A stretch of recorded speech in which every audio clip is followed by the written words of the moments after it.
Chapter 1. There might be other triggering topics as well, so read on your own discretion. The night of the nine-tailed fox attack. Minato and Kushina had just got impaled by a claw trying to protect their newborn son. Their son, who wasn't even an hour old yet, was going to be burdened by a life of a Jinchuriki. Not only that, but he was also going to be an orphan by the looks of things. Minato was ready to do the hand seals for the Death Reaper seal when a blinding light appeared. The next thing he knew, he was falling, no longer held by the claw in his chest. His last thoughts were, I didn't do the jutsu. Where did the fox go, and what happened? When Naruto regained consciousness, he was looking at the ceiling of Hokage's office. Hey Kurama, are you there? He asked his friend and lifetime companion. What do you want, brat? Said the fox. Naruto smiled as he knew their plan worked. They time traveled. However, he was confused about what happened and why he ended up in an infant body where his father was sealing a fox in him. The plan was to go back to when he was 12 years old and hopefully before graduation to have enough time to fix everything. He was thinking about the seal and the things that might have caused his predicament. The seal was a collaboration.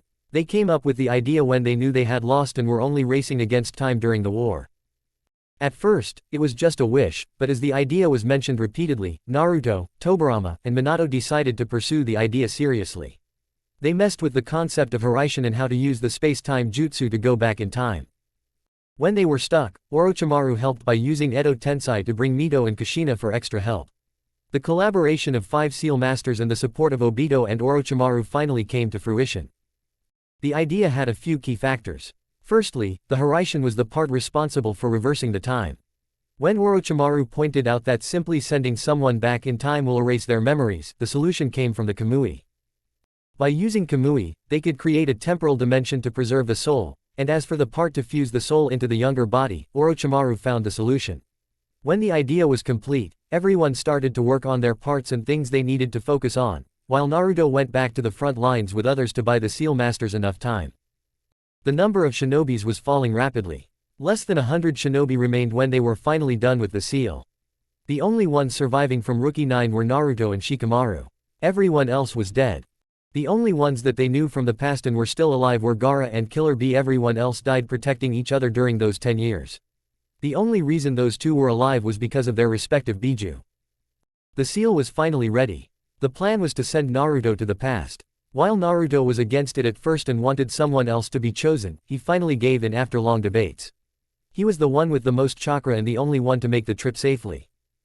Before leaving, Gaara and Killer Bee each gave him a fist bump and sealed a bit of their Biju in him by doing so. While Naruto had a bit of all Biju in him from when they first started fighting, these memories were newer from the only remaining Bijus. When he was done with his goodbyes, he went to the last person who was Orochimaru. He helped everyone from the beginning of the war to repent for his actions, yet there was a deep sadness in his heart and regret for the things he could have done. During the war, he and Naruto became close by sharing memories of Jiraiya and talking about life and their views. As time passed, they grew a sense of comradeship and understanding and enjoyed each other's company. While they were still working on the seal, he came to Naruto one day. I have a request to make, he said. Naruto nodded his head for him to go on. I want you to take a part of my soul as well when you make the trip. Why do you want that? Naruto said, tilting his head slightly. You know of my mistakes. If there is a chance for me to change those, I want to take it. Plus, it would help if you had allies you could trust when you go back. We both know that you can't quite tell anyone else about the future. It would be best to keep the timeline as close as possible to the original one. By giving you a part of my soul, I can regain my memories of this timeline and eliminate the enemies more efficiently. I also have access to the outside of the village and can gather better resources. He said thoughtfully. And how are you going to seal your soul inside me? Naruto asked. I am going to give you a curse mark, he said. Naruto looked shocked, to say the least. It is not the same one I usually use. I've been working on a unique seal, and while the base is the same, it doesn't have the side effects. It will only transfer my soul into your body, similar to a Jinchuriki's seal, but it is only meant to be temporary. Once we are in proximity, my past self will sense it and be drawn to it. By touching you, the seal will activate, and my soul will take over the body, he said. Naruto knew the lost and sad look in Orochimaru's eyes. It was the same one he had whenever he thought about his friends. Okay, I agree. You can use the seal, but when do you want to use it? He said. Just before making the trip should work the best, as there are still things I can do, he said. After more debate about the details and working on the seal, the plan was finalized. So here they were, standing in front of each other. They have decided that the best place for the seal would be the back of his neck, similar to Sasuke since clothing would cover the seal while using chakra, and as for the other times, it would be invisible. Naruto bore his neck for him and tilted his head to the side. Orochimaru got closer and held his shoulder with one hand while moving his long hair to the side with the other one. He gave Naruto an apologetic look before biting in his shoulder. Naruto made a small noise as the small seal burned into his skin as he lowered Orochimaru's lifeless body to the ground. His father came close and checked on the seal and gave him a nod. Naruto then proceeded to strip off his clothing and lay down in the middle of the seal where Tobirama and Minato drew the last parts on his body, which were responsible for the merging of his soul, while others began to charge the seal with chakra. As Naruto began to review his memories, many things could have gone wrong with the seal. It was the first time anyone had done something of this magnitude, so there wasn't any way to find a correct answer. When he finally convinced himself that this only allowed him to fix more of the past, he finally noticed the pain he was in. His body felt like it was on fire, all his body ached, and there was a burning sensation in his stomach. "Kurama, what is wrong with me?" he asked the fox. "It's all the excess chakra from me being fully sealed inside of you. There was a reason only half of me was sealed within you the first time. Even Kushina had problems when I was sealed within her, and she was 11 and a full Uzumaki. My chakra is not the only problem. When we time traveled, some of our future chakra merged with your body, so there is even more excess chakra within you. As we speak, I'm using all my healing powers to keep your body from exploding," he said. "What should I do? It's not like I can use chakra in this body. I'm not even sure if my chakra pathways are formed yet," Naruto asked, panicking. "There is nothing you can do, brat. Just try to stay calm and sleep as much as you can. I do my best to numb the pain. You should be fine in a few months," the fox grumbled. The prospect of having to bear the pain for a few months didn't sound reassuring, but during the decade-long war, Naruto has gone through much worse. His thought brought him to the 3 years he was held prisoner by Madara and the things he did to him. No matter what Naruto did, he couldn't get those feelings out of his thoughts. It was not only the pain. Once Madara found out that it takes more than pain to break his will, he began to break his spirit. When he was rescued by Sasuke and the rest of his friends, he still suffered from PTSD and nightmares regularly after years of support. He was brought to the present by a sudden noise from the door. Hiruzen Sarutobi walked over to his crib. After seeing that he was awake, he picked him up. "I'm sorry for what you must go through, my boy. You are a true hero," he said. He looked into Naruto's eyes which showed an understanding which should be impossible from a kid who wasn't even a day old. As if on cue, Naruto's stomach grumbled, and he made a protesting noise. Hiruzen laughed at the baby and ordered one of his Anbu to ready a baby bottle. After eating, Naruto went back to sleep. Hiruzen went through some of the night's reports as he got ready for the council meeting. He asked the bear-masked Anbu to watch over the sleeping Naruto and left for the council when the time came. The meeting was a true nightmare. After the initial reports about casualties, the property, and other damages, it was time to address the main issues, which were the death of the Yondaime and Sandaime taking back the position of the Hokage. There wasn't any objection to the position of the Hokage since there weren't any other candidates, but then there was time to address the issue of what happened to the fox. When Sandaime told them about the Jinchuriki, there was an immediate uproar about what should be done with him. Thankfully the civilian council was already dismissed. At first, many clans volunteered to raise and train the Jinchuriki. It soon became apparent that such an act would disrupt the balance between the clans, so the idea was dismissed. Then came the idea of handing him to the orphanage, but when the Sandaime told them about the chakra, he was emitting uncontrolled chakra and the chance that it could harm civilians, and then reassuring everyone that the seal was, in fact, stable and Jiraiya was going to be in the village soon and double-check the seal, and the only reason that it was happening was probably due to the vast amounts of chakra and the not-formed pathways. That was when Danzo came up with the solution of handing the Jinchuriki to the root for training. While Hiruzen was against it, it was the idea that got the most support from clan heads. The only compromise he came up with was that he should be given detailed reports about his development and be allowed to visit him frequently. They came to a deal after working on other details like forbidding Danzo from emotional conditioning and putting a seal on him. While Hiruzen knew he could prevent this from happening by revealing the identity of Naruto to the council, he also knew that Danzo would retaliate by revealing his identity to the village and making Naruto's life harder. It was not time to strike yet. When the time came, they would get him back. But for now, he really had no other options. He went to his office to find Jiraiya already there. He was holding the sleeping Naruto to his chest while silently crying. He didn't notice his sensei coming until he put a hand on his shoulder. "They are gone, sensei," What am I supposed to do? He said, sobbing. Jiraiya, there are some things you should know. Sarutobi said. He explained the night's events in detail and the fate chosen for Naruto. After a long argument about why Jiraiya couldn't raise Naruto, he finally got around to checking on the seal.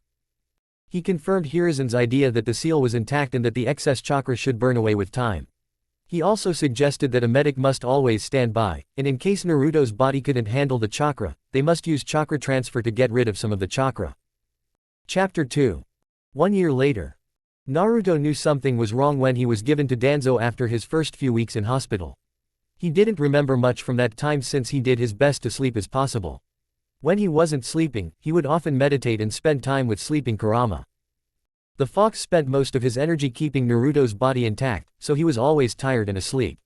Naruto would mostly lean against his sides, trying to plan for the future. He knew that being with Root was a massive opportunity for him. While he had to be careful with his skills and knowledge, he knew that he could pass himself as a prodigy by learning skills at an extraordinary rate once he began training. All he had to do was to wait to be shown something once. Plus, when they teach him reading and writing, he could find a library and have a good excuse for his skills. But he also knew that he shouldn't reveal much to Danzo. All he needed to do was act as an obedient and trustworthy soldier. Once he had Danzo's trust, he could prevent many events such as the Uchiha massacre or all the other plots, such as the attack on Chunin exams. Plus, once he was trusted, his movements wouldn't be monitored as heavily, and he could have the freedom to change things from the shadow. He was already making plans to take over the Root, and once everything was over, he could finally disband it. During his first year of life, there wasn't much he could do. There wasn't much he could do other than learning basic skills faster than any baby should. He first started crawling, and by the time he was 8 months old, he could already walk a few steps. Now that he was 1 year old, he could walk short distances, and combined with crawling, it was enough to get him to different places.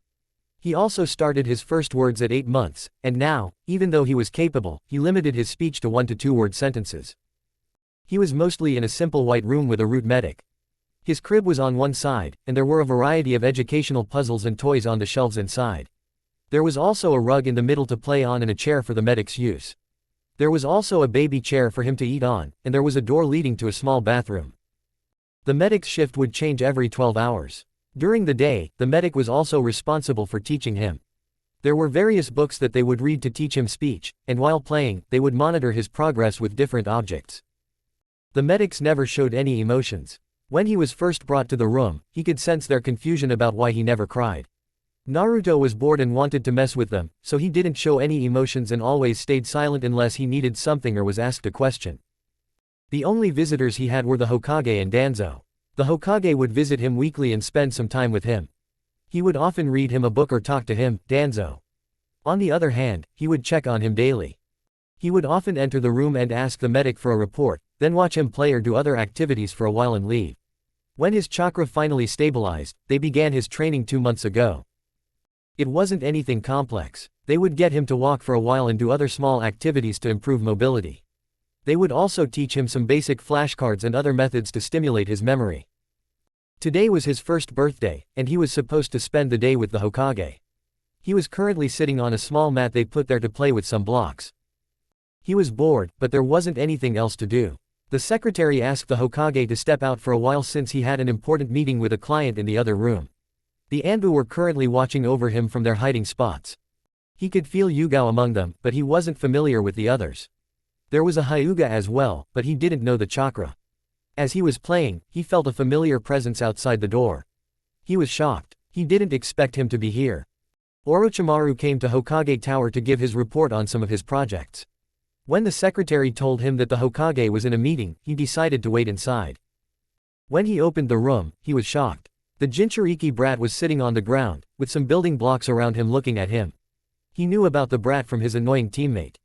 He still remembered the day exactly a year ago when Jiraiya came to him in the middle of the night telling him that his student was dead and his godson would be given to Danzo. He didn't remember the last time he saw his fellow Sannin so broken. The infamous Toad Sage was crying, and he looked fragile. He begged Orochimaru to watch over the brat even if from afar and to make sure he stayed alive and safe in his absence. He wasn't sure why, but he couldn't find it in himself to say no. Instead, he refrained from answering and put the whole incident in the back of his mind to be forgotten.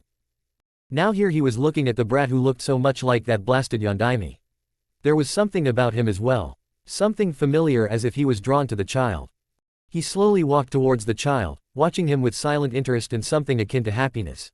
He was inches away from him when he heard the door behind him open.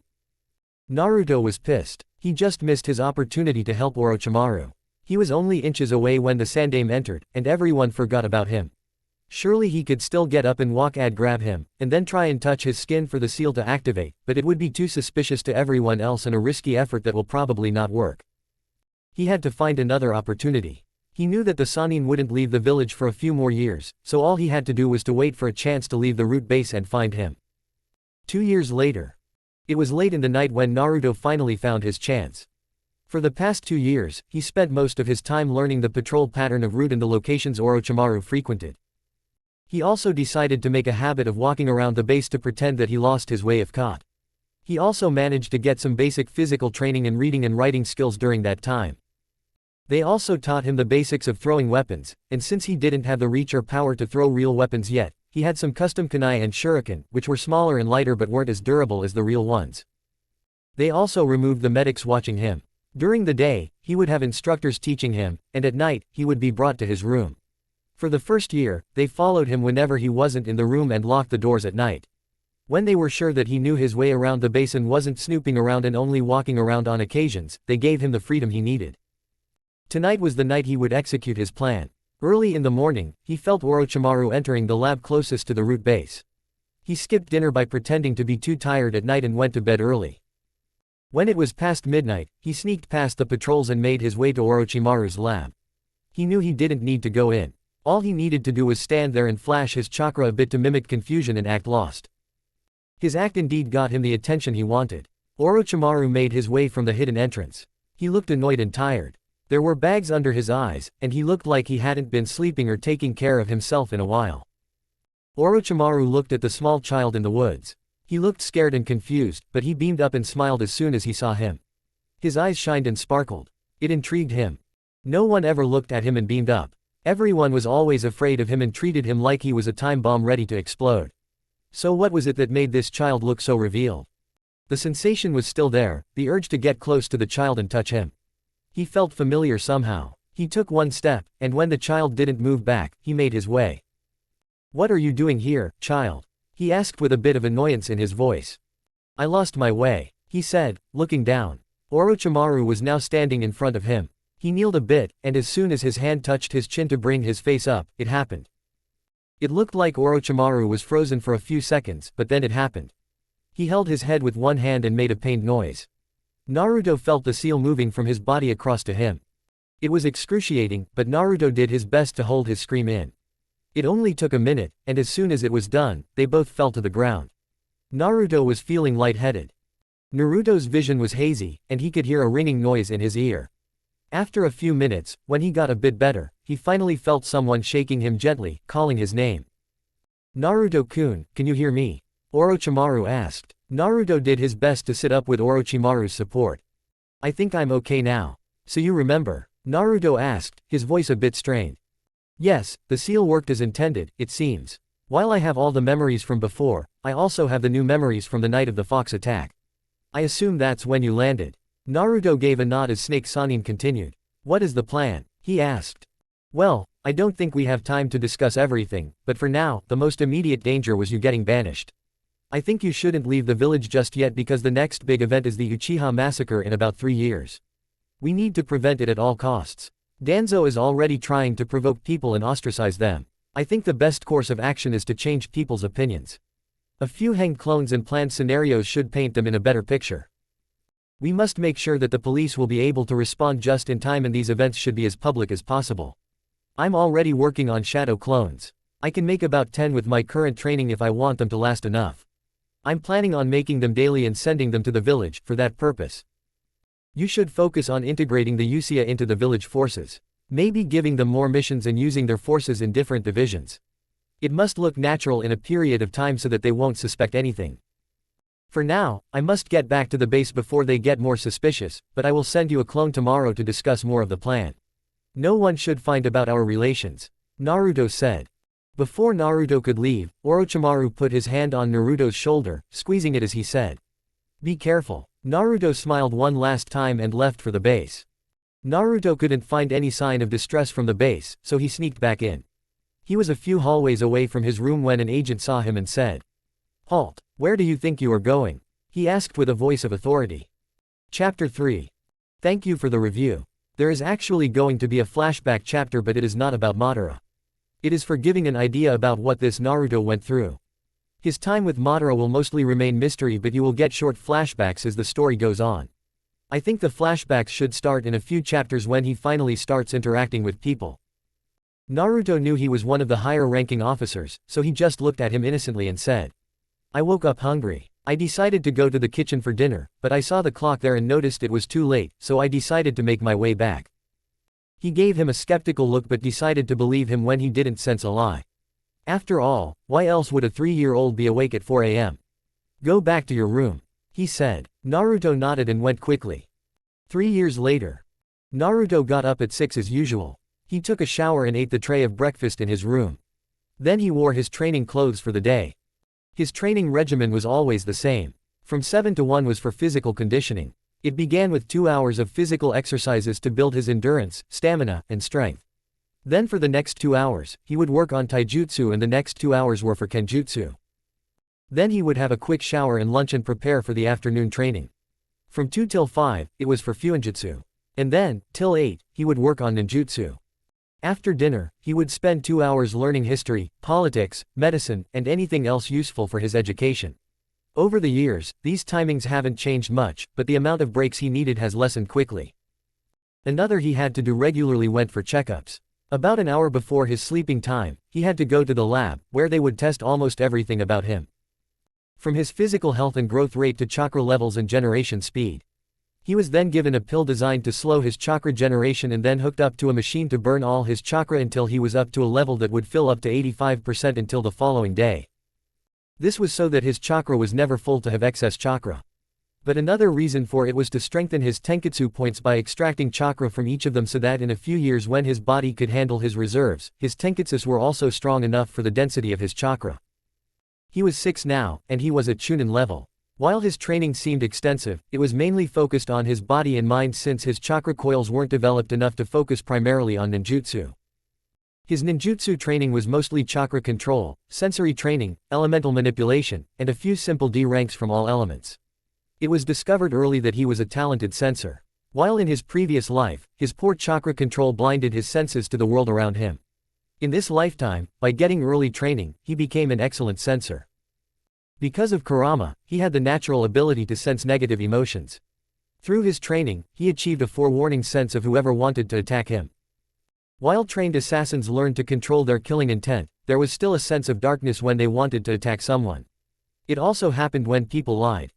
No matter how small the thing was that they wanted to lie about, lying or even hiding the truth always made a dark impression on the chakra. Naruto could sense these changes in the chakra, no matter how small. One thing he discovered by accident was the chakra chains. About a year ago, he meditated in his bathroom since it was the only place he wasn't being watched. He established early on that he liked a long bath, so he wasn't bothered about it. He would often enter his inner world to talk to Kurama. Still, that day, he decided to train on his sensory ability. He was trying to sense the shinobi in the facility when he took notice of his chakra.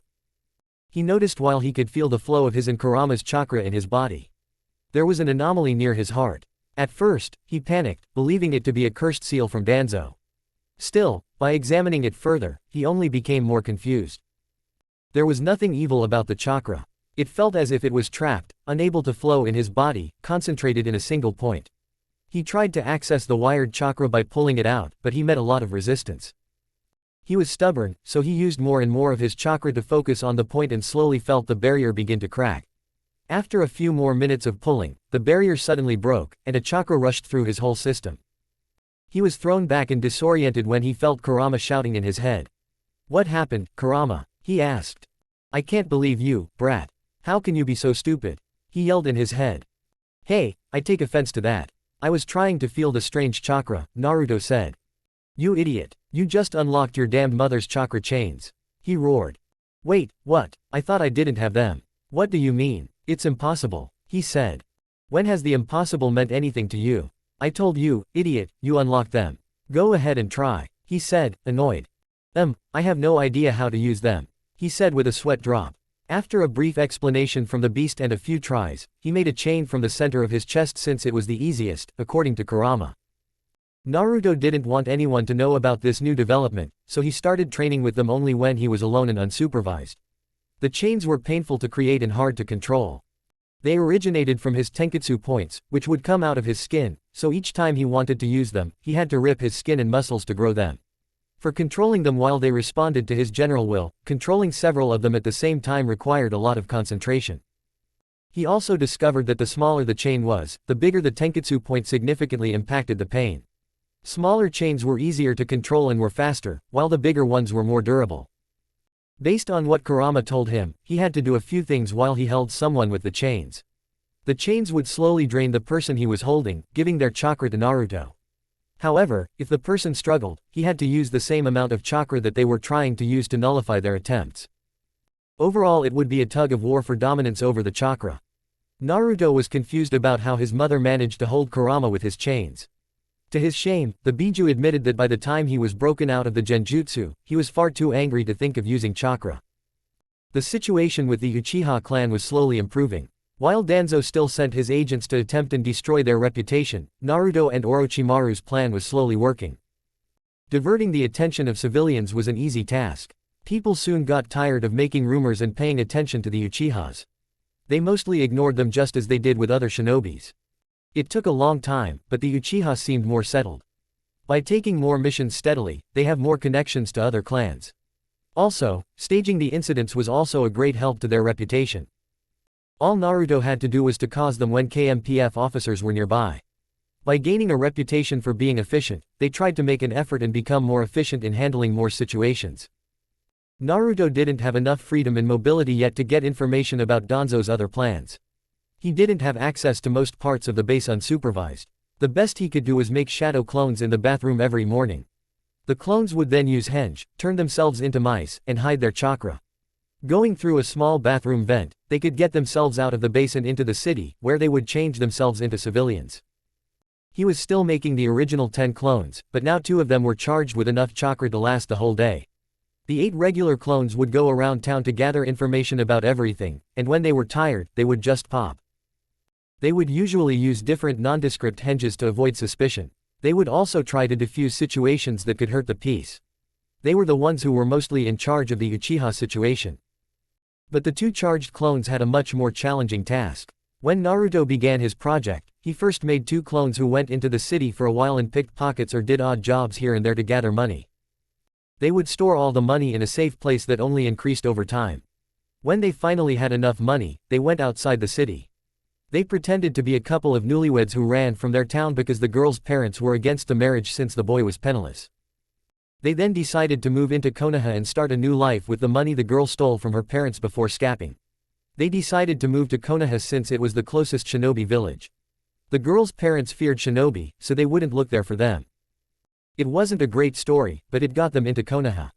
They then went to the cheapest inn they could find until they could find a house to rent.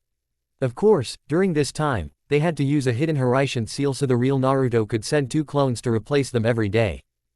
This went on for a while. They had to look for jobs that weren't physically taxing or dangerous to avoid popping. Also, the positions had to be beneficial to get helpful information. In the end, the guy managed to get a job as a restaurant waiter at a restaurant and the girl as a bartender. Both places were favored by shinobi so they could eavesdrop on their conversations. They also rented a small apartment to avoid suspicion. They were also working on designing a seal transfer change information. The problem with the seal was that a sensor could feel the continuous transformation, and someone with a dojutsu could see the seal. They were trying to make the transfer time of the chakra faster so that they would only use it at home, but they still had a problem with it since such a fast transfer could often pop them. Another problem they had was that if they didn't pop for long periods, the amount of information they would collect would get too much for Naruto's brain to handle. He would already get headaches if they lasted more than 12 hours. But on the other hand, some of the unimportant memories for Naruto were actually important to the clones. Regular daily conversations and relationships they had were one such piece of information. A solution that they found after sending a clone to Orochimaru was that instead of making the original clone pop and transform some of the information by finishing the first seal and making the clones permanent, He could work on a seal to only transfer some info to a clone, and then by having the original clone to make a clone with only valuable information and having it pop, Naruto would only get the information he needed. Naruto decided not to increase the number of permanent closes until the seals were ready. His final plan was to have these clones in most parts of the village and maybe even send some of them outside to act as a spy network. He was already daydreaming about the day when he was the man with the most knowledge in the shinobi world. So far, the only necessary information he found was that Orochimaru was under Danzo's surveillance. Naruto knew that Orochimaru and Danzo worked together in the previous timeline before Orochimaru was discovered. In this timeline, however, Orochimaru acted smartly. Instead of outright refusing his relationship with Danzo, he kept working with him but with some boundaries. He was no longer experimenting on children. Instead, he did it on prisoners who were sentenced to death. Since he had the knowledge from his previous life, he already knew the result of many of these experiments and was only putting up a show. He would buy time as much as he needed, declaring some of the experiment failures, and move to other projects. No one could call his hand on it since they didn't have evidence and couldn't fully understand his research. He was also slightly changing the direction of his experiments. While he was still obsessed with immortality and learning about all jutsu, he was more ethical with his research. He would also work on things for the benefit of the village, such as organ regeneration or developing poisons and antidotes for Andu and T&I. Overall, he was enjoying his work in a way that would help him to remain in the village. He would also sometimes train Enko even though she was already a jonin. They would often work on poisons and poison ideas together. He would also leave the village often enough. Everyone believed it was for his research, while in reality, he was trying to find some of the previous Odo Nin to use them as spies and a support force in case they needed them. It was only a small force now under the surveillance of some of his old acquaintances since most of them were children now. They were hiding in one of the original hideouts he used for Odo. Waiting and training until they were ready. It was a play both Naruto and Orochimaru came up with. Since Naruto trusted Orochimaru, he didn't ask many questions about it and only left it for him. Chapter 4. Naruto wasn't naive anymore. He knew that he couldn't save everyone. He knew that for the sake of peace, sacrifices should be made. He went through a war and the death of his allies, but he learned his lesson. Sometimes he wished he could be as naive as he was when he was younger. Thinking that he could save everyone and that all he needed to do was talk to his enemies, and they would become friends. He wanted to make his godfather's dream of peace a reality, and he wanted the peace to include everyone. But peace was a fragile thing. To have peace, everyone must give up their selfish desires and try to coexist. However, it is in human nature to be selfish. Whether it was because people refused to acknowledge others' sacrifices or just trying to achieve their desires, most people didn't like the idea of making sacrifices. You could ask them to forgive, but they would never forget. This would cause a conflict within them. They would think about revenge whenever they were reminded of this choice. This state of conflict would often cause turmoil within them. And with time, it would fill them like a balloon ready to pop. This was not a solution for lasting peace. What they needed was not peace but coexistence. Everyone is good at something. They needed to create harmony based on this mutual need. People needed to consider what they would gain from this state and decide on keeping the balance.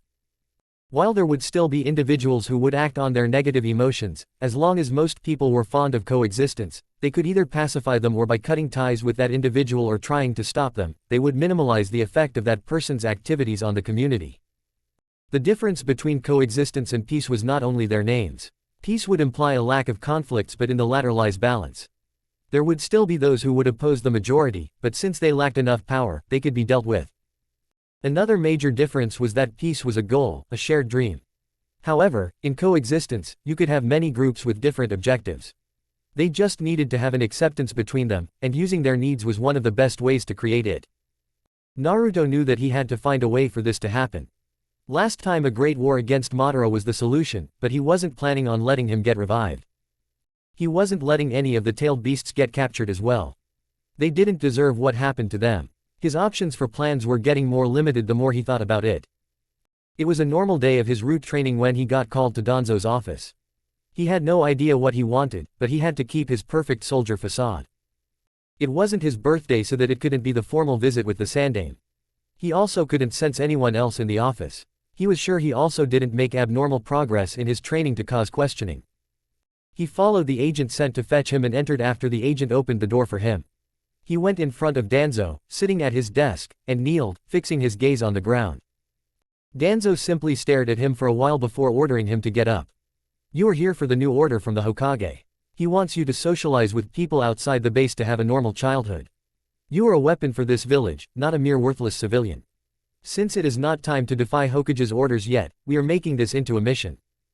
I refuse to waste time by letting you join the academy. However, from tomorrow, you will spend the weekends in the village. An agent will follow you for the first time in case you need assistance. You are to go around the village, put up the persona we worked on, and try to befriend the clan heirs. Your story is that you are an orphan in my care, and because of some chakra problems, you need special training and are not a part of the academy. You are being trained personally under me and will join the ranks when ready. You are not allowed to show skills beyond a low genin level. This mission falls under code 032, you can learn the rest of the parameters from this file. He handed Naruto a thick file and dismissed him for the rest of the day to familiarize himself with the mission. Naruto went back to his room. He read through the files carefully. Inside was information about each of the clan heirs and their usual whereabouts. His mission was to spend time with them and gain their trust so that they would support him in the future as clan heads. Of course, he already knew them more than anyone would think, but he had to pretend for the sake of the mission. It was creepy how Danzo had his agents keep an eye on them from an early age. Naruto had to plan his moves carefully. While he had been in the village several times to learn socializing and had many lessons from Danzo personally, he couldn't make it look too easy. Also, he couldn't really act like a 6-year-old when he was never taught how. The root always expected him to act maturely, and he was never disappointed. While he was taught about his persona, he couldn't really be too good at it when he rarely used it. He was planning on taking a persona similar to Sai but without the nicknames or creepy smile. Another problem was also related to the Uchiha. Since he was to befriend all clan heirs, he had to also befriend Itachi, which could be a real challenge. While he knew Itachi was a good guy, he was already a jonin. If his memory served correctly, he was joining Anbu soon. He was also 11, which made it harder to connect. He had to make it look natural. He couldn't let him get suspicious. Itachi was really perspective and hard to deceive. Naruto had to find a genuine way to connect with him. He had to find a reason. He had to be truthful but at the same time keep secrets. He would be the most challenging on his list but also the most valuable. Itachi was always loyal to the village. If Naruto wanted his plans to succeed, he would be a valuable asset. He wasn't sure if he would ever tell Itachi of his plans, but he would be a centerpiece. Finally, tomorrow came, and it was the first day of his mission. An agent was following him as he made his way through the village. He was to make his first contact with an heir on that day. It was then up to him how he would meet the others. He decided that Shikamaru would be his best option. He was mature and easygoing. Naruto knew that the genius would know something was up with him, and he would get curious, but he also knew he wasn't the one to push him for answers. Instead, he would rather solve the mystery himself. Naruto tried to look natural as he walked through the village to the places mentioned as his hangout spots in the file. He looked around the town and saw familiar faces in the crowd. Naruto knew he should keep his distance, even though he wanted to embrace the long-dead comrades. In the end, after checking some of the spots without any luck, he decided to buy some mochi as a light snack and make his way to the outer parts of the village in the forest. Of course, he already knew where Shikamaru was from the beginning. He was in the training ground near the Nara forest.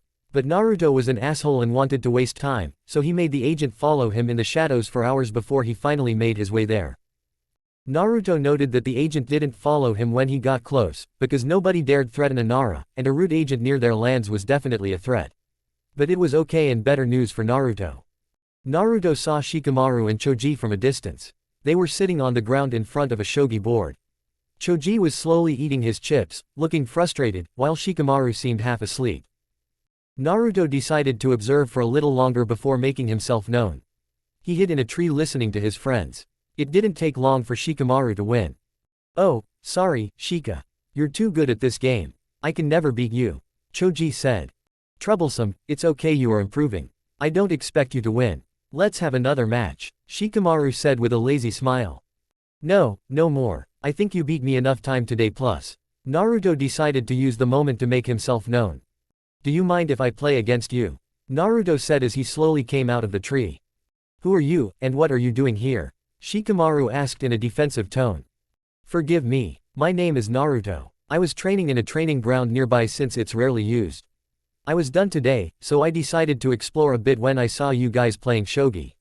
I didn't want to distract you, so I decided to wait for you guys to finish before making myself known," Naruto said. Shikamaru looked at him skeptically for a few seconds before his curiosity got better of him. Are you any good at shogi? Naruto wanted to smile but knew he couldn't break the persona. I would like to think that, however, without testing my skills against a variety of opponents, that would be a hard question to answer. Choji moved to the side to make room for Naruto as Shikamaru set up the board. I'm Choji, and this is Shikamaru. Where are you from? I've never seen you around the village. Choji asked innocently. I'm from Konoha, but I had chakra problems from birth. That's why I couldn't be around others in the past. Master Shimura took me in and trained me while keeping me away from others. I was trained extensively and had to undergo regular procedures to stabilize my chakra. I was stable enough to spend time with others from about a year ago, but Master decided to wait and make sure. We couldn't risk it. But everything is fine now, and I would be done with the treatment in a few years and don't have to worry about it. Naruto said monotonously. What is the problem with your chakra? Shikamaru asked as he finished setting up the board. Apparently, my body produces too much chakra, and the chakra is a lot denser than normal. I will have chakra fluctuations if my reserves are full and my tenketsu points aren't trained and balanced. It can affect people around me if they don't have a developed chakra system. Naruto said as he moved his first piece. Shikamaru and Choji looked at him with sad eyes, but they decided not to pursue the topic further. After a while, they just fell into an easy atmosphere. They would ask Naruto about his training and life. In return, they told him about their own life. Of course, Naruto wasn't allowed to tell them anything related to Root, but he could answer most of their questions. Of course, there was an awkward question about what his favorite food was, and since Naruto had not tasted ramen in his lifetime yet, he had to go with apples. Technically, it wasn't food, but he wasn't given real food in Root. They had explicitly balanced meals, but it was just that, a bunch of separately cooked or raw ingredients to get the most out of their nutrients. Naruto never thought he would wish for a simple soup but wasn't given any options. Speaking of which, Naruto remembered his bag of mochi and offered some to Shikamaru and Choji. They each took one and ate them in silence. Chapter 5. Just wanted to say I'll be uploading weekly on Saturdays. I think overall I will keep this fanfiction short. My hope is to write 2k in each chapter, and overall I wanna write at least 40k, but this might change if I feel like I'm rushing the story. The game took about an hour, but Naruto was messing around. He knew Shikamaru from his past life, and he was the person who taught him shogi. They used to play from when they were younger, and over time, Naruto improved. While he wasn't the best strategist, he was good at thinking on his feet, making outrageous plans, and making them work in a way he could. While he couldn't beat Shikamaru when they were young after the beginning of the war in multiple lessons and games with Shikamaru and reanimated Hokages and others, he was finally able to pose a real challenge against Shikamaru. He even won a few games, but he suspected that Shikamaru threw those games to give him the confidence to lead them in real life. Naruto was so familiar with Shikamaru's thought process that he could see the embers of the most excellent strategist in all nations in the child in front of him. Naruto knew that he couldn't throw the game. He could get away with doing so against Danzo. While Danzo was by no means stupid, and he could be considered a great strategist, he didn't know the truth about Naruto. Naruto would often use textbook strategies against him. He would do precisely as he was told. When Danzo would ask him to change parts of his gameplay or strategy, he would exactly do what he was told. Danzo believed him to be a perfect soldier.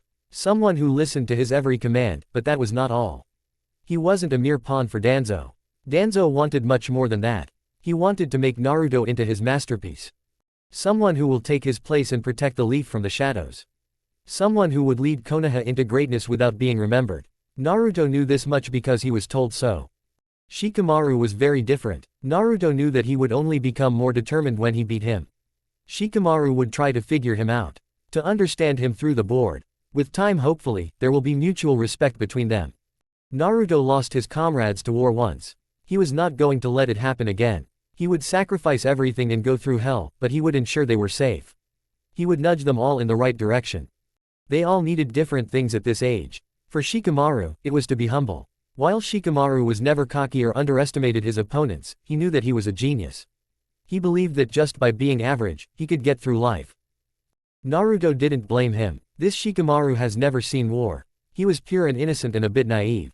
While there are situations that can be avoided by being a good strategist, he also needs to train his body.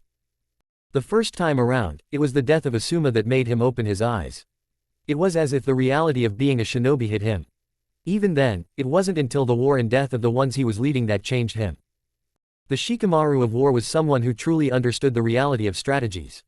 That life was not a shogi board. Sacrificing a piece in real life could mean hundreds of deaths. Each piece is priceless, yet you must send your pieces to death for the king's survival. Naruto was lost in his thoughts when he heard Shikamaru and Choji gasp in surprise. They were both looking at the board with wonder in their eyes. Naruto looked at the board. It looks like he won the game. Naruto was lost in his thoughts when he heard Shikamaru and Choji gasp in surprise. They were both looking at the board with wonder in their eyes. Naruto looked at the board. It looks like he won the game. Shikamaru glared at the board for a few more seconds. You could see the tension in the air. He finally said, "I want a rematch." Naruto nodded his head and helped him set up the board. They started playing. Shikamaru looked a lot more serious this time. Any sign of his usual aloofness was gone. Naruto knew he could beat him but didn't want to make it look easy. The game lasted for 2 hours. Naruto had a few chances to finish the game early, but he wanted to give Shikamaru a chance. He kept changing his strategies, and although he mainly stuck to textbook ones, he used a few of his own.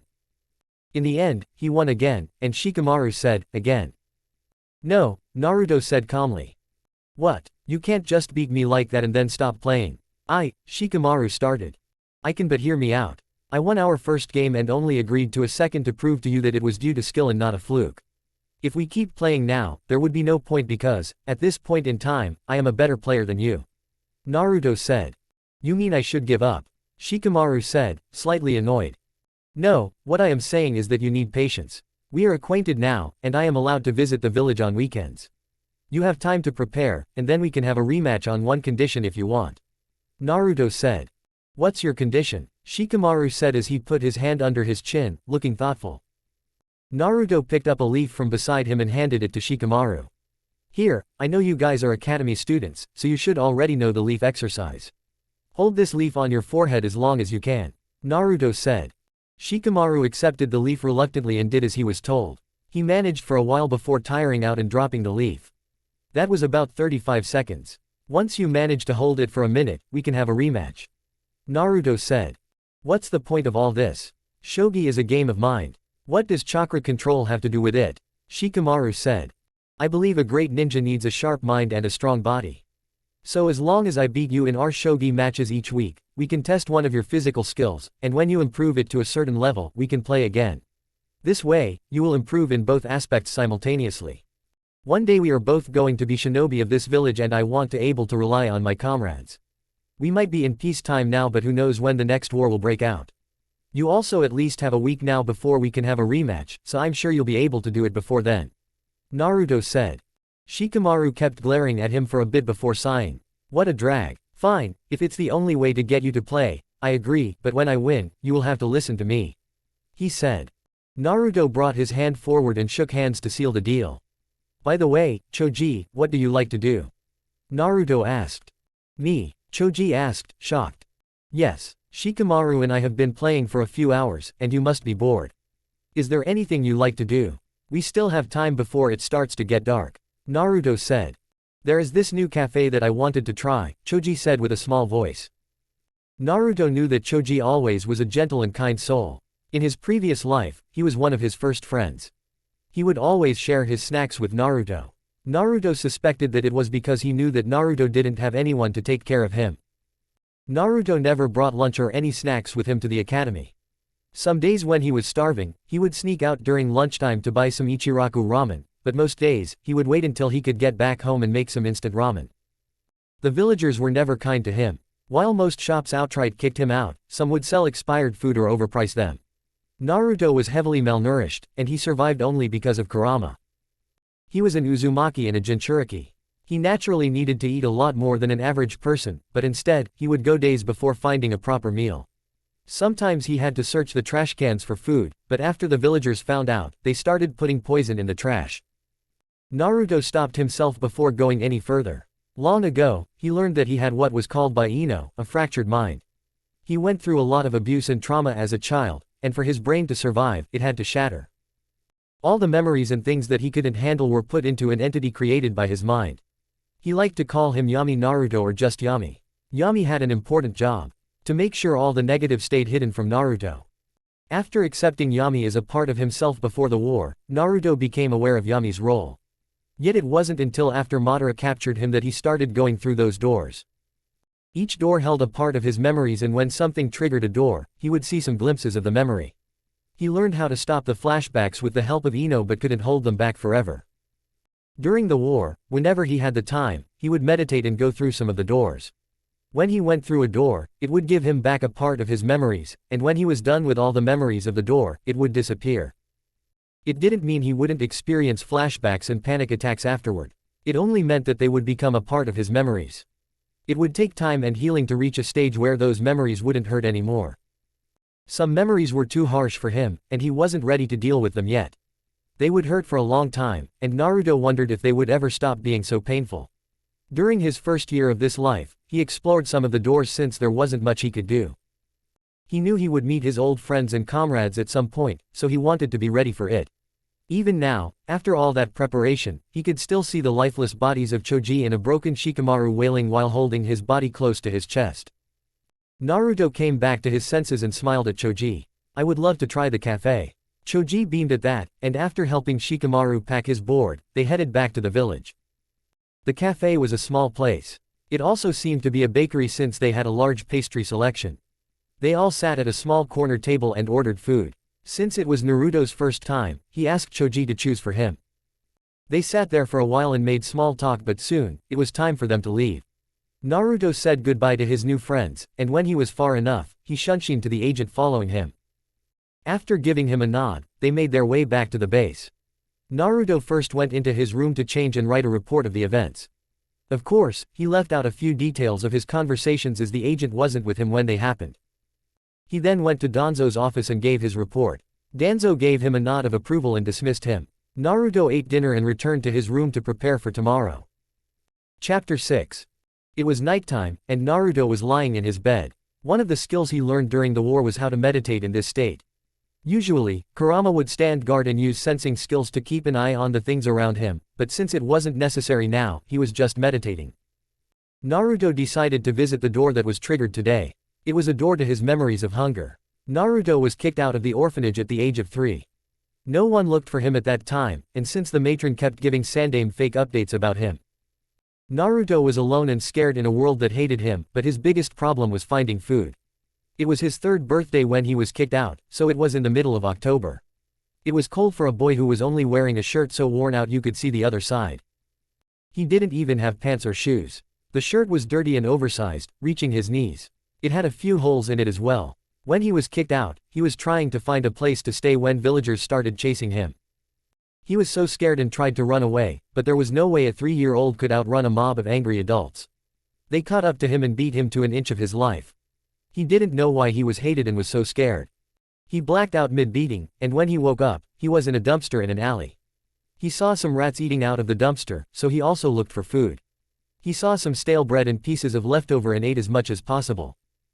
He couldn't care less if the food was in the garbage as long as he could fill his stomach. He wanted to stay but knew he would be found and was so cold, so he started searching for clothes. He couldn't find anything except another torn shirt, but it was better than nothing, so he also put that on. It didn't help his blue feet or shivering form, but there wasn't anything he could do. He was so scared to go into the streets that he stuck to alleyways. This went on for a while. He found a few more clothing items, and although he was cold, he was much better. He even found some used bandages and cloth and wrapped them around his feet to keep them warm. He had accepted this as his new life. It was near spring when he was discovered. He usually went looking for food at night when there was less chance of him being found, but he hadn't eaten anything for 2 days, so he was starving. He was searching a dumpster behind a restaurant when the owner found and chased him. He escaped, but the villagers started poisoning the trash, hoping to kill him. He didn't know it at the time but noticed that whenever he ate from the garbage, he would get sick and throw up, and then he noticed the dead animals near the trash cans. His senses warned him that it must be the food, but there wasn't anything he could do. He tried eating the dead animals, but it was worse. Then one day, he saw a cat catching and eating a mouse, so he decided to do the same. He tried running after all kinds of animals. He caught a few birds and rats, but it wasn't often enough. One day when he was exploring, he noticed a cat missing a limb and was so hungry, all he wanted to do was catch and eat the animal. He thought that since it was missing a limb should be a simple task, but the cat was fast. Before he realized he was in the jungle and lost sight of the cat. It was all for the better since it was the beginning of a new phase for him. He started following the animals in the jungle and learned a lot from them. He learned about plants that were safe to eat and how to hunt. He mostly ate fish but could catch other animals if lucky. He learned a lot during that year. Before he realized it was wintertime and the food became rare. He tried finding food, but it was hard. Plus, much of his clothing was destroyed, so he had to return to the village. He was afraid, but there was no other way. At first, he didn't want to eat the food, but when he saw the animals eating from the trash again, he overcame his fear. This was how he was found. One night he was trying to find food in a shinobi district when an Anbu saw him. He didn't know it at the time but later realized it was Genmar the bear mask. He didn't notice him approaching, and he was already behind him when he did. Naruto tried to run away, but before he could, he was caught and unconscious after a hit to the neck. When he woke up, he was in a hospital room. He wanted to escape, but he was tied to the bed. The Sandaime tried to talk with him but had difficulty understanding speech and talking. No one ever spoke to him, and even in the orphanage, he was locked up in the basement alone, so he never learned to talk. In the end, Sandaime had to bring Inoichi to do a mind walk. He didn't know what was happening, but after a few days, they brought him to what would be his apartment. Since he didn't know how to use anything or communicate with others, an Anbu agent was assigned to take care of him for the next few months. He was taught how to speak, read, write, and use everyday objects. Everything was new and scary to him. Luckily, he was potty trained in the orphanage and was allowed to use the bathroom, but he always had to return to the basement. He believed it was only done for their convenience. Cleaning up would be much harder if he couldn't use the bathroom. He was also taught how to wear clothes, but that was about it. It took the Anbu months to get him to a level where he could survive. He was also taught how to use money and how to buy things. The concept of money was confusing to him. The visits to the Anbu became rarer as time passed and stopped after 6 months. Naruto tried surviving on his own, but it was hard. Most villagers refused to sell him items or would overprice them so much that it would be impossible to get by. Naruto still had to use his survival skills and hunt mostly for his food, but this time around, he knew he shouldn't eat raw food and how to prepare his meat. He wasn't like a wild animal anymore. Just a 5-year-old trying to survive. During his explorations of the village, he realized that the shinobi districts were better for him than the civilian ones. Shinobi tended to ignore or glare at him, which was better than getting beaten. That was how he found his clothing. Shinobi tended to wear clothing faster and would throw away items when they were torn. Naruto would search the trash for things that could be salvaged and would wear them. He didn't care about the holes or stains as long as he was covered. Another place he visited often was the red light district. People there didn't care about Naruto and who he was. They were all looked down on by society. Naruto noticed that more food was thrown out there, so whenever he was hungry, he would visit there. He also learned many skills there. Since they didn't care about who Naruto was, he managed to learn things from them. He would work there, doing small things like delivering small packages and running errands, and in return, they would teach him something. It wasn't much, but he learned most skills people learn from their parents. He knew how to clean the house and fix some of the stuff. How to sew to repair his clothing and read and write to a better degree. But he mainly worked on his communication skills. He also learned a bit of math to keep track of his money and how to hide the said money. He also learned some skills he never wants to think about. Overall, it was the place he learned a lot from. Naruto never got to put those skills to use until later in life, but he was grateful. His mind then brought him to darker thoughts. Civilians were always crueler to him on the days near his birthday.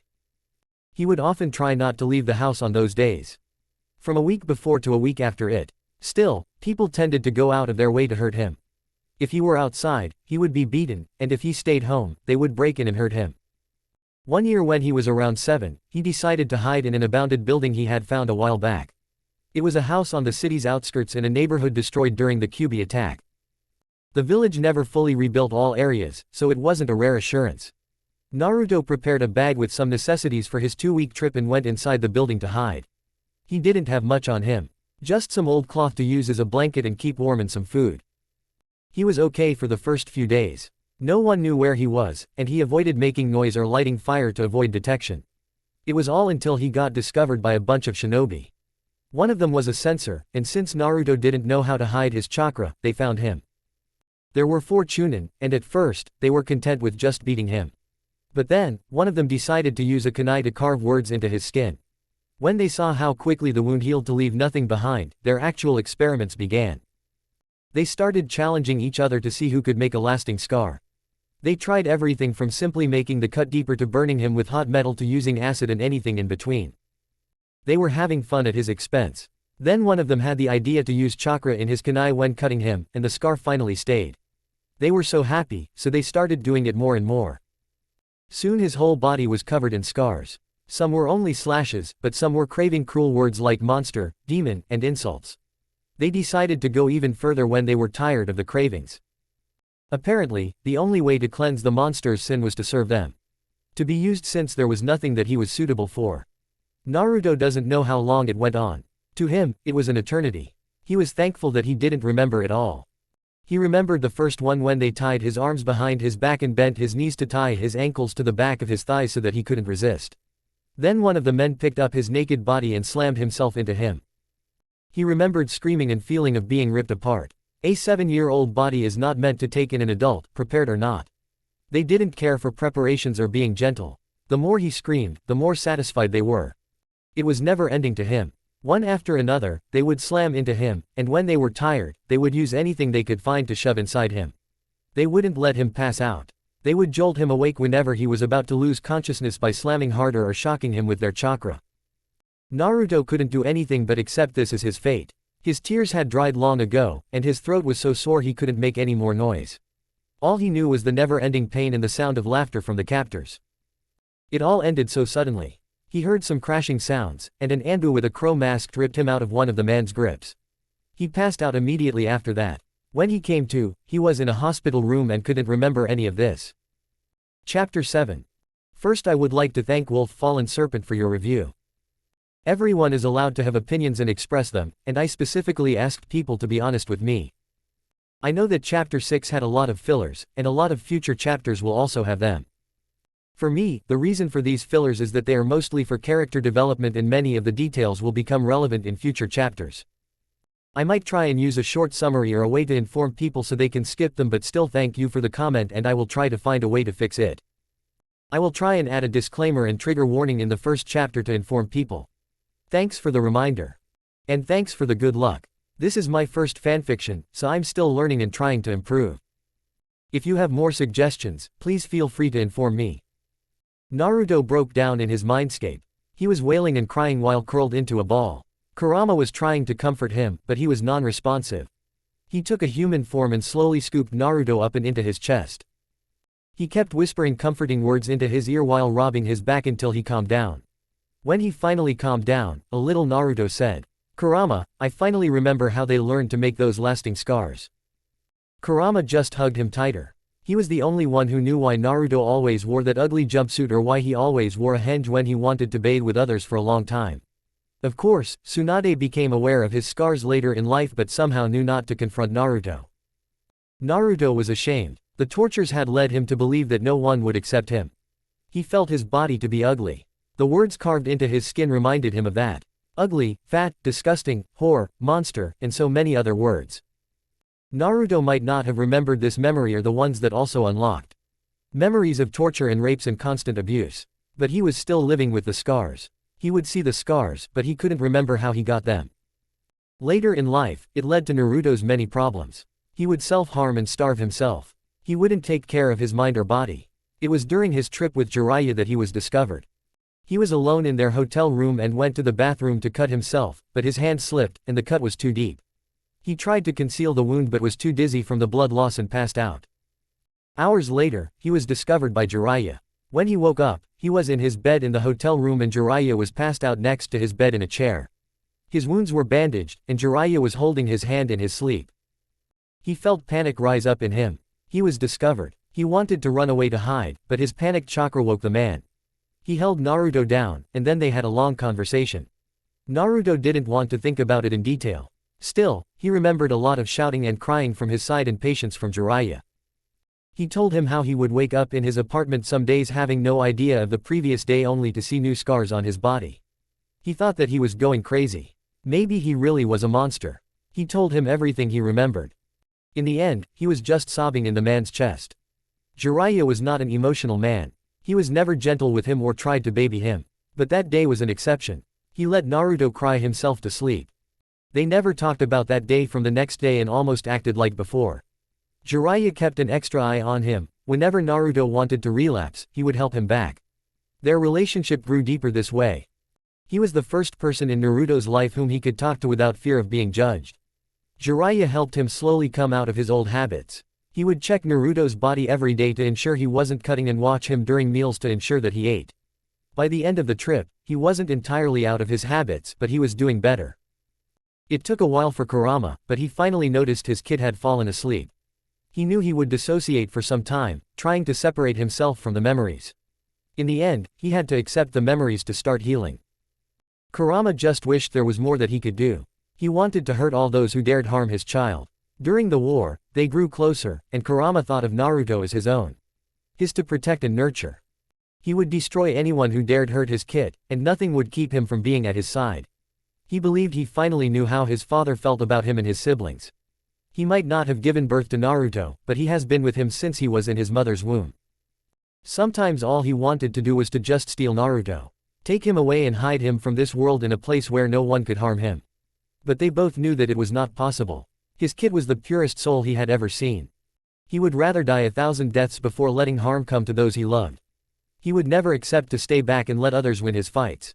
Even now, with all his plans of saving the future, he never once thought about his own happiness and safety in those plans. It was up to Kurama to keep his kid safe.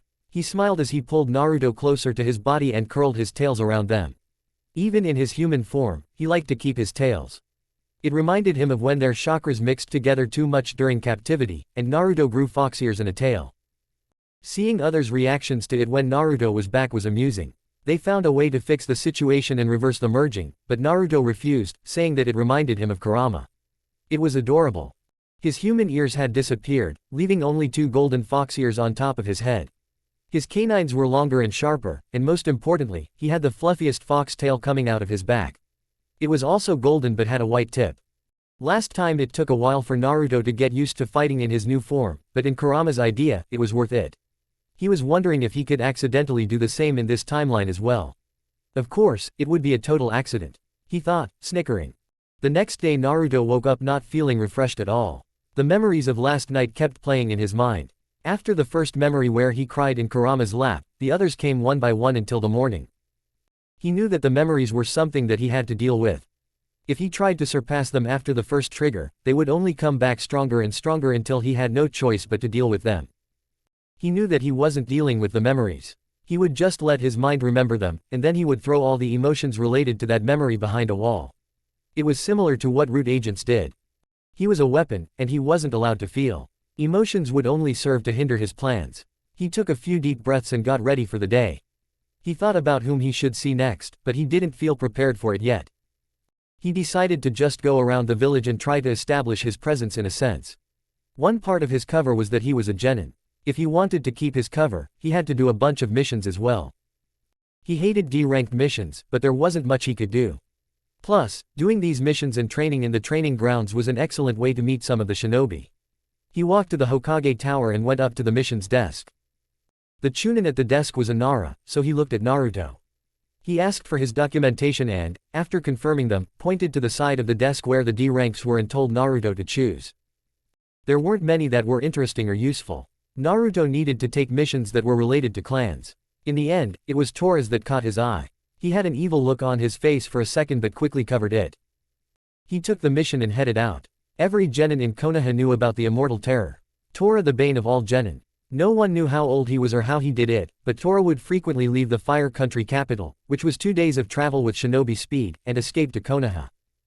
The poor genin was tasked to catch the feral cat and bring her to Madame Shijimi. Naruto had a plan, and he was not ready to back out. He first went to a few stores to buy a few items. When he laid down his trap, he went to find the little devil. It didn't take him long. Tora was in an alley eating what looked like a stolen salmon. Naruto made a clone who shunshined inside the alley and stepped on a metal can to make himself known. Tora ran with the piece of salmon as soon as he saw the clone.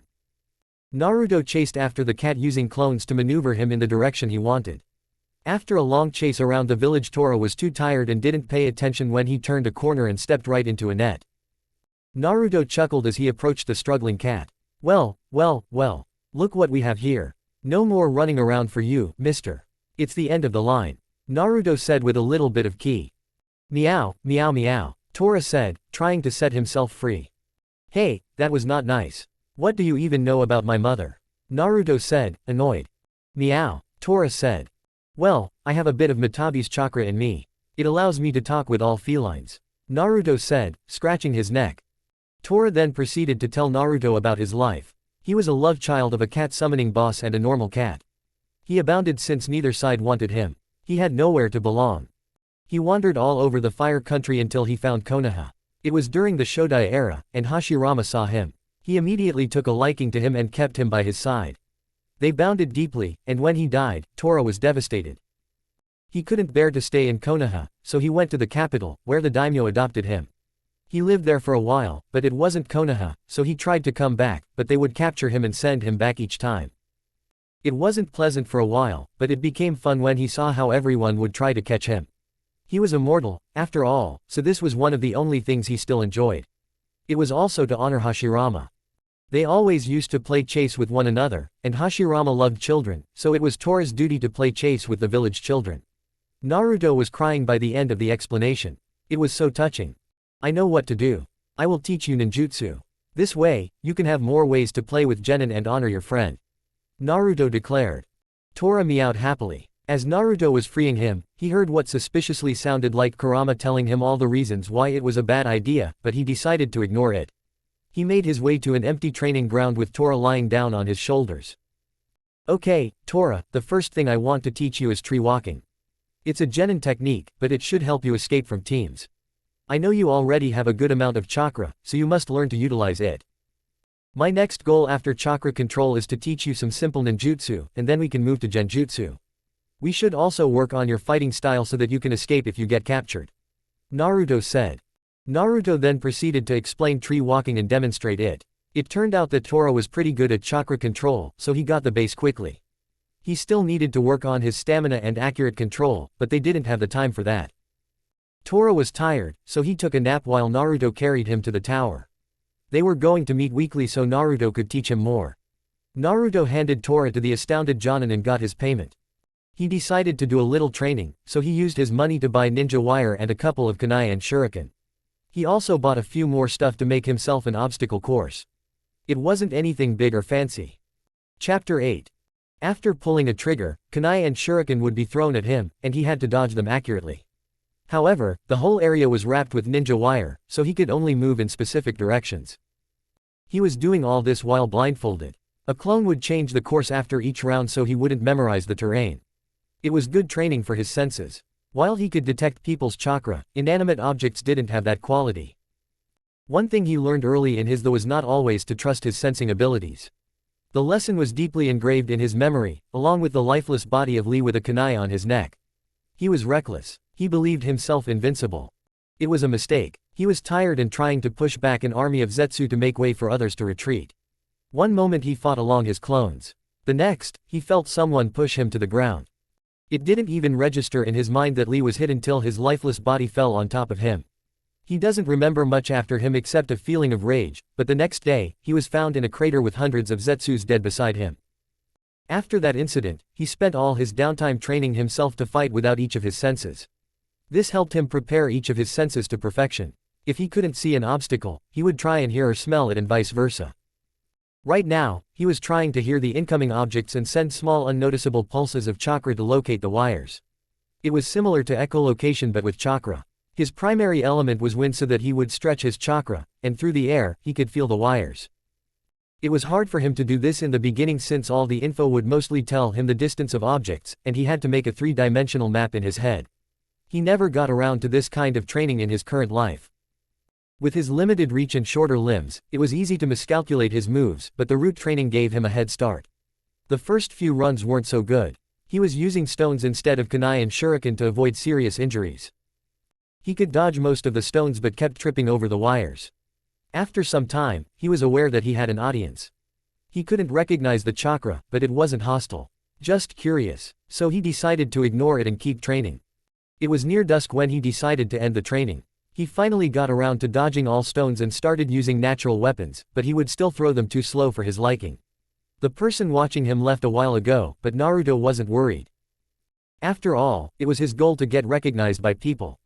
He packed his stuff and went back to the base for the night. He wrote his report and put it on a stack near Danzo's office. He had dinner and went back to his room for the night. Naruto didn't like to think about Team 9 very often. Neji was the first to die from the Rookie 12. Still, it was the beginning of the tragic fate of others. Lee was never the same after his death. Lee was a lot quieter, and when he thought no one was watching, he would often have this far-away look as if he was forcing himself to ground to present. Tenten often cried at night when she was alone but kept pushing herself to help everyone in the war. She was a combat seal maker and a master of many weapons, so they all needed her. She would also teach everyone basic fuinjutsu to help them in combat. Her seals helped prevent many deaths before Naruto was ready to become a seal master. During the war, Naruto started learning the art, but it took him very long to become a master. Fuinjutsu was a complicated art and had many areas of expertise. His mother specialized in offensive seals, while his father and the Nadaime were masters of space-time seals. Jiraiya area was mainly related to infiltration and hiding. Naruto decided to learn a bit about these areas to respect his idols, but after finding the sealing vault in Uzushiogakure, he chose defensive and barrier seals. It took him a while, but he managed to thrive. After Lee's death, Tenten was so detached from reality. She was never the same person again. When she was on a sensitive mission with a team to steal supplies, they were ambushed, and Tenten took her final stance. They didn't manage to recover her body since she decided to blow the enemy up along with herself. It was devastating for the remainder of Rookie 12 to hear the news. Guy-sensei soon followed his students in death. The youthful man couldn't bear it anymore. Others in Rookie 12 all had similar fates. One by one they all fell to protect each other. To maybe give others a chance of survival. Naruto failed them all. He couldn't save his loved ones. Everyone was dead, all he could do now was to make sure it would never happen again. He couldn't bear to see any of them hurt. Anyone who wanted to get to them would have to get through him. Since Naruto was given his mission, his training also changed during the week. He was learning working with different weapons and new taijutsu styles. They would teach him a new skill, and when they thought he was ready, he would fight other agents with that skill to measure his level. His main taijutsu style was the Uzumaki style. In one of his medical reports, they discovered that he had the right chakra for chakra chains, but since they didn't have any scroll or an Uzumaki with the knowledge, they didn't know how they would activate. They tried different methods to trigger them but were unsuccessful, so they decided to wait and see. That's why they chose this style for his taijutsu to complement the chains when they were developed. The style focused on flexibility and agility to dodge the attacks and use a weapon or chains for attacking. It was an excellent style for mid and high range, but since he didn't have the chains, they thought him another style for short range. The style was old and had a few names, but it was focused on flexibility and kicks to keep the hands free for jutsu. He would use his legs to keep the opponent at a distance so he could use his weapon or a jutsu. The style also forced the opponent into an awkward position since most hits and attacks were focused on the legs, which were usually less protected. Naruto was also learning katas and other styles to add unpredictability to his moves. Since he managed well in those areas, they taught him to fight enemies with unique abilities or kekkei genkei. He was also practicing fighting against genjutsu users. The best part about it was that he was also learning to cast genjutsu. They taught him many chakra control exercises. He needed to learn and master them to start learning medical jutsu. Many of his lessons were about human anatomy and weak points to target in a fight. He convinced Danzo very subtly that learning medical ninjutsu could help him heal himself in case of severe injuries. If he was with a team with his unlimited chakra, he could heal them in case of emergencies and higher his chance of success in a mission. He couldn't use healing jutsu yet, but he had enough knowledge about human anatomy and first aid to be helpful. Even for genjutsu, the most he could do were minor distractions. He couldn't change the whole scenery. He would mostly try to do small perception genjutsus to make the opponent believe that things are closer or farther than they seem or cover objects like kunai or shuriken so the opponent won't see them. To Naruto, these were most useful since he was a heavy fighter and didn't have the patience or control to do complicated genjutsu. Even now, he could only hold the genjutsu for a few seconds, and he would leave himself open during those seconds. It would be suitable for situations where he had a backup. Plus, he wasn't at a level to cast the jutsu without hand signs yet, so that was also a problem. Still, genjutsu was a skill he respected and wanted to learn, so it was for the best. Another change that happened was that he was taught shadow clone jutsu. He was limited to one clone for the time being. The clone was sent to study, which mainly consisted of medical books and poisons for the time being. Naruto was enjoying the amount of information he was learning, especially since he didn't have time to get in-depth knowledge on subjects during the war. He was also working on his etiquette and social skills at events. One thing he never knew was that some of Danzo's agents weren't trained as shinobi but rather spies. They were all over elemental nations in different areas to gather information. Most of them were acting as civilians holding low positions to avoid attention. Still, it was enough to gather general information about the situation of each country. These agents were taught to act appropriately to their situation. They were still emotionally and mentally conditioned, but they could make a mask and pretend. Naruto has lessons to learn about how to act like a child and shinobi. He is learning to be playful with the children and well-mannered against adults. After all, his mask was Danzo's ward and pupil, so his behavior would reflect that. He was told that when acting as a shinobi, he should still give to childish urges once in a while to pretend as a child who wants to act mature and not the perfect soldier he will become. However, he should never be disrespectful. Also, he had to act clumsy and make mistakes as well to cover his skills to a level of genin. Despite public belief in his last life, Naruto was a good actor. After all, he had the mask of a cheerful child his entire life. Naruto was surprised about the changes, but that was to be expected. He was 6 and at the age when he should go to the academy but wasn't allowed to do so. Maybe Sandame insisted on giving Naruto a more public life. Naruto believed that it was mostly guilt. In the past, the reanimated Sandame told him about all his mistakes and guilt and asked for forgiveness. It was a hard conversation, and Naruto forgave him but also told him that he could not look at him as his Gigi anymore. Naruto cried and broke down, saying he wanted to but couldn't.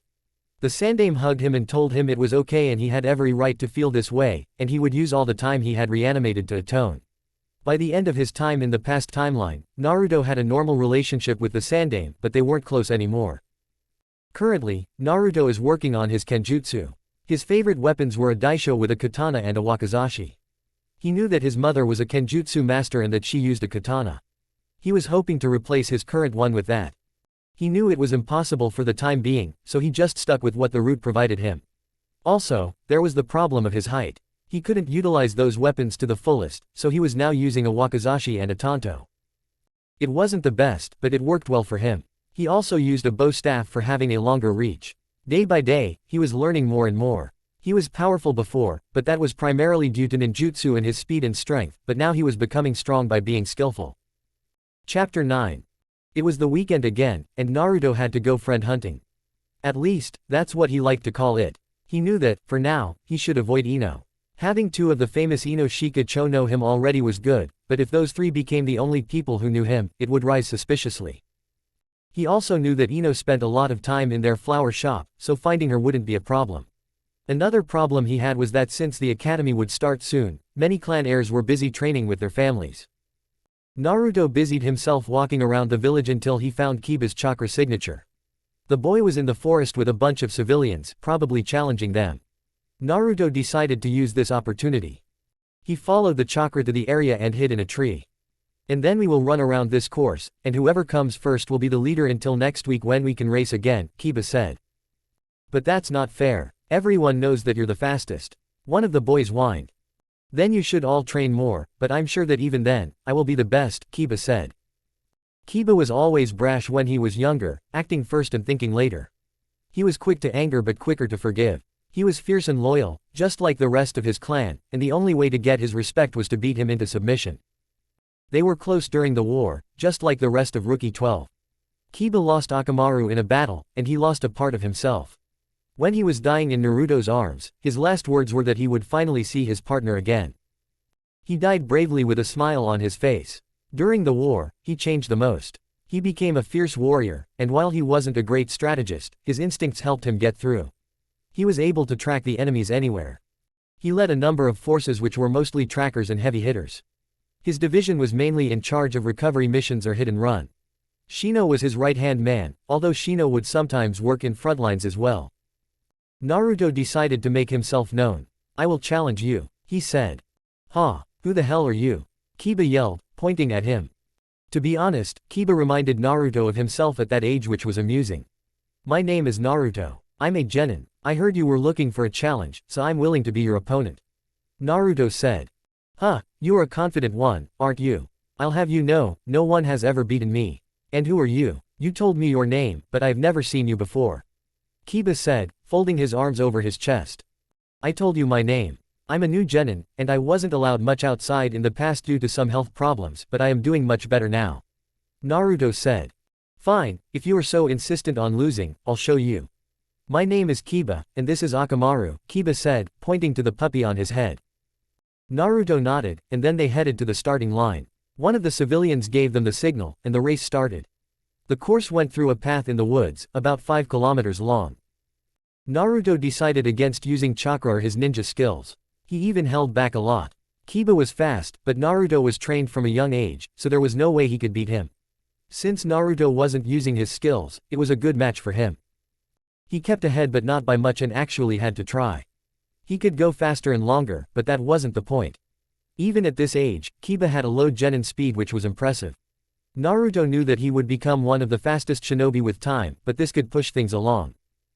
They finally passed the finish line, and Naruto finished just 2 seconds before Kiba. Kiba was struggling to breathe and panting heavily, so Naruto also made himself look tired. How can you be so fast?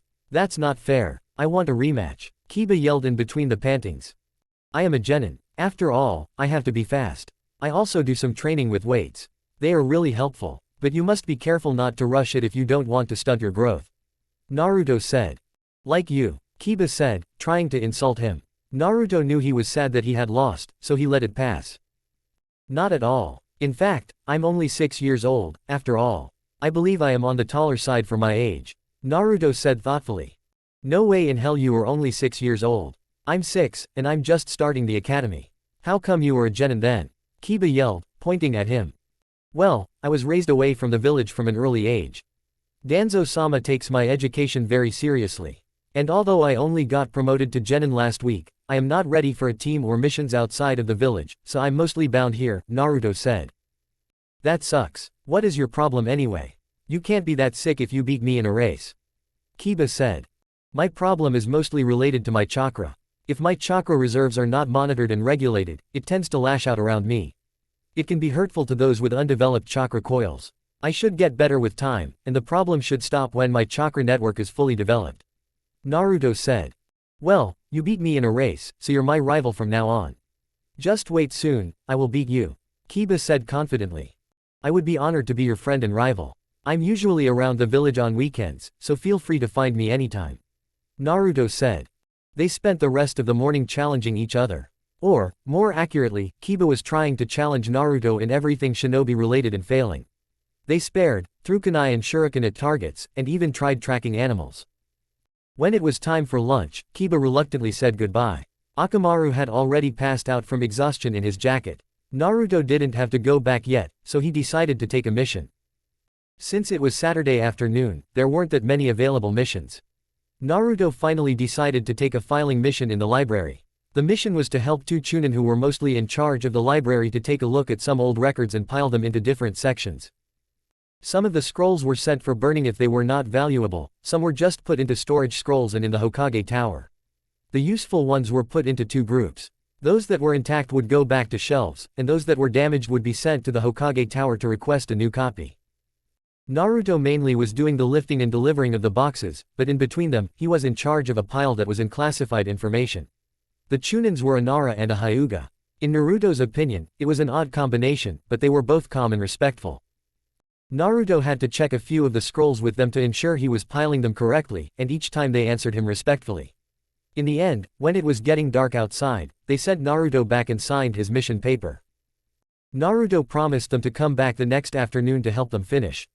Naruto delivered his mission scroll and went back to the base. After his usual routine, he got to bed and meditated. Many things haunted Naruto's mind. One of the most prominent was his treatment of the villagers. Naruto spent many years trying to convince himself that it wasn't their fault and that they didn't know any better. But that was all a lie. Naruto was only a kid. He didn't deserve it. He just wanted to mourn his innocence and the things he lost, but no one allowed him.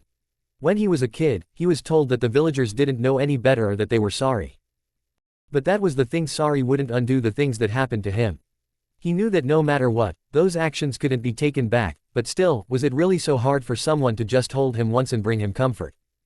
He knew he didn't have many things and couldn't have them. The love of a parent. A home. Love. Happiness. Someone to talk to. Friends. The list went on, and he had none of these. He was truly alone in a cruel world. Every day he would see parents and their children and wondered what it was like. To have someone who loves you. Who protects you? What did a homemade dish taste like? Or how did it feel when you were injured, and someone took care of you?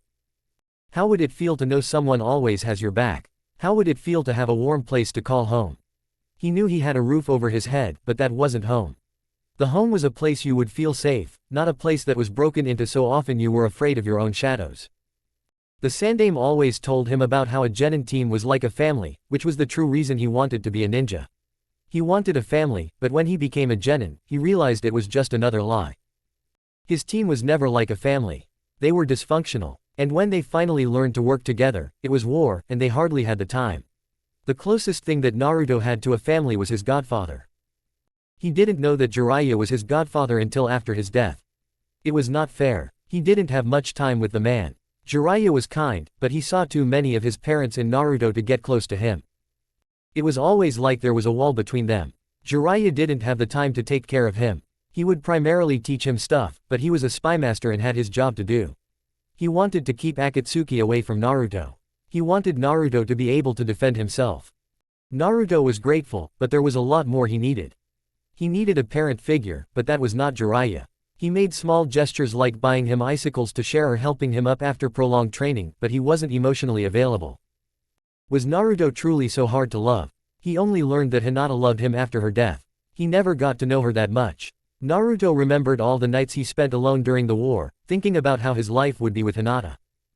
It ached his heart to know that even in this life, he wouldn't be able to spend time with her. He had a path to fulfill, but wasn't it better this way? At least in this life, she could love someone who would return her feelings. Naruto knew there was no happiness and love in his path, but he would ensure everyone else got their happy endings. Even now, he was just frustrated after all the things he went through. He couldn't talk to anyone about the things he went through because they never happened in this timeline. He couldn't be mad at the villagers when they never mistreated him.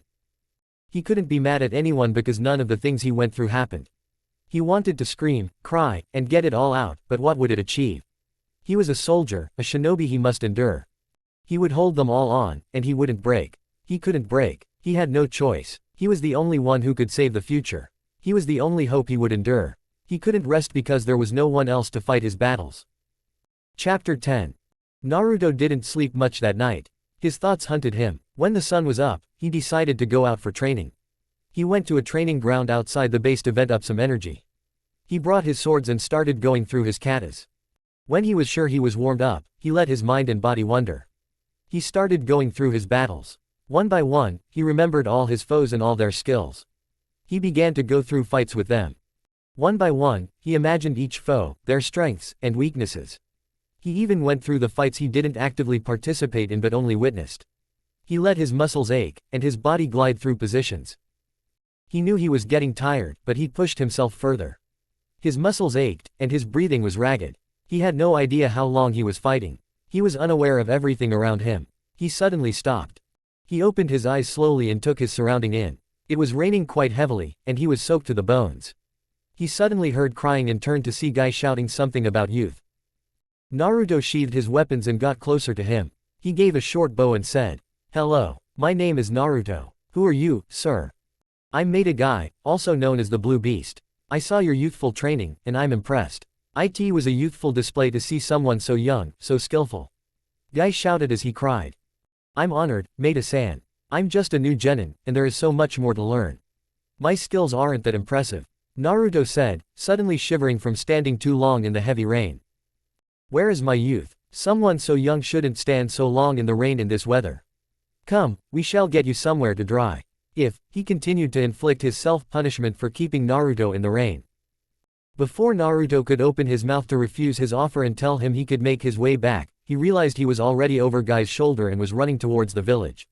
Naruto knew that his protests would fall on deaf ears, so he just accepted his fate. That is how Naruto found himself in the Jonin lounge with a blanket wrapped around him and a cup of hot chocolate.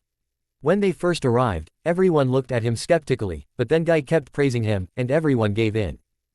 He was sitting on a couch next to Guy and Genma while they were conversing with Hayate and Yugao. Naruto didn't pay much attention to their conversation as he watched the Jonin commander play shogi against one of the Jonin. Naruto believed the Jonin to be new because when Shikaku came to the lounge and offered to give time off to whoever could beat him in shogi, the Jonin volunteered while everyone else just looked away. It didn't take Shikaku much time to win. The Jonin was obviously inexperienced and made many mistakes. Naruto wanted to test himself against Shikaku but knew that it wasn't a wise move. So he just kept watching the games. When the rain finally stopped, Naruto excused himself and went to get his weekly mission. Tora wasn't out in this weather, so he took some cleaning missions in the orphanage. Naruto had no good memories from that place but still liked to help. The orphanage was highly understaffed for the number of children. Often the older ones would take care of the younger ones. They could hardly manage to get the everyday work done, let alone play with the kids or care for their emotional needs. There was always a D-rank mission available to help out in the orphanage, but it was a charity service and never paid. Jonin senseis would often threaten and take the mission when their genin were difficult, and it would be done with disdain. Naruto believed that those children deserved better. He would often insist on taking the mission even though his teammates would throw a fit. He believed that at some point, Kakashi-sensei realized why Naruto took the mission, and he talked with the other two because they stopped complaining. The matron hated Naruto, but he didn't care. He would make as many clones as possible, doing all sorts of tasks around the orphanage. He would take care of repairs, clean, cook and even spend time with the children.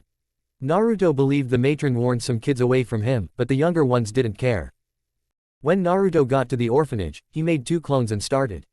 There were many things to do, but the state of the building was the first. Naruto made a list of all the things he could fix and the materials he could find and started. There were broken windows, doors, roofs, floors, and many other things. He would need to buy material for some, but others were easy fixes. One of the clones went to the forest nearby to cut down a tree and make wooden planks, while the other one went to fix some of the things that could be done in the meanwhile. Naruto himself busied himself with cleaning the building. There was dust and garbage everywhere. He knew it was not a job for one person, but he did his best. By the end of the day, he only managed to fix a few things. After going to the mission desk, he returned to the library and helped the Chunin finish up. He slept a lot better that night. The next few months were uneventful. Naruto's training got more advanced, and he was deemed ready to take missions after his birthday, which was today. Naruto also made more friends and got closer to the other ones. He met Ino inside the flower shop and made regular visits with the context of learning about flowers. Naruto always had a green thumb, and now with the help of Ino, he had a little garden in the root base. He convinced Danzo with the pretext that Ino might ask about the plants, and he was already buying them, so he might as well care for them. He met Shino inside the forest, and they often went exploring together. They would look for insects compatible with Kikaichu to improve them and have had exciting results. They even managed to find a unique insect that helped increase the Kikaichu's resistance to water. They weren't entirely immune to water but could last longer in harsh weather. Naruto also met Hinata one night. She was hiding in the forest crying because everyone believed she was useless. Naruto told her about the importance of not holding back. He explained that if she held back in her fights, she would only give the other person a false sense of security. This sense of security can cause their death in missions because real enemies won't hold back. Instead, if she gave it her all, she might give the other person a few injuries but they would learn and improve. It was hard for Hinata to change at first, but she came out of her shell little by little. She was now the best taijutsu user of her clan in their age groups, and she would often spar with Naruto to get stronger. They were even working on modifying her kata so that she could lean more on her flexibility and water nature chakra. Everything was going great. Naruto made a point to visit Shikamaru and Choji often. He usually played a game with Shikamaru and then spar a little with Choji. It was hard for Choji at first because he wanted to hold back, but after seeing Naruto's skill, he gave it his all and started to enjoy their spars. Overall, all his friends were a lot stronger this time, and he was so proud. He even became close with some of the Chunin and Jonin. He met Asuma, Kurenai, Anko, Ibiki, Izumo, Katetsu, Genma, Raita and Aoba. These were the people he was close to in his previous life, and he also managed to get close to new people. He was mostly seen as a polite and well-mannered errand boy. They would often give him jobs like delivering documents to different people or giving them a message. In return, they would teach him other things. He got some lessons in his ninja skills, books, and materials. They would sometimes give him things like senbon, shuriken, kunai, or in rare cases sealing paper and ink since Naruto made it known that he was interested in sealing. Naruto made it known that he wasn't expecting payment, but they always insisted. Naruto would sometimes meet Guy as well. They would spar, and Naruto would try and work on his senses. It helped him improve a lot. He never got to see Kakashi around. Naruto knew that he was in Anbu and often on missions. He would often sense for his chakra just to make sure he was okay. All this brought him to his dilemma, which was that he never got to see the Uchiha heir.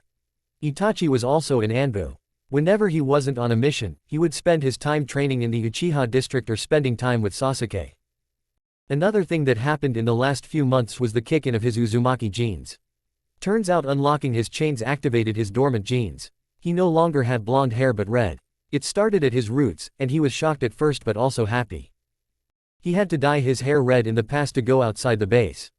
He was an Uzumaki, and Danzo didn't want anyone to relate his hair color to his father. But now, he no longer needed the dye. His eyes also had a purple hue due to the more potent Kyuubi chakra this time around. Another improvement was that his clones managed to finish a few of his seals. They made the selective memory transfer seal, where they would use chakra to create a clone that only had certain memories. When the clone popped, it would transfer its memories to Naruto. He also managed to use blood shadow clones, which were his new inventions. These clones wouldn't pop unless there was a critical hit and didn't need to be replaced since they could eat food and generate chakra naturally. Naruto now had around 100 clones in the outside world. 10 of them were in Konoha in different departments. 40 were posing as civilians all around the nations, and 20 were tasked to be spies. The spy clones would pop as soon as they were caught and had a burning seal to destroy all that was left of them. 20 were tasked with knowledge gathering and working on seals, and 30 helped Orochimaru with the things he needed. Overall, all his plans were in motion, and he only needed time. Today he would finally turn 7, and Danzo has promised him a special gift. Naruto knew he was up to something but had no means to find out what it was. He recently got around to making daily clones again to spy around Konoha, but nothing was going on. His training has also taken a new direction. Since there was not much room for him to improve physically, his physical lessons have lessened.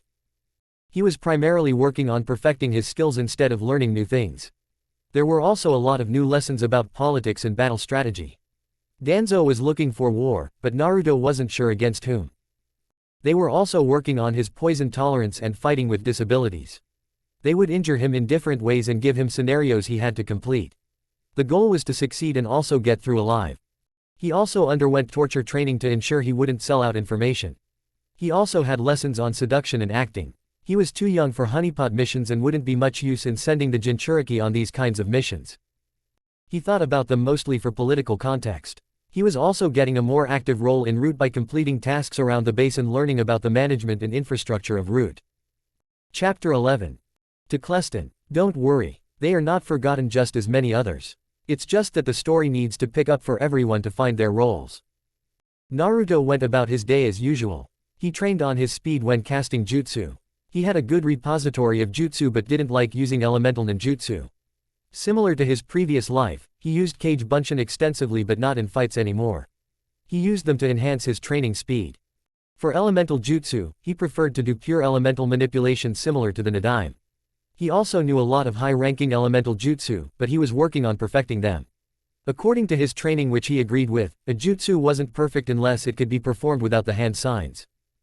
This way, there was less chance of the opponent finding out the jutsu was being used until the last moment. Another reason that Naruto tried to avoid the elemental ninjutsu was that during the war, he learned the importance of saving the chakra. In war, you will never know when you will get to rest or what tricks your opponents can pull, so it is best to always be ready for the worst, and chakra was necessary in these cases. Having enough chakra to cast a substitution can mean the difference between life and death. It was around noon, and Naruto was told to change into formal attire. It was simple navy blue kimono without any designs. Naruto took a quick shower and got ready. He met Danzo near the entrance of the base. He couldn't kneel without disheveling his clothing, which he knew Danzo wouldn't appreciate, so instead, he gave a deep bow. Hokage-sama invited us to join him for lunch along with elders Homura and Kaharu. I will formally announce you as my ward and future heir to the council afterward. Danzo proceeded to tell Naruto about what was expected of him. They made their way toward an old Japanese restaurant. They were the first to arrive, so they sat at a table, waiting for others. Danzo ordered himself a cup of tea while Naruto sat quietly. After a short while, the others arrived. The introductions were short and polite. Naruto was mostly silent and looking down while letting Danzo answer questions. He answered the few questions he was asked directly. The story that Danzo and Sandaime came up with was that Naruto was an Uzumaki orphan found by Anbu. His parents were dead when he was found, so they brought him to the village. He had medical problems and couldn't stay in the orphanage, so Danzo decided to take him in. He was trained early on due to his strong chakra and became a genin. He has the skills to become a chunin. He just needed a few C-rank missions, which he would start soon. He will be on teams assigned by the Hokage for those missions.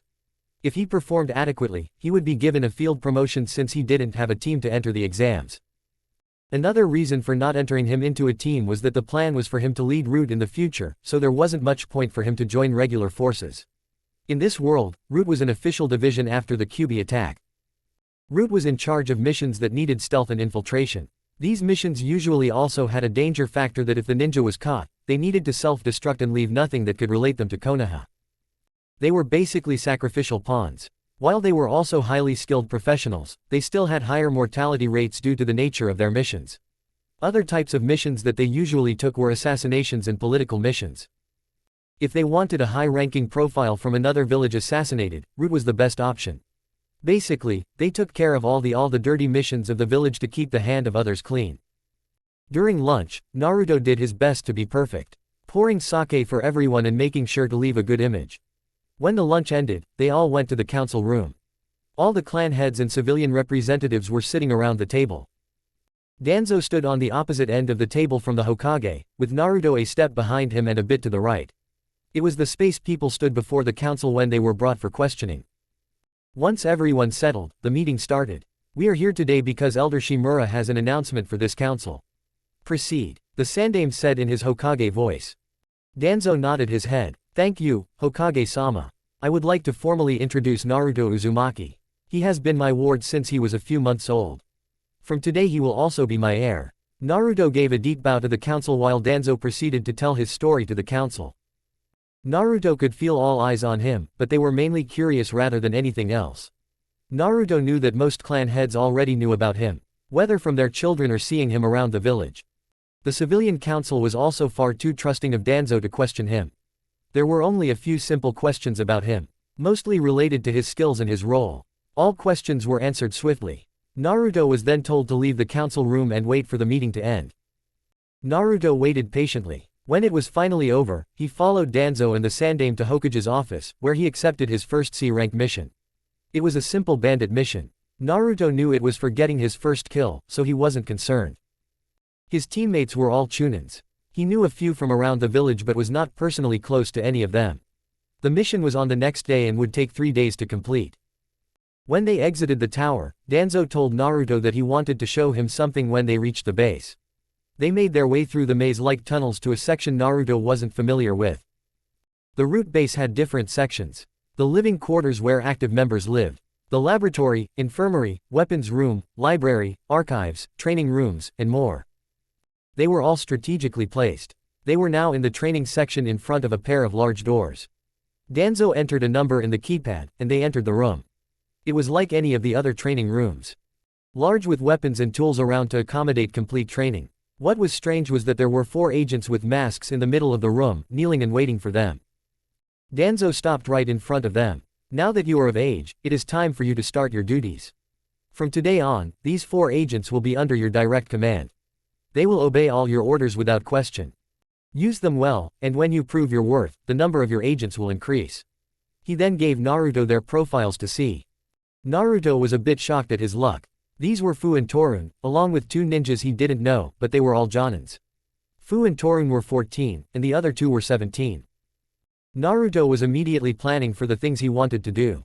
There were many things to plan, but this would make everything much easier for him. Naruto greeted them as their commander and told them to meet him tomorrow morning before he went for his mission so he could give them their orders. That night Naruto didn't get much sleep thinking about what he should do and what plans he should put into motion. It was a hard decision. He had to earn Danzo's trust and use the agents to his benefit, but at the same time, there wasn't much he could do that wouldn't arouse suspicion. The agents had the rank of Jonin, but they were all new Jonins.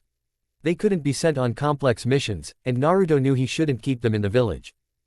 A group of 4 was also unsuitable for a long-term mission since it would be strange for him to send all his subordinates away as their first command. He couldn't keep them in the village either since there were already enough agents in every department.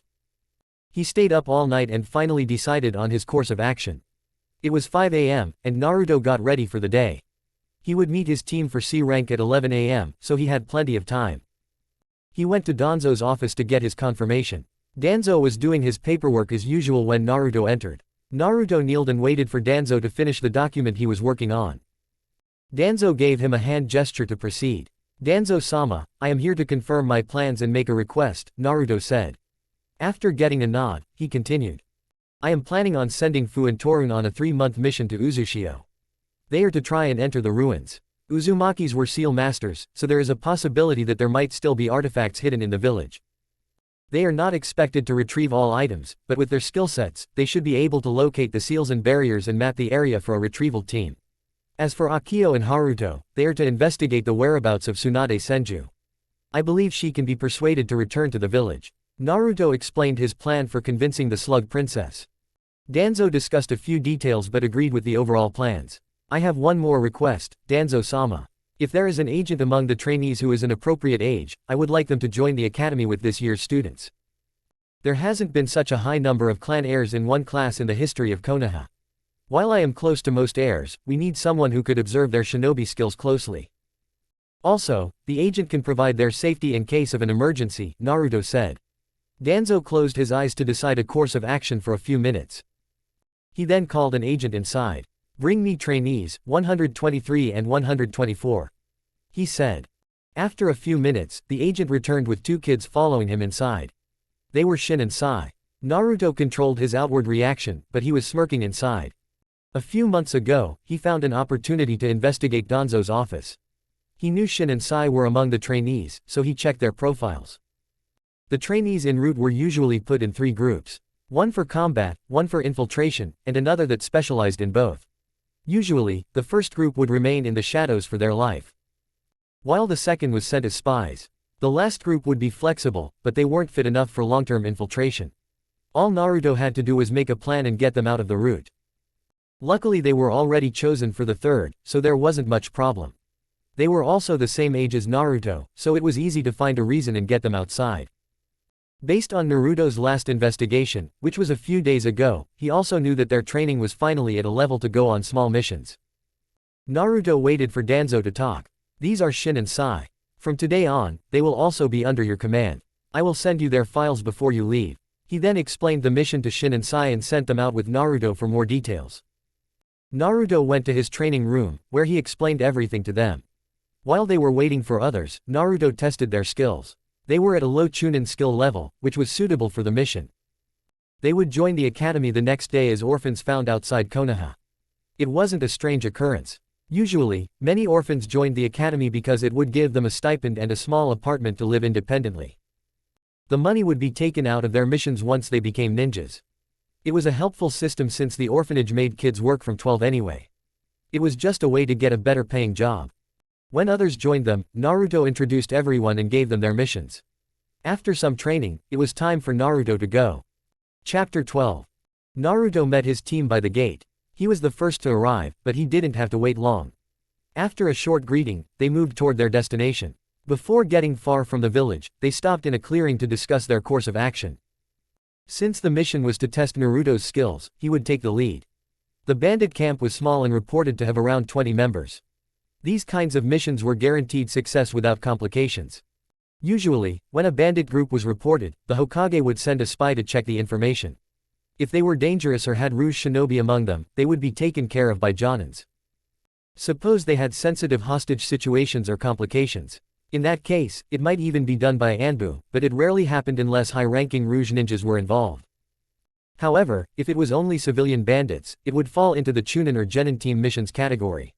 And this one was straightforward due to the small number. The camp was located outside a village that was 2 days away from Konoha but within the Land of Fire.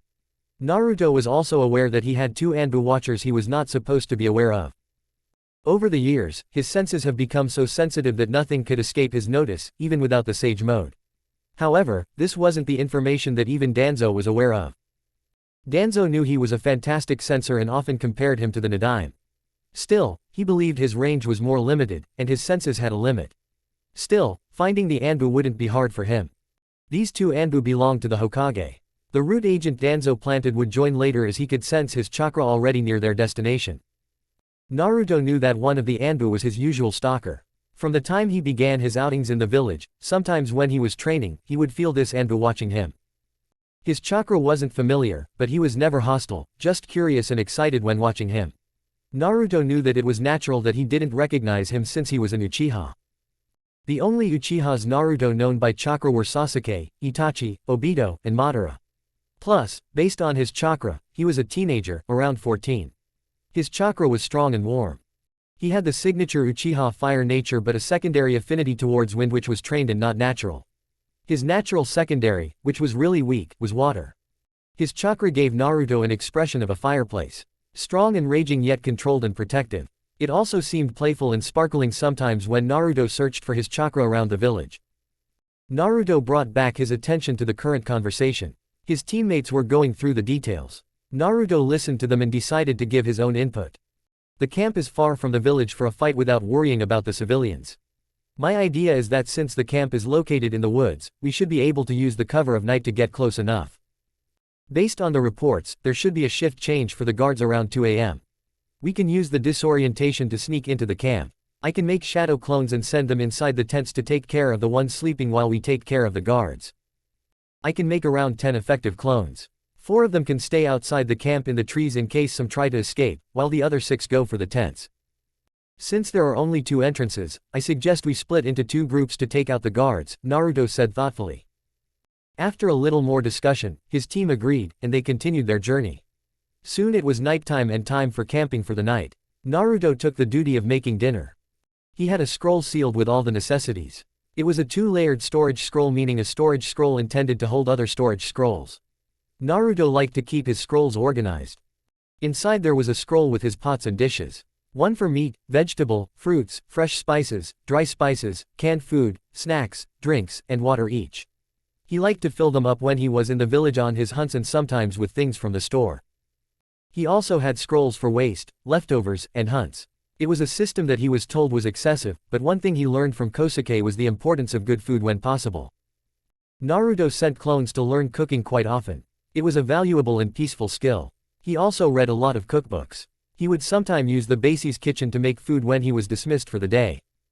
His cooking was slowly gaining attraction, and Naruto didn't know how to feel about it. The only people outside the base who knew about his cooking skills were the Rookie 9. Naruto looked through his ingredients. He knew they all had a long day, so he didn't want to take too long to make dinner. He decided to make rice and curry along with some roasted rabbit he caught a while ago. He cooked the rabbit with red wine and balsamic vinegar to make a sweet and sour sauce, while the curry was more creamy. He didn't expect everyone to ask for seconds so fast when he served the dishes. He filled everyone's dishes again and told them that he also had dessert. For dessert, he had a pie with various fruits he had made a few days ago and some herbal tea to help them sleep. Naruto decided to take the first shift to clean the dishes when everyone had their shares. He put the extra ingredients in the scrolls. He really loved his modified scrolls. They kept his ingredients fresh for at least a month. After that, it was based on the ingredient. Things that were dried could have a lot longer lives. When they started eating dinner, Naruto's clone sneaked 2 servings for the Anbu. Naruto knew that he was being an asshole, but he couldn't help himself. He also left them a note saying to leave the dishes at the same place for him to pick them up. Naruto collected their dishes and started cleaning everything. It didn't take him long to pack and fill himself another cup of tea for the rest of his shift. The next day he got up before the others and made some breakfast. Some rice and omelette along with steamed vegetables. They cleaned up and started moving again. They reached the village in the early afternoon. They took a room in an inn and rested until midnight. Turns out that all their information was accurate, and they got to the camp pretty quickly. Naruto was a bit nervous. He knew that it wasn't his first kill, but he hadn't killed in his life. He also hasn't taken the life of a human in a very long time.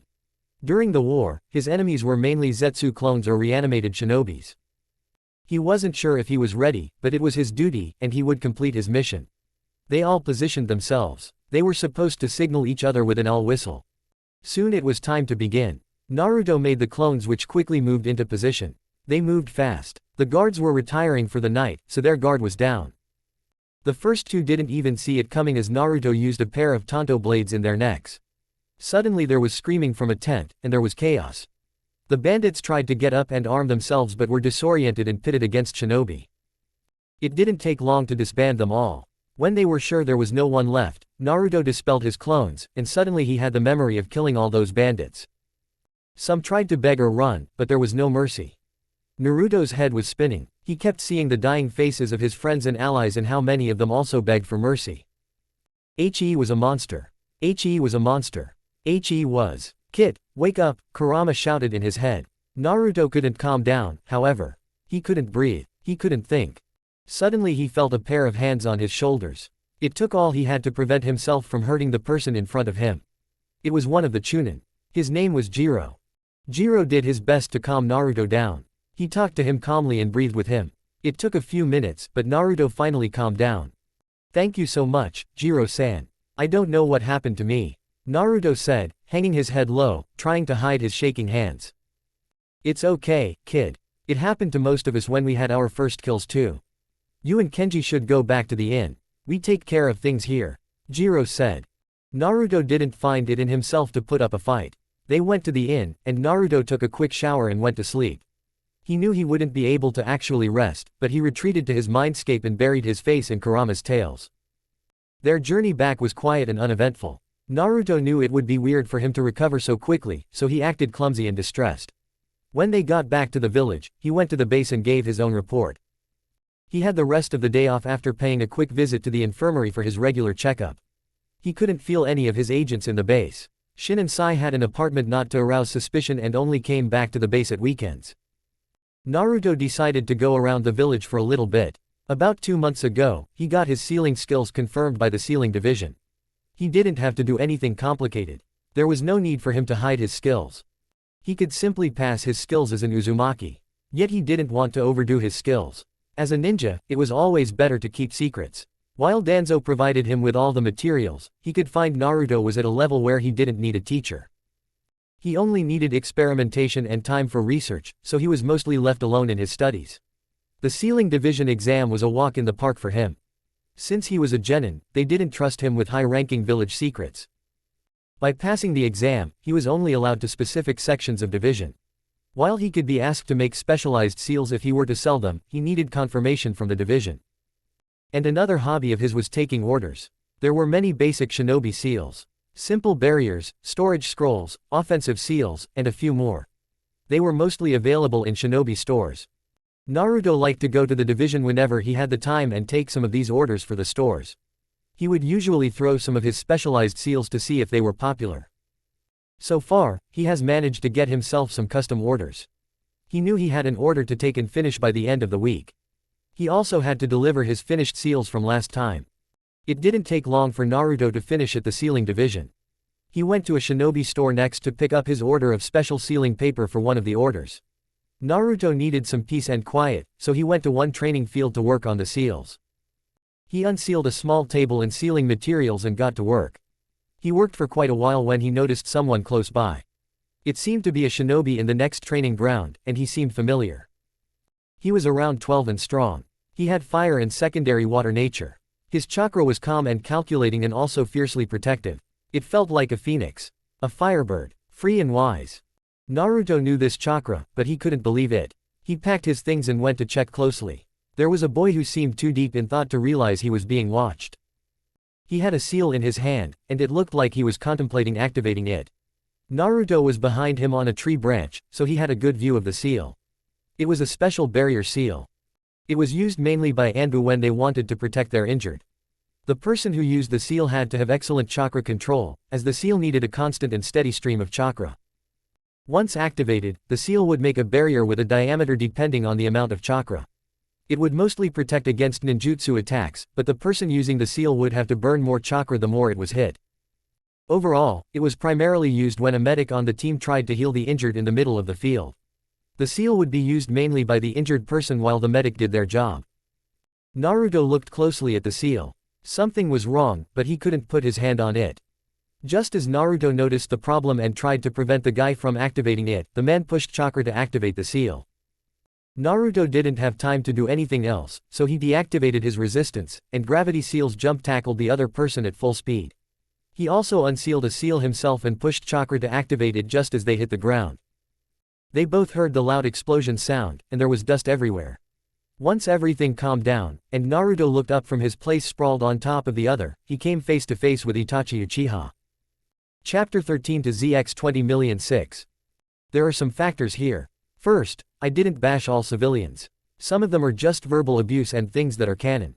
Second is that Naruto blocked these memories as a child. He didn't remember these accidents when growing up, so they wouldn't change his character from canon. Blocking memories is a natural response to childhood trauma. I'm planning on explaining Naruto's reaction when he finally remembers things. While anger can be a response, there is also a fact that after so much time, it won't change anything. You can be angry about things that happen to you, but if the subject of your anger is not willing to accept it or there is no outlet for the anger, often a response would be moving on. You won't forget or forgive, but there are things in your life that need your attention, and if you just stay angry, you will be the only person who gets even more damage because everyone else will move while you are the same. So yeah, you can be angry and yet choose to move. And the fact is that Naruto is in another time where none of these happened. He can't justify his anger against people who haven't committed the crimes. And there is also the fact that his loyalty isn't to the villagers. It's to his friends and comrades. He wants to save them, not the villagers necessarily. It took a second for Naruto, but he got up quickly. I'm really sorry. I didn't mean to hurt you. I saw you trying to use that seal and got curious, so I looked. I noticed a problem, but before I got the chance to say something, you activated the seal, so I had to act quickly. Are you okay? Naruto said nervously. Itachi looked at him for a few moments before answering. I am alright. Are you by any chance a seal master? He asked. Well, I'm pretty adept, but I don't think master is a good word. I work in the sealing division. I'm Uzumaki Naruto, by the way. Naruto said, extending a hand to help Itachi up. Uchiha Itachi. Nice to make your acquaintance, he said, taking the offered hand to get up. As he tried, he winced when he put weight on his ankle. Let me take a look, please, Naruto said, helping Itachi sit and check his ankle. It doesn't seem broken. Is it okay if I use Iryojutsu to check and heal it? Naruto said as he examined his ankle. Itachi just gave a HN and a nod for Naruto to go on. Naruto healed his ankle and unsealed a roll of elastic bandage to secure it. I healed it as best as I could. It was just twisted. Still, you should try and rest it tonight just to be sure, but it should be fully healed by the morning. Naruto said. Thank you, Uzumaki-san. I am in your debt. May I ask what was wrong with the seal? He said. There were actually two problems with the seal. The seal is an old version. They had a problem with excess yin chakra. It caused the seal to deteriorate. Sealing ink tends to lose potency with time. When you tried to push your chakra, which leans toward yin affinity in the seal, it caused it not to fully activate evenly. So there were areas with too much chakra and areas with no chakra. That's why it exploded. It is also why the person who uses the seal needs great chakra control. In the newer versions of the seal, the problem with yin affinity is solved, but I won't suggest using old seals under any conditions. Naruto said thoughtfully. Still, I might have gotten seriously injured if it wasn't for you. Is there any way I can thank you? Itachi said. Well, you don't need to thank me. We are comrades, after all. But if you insist, we can become friends. Naruto smiled brightly. Friends? Itachi asked, a bit shocked. Well, yes, I was a bit isolated when I was younger, so making friends makes me happy. Naruto said shyly. Itachi extended his hand towards Naruto, which he shook happily. They sat a bit longer talking about seals, but then it was time to go. Naruto accompanied Itachi to his house even though he insisted he could make it alright. In the end, he agreed since Naruto insisted that he didn't want Itachi to injure himself again. After a quick goodbye, Naruto returned to the root base to report his day.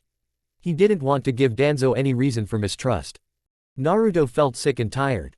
It's been a few months since the bandit mission, and Naruto was getting worse. Ever since his mission, he constantly had flashbacks and visions of war and death. He tried his best to suppress them during the day, but at night they were hitting him with full force. That was why he was in Uzushio now with Itachi, Kakashi, and Shisui. It all started a week ago. Naruto remembered an artifact he had found before in Uzushio. It was for sealing memories and emotions. It was banned and inhumane since it could be used to seal someone's memories and make them into an emotionless machine. It still had its uses since it was first designed to help shinobi with PTSD. Naruto discovered it in the war after he was rescued from Madara. He was a mess, so the Nadaime suggested the use of artifacts to seal his memories. He knew he was captured and how, but everything else was a blur until after the sealing ceremony. Now Naruto was planning to use the artifact again. When Fu and Torun returned and gave a report of active seals in Uzushio, it was all Naruto needed. They weren't able to recover anything since everything was protected, but they made a complete map of areas with active seals. Naruto made the proposal for the mission and spent a month sorting his memories with Kurama. Since there was a chance of some artifacts being made public to Hokage, Danzo had to inform him of the mission. The Hokage agreed only on the condition of Team Ro accompanying Naruto. It took some back and forth, but the Hokage wouldn't budge, so Danzo gave in. Naruto informed Shisui and Itachi personally. He met Shisui a little after meeting Itachi. After the incident with the seal, Itachi made a point of hunting him down whenever they were both available. They would usually talk about seals since Itachi was interested in learning, and they would sometimes spar or work on Naruto's genjutsu skills. During one of these visits was when he also met Shisui. It turned out he was Naruto's stalker, but Naruto didn't confront him. After seeing Naruto and Itachi working on seals, he became interested and joined them whenever possible. He was like an older brother to Naruto. He was kind and gentle yet playful. They would often sit around for hours talking about different things. Naruto also found out that they both had a sweet tooth, so he took up making them all sorts of snacks. Itachi's favorite was dango, while Shisui preferred mochi. They were both easy to make an experiment with, so Naruto often came up with new flavors for them to try. He would sometimes make them bento boxes when they planned on spending time the whole day. Overall, it was peaceful and enjoyable. Since the beginning of the academy, Naruto didn't get to spend much time with his friends, but he made a point of visiting them regularly, even for short times. But Shisui and Itachi were older and wiser than others. They knew about the life of a shinobi, and it was easier for Naruto to connect with them. Also, Naruto wasn't close to them in his previous life, so their deaths wouldn't haunt him. When Naruto informed them of the month-long mission and its details, they were happy to help. They were protective over him and glad they could ensure he was safe. Naruto trusted them as well. Now that they were finally in Uzushio, it was time to get started. It was late evening, so Naruto sent some clones to explore while they made camp in one of the buildings, and Naruto made dinner. After dinner, Naruto's clones finally popped. My clones just popped. From their information, the map seems to be correct. The primary seal in the middle of the village can only grant access to people with Uzumaki blood, so I will check it out. I will also make some shadow clones to unlock the seals around the village and collect everything. I can also make one of my special clones so it will last a lot longer and help you guys catalog everything before my return. I think a week should be the maximum time I need to discover everything inside. If I don't return, please follow the protocol and return to the village with what you can. Naruto said. Shisui looked bothered by the idea of leaving Naruto, but he knew that Naruto was a capable shinobi. In the morning, Naruto gave them each their rations and things they might need. Before going their separate ways, Shisui gave him a quick hug, and Itachi patted his head. It took a while for Naruto to get used to physical touch in the beginning, but now he was comfortable. Stay safe, okay? Shisui said. Naruto gave him a small smile, nodded, and then went on his way. The seals in the central tower were very complex. If Naruto wanted to break, it would take years, but he was an Uzumaki, so that he could pass easily. There were still seals to deactivate. Some of them needed blood, chakra, or both.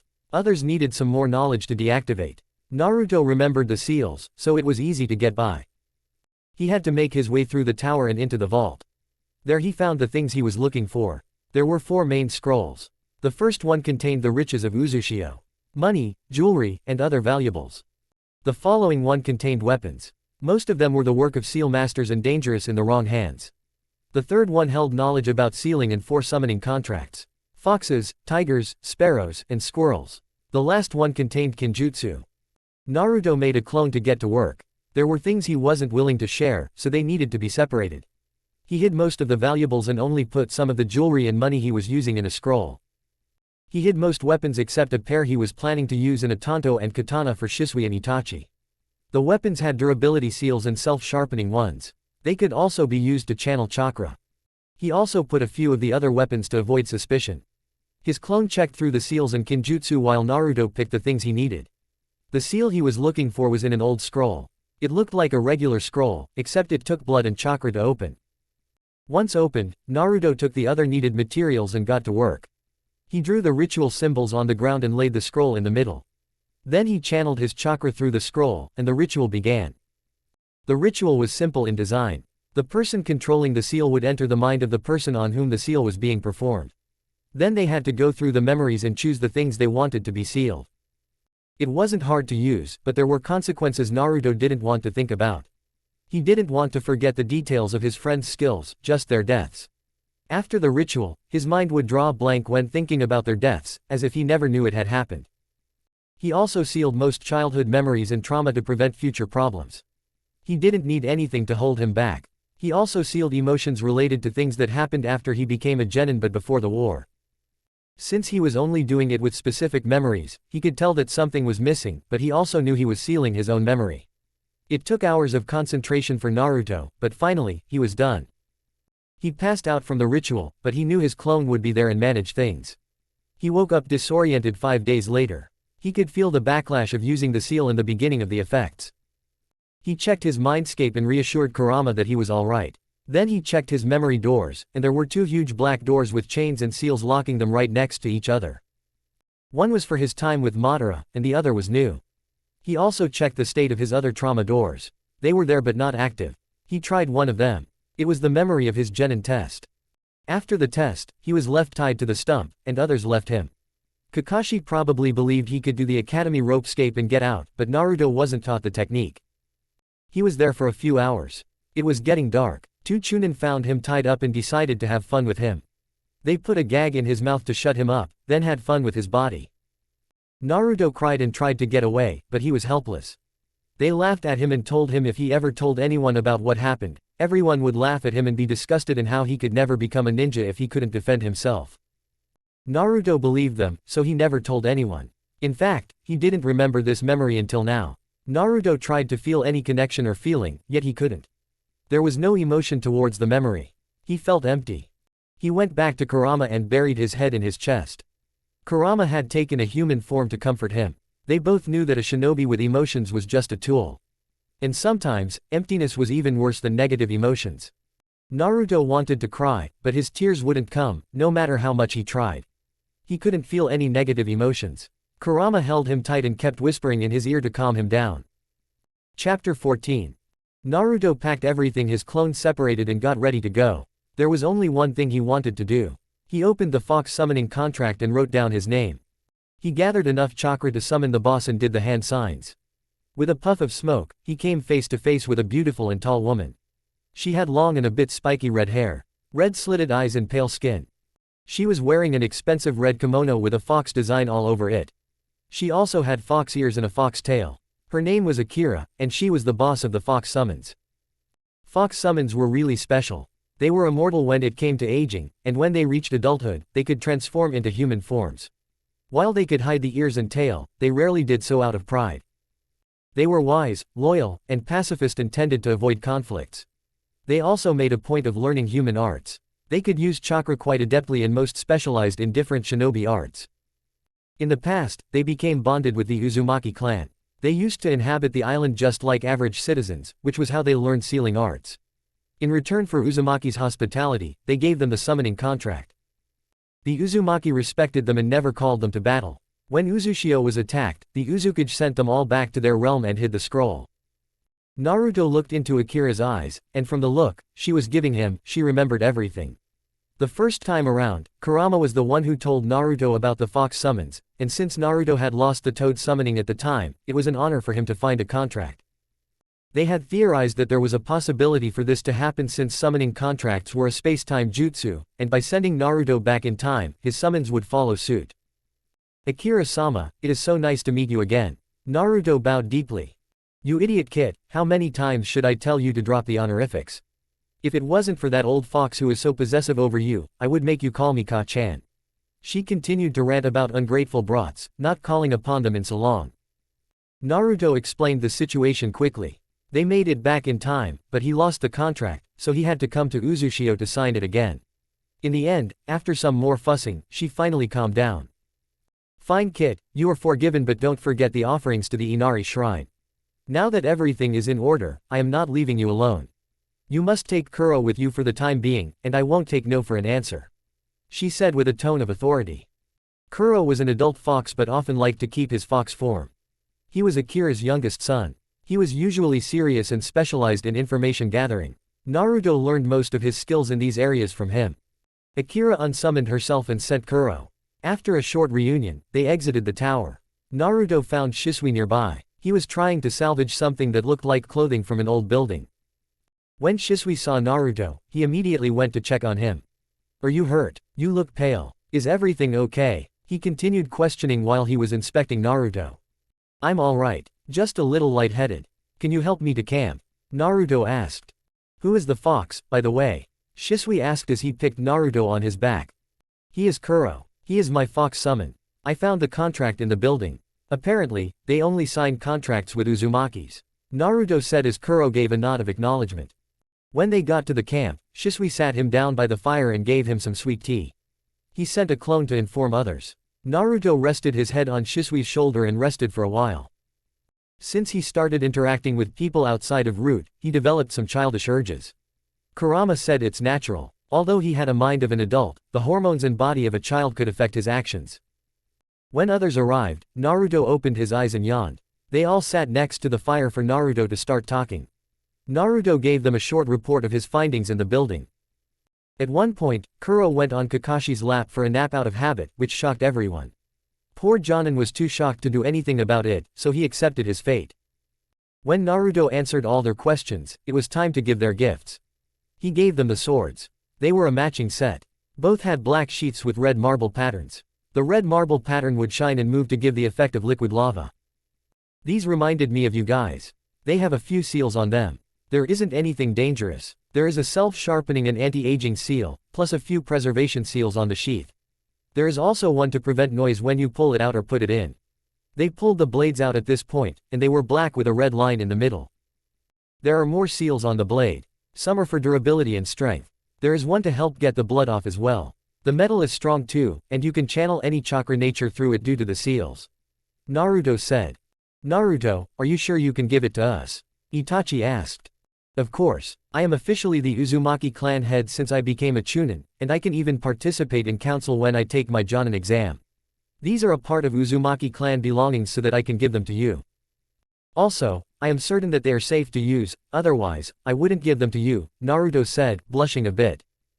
Shisui put his sword down and pulled Naruto into a hug. My little brother is so kind and generous. What did I do to deserve such a good brother? Naruto struggled to get out of the bear hug, but Shisui was strong when he wanted to be.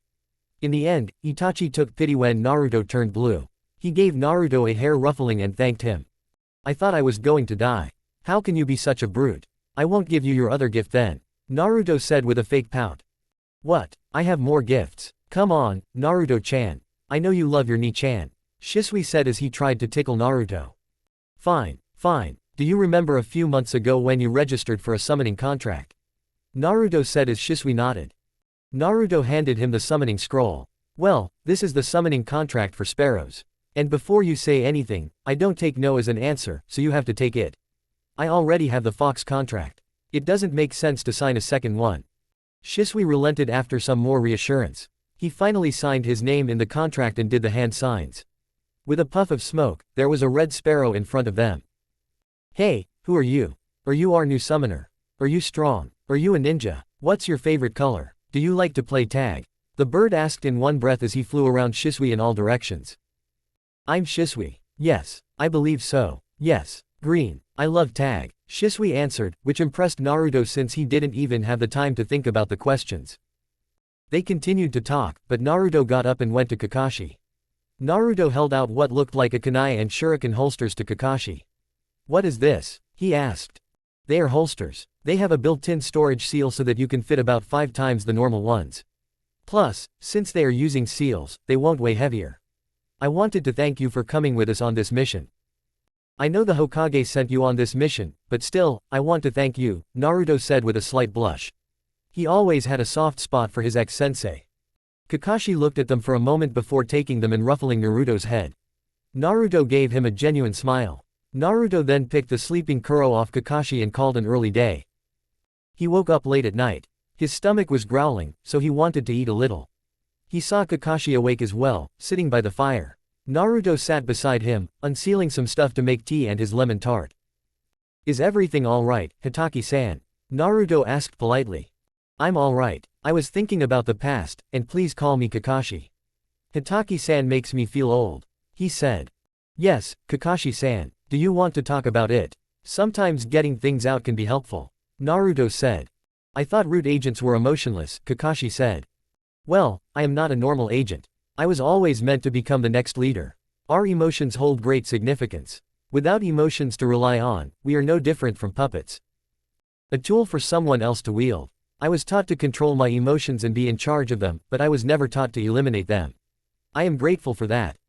Don't get me wrong, I am still a part of the root and proud to defend my home and its people, yet it is such a beautiful thing to get this opportunity to do so while I also have the ability to feel emotions. Sometimes it scares me. What if one day I become a hindrance because of my emotions? It terrifies me. I don't want to hurt the people important to me because of my selfish desire to feel. But I can't help but become selfish when I am with my friends. Everyone is so kind to me. They always do their best to make me happy. I guess it just makes me lucky. Still, every day I owe it to them to push myself harder and go further. To become stronger to protect them. To me, they are everything, and I would never hurt them. So I must make sure to be in control of these emotions that were gifted to me and also enjoy them to the fullest. Naruto said. I'm sorry, Naruto-chan. I didn't mean to offend you. It's just refreshing to see an agent with emotions. It is easy to forget that you are just a kid, after all. Kakashi said. Naruto-chan. What? Hey, you can't call me that. I'm not a little kid. Naruto said with a pout. Oh, but you are just a chibi. You look so cute and squishy. No wonder Shisui-kun always hugs you. Kakashi said as he grabbed the mug of tea from Naruto and some desserts. Now that's just bullying. I am 7 and a chunin. I am also a seal master. I am not a chibi, Naruto said, mumbling about mean old men. Kakashi just laughed at him. They talked a bit more but went to sleep soon after so they could go back in the morning. Naruto knew that Kakashi needed the talk. In his previous life, the only thing that kept him from being downright suicidal was protecting Naruto. But in this life, he believed his sensei's son to be dead. Naruto wasn't entirely sure how he was holding now, so he wanted to ensure that he was fine. The best way to do so was to get closer to him. The trip back was mostly uneventful. Shisui was so happy about having a summoning contract that he kept summoning different sparrows and raced them on their way back. Naruto had high stamina and exceptional abilities for his age, but his physical body was not as durable. One night before reaching Konoha, Itachi saw that his feet were covered in blisters and swollen from the constant chakra needed for Shunshin. Kurama was dealing with the mental effects of the seal they used in Uzushio, so he couldn't heal Naruto. Naruto himself was feeling the effects on his chakra control, so he couldn't use Iryojutsu. So after a long lecture from Itachi about the importance of self-care and speaking up when he was hurt, he finally agreed to get a piggyback from Kakashi for the last day. Chapter 15. They reached Konoha around noon. They went to the Hokage's office to give their report. First, others shared their discoveries, then Naruto handed in his discovery report along with the scrolls. The Hokage reassured him that the items would be returned to him as soon as they were matched with his report, and it was ensured that there was nothing dangerous among them. Naruto also informed Hokage about his gifts to his comrades and his summons. The Hokage reassured him that it was all alright. Finally, after some more questions, they were dismissed. Kakashi gave Naruto a hair ruffle before shining away. Itachi said that he had to report to his father and shunshined as well. Naruto was ready to do the same when Shisui grabbed the back of his outfit. No, Otudo, you are coming with me to the hospital, Shisui said as he threw Naruto over his shoulder. But Shisui-ni, there is a medical bay in the base, Naruto said as he struggled to get out of the boy's grip. No, I don't trust you to go to a medic on your own. I'm coming with you, Shisui said and shunshined them both with a fast speed, not letting Naruto protest. Naruto knew he couldn't win an argument against his brother figure, so he decided to give in to his fate. Thankfully the hospital wasn't crowded, and they got to their visit soon. The doctor was an undercover root agent for situations like these. They didn't want the agents exposed, so they had some high-ranking staff in the hospital. The doctor gave Naruto a checkup. It wasn't anything serious, but he had to keep himself from using chakra in his feet for a while. His feet were also bandaged, which made it hard to move comfortably. After getting out of the hospital, Shisui dragged Naruto to a dango shop to get him in a better mood. Come on, Otudo, you can't be mad at me forever. I know you hate hospitals, but your health is important, Shisui told a pouting Naruto. It was just not necessary. You know I'm a medic too. I'm not an expert, but I told you that I only needed to rest. Naruto said, chewing on his dango. I know about your skills very well, but it never hurts to be sure, Shisui said and kept poking Naruto in the side until he finally gave in. Fine, I forgive you, but I won't make any mochi for 2 weeks, Naruto said. No, that is so cruel. Please, I can't live without mochis, Shisui said, sounding hurt. He held his hands to his chest as if in pain. You brought this to yourself, Ni-san, Naruto said with a slight chuckle. Suddenly they heard someone calling to them. It was Itachi. He joined them and sat next to them. After asking about Naruto's health, he said, "Naruto, my father invited you over for dinner tomorrow night. He wants to thank you for the gifts and also get to meet you."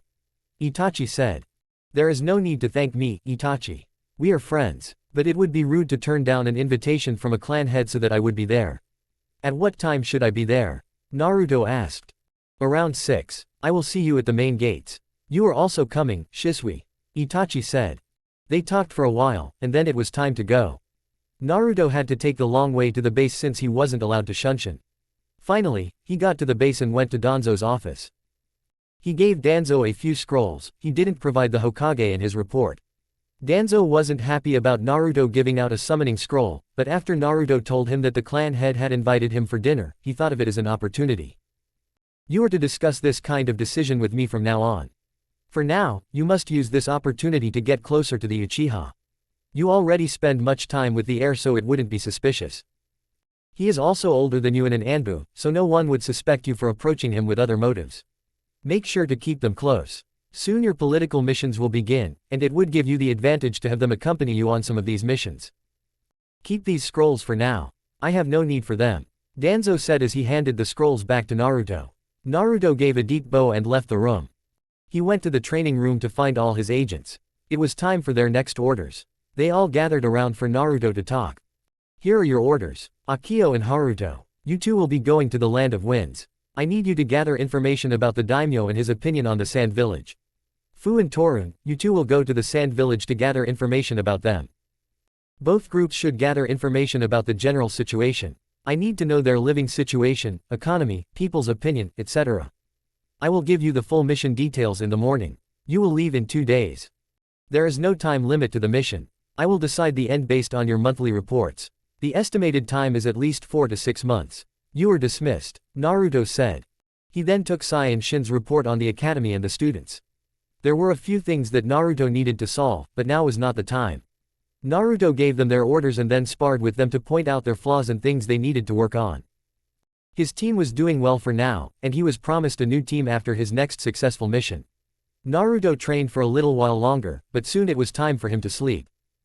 He woke up early in the morning. It was the first Saturday of the month, so he had to spar with Hinata. They would usually meet in Training Ground 27, which was close to the village and usually reserved for Chunin. Naruto got ready and went to their meeting place to find Hinata waiting for him. They greeted each other with a nod and started warming up. They did a series of dynamic stretches to help loosen their muscles. After that, they reached the middle of the training ground and took their stances. Naruto fell into his style while Hinata took her own version of the gentle fist style. Naruto tossed a coin into the air, and as soon as it hit the ground, they attacked. Naruto was faster and stronger, but Hinata could use her flexibility to dodge with little effort. While Naruto tried to use his kicks to keep her away, she would use them to her advantage and maneuver around his leg to try and hit his upper body. It was an exciting battle for both of them. Neither could afford to make a single mistake. While Naruto had to drop his resistance and gravity seals by a level to keep up, it was a pure taijutsu match, so he was fighting with a handicap. Hinata was great at reading his minuscule movements almost as accurately as a Sharingan. Their fights were always a thrill. Soon Naruto proved his advantage with higher stamina. After 30 minutes of battle, Hinata was getting a little sloppy, so she had to switch to defense. But Naruto took advantage of it and increased his speed by enhancing his body with chakra. Hinata took a few well-placed hits and had to yield. They both knew that Naruto was holding back on that hit and could seriously injure her if he hit her full force. They returned to the tree lines, where Naruto handed her a water bottle. "You are getting better, Hinata-san. Your speed is increasing rapidly. You even managed to hit me a few times. You should still work on your defense," Naruto said. "Thank you, Naruto-san. I am grateful for our training sessions. However, I am afraid that my weakness mostly comes from the fact that I spar mostly against my clan members, and Gentle Fist doesn't rely on heavy hits," Hinata said thoughtfully. "I know you've been working on the chakra control exercises I told you about. I brought you a scroll about enhancing your body with chakra. It should be possible for you to enhance your body parts right before taking the hit so that you can minimize the damage. There is also a more advanced healing technique to heal the damage as soon as it's dealt with, but you don't have the reserves needed for it yet," Naruto said. "Thank you, Naruto-san. As always, I'm grateful for your insights," Hinata said. They spent a little while longer together. They worked on Hinata's other skills, such as throwing weapons and physical abilities. Finally, they were done for the day, so they sat by a tree to eat and rest before going their ways. Naruto made a clone when he woke up to make them bentos. It was a simple breakfast mostly based on protein to build muscles. They ate in silence. When it was time to go, Naruto also handed her a box full of fresh cinnamon rolls, along with the scrolls she needed to work on this month. They were her favorite and easy for Naruto to make. She thanked him again and went on her way. Naruto went to the village to make preparations for the night. It was rude to go to Itachi's house empty-handed.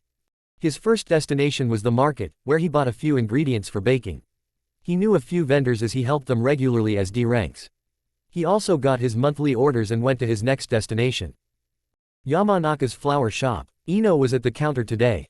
"Good morning, Ino-san. It's been a while," Naruto said. "Oh, Naruto-kun, it's so nice to see you. Where have you been? How are the spider lilies you purchased last time? Did you manage to get them to bloom?" Ino asked. "Well, not yet, but I think that your mother was right, and the problem was with the soil. The new fertilizer you gave me is doing wonders. They finally got growing again," Naruto said. "That's so good to hear. So how can I help you today?" Ino asked. "I'm here for my monthly order. I also need some new seeds for my poison collection. Are you busy today?" Naruto said as he wrote down a list of seeds he needed. "No, today is a slow day. Is there anything else you want?" Ino said, taking the order from Naruto and giving him his previous order. "Well, I am invited for a formal dinner tonight. I would like to purchase a bouquet. I don't know which arrangement would be the most suitable, so your input would be appreciated." Naruto then described the details of the dinner and what he was looking for. After some talking, they finally settled on a design, but Ino said she would also confirm it with her mother. Naruto can pick up the order before going for dinner. Naruto thanked her, paid for the items, sealed his stuff, and left the store. His next stop was the sealing division. He delivered his orders and took the new ones he was going to work on. He then went to his favorite shinobi store to pick up another order. It was Tenten's family shop. Naruto had always loved this shop since, in his previous life, it was one of the only stores he could buy his necessities from without being overcharged. He would sometimes even get strange discounts on his items. He didn't think much of it when he was young, but during the war, when he talked with his father, he found out that the man was actually a close friend of his parents. For that reason, Naruto made sure he would always get his stuff from this shop. He greeted the middle-aged owner sitting at the front desk. "Good morning, Kakashi-san. Do you have my order?" Naruto said as he also handed the owner a scroll with the seals the shop owner wanted.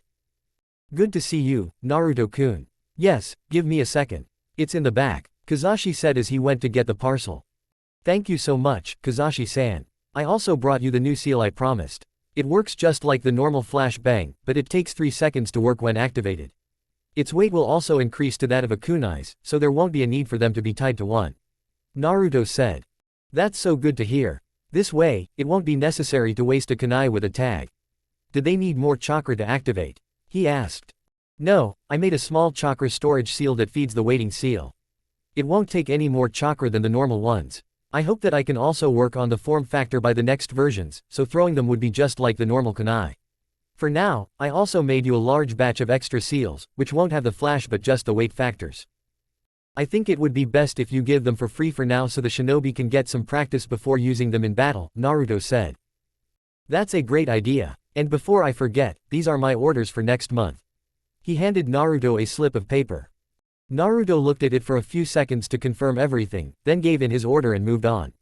Naruto only had the weekends for himself, so he had to use them to the fullest.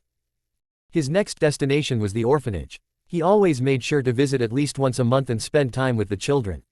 The orphanage was in a lot better shape since he first visited.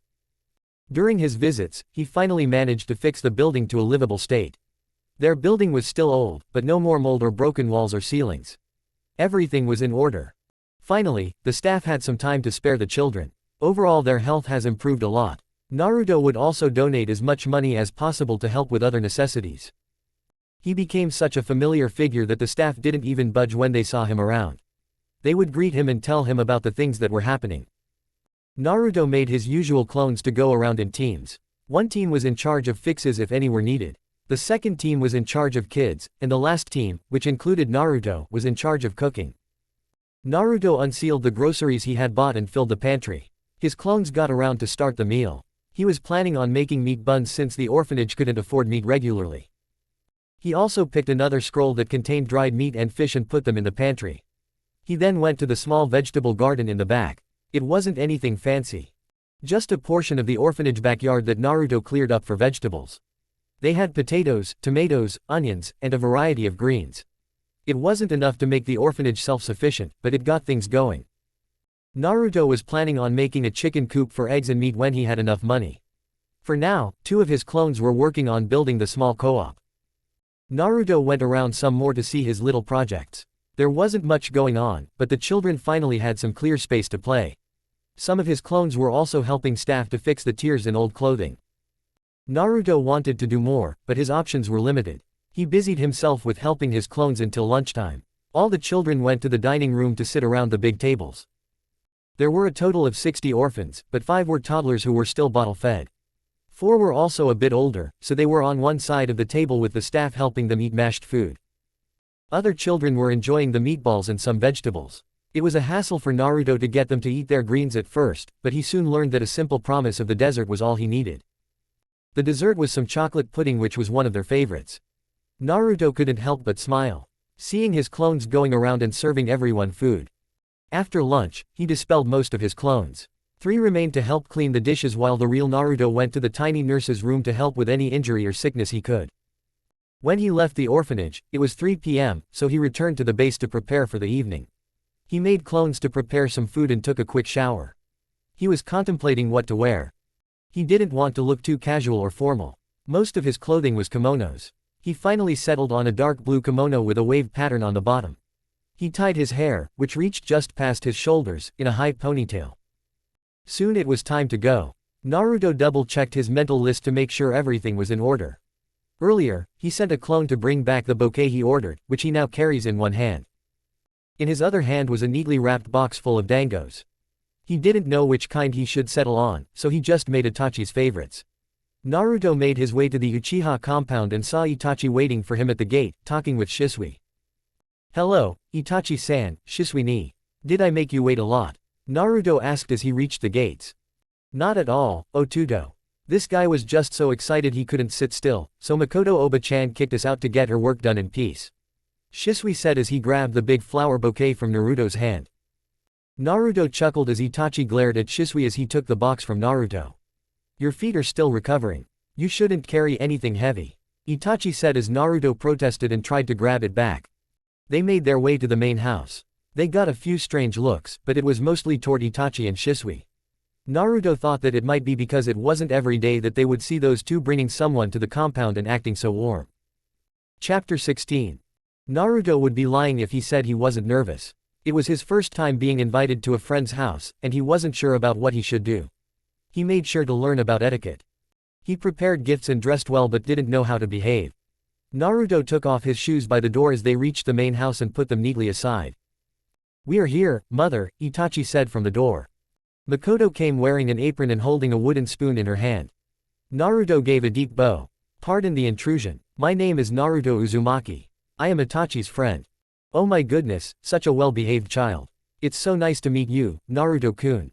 You can call me Makoto Oba-chan, just like Shisui here," she said, pulling Naruto into a hug. Naruto didn't expect that, so he went stiff for a moment since he didn't know what to do. He was blushing and so confused. Itachi decided to save him. "Naruto brought these gifts," Itachi said. Makoto finally let go of Naruto and looked at the flowers in the box. "These are so beautiful. There was no need, Naruto-kun," she said as she told Shisui to put the flowers in the vase in the kitchen. "No, please, they aren't anything special. I made some dangos in the boxes for dessert. I put a few boxes of my tea mixes as well. There are instructions about how to make them and their properties," Naruto said, blushing even more. "That is so wonderful. So you are the friend whom Itachi always praises about their cooking," Makoto said, taking the box from Itachi. Itachi decided to save Naruto from more attention. "Is Sasuke in his room?" he asked. "No, he went with your father. They should be back soon. How about you guys go to the other room, and I will bring you some drinks and snacks. Dinner should be ready soon," Makoto said, going to the kitchen. Itachi showed Naruto the way to the living room, and they sat down. Itachi was trying to stop his chuckle. "Hey, it isn't funny. I just don't know how to act in front of your family," Naruto said. Shisui came with a tray of snacks and drinks. "Well, You have to admit how funny it is that you have no problem going on missions with Anbu, but the moment you meet my mother, you become a stuttering mess. Itachi chuckled. Yeah, do you remember the time when he decided to convince the council that they should provide children in the orphanage with more job opportunities? He wasn't budging on anything. He even managed to convince all the shinobi clan heads. It was inspiring, Shisui said, picking a glass of juice and some snacks. Well, it would be even better if they agreed with my original plan. But I guess letting the children above 12 take some of the jobs classified as D ranks is not that bad. Naruto said, taking slow sips of his drinks. You really like helping with the orphanage, don't you? Itachi said, trying to stop Shisui from eating all the snacks. Well, I guess so. I mean, I am an orphan, after all. I actually didn't think much of it before coming to the outside world. Everyone in the base is the same as me. So I never gave much thought to having a family. I think I used to be curious about what it meant to have a family or how it feels, but the matter of fact is that I can't do anything about it. I also realized that I have you guys and my other friends, and that is enough for me. Naruto said. Suddenly he was pulled into a hug by both other boys. He let himself relax and enjoy their company. They finally let go. Naruto also remembered something. Itachi. I just remembered. I finally got the ink I told you about. Naruto said, putting a sealing brush, ink, and paper on the table. This is the design. It should fit on your wrist. I calculated it and think it should last for at least 3 months. Then I will have to reapply it, or you can do it yourself since it is within your level. I will also leave the design and instruction with you. Naruto said and took Itachi's offered hand. It took him 20 minutes to apply it to both wrists, but it was perfect. His clone was also doing the same for Shisui. He checked both their seals and activated them. They were working. Itachi then took a few kunais and handed some to Shisui as they both tried the new seals. It was a storage seal meant for small objects. When activated, it could seal the item in the user's hand or unseal it into their hand. Naruto wanted to give them weight and resistance seal in the future, but those tended to wear out faster, and they weren't at a level to reapply it themselves. When it came to seals on the skin, there were 2 kinds. Ink and tattoos. Tattooed seals were permanent and hard to remove, but they also had a major flaw. The user had to be an adult. If a seal were tattooed on a child, the growth of the body would affect it. It could become useless or deadly, depending on the seal. However, inked seals were different. They might need reapplication but were more stable to the body's changes. There were also permanent ink seals like the ones holding a biju. Those seals usually used the tailed beast's chakra as a constant energy source to keep the seal active and stable. Naruto needed to reapply his own gravity and resistance seal every 2 months, which wasn't hard. Kids, the dinner is ready, Makoto called from the kitchen. They got up and helped her set the table as Fugaku and Sasuke changed for dinner. After a short introduction, they all sat at the table. Fugaku was at the head of the table with Makoto to her left and Itachi to his right. Sasuke was sitting next to Makoto after some complaints about not sitting next to his Aniki. Naruto sat in between Itachi and Shisui at their insistence. Dinner was a quiet affair. Some general questions were asked, but nothing too heavy for a formal dinner. There were all sorts of dishes on the table, and Naruto enjoyed the taste of a home-cooked meal. Soon the dishes were brought back to the kitchen, and dessert was served. Fugaku was sipping on tea while chewing on a dango. These dangos are good, he said. I agree. Naruto-kun cooked them. He also brought the tea. Makoto said. Did he now? The tea blend tastes fine. May I ask what it is? He asked curiously. It is one of my blends. It contains licorice and green tea, and other plants. It's good for a boost of metabolism and energy. It is good for the end of the day or when you are tired as it can help the body relax. I also made some other blends for better sleep, curing headaches. There are also a few medical blends. Naruto said. Are you interested in medical plants? Fugaku asked as Makoto poured him more tea. I mostly have an interest toward old medicinal arts. I am learning about poisons and antidotes and needle acupuncture. People are becoming too dependent on chakra for healing. I hope that one day more people are encouraged to learn and expand these arts, Naruto said. Itachi and Shisui were wolving down dangos one after another. While Itachi at least put a graceful act while doing so, Shisui had no reservations. Very interesting. Are you interested in other fields as well? Fugaku asked. He picked a few more sticks of dangos since there wouldn't be any more left soon, by the looks of things.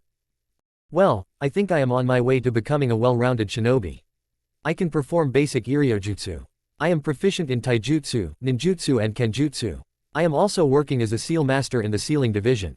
Itachi and Shisui are also helping me with genjutsu, but I'm afraid I don't have the talent for it. Naruto said. Naruto noticed that Makoto shared the same love for sweets and was competing with the two boys over how many she could eat. That is truly impressive. If I may ask, why are you not a Jonin yet? With your skill set, you are suitable for the rank, he asked. Well, the truth is that I am only 7, and I can't pass the physical portion of the exam until a few years. I can boost my body with chakra to keep up in missions, but without it, I wouldn't be able to do so. I believe I should be able to pass the exam in 3 years. Naruto said as Shisui gave him a pat on the back. Naruto, in turn, gave his dango to him, which earned him another pat. The topic soon changed to more mundane things. Sasuke excused himself to sleep while Makoto went back to the kitchen to clean up. Naruto enjoyed the talk, but it was getting late, so he said his goodbyes. Fugaku assured him that he was welcome anytime he wanted and sent Shisui to accompany him to the gates. Well, you did very well, Otuto. It is not every day that I see Uncle Fugaku this talkative. I think he likes you, Shisui said. I enjoyed tonight as well. Goodbye, Shisui ni, Naruto said as he handed Shisui a box of mochi he was hiding. Shisui brightened up and pulled him into a hug before letting him go. That night Naruto slept peacefully after a long time. Naruto had special plans for today. It took him a while to set everything, but it was time. He woke up early and did his usual training. He then went to a training ground to see Shino. Good morning Shino-san, it is good to see you, Naruto said. Yes, Naruto-san, it is good to see you as well. May I ask why you wanted to see me today? He asked. I will tell you everything, but first, I need you to promise that this will remain a secret even from your family. At least for the time being, Naruto said. Shino knew that Naruto was serious, so he took a few moments to think about it before agreeing. I'll tell you everything on the way then, Naruto said as they walked to the meeting place. Naruto explained everything to Shino, who was shocked and skeptical at first but understood everything after some explaining. They went to an abandoned training ground where Naruto whistled, and a masked figure jumped out of the trees. Shino, this is Torun. He is your elder brother. He was adopted by your father before being taken. Torun, you may take off your mask now, Naruto said. Torun removed his mask. I will leave you two alone to talk. My clones will guard the area and warn you if someone is coming, Naruto said and left them alone. He has been thinking about this for a while now. Naruto wanted to make a better world and a safe place for his friends. So it was only fair to give this chance to Shino. At first, he wasn't sure how Torun would feel or act, so he didn't know if it was a good idea. But in the end, he decided to pull Torun aside and ask him directly. He asked him if he remembered his time before the route, which he said he did. He then asked if he wanted to meet Shino. At first, Torun was confused and against it. Naruto talked to him and told him that he could arrange a secret meeting. It took a while, but he finally convinced him. Fu and Torun weren't subjected to the same conditioning as many other agents. They chose to remain in the route on their own. For Torun, it was to save his little brother, take his place, and save him from Danzo. He was taken when they were both in the jungle. He noticed someone following them, and when he found Danzo and asked him what he wanted, he convinced Danzo to take him. The Aburame clan couldn't find a trace of him. For Fu, it was also a similar case. His father was the younger brother of Inoichi, who died during the Third War when he was a baby. Inoichi raised him since his mother died during childbirth. When Danzo wanted to steal a child from the Yamanaka clan, he volunteered without telling anyone to save others. Poor Inoichi thought he was kidnapped by some enemy or lost in the jungle. They even had the Inuzuka and Hyuga searching for weeks, but nobody could find a trace. Inoichi mourned the little kid he thought of as a son. Naruto wasn't close enough to the Yamanaka clan to attempt the reunion for now, but it was on his list. Naruto went back to the village. He had an important meeting today. Naruto made a last tie to his trap as he got ready for the chase. During his time with Tora, he created a monster. Tora wasn't a genin mission anymore. He could make clones, shadow clones, use henge, walk on walls and water, kawarimi, shunshin, and even channel elemental chakra.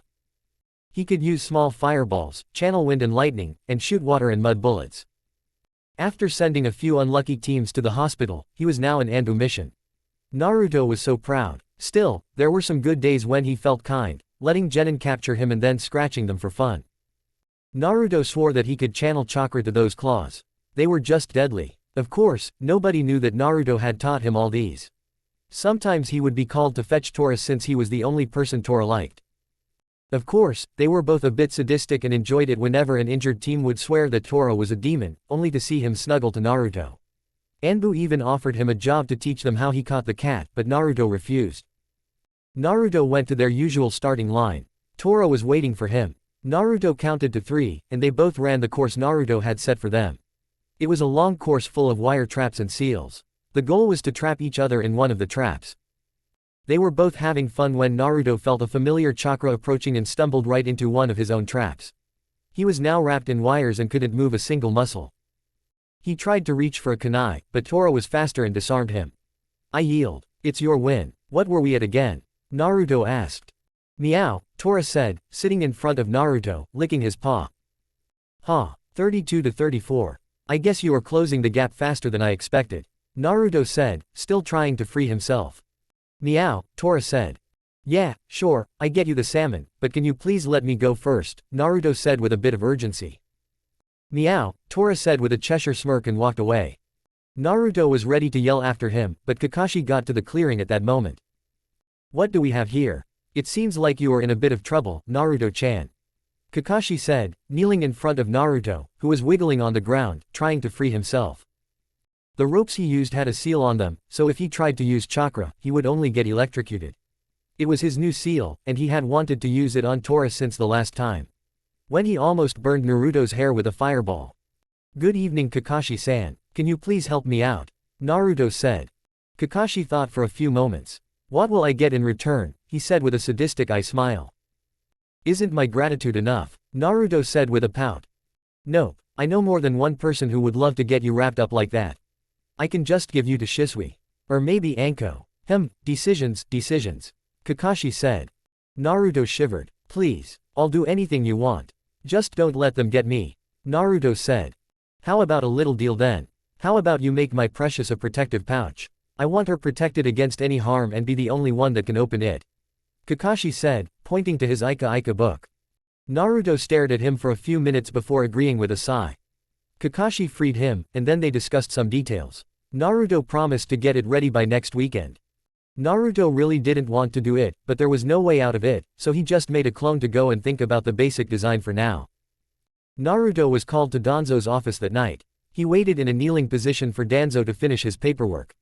Although Danzo didn't commit some of his darker crimes in this life, Naruto found it harder and harder to act as the perfect weapon after his discovery a few weeks ago. About 3 weeks before going to Uzushio, Naruto found himself a golden opportunity. Danzo never informed Naruto how long he would be gone when he was outside the base, but that evening was different. The daimyo had decided to visit Konoha for his yearly visit, and all clan heads and elders were attending. It was a day-long event to entertain the daimyo and also talk about serious matters. Danzo left in the morning to join the Hokage and others for the formal greeting. It was also a weekend day, so Naruto went out to have an alibi. He went for training with Shisui since Itachi would also be busy with clan heir duties. Before leaving, Naruto made a shadow clone and sent him to Danzo's office. It took him so long to get through all the secret cabinets without triggering anything, but he was a seal master for a reason. His clone was going through files to find things of interest and mark them for future reading if necessary. But soon, the clone came upon that file. It was a secret file no one in Konoha knew about. A secret that can change Konoha. It was also so disgusting and sick that it turned Naruto's stomach around. His clone couldn't handle it, so he quickly copied everything and hid them in Naruto's room in a place only he could access. Then he dispelled himself to inform real Naruto about the discovery. Naruto was in the middle of training with Shisui when he got the memories. He doubled over and threw up in the bushes. Shisui was so worried, but Naruto reassured him that he just needed some rest and excused himself and returned to base to sleep. He didn't know how he should handle this information. Chapter 17. Naruto had an important mission. He was doing this mission as a root agent. He was with 2 other agents as assistants. They were under names 432 and 219. Most root agents didn't have a name or it wasn't mentioned on their profile. They were simply assigned a number. However, sometimes during these kinds of political missions, they would be assigned a code name by their leader. Naruto gave them the names Rat and Hawk.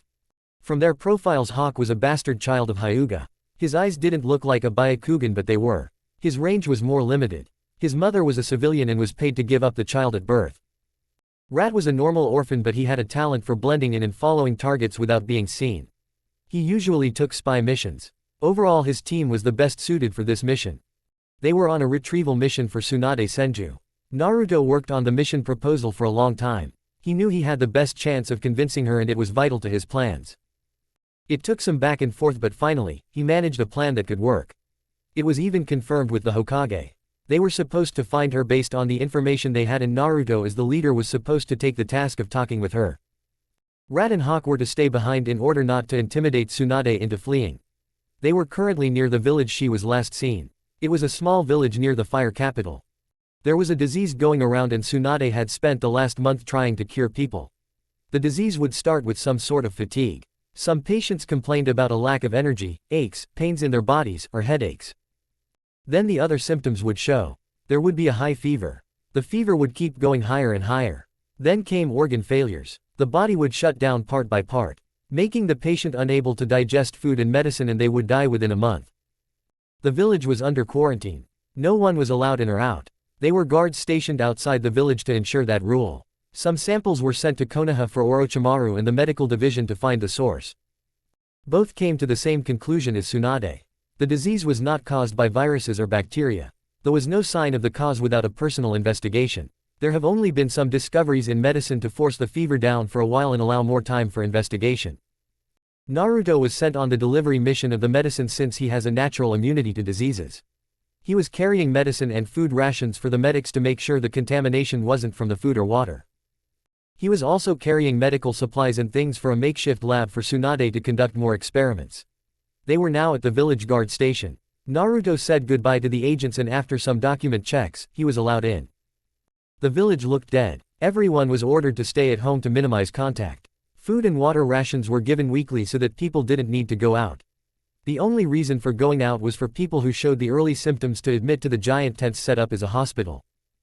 By the last reports, 23% of the 1,000 population was either contaminated or dead.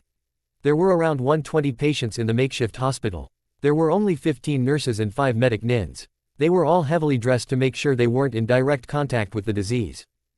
According to Tsunade's reports and Orochimaru's theories, whatever was causing the disease wasn't able to affect individuals with high chakra levels. So the medic nins weren't wearing heavy dresses. Naruto asked a nurse for Tsunade's office and went there right away. Tsunade looked completely sober and was sitting behind a mountain of papers and books. There were bags under her eyes and she looked ready to fall asleep. She looked skeptically at him and Naruto took it as his cue to introduce himself. "Good evening, Senju-sama. My name is Naruto Uzumaki. I was sent by the Leaf Village for deliveries and assisting you in any way I can," Naruto said and gave her the mission scroll. She looked at it for a few minutes before taking the other scrolls. "Where are the lab reports?" she asked. "It is in the scroll which holds the lab equipment. Where do you want me to set up the lab?" Naruto said straight to the point. There was an emergency so they couldn't afford to waste time. Tsunade unsealed the reports and called in Shizune to show him the empty room for the lab. He was also shown a shared room with other medic nins where he could put his stuff. Naruto made a few clones to set up the lab. He then made a few more to assist the nurses and medics. He also had small scrolls containing chakra pills and energy rations which he gave the medics. He then went back to Tsunade for his orders. "I finished reading your profile. For now, I expect your clones to help with the doctors since you have a high reserve. Shizune will be in charge of giving them orders. The real you will assist me in the lab. Let's go," Tsunade said and got up to go to the lab. She handed Naruto a list of medicine and the dosages to make. They were dividing the patients into groups of 5 and gave each group one of the medicine to see the effects. Naruto got to work quickly. He had a huge supply of medicine, making courtesy of the daimyo to find a solution quickly. It took him the whole day to make all the list and at some point, he had to make a clone. His body was so tired, even more so than a full day of training. He couldn't even eat and just forced himself to drag himself to bed and fall on top. He woke up early the next day. Someone put a blanket on him at some point which he was grateful for. He made a lot of clones to start. It was early and the patients were sleeping. Naruto's clones interviewed them all yesterday, so some of the clones were in charge of finding similarities to maybe find a source for the disease. Another group went outside to collect samples. The samples were from everything. The water, food, anything they might have touched, and even animals that might be a carrier for the disease. It was a tedious task, but it had to be done. He also cleaned up the lab for when Tsunade was awake. Then he made some breakfast and got to work. Yesterday he got some chakra samples from some of the patients. He had a theory maybe the disease was working through the chakra system since there wasn't any other evidence in the autopsy and nothing was showing in the medical scans. He used Iriojutsu yesterday but couldn't find a trace, so the only other option was Sage Mode. His body couldn't handle the senjutsu yet, so he was going to send the samples to Akira Hime. He summoned Yuki. She was a little white fox. She hasn't reached adulthood yet, but she had a specialty for being a messenger. Hello, Yuki-chan. Can you give this scroll to Akira Hime? It's very important. There are also some sweets for everyone. Naruto said as he scratched the fox's ears. She took the scroll after getting some more petting and poofed away. Naruto reached with his chakra and found Tsunade awake in the lab. He got some coffee and breakfast for her. She was sitting behind a desk looking at and comparing results. She reached for the food and coffee absent-mindedly. Naruto did his best to assist her, handing her the files she needed, giving the doctors and nurses their orders and monitoring the situation. It was early in the afternoon when Shizune barged in. "Tsunade-sama, we are losing another one," she said. Tsunade got up and rushed after her to the room. The medics were trying to stabilize the patient, who was a young man in his 20s. As soon as Tsunade got to bed, the other medics made room for her. They were losing him fast. "May I try something, Tsunade-sama?" Naruto asked. Tsunade saw the determination in his eyes and gave him the go. Naruto got near the patient's head and put his arm in his mouth and closed his jaw into a bite. He didn't have Karen's healing ability, but he could fake it. After the sage gifted him and Sasuke with his power, Naruto could heal any wound by using the special chakra. He didn't have the ability to form the golden cloak and truth seeker orbs yet, since it would strain his body. But he could use it to heal. He had already tried it on some of his clones and it worked. It took him a while to master passing his ability as the same one as Karen, but it was worth it. He didn't plan on revealing the ability so soon, but it was an opportunity to put himself in the slug Sanin's favor. He focused his chakra in his wound and through the patient's body. He could see the patient getting better and better. When he was stabilized, he took his hand out and stumbled a bit. Shizune caught him and helped him to an empty bed in the next room to lie down. His body felt so weak. He wasn't ready to use his abilities just yet. Suddenly Tsunade barged in. "What the hell, Gaki? What was that jutsu you used in there? It wasn't in your file. You managed to heal his organs enough to give him at least one more week." Tsunade then proceeded to tell how all the other organs were. "I'm so sorry, Tsunade-sama, the ability is actually a secret. It is part of my Uzumaki bloodline. From the records, some of the Uzumakis developed this ability to use their potent chakra as a healing ability. The downside is that it can drain me quite rapidly. More so than using normal Iriojutsu, since I am technically forcing my chakra into their whole body instead of concentrating it in a small area.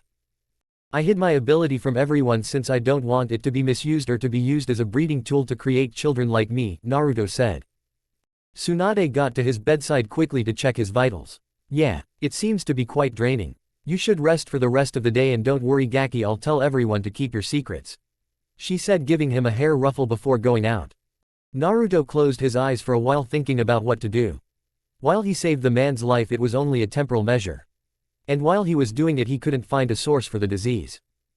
It solidified his idea even more that Sage Mode was needed to discover the source. Naruto went through some of the memories his clone collected today. There was something going on that was beyond a simple disease.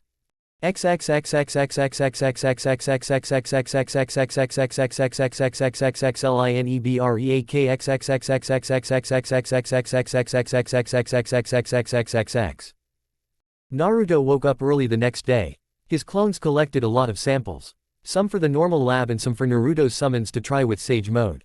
Yuki told her that the samples from yesterday were still in process, so more time was needed. Naruto made some clones and went to the lab to check Tsunade's progress from yesterday. He then started examining the samples he got. Tsunade joined him sometime in the morning. The day ended in the same way without any progress. They lost a few patients who were elderly. Their hearts simply stopped and it was too late to do anything for them. Some of the patients were reacting positively to the medicine, so they were making more of those medicines. While other medicines were ineffective, so they were eliminated for now.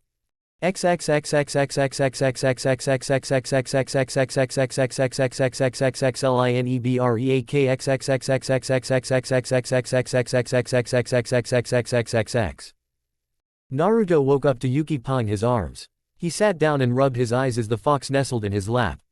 She pointed to the scroll beside Naruto, which he picked up. It was the result of the examination. Turns out there actually is something wrong with the natural energy. Some of the animal samples were showing similarities as well. Akira Hime asked for permission to send 2 of her guardian foxes named Ayumu and Aikika for investigation. The guardian foxes were the ones in charge of the temple. They didn't usually leave the temple unless it was an urgent matter. Naruto only got to meet the head of the temple, the great priestess, and the warden of the fox fire, which was Akira Hime. She didn't like to go by the titles. So she settled for Hime when Naruto insisted. Naruto only knew that the guardians were often praying or looking for knowledge of the world. They were what were called perfect sages, just like Akira Hime. They were constantly in sage mode. Their bodies were so adapted that they didn't need to focus on gathering the natural energy since their bodies did it for them. Some of the guardians were in charge of teaching the other priests and priestesses in training. All of the fox summons were associated with the temple in one way or the other after reaching adulthood. They were also those who were in charge of raising the kids and teaching them, making sure they all reached adulthood with great knowledge and skills. They were also those in charge of gathering knowledge from the human world. Knowledge was sacred to fox summons. They believed in balance and natural order. They weren't against change since staying the same way would cause withering and death.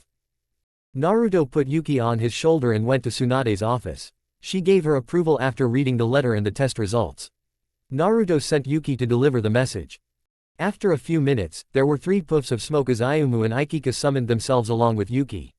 They were both wearing white and red temple robes and face veils that also covered their hair. Naruto bowed deeply while Tsunade, who was standing beside him, gave a smaller one. "Thank you for your assistance, Ayumu-san and Aikika-san," Naruto said. They both gave a nod of understanding. They understand the urgency of the situation. Ayumu-san wants to investigate the village and its surroundings with us while Aikika-san sees to the patients. She has some remedies that can help with the symptoms and ingredients for making more. As Akira Hime mentioned in the letter, until the source of the foul chakra is destroyed or cut off, the disease cannot be cured. Yuki said. "Then I will show you to the patients. Naruto, you should go for the investigation," Tsunade said. "Yes, Tsunade-sama. Yuki should stay. Fox guardians only communicate through mind powers. I can understand the basics of communication, but Yuki can act as a translator for you," Naruto said. Tsunade agreed, so Naruto quickly went to his room to change into a proper outfit and they set out. Before going out, he saw Yuki perched on Tsunade's shoulders translating for her. They started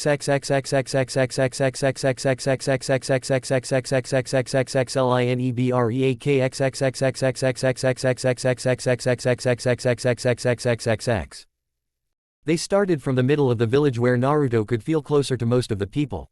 Ayumu simply stood still for a few minutes before pointing in a direction. He was pointing north but a bit towards the ground. They went north closer to the edge of the village. This time Ayumu pointed to the ground directly. "Ayumu-san, are you trying to say we should go underground?" Naruto asked for confirmation. Ayumu gave a confirmative message. While Naruto couldn't understand full sentences and complicated messages, from his time in the Inari temple he learned the basics. He could understand basic words and phrases, which was a lot since he only spent a few months there, and it took foxes closer to a century to learn the language and sometimes up to half a millennia to master it. "I will ask the locals if there are any tunnels or ways underground. Please wait for me here," Naruto said. He quickly made clones to ask locals while he himself touched the ground and focused his sensory range and abilities in Doden to see if he can find a passage underground. He couldn't search very deep into the ground. Around 30 meters was his maximum, but by using his sensory range he could search in a very wide area. He focused on the village and a close radius around it. He could feel a few underground caves, but they were man-made. He tried to see if any of them connect when his clone poofed. From the information the village elder gave them was an abandoned mine outside the village. Around 50 years ago some miners went missing and afterward whoever went inside didn't come back, so it became an urban legend. Naruto focused his senses on the cave and the way it was positioned, it would pass from under the village if it went deep enough. Naruto explained things to Ayumu and they set out for the mines. The entrance was old and full of spiderwebs, but it looked as if someone had passed through recently. Ayumu walked behind Naruto holding out his hand where a small indigo fox fire was burning. They went deeper and deeper into the cave. Soon it was becoming a bit hard to breathe, so they took a stop where Naruto drew seals for air purification to help them. Soon they came to a dead end. There was a deep pit but no other way forward. They channeled the chakra to their feet to safely go down. It was a huge natural cave with a small stream going through it. There were sharp stones hanging from the ceiling and on the ground. But none of these was the problem. What was right in front of them sent a chill down Naruto's spine, which made him take an involuntary step backward. Chapter 18. This chapter is by far my longest. I didn't want to make it into 2, so I rushed it a bit. It's my first fighting scene, so forgive me if it is not so good. I promise better ones for the future. There was a giant beating heart hanging from the ceiling held by black tendrils that went through the cave. The heart was a dark crimson and beating in slow rhythmic pulses. The veins were also pulsing. But what made Naruto's stomach turn was the pile of rotten bodies below the heart. There was blood all over the cave and some bodies looked as if they were blasted from the inside. There were body parts and organs stuck to the walls and attached to the veins. Most of the bodies were piled up under the heart. The stench alone was making Naruto gag. He used some chakra in his nose to block the smell and followed Ayumu to investigate the pile. The bodies were in different stages of decay, so someone must come to the cave and brought them or killed them here. Naruto didn't know. Naruto quickly made some clones to investigate the cave further.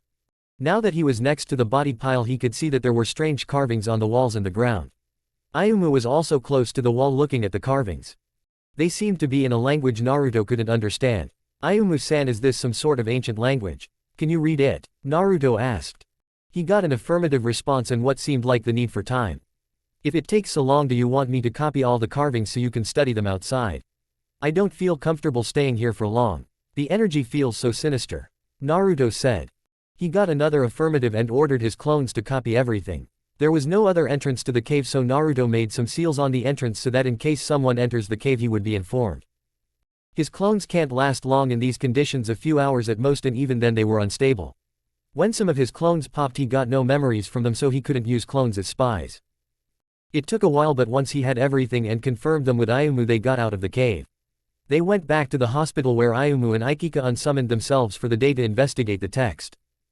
Naruto reported his discoveries to Tsunade, who sent a message to both Jiraiya and Orochimaru for assistance. She sent copies for them and also Konoha to see if someone knows about the language.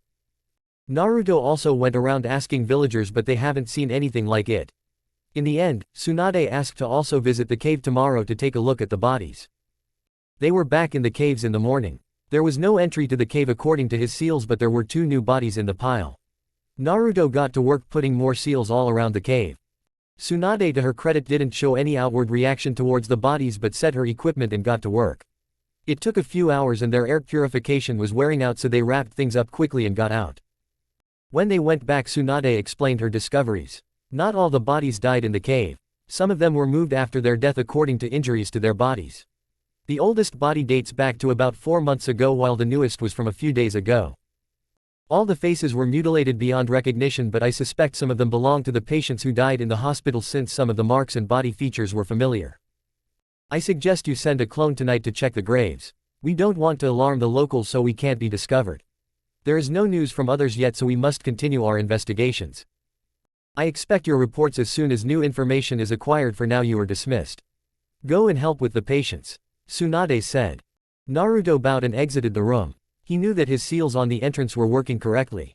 There was also no disturbance in the flow, so they weren't tampered with. Something was going on and it was bothering Naruto. He summoned Yuki to ask for Ayumu's help in checking the graves.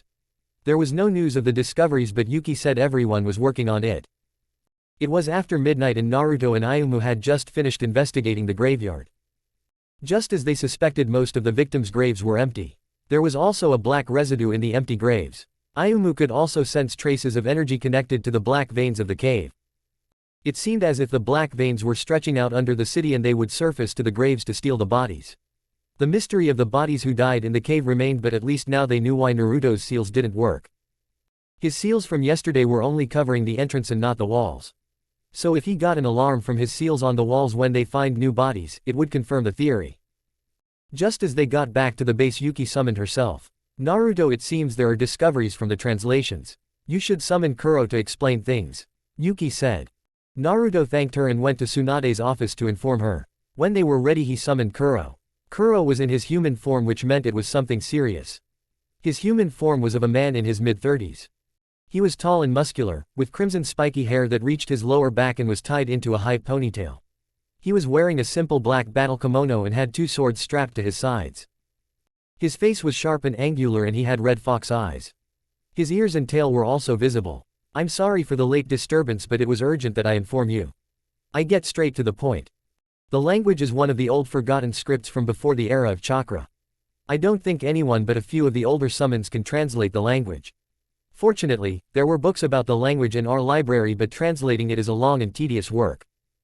We are not finished with the translations yet, and Ayumu and Ikika have to go back to the cave tomorrow to check a few details. So far the translation is talking about a story. The story is of a dead god.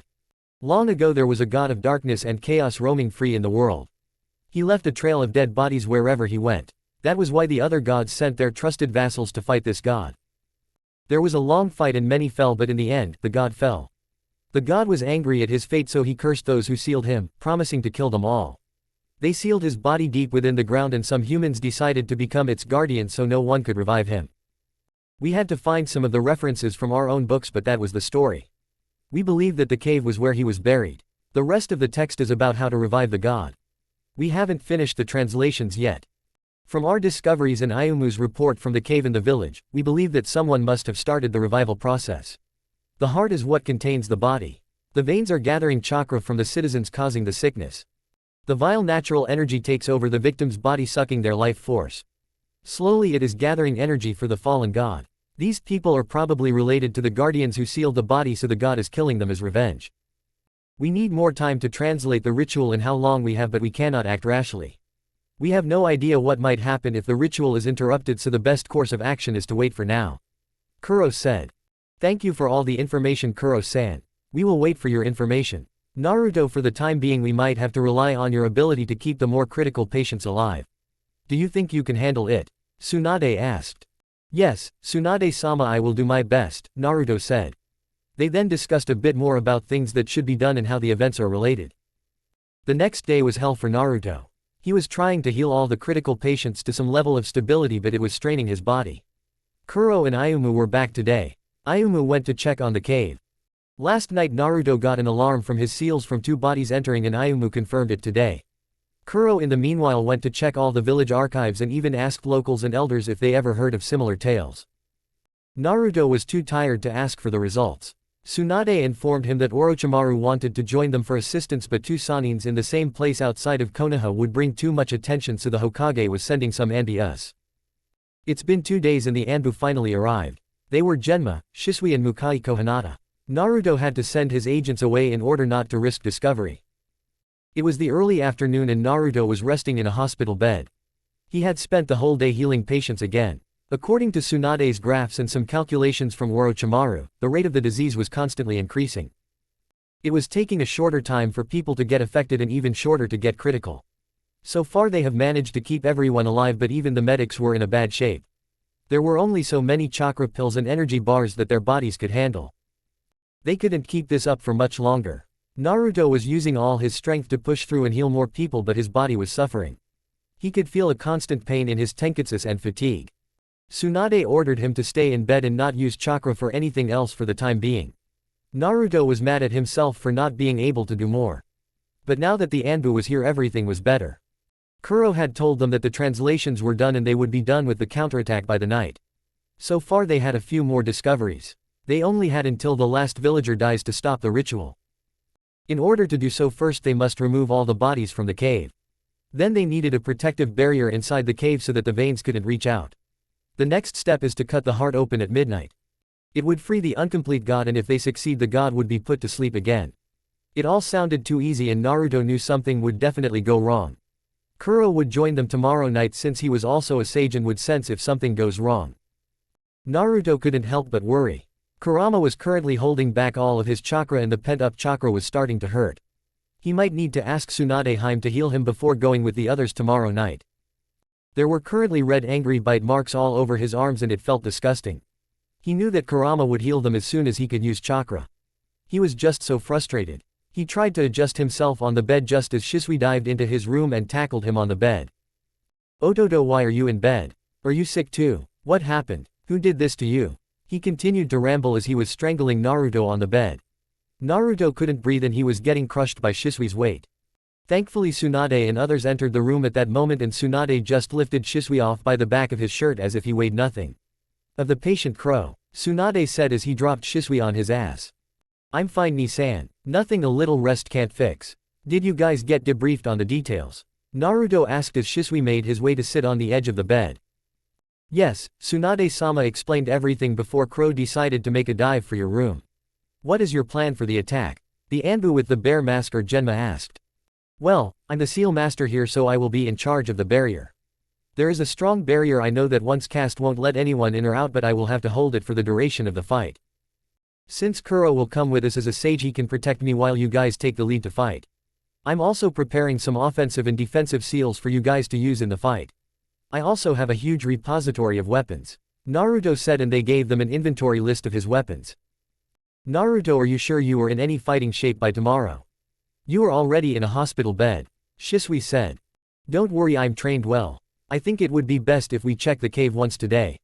Maybe there is something you or Eagle can see that we missed, Naruto said. Not so fast, Gaki, you still need to finish your IV.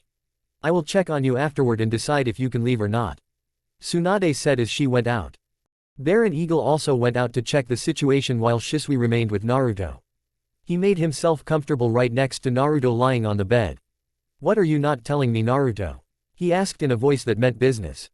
I don't know what you are talking about, Naruto said. Don't lie to me, Otudo, I know when you are lying. You wince whenever you move and you keep playing with your sleeves. Show me what you are hiding, Shisui said in a calm voice.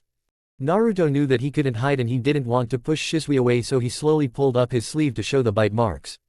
Shisui gasped as he gently grabbed Naruto's wrist to get a closer look. What are these? Who did this to you? Shisui's Sharingan turned on automatically. Calm down, Shisui ni. No one did this to me. Shisui's grip tightened in a warning. I'm telling the truth, let me explain it, Naruto said, and then told him about his healing abilities and why he hid them from everyone. Naruto, that is careless even for you. You can't push yourself like that, I can see how you are trying to hide your pain. Itachi and I have been training with you for a while now and I've seen you getting your bones broken and not showing any reaction. Does Tsunade-sama know you are in pain? He asked. No, please, you can't tell her. I know my limits and yes, it does hurt, but if I can save their lives it's worth it. She knows it's straining me, Tenketsu, but if you tell her about the pain she won't let me assist you tomorrow, Naruto said as he gave Shisui his best puppy dog eyes. Shisui glared at him for a few seconds but relented. Fine, I'm not telling Tsunade-sama, but from now on you are not healing anyone else. Promise me that you will stay back in the fight. You can't get involved like this. And you will tell Tsunade-sama everything after the fight. His voice left no room for argument.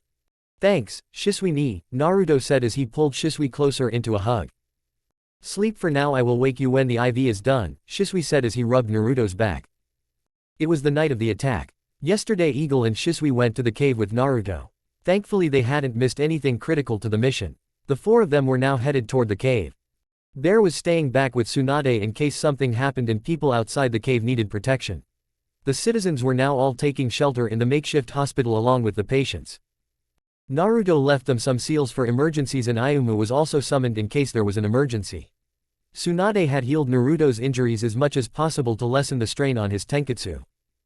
She was against Naruto going on this mission or even healing patients from the second day when she realized the amount of pressure on Naruto's body, but Naruto was good with words.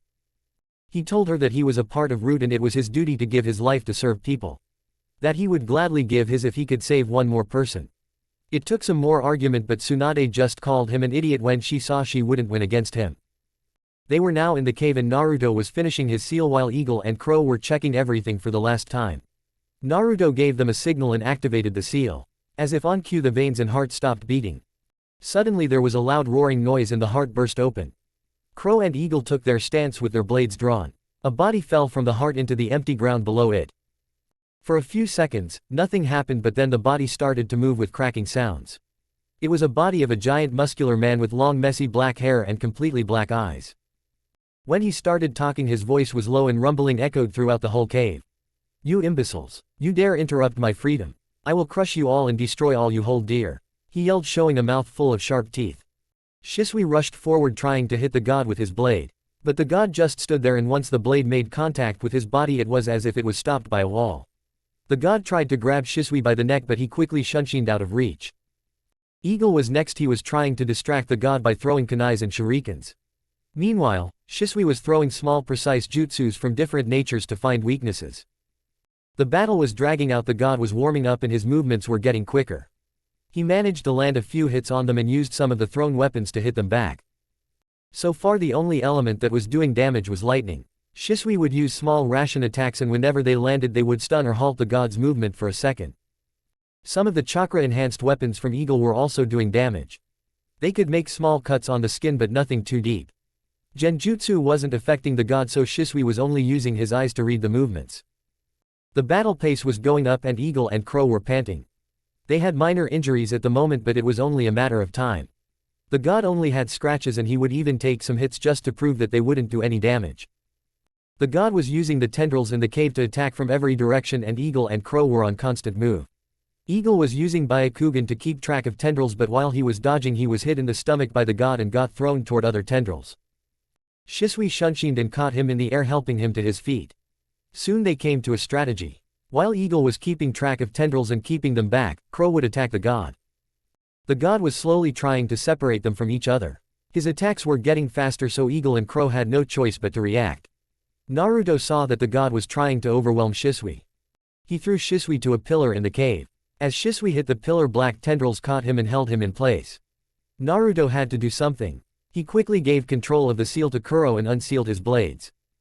He channeled wind chakra to them and jumped the god from behind. His blades dragged on his back and made 2 long cuts. The god turned his face towards him. "You will pay," the god screamed. Naruto wasn't ready to go down. He started throwing seals on the ground, making a cloud of smoke. When the cloud died down, he made a bijudama, sending it full force. It connected with the target, sending the god to the wall and into rubbles. Shisui was instantly by his side. "What the hell was that?" he asked as he cut the tendrils holding him. "I will explain everything later. I have a plan." He quickly explained his plan to Eagle and Crow. The god got up shaking with rage. There were black tendrils around his body and a piece of his shoulder was missing where he was hit.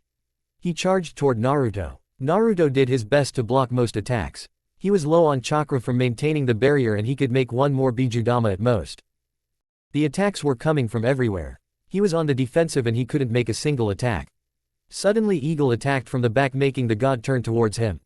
He sent all his tendrils toward Eagle, making him use the 8 trigrams. Shisui also jumped into action, jumping from above, shoving his blade through the hole in the shoulder and into the heart. He then channeled a huge amount of electricity into the wound, making the god scream. The god grabbed Shisui by the throat, squeezing. He grabbed the blade and pulled it out, ready to hit Shisui. Naruto jumped in front of Shisui trying to deflect the hit, but the attack was too strong and pierced Naruto's lung. Naruto used all his remaining power in a bijudama and shot it point blank into the god's face. The god was thrown back, holding the remainder of his face. Naruto gave Shisui a kunai with a tag which he threw into the god's face. The seal activated, generating a huge amount of electricity. Eagle used the opening and attacked from behind, using an enhanced gentle fist to shove his hand through the body and yanking out the heart. With a last scream, the god fell to the ground. Kuro used a special seal they prepared beforehand to seal the body. Naruto suddenly fell to the ground, coughing blood. He could hear Shisui screaming something beside him, but his vision faded. Chapter 19. Naruto felt as if he was underwater. He could feel pressure on his lungs, and it was hard to breathe. He had no idea of the time or where he was. Suddenly he became aware of the pain. His whole body was on fire. He felt like all the bones in his body were broken at the same time.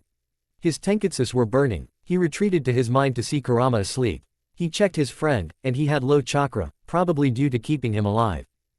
He could feel Shisui beside him in the real world, and he didn't want to face him yet. He stayed in his mindscape for a while, going through some memories. The fight didn't go as his plan. He was mad at himself. When Kuro and other foxes worked on making the containment seal, they sent the translations to Konoha. There was extensive research done on the battle. Some older clans had stories of gods, but no one knew how to defeat one. Their best bet was for the 2 dojutsu clans to send one of their top fighters. The cave was small, after all, and they couldn't use large-scale jutsus or numbers to win the fight. They had no idea how strong the god could be, so Naruto and others were like a test. If they failed, Genma would return to Konoha, where they would send a large battle force that was ready for a signal. Naruto was glad that they made it out alive. The god, while not too destructive due to the lack of chakra, was really hard to kill. He could see how Eagle and Crow struggled to even scratch the god. They wouldn't have succeeded if it wasn't due to weakness in lightning. Naruto could feel the place he took a blow for Shisui burning. He was so glad he could save his comrade, but he wasn't ready for the lecture. Finally, he felt Tsunade enter the room and kick out Shisui. Tsunade used a general scan over his body. "I know you're awake," Tsunade said. Naruto sighed and opened his eyes. He blinked a few times to bring his vision to focus. The light was still bothering his eyes, but he kept them open. Naruto wanted to say something, but his throat was so raw. Tsunade noticed and brought him a cup of water. He couldn't lift his arms, so Tsunade had to help him. "Well, Gaki, since I know you are going to ask, I will just tell you. I'm pretty sure you know your tenketsus are shit. You shouldn't use any chakra for at least a month. The bite marks on your body are not throbbing anymore, just bruises that will heal with time. You also have chakra burns in your lungs and around your mouth. Those should heal in a few weeks. You managed to redirect the attack from hitting your heart, but your left lung was punctured, and 2 of your ribs were broken. Shizune had to perform surgery on you. Also, you lost so much blood by the time you got here that you were lucky Bear was a match, and we could give you a blood transfusion. Tsunade said. Thank you so much, Tsunade-sama. I didn't want to ask about my health, but others. Is everyone safe? Naruto rasped in a small voice. When you guys put the barrier in the cave, things here went to shit too. The patients suddenly got out of bed as if under mind control they started attacking others. We managed to subdue them before anything serious happened, but it will take a while longer to get everyone back on track. Kuro-san confirmed that no one was affected by the vile chakra anymore, and in the last 3 days, patients have managed to make little progress. We should be done in a week, and then Shizune and I are off on our way. Tsunade said. Tsunade-sama, before you leave, I need to speak to you about some important things, Naruto said. Look, brat, you are not going to convince me to come back with some grand speech. Just give it a rest and go home, she said. No, Tsunade-sama, I won't convince you of anything. I just want you to look at a few files and make your own decisions. All the things I will show you are secret documents, and if you doubt their authenticity, you can check with Orochimaru-sama. He is the only other person aware of these documents. I promise you that whatever you choose after reading them will be respected by both the Hokage and the root. We will not bother you with this matter again, Naruto said. Fine, just give me the damn documents, Tsunade said with a sigh. Naruto then gave her a letter. It was from Orochimaru in a secret language only the 3 Sannin knew and was invented by them to provide each other sensitive information. It was a summary of the information she was going to be given and how he had confirmed them. The first documents were from the Third War and how Danzo and the Root were involved in dragging out the war by rigging the missions or compromising the people on those missions. Then there were the things Danzo did after the war, how he started to kidnap orphans and clan children to expand the Root, how he experimented on them and sealed them so that they could never speak of his crimes. Naruto then gave her the documents about how he tried to shun Orochimaru so that he would become isolated and join the Root, and then there were documents about how he was planning to eliminate the Uchiha. Of course, Naruto also gave her documents related to how he and Orochimaru got in the way of that plan and the fact that those relationships were still shaky. Now the hard part came. Naruto gave her documents related to the Third War, where Danzo would ensure that many Uchiha fell in the battle for Danzo to steal their eyes and dispose of their bodies. Then there were the experimentations which led to stealing the Hashirama cells and implanting the eyes on his arms. Tsunade was fuming and ready to murder, but in the letter, Orochimaru told him to read all the documents before making any decisions. Naruto wasn't ready for this one but gave her the documents. The death of Senju Nawaki. Nawaki was in a team under Orochimaru as a sensei. And it was a death that Orochimaru blamed himself for to this day. It was during a high point of the Second War. Team Orochimaru was sent on a carrier mission. They would give the shinobi in the borders their schedules for the month. It was supposed to be a simple mission. Orochimaru was carrying the scrolls and was careful with his team the whole way. They used the usual wartime formation. The sensei would go in the front to protect his team from any dangers, and the students would be on both sides and behind him. There would usually be a sensor in a team for these missions, which would stay in the back and focus on sensing the enemies rather than seeing them. It would also give the sensei advantages of a better view and more effortless protection and reaction. Nawaki was the sensor and in the back. They had just finished a few run-ins with enemies and were close to their destination. After finishing another batch of shinobi, Nawaki and the rest of the team were getting a little cocky. They believed themselves invincible with their sensei and decided to run ahead for a little. Orochimaru knew that Nawaki was an excellent sensor and wouldn't do so if enemies were close by. He was the one who would always point out the enemy even before Orochimaru noticed them. Orochimaru believed him to have an ability similar to the Nadaime. He was about to shout for them to wait and get ahead of them when Nawaki walked into the trap. 1 second his team was happily laughing, and the next, there was a massive explosion. He ran ahead and saw the whole area destroyed. Nothing was left of Nawaki's body except the necklace he brought to Tsunade. Orochimaru blamed himself, but Tsunade knew him and knew that he wouldn't do this on purpose. Orochimaru was always the observant one on his team and the one who saved his teammates the most. If he didn't notice the trap ahead, there was no way for anyone else to detect it as well, and if he were in the lead formation, it would lead to all of his team dying, including himself. Tsunade could never blame him for being alive. For years they believed that the explosion trap was the work of the shinobi the team last fought. They thought they didn't want the information to get through, so they made sure that they would die even if the team passed them. But it wasn't the truth. The patrol schedules were for the border with AIM, and Danzo was planning to establish relationships with Hanzo, who was just starting to make a name. Danzo was planning to give them a safe passage to Taki and, in return, have a safe way for his soldiers to pass through AIM into Iwa. They were the ones who initiated the trap in those two border locations. They planned to get rid of the actual teams and then send their agents in their places to deliver a rigged schedule. By getting rid of the actual teams, all they had to do was pretend to be Anbu, and then it would be a sad story of how the Anbu found the dead body of the team. They were successful in one border, but Naoki paid the price for his team. His team wasn't supposed to go on that mission. Another team was assigned, but after the Jonin sensei got injured in a mission, Orochimaru accepted the mission to give his team some experience. Tsunade was fuming with rage now. Luckily Naruto had asked her to put a privacy seal up, and no one could hear her. She was screaming and crying and so angry. Naruto waited for her to calm down. Nothing he could do wouldn't result in her getting even more enraged. Then he gave her the final letter from Orochimaru. About what he was planning and how he wanted to get rid of Danzo. It wasn't a simple matter. While the act of killing could be accomplished easily, they weren't ready for the backlash. Right now, the Root has a force about a third of the size of the Konoha ninja force. Half of this force were spies in different parts of the world. Of the rest, half were active and usually on missions, while the other half were working on particular skills.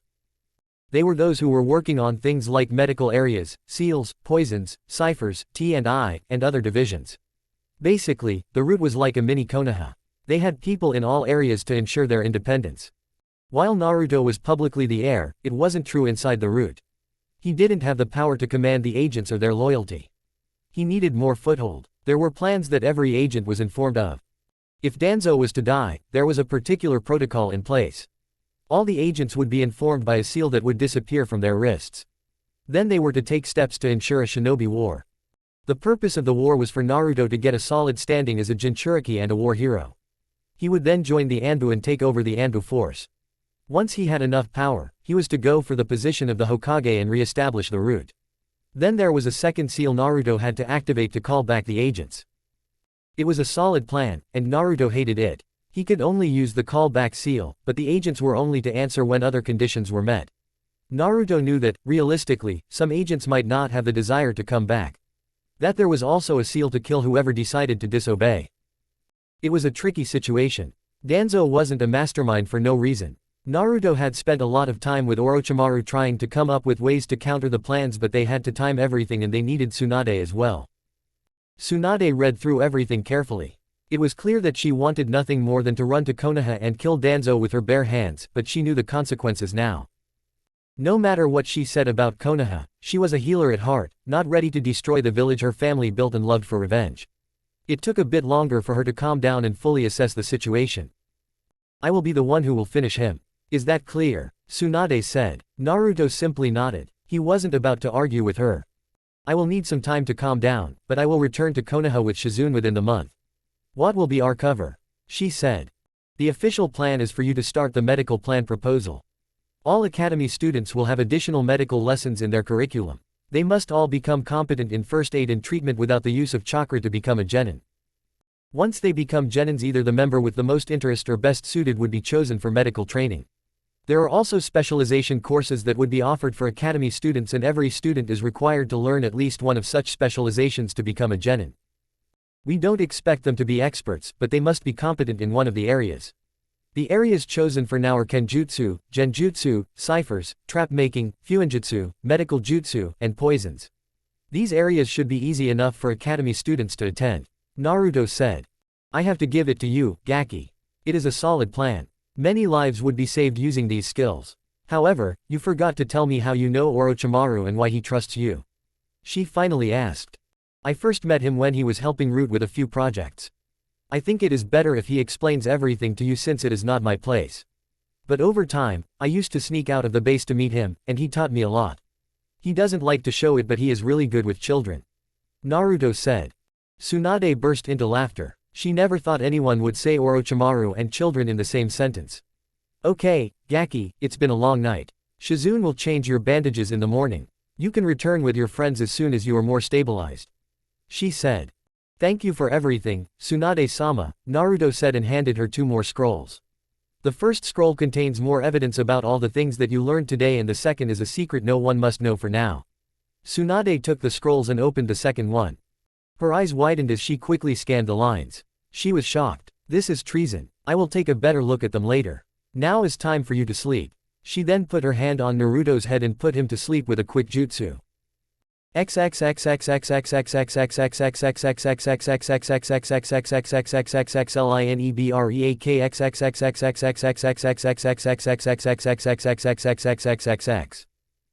Naruto woke up in the morning to Shizune changing his bandages.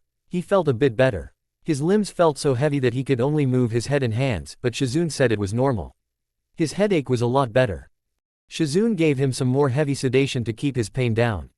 When she got out, Shisui came in. His eyes were a bit red and puffy, and there were dark bags under his eyes. Naruto knew that he didn't sleep well. Naruto didn't know what to say, so he just looked down at his lap. Shisui got close to his bed and took one of his hands. Naruto, please look at me. Naruto slowly raised his head. There were tears in his eyes, and he tried to blink them away. Do you know how stupid the thing you did is? He said. There was anger in his voice but also sadness and worry. I'm not going to apologize for saving you, Shisui. I would never let you or any of my friends get hurt. I will do it again in a heartbeat. Naruto said, voice shaky and small but with a small fire in his eyes. Naruto, you are only a child. You can't throw away your life like that. I know how strong you are but I'm still older and more experienced than you. I'm the one who is supposed to protect you. You are so precious to me. I don't want you ever to get hurt. He said as he reached with his other hand to wipe tears from Naruto's cheeks. That is not how it works, Shisui-ni. You are my brother, and I love you too. I can't stand you getting hurt either. Plus, my body just moved on its own. Naruto said as he leaned into the hand on his cheek. Smart brat. But still, you must promise me never to do that again. I can't lose you, Naruto. I was so scared. There was so much blood, and your pulse was so slow when we brought you to the hospital. I thought I lost you. I couldn't stand it. They almost lost you in operation. Your body was so strained, and you were out of chakra. They couldn't use healing jutsu and, Shisui couldn't finish his sentence and just pulled Naruto close to his chest, burying his head into Naruto's hair. Naruto fisted his hand on Shisui's chest, crying. I can't promise that, Ni-san. That's not who I am and you know that. Naruto said so softly, voice muffled in Shisui's shirt. I know, Otuto. I know. But it doesn't mean that I'll like it. Shisui just held him like that until they both calmed down. He gave Naruto some water and a tissue to clean his eyes and face. Naruto never felt like this before. He really thought of Shisui as a brother and the love he got from him was a unique feeling. He felt content and warm. He felt safe and protected. He decided that he would never let Shisui get harmed no matter what. Shisui-ni, I have to explain things to you and Eagle about that night. Can you call him in? Naruto asked. Shisui nodded and gave his forehead a kiss before leaving the room. Chapter 20. It's been a while since I checked the comments, so I thought I'd address some things. I appreciate all your opinions and comments, whether it's positive or negative. The truth is, no matter what kind of story is told, there are going to be those who don't like it. This story is still in the build-up phase. There are so many events and little things that need to happen before the main and final phases begin. If I mention something in a chapter and it seems as if it is not referenced for 20 chapters after, it's probably just because it is just going to be mentioned later. I have a clear vision of what I want this story to be and what is going to happen, and to be honest, I'm too lazy to write something when it has no value to me. This is also my first experience in publishing my writing after a decade, and back then, I was only a teenager writing for fun with friends. I will appreciate any ideas as to what you want to see in the future and the type of content. As a last note, let me mention that this story, while following many canon information, is not completely canon. Some facts and stories are changed to help the storytelling. While I am trying to keep so many things the same, there are differences. Naruto came from a world where they lost the war. That alone should tell you there were differences between that world and this one. And I keep hearing, why didn't Naruto leave the village in response to the abuse? That is due to his fragmented mind. He did not know anything about those events until he learned how to do so. If it helps, think of it as blocked memories from trauma. The only reason that those 2 chapters that go a bit into abuse are there is that they will be mentioned in the future. When the time comes, the story of how and why they lost and all the other information will be revealed. So far, I am only adding mysteries. Oh, and one last thing, this story has tragedy as a tag. Don't ask me why it's tragic. Naruto closed his eyes for a few moments to gather his thoughts. He wasn't planning on exposing his status as Jinchuriki, but there was nothing else he could do in that fight. He was out of chakra, and it was the only source he had. He would definitely get punished for this, and it would be a setback in his relationship with Danzo, but he could rectify it. He heard Shisui knocking at the door. "Come in," Naruto said. "Thank you both for coming. I have things to explain, but first, let me tell you that what I'm about to reveal to you is an S-ranked secret only known to me, the Hokage, and Danzo-sama. If the secret spreads, you will be subjected to a mind walk, and if guilty of spreading the secret, the punishment is death. Of course, you can confirm this information with the Hokage. But I advise you to ask for privacy beforehand," Naruto said as they both nodded. "I am the Jinchuriki of the nine-tailed fox. The fox was sealed inside me on the night of the attack by the Yondaime Hokage. While the clan heads are informed about the existence of a Jinchuriki, they don't know of my identity. I am among the youngest Jinchurikis, so it would be dangerous for other villages to know of me. I cannot face other Jinchurikis in battle yet, so it is best for my identity to remain a secret. The technique I used that night is called a Bijudama. It uses the power of the tailed beast to create the bomb. It is one of the most destructive techniques each Jinchuriki can use," Naruto said. "Do you have any other proof for your words, Uzumaki-san?" Eagle asked. Naruto nodded and slowly lifted his shirt up. He channeled some chakra to the seal to make it visible. "I usually use another seal to hide the chakra of the Biju, but I can still channel chakra to make it visible," Naruto said. Shisui and Eagle both activated their eyes to take a better look.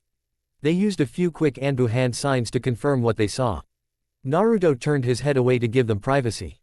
There were a few more questions that Naruto answered as best as he could, and then Eagle left to give them some privacy. Naruto couldn't look Shisui in the eyes. He felt ashamed of holding so many secrets from him. "So, are there more secrets you want to tell me, Naru-chan?" he said gently as he sat beside him on the bed. "I won't lie to you and say no. Because there are more, but I'm not allowed to share them. I'm so sorry," Naruto said. "Hey, none of that, no. I'm also a shinobi, and we all must keep secrets. Most of them are by order. Just know that it won't change a thing, and whenever you need someone to talk to, I'll be here," Shisui said as he put his arm behind Naruto and pulled him to his side. "Thanks, Ni-san," Naruto said with a yawn. His body was still recovering, and the emotional rollercoaster didn't help much. Naruto closed his eyes and slowly drifted into a deep sleep. It's been a few days now, and Naruto was finally stable enough to move. He wouldn't be able to use chakra for a while longer, but he could move and walk at normal speed. They were getting ready to head back to Konoha. Naruto finished sealing his stuff and went to their meeting point. Genma was standing there waiting for others. Naruto greeted him with a small bow. He thanked him for the day after the conversation with Shisui and Eagle, but he was planning on making him a gift. The pouch he made Kakashi gave him the idea of making one for Genma. His main idea was to make a pouch that had a few seals on it. Whenever he activated one, he would have access to weapons of that seal specifically. Since Genma worked with poisons, he could easily access the senbons of each poison. Naruto was also planning on expanding the storage capacity of the pouch for better results.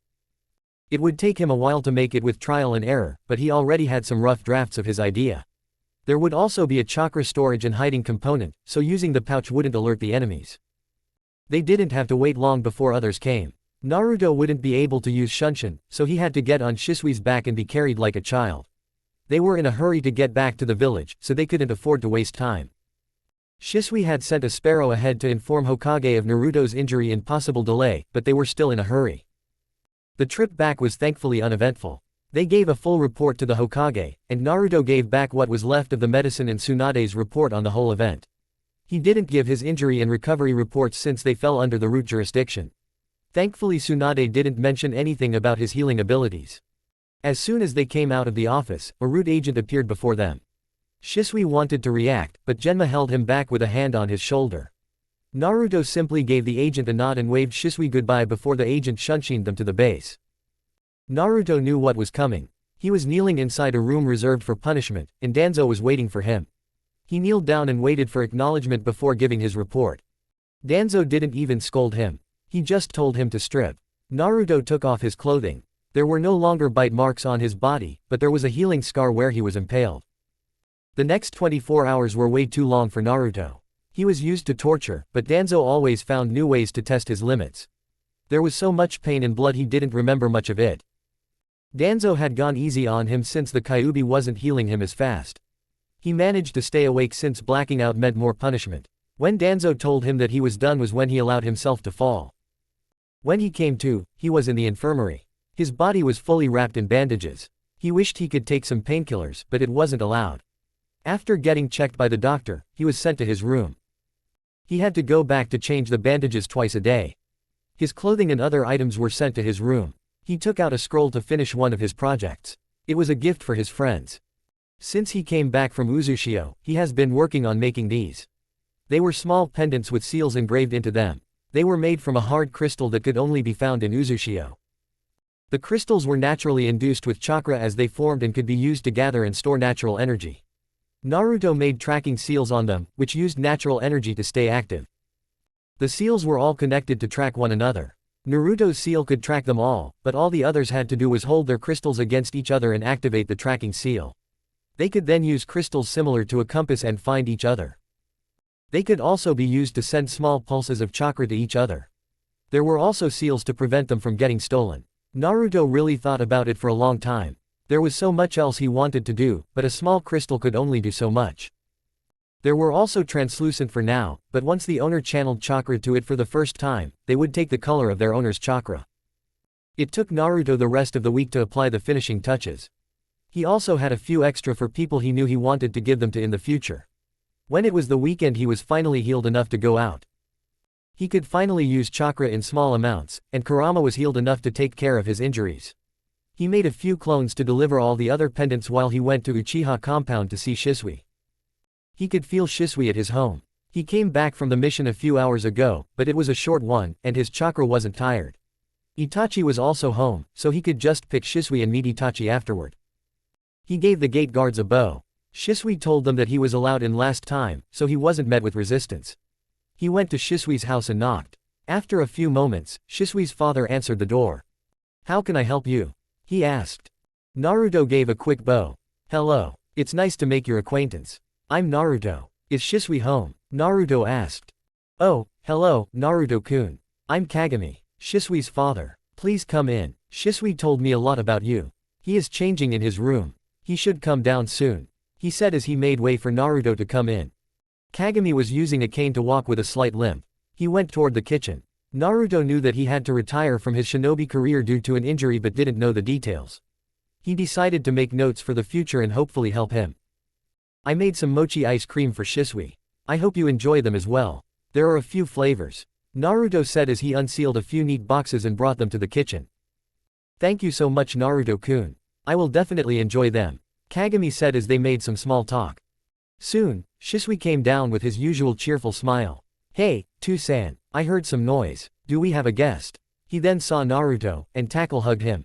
Naruto wanted to jump away at first, but he secretly liked the hugs. "Hi, Shisui, I have something for you and Itachi-kun. Do you have some time?" Naruto asked as Shisui finally let him go. "Sure thing, Naru-chan, I always have time for you," he said as he said goodbye to his father and grabbed Naruto. He shunshin to the training ground where Itachi was training. They waited for him to finish. Naruto gave each of them a neatly wrapped box. "It took me a while, but I made these for you guys," Naruto said as they opened the boxes. "A pendant?" Itachi asked. "It's made of some crystals I found in Uzushio. I engraved the seals on them. But first, channel some chakra to it," Naruto said. They both did so. Itachi's pendant turned a tiger orange shade, while Shisui's turned emerald green. "Oh, wow. What do the seals do?" Shisui asked. Naruto then explained everything to them. They both wore their pendants the same as Naruto.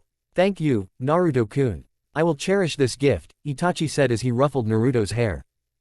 Shisui and Itachi sparred for a while. Naruto could only watch them since his body wasn't ready for heavy training yet.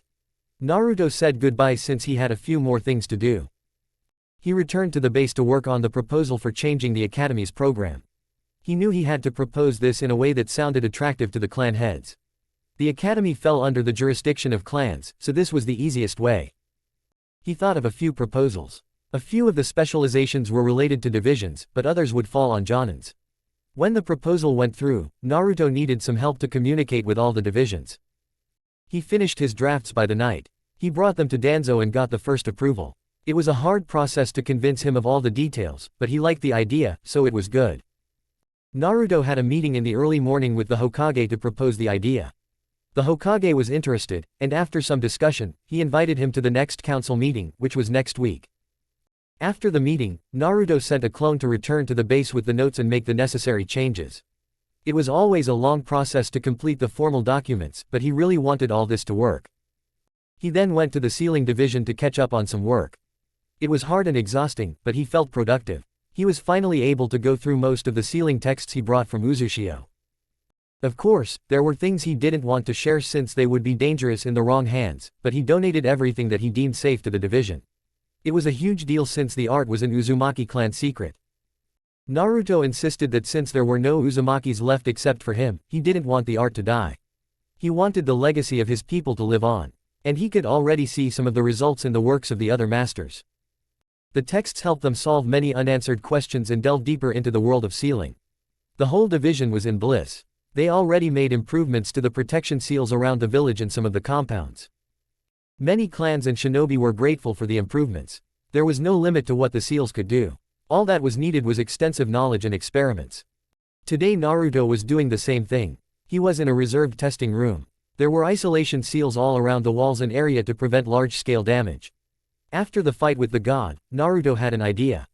He wanted to use gravity and weight seals in battle. If there was a way to apply them from a paper, they could have immobilized the god without having to fight. The problem was these seals needed direct application with ink on the body.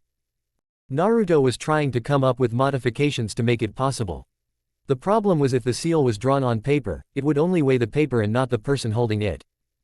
He needed a way to transfer the seal to the body or some other method, but he was drawing a blank. That was why he was here, trying to experiment with some of the methods. He was trying the applications with simpler seals. He just needed a method to transfer ink or make both objects affected with the seal. He tried for hours, but he wasn't getting any results, so he decided to take a break. He went to a nearby park where he could feel Shikamaru resting under some trees. He approached him. "Hey, Shikamaru. How are you doing?" Naruto asked. "Hey, Naruto. Choji was busy with some clan training today, so I decided to do some cloud watching." Shikamaru said. "Shouldn't you get ready for our next bet? You told me you would master the technique you were working on by next week." Naruto said as he finally decided to sit beside Shikamaru. "Don't worry, I'm really close. I just needed a break," Shikamaru said as he also sat up. "Me too, actually. I was working on a seal, but I got stuck." "Up for a game?" Naruto asked. "Troublesome. Sure, do you have the board?" Shikamaru asked. Naruto nodded as he unsealed the board, and they set up the pieces. He always enjoyed their games, and they always played on the last Sunday of the month. But today, Naruto just needed something to occupy his mind. Shikamaru improved a lot during their games. He was thinking more critically now, and their games always gave Naruto a run for his money. Naruto knew that soon he wouldn't be able to win all the games, but he would do his best to always be a challenge. After a while of quiet, Shikamaru asked him about the seal he was struggling with. Naruto explained everything to him. "I don't know what else to do. The ink transfer is beyond my current skills. I can apply some simple and small seals by touching a person and chakra, but this seal is too complicated for it," Naruto said as he moved a piece on the board. "Maybe you are just going about it in the wrong way, and you just want to weigh the opponent down. So why not make the paper stick to them and weigh that down instead? They will be affected by the weight either way," Shikamaru said. Naruto thought about it for a second. He wasn't sure why he didn't think about it, but it could actually work. "That is genius, Shikamaru. I didn't actually think about it that way. I will still need to think about how to stick it, so it doesn't fall and maybe add a chakra storage component, but it can definitely work," Naruto said. They finished the game quickly, and Naruto got back to work. The seal he wanted to design was a multi-layer one. The first layer would store chakra for the seal to work. The second would stick it to the opponent, while the third would weigh the paper. The problem was the amount of chakra that it would take. Weighing seals worked based on the weight of the object they were on. They worked on a relative basis. If an object was heavier than another with the same amount of chakra, the former would weigh more. A paper is almost weightless, so it would take a huge amount of chakra to weigh it down. Naruto didn't need the seal to work for long periods of time. A few seconds or mere minutes was enough to make a difference in a fight. The seals could be pre-charged, but then they had to be custom-made right before missions. Still, the amount of chakra was a lot, so it would take a while for Naruto to figure out a way to recharge. Chapter 21. I'm sorry, due to university exams, I will have to go back to 2K chapters for a while. Naruto was nervous. He came to the council chamber with Danzo in the afternoon. His turn for the meeting was at the very end, so he had to wait to be called in. He had a stack of papers right next to him. He looked calm and collected from the outside, but he was having a mental discussion with Kurama about the meeting. Finally, he was called in. He gently put the stack down on the table where he was supposed to stand in front of the council. The clan heads were all sitting on one side, and the other side of the table was empty except for the advisors since the civilian council was dismissed. The Hokage was seated at the head of the table right in front of Naruto's standing place. Naruto did a classical ninja kneeling in front of their leader since a bow wasn't appropriate for his position as future clan head. "Rise, Naruto-kun. We are here to listen to your proposal about the changes to the academy curriculum," the Hokage said. Naruto took a deep breath before starting. "Thank you for this opportunity. As you have all been informed beforehand, there are many factors to this decision, and since we are not here to discuss the reasons, I will just go through the proposed changes." Naruto handed out the files over the table. As explained in the files, the first major change is for the basic medical training. There are many accidents and small injuries that can be treated in the field to lower mortality or permanent injury. If students are taught how to treat things like flesh wounds, broken bones, or common poisons, they can have a better opportunity in fights. You can also see in the statistics provided that such injuries are the cause of 40% of mission failures in genins. While most jonin have this training, there are still reasons provided as to the benefits and situations it can prevent based on the mission reports of past 5 years. The training will consist of wounds and field treatment, poisons and antidotes, and how to care for the injured person. There are also some teachings about diseases and infection. The complete lesson plan was confirmed and suggested by the head of the medical department.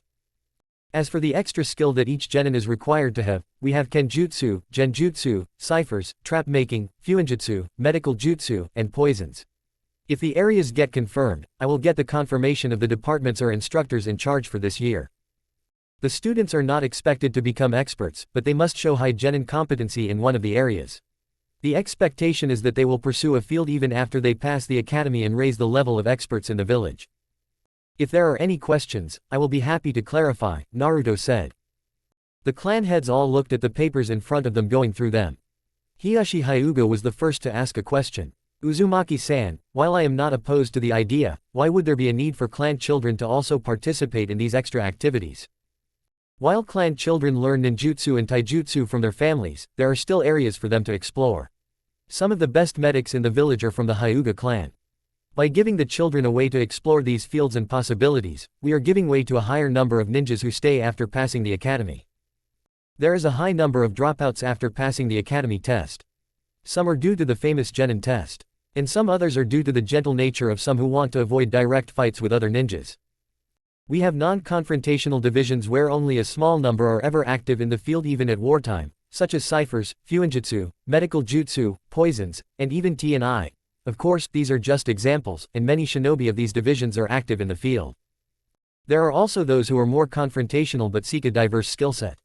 This proposal plans to find opportunities for everyone. Many of our war veterans and ninjas who had to leave active duty due to medical reasons can still pass on their valuable skills. The plan is for some of them and others willing to teach and train the next generation. We all know that knowledge is valuable as a shinobi, and while there are definitely secrets to every clan that cannot be passed to others, there are things that can. For example, not all the ninjutsu and genjutsu that the Uchiha clan possess is a clan secret, yet we don't have many genjutsu experts outside of them. The same can be said for other clans. A Hyuga teacher would be invaluable to correcting small mistakes of taijutsu or kenjutsu. Or the Yamanaka can teach others how to defend themselves against genjutsu. No one can compare to the knowledge of the Akamichi and Aburame clans about plants and herbs. Or the tracking skills of Inuzuka. What I want to say is that while there are boundaries to the knowledge, each clan is willing to share. We are all a part of Konoha, and we can help each other. The reason behind having teams with members of different backgrounds is to have the best chance of success. I am not asking clans to reveal all their secrets. I am asking all shinobi of the village that if they have skills that they can share, here is an opportunity. Naruto said. Naruto-kun, it was very well said. You make an excellent point. We are all a part of Konoha, and it is our job to protect her. This can be an opportunity to bring all of us closer, the Hokage said. I agree, Hokage-sama. It can't be denied that academy training has become lax after wartime. This isn't as good time as any to rectify that mistake. However, I also believe that all clans are privy to their secrets. Shikaku said. There was more discussion about the instructors from clans and how they should proceed. It was decided that the plan would be implanted for the current first-year students, and if there were a positive outcome, it would be implanted for everyone from the following year. Naruto was back in his room in the base. When they returned from the meeting, Danzo praised him and gave him his new training regimen. Naruto was skillful enough, but there were physical aspects to improve with his growing body and new areas to explore. Danzo planned to send him on political missions to improve his standing soon. Since he was in charge of his proposal, he was given most of the week to ensure everything was set before his mission. For the most part, Naruto just had to talk with divisions to appoint instructors and make study plans, but there were 3 areas in which he had special people in mind for. It wouldn't be an easy task, but he was hopeful. It was the next day, and Naruto was in front of Shisui's house. He already talked with Orochimaru. He said he would speak with Anko to appoint her to teach about poisons. His next stop was finding Hayate. He found him in the Jonin lounge. In his previous life during wartime, Sakura found a cure for a similar case to Hayate, and Naruto planned on working with Tsunade as soon as she returned to the village. He found the Jonin outside the Jonin lounge with Yugao. It took a while to explain everything to the Jonin and ask for his help. He was skeptical, but his illness didn't allow him to take many long missions, and he needed downtime between them, so he finally gave in. Now Naruto was waiting at Shisui's doorstep for the last person on his list. Kagami opened the door and smiled when he saw Naruto. "Hello, Naruto-kun. I'm afraid Shisui is currently on a mission," he said. "Actually, Kagami-san, I'm here to talk with you. May I come in?" Naruto asked politely. Kagami nodded and motioned for him to follow inside. Naruto handed him a parcel. "This is some herbal tea. Shisui said that you recently developed some problems sleeping due to pain. It is a mix that helps with pain and easier sleep. And I also made an apple cake." "Thank you so much, Naruto-kun. That is so nice of you. The mochi from last time was great as well. Let me make some tea. Wait for me in the living room," he said as he took the parcel. Naruto nodded and went to the living room. He'd been thinking about this for a while now. He knew that Shisui had a bit of financial struggle. He had to support his family from a young age. His father wasn't able to work due to his injury, and it wasn't cheap to live in the Uchiha compound. He also had pride and wouldn't accept help from Itachi and Naruto. They usually helped him in any way they could, but still, it was hard at times. Shisui mainly joined Anbu due to the payment. He had to take missions back to back. His father needed regular medications and treatment. When Naruto became aware of this, he forced Shisui to accept his help, and now he provided him with the medicines for free. But still, there were things that could help his condition, and that was why Naruto was here. Kagami came with a tray of tea and slices of cake. When he sat down, they enjoyed a few moments sipping their teas. "Kagami-san, while I enjoy your company, we both know I am here for business, so I would just cut to the chase. I have a proposal for you," Naruto said as he handed him a file. Kagami took a few minutes to read the file. "While I appreciate the offer, there are people better suited for this position than me." Kagami began. "No, Kagami-san, I have to disagree. You were a pupil of the Nadaime Hokage and one of the best shinobi in the field of genjutsu. Your skills are unmatched by others, and while you might not be able to take active duty outside the village, this is a golden opportunity. And I don't mean it for you or Shisui. This is a chance for the future generation to benefit from. You are also one of the oldest shinobi, which is also a testament to your skills. Please, Kagami-san, I am not asking this for myself but for everyone. The job only requires you to go to the academy for the afternoon classes a few days a week and won't be physically staining," Naruto said. "Are you really sure, Naruto-kun? I can still recommend better teachers. I have also never taught anyone before. What if?" Kagami rambled. "Please, Kagami-san, while you never taught anyone officially, you taught Shisui many skills, and I'm sure he will agree that you are a great teacher. This is an important step for the future, and we all need you." Naruto did his best to be firm and reassuring.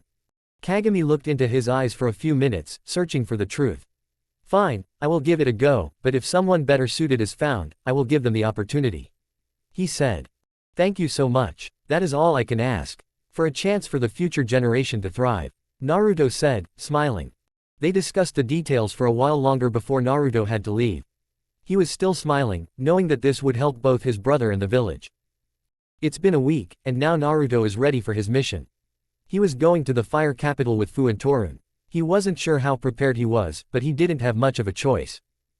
During the past week, he got confirmation of his proposal from the chosen departments and people. Then he sent everything for the last confirmation to the council, and the implementation started this week. It has only been the first semester of the academy, so it was an excellent opportunity to start the program. Orochimaru also informed him that Tsunade would arrive in the village this week, and preparations were being made. Naruto wouldn't be there to welcome her since this mission would take at least 2 weeks, but he was still excited. They were currently in the capital and going towards the palace. They would stay in the palace for the duration of their stay. They showed the guards their formal letter and entered the court. The servants showed them to a room to wait for the daimyo to finish some business before seeing them. Naruto used the chance to clean up and get his gifts ready. It was an important event to have an audience with the daimyo, and he couldn't afford any mistakes. Fu and Torun also cleaned up and got ready. Chapter 22.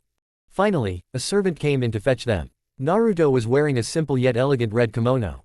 There was a pattern of autumn leaves on the bottom. He also had his hair in a neat ponytail. His leaf headband was on his forehead. Fu and Torun were wearing simple brown kimonos. While they were ninjas, this wasn't a formal ninja situation, so they were required to wear formal attire. They also left all their weapons and ninja-related items in the room in a visible place, as was the custom. They went through a quick bodily check before being granted entrance to the room. Naruto walked in front with Fu and Torun behind him. They all entered the room with their gazes lowered. They went to their prepared positions and did a full bow, waiting for permission before raising their heads from the ground. The daimyo made a motion with his hand. "Rise and state your business, shinobi of the hidden leaf." Daimyo's attendant said. "We are here on behalf of the Leaf Village, to discuss the existence of the root and the benefits of this organization," Naruto said in a calm and collected voice. The daimyo made a motion for him to continue. The root was originally founded years ago. The main function was to take missions that would otherwise bring a bad reputation to Konoha and the Land of Fire. However, after the Third War, it was disbanded by the Yondaime. Today I am here to discuss the possibility of a new route. There are many political and sensitive missions that require a more delicate touch. Missions of high sensitivity that, if unsuccessful and the operators are caught, can lead to war among the nations. There is no need for me to explain the nature or existence of these missions. Route operators are all trained professionals. They spend years mastering a skill. Whether it's infiltration, assassination, or other missions, they have an advantage over the regular forces because they are faceless, nameless and ready to do what is needed for the Land of Fire. If an operator is caught, many fail-safes are in place to ensure nothing is left of them. Another reason that normal shinobi cannot be sent on such missions is the danger. Each hidden village takes pride in their well-known shinobi, and the loss of such shinobi can cause damage to the reputation of the village. Of course, there is the Anbu, but there is the problem with their limited numbers. While their missions are in difficulty above most jonin, and they have to be in the top shinobis to even consider joining the Anbu, their numbers are more limited, and we can't risk the higher-ranking Anbu on death missions. These high-profile shinobi are the main reason that another war has broken out yet. Root shinobi are expandable. A good number of them can be sent on a mission to ensure success, and if an operator is killed, there are more to take their place. We want to ensure the peace lasts, and in case of another war breaking out, the Land of Fire will have many operators in the shadows to protect it and ensure victory. I am here to ask to officialize the root as an organization under the direct command of the daimyo. While the Hokage is under the command of the daimyo, if the root is subjected to the same rules as the other shinobi of the leaf, our actions will be more limited. Nevertheless, if we are under the command of the daimyo, we can take official missions through the Hokage and the direct command of the daimyo, but we will only answer to the daimyo. This can give root a level of autonomy, and at the same time, our actions will still be under the direct command. The full proposal is written in the scroll I brought, Naruto said. A servant brought the scroll to the daimyo on a pillow. Naruto stood straight while keeping his gaze and head low as a sign of respect and obedience. This was a great plan of Danzo. Establishing root as an official organization would help him with finding resources. While the root would still be kept a secret from other nations and the civilian populace, those of a higher ranking would be informed of its existence. If there were complications with a mission that required root interference, all they had to do was to show up and ask the other shinobi to leave. This would give them an easier time in missions, similar to some of Anbu missions. At the same time, the Hokage and council won't be able to interfere with root's work, and they can perform however they want within certain boundaries. No one but the daimyo would be able to question or interrogate them for their actions.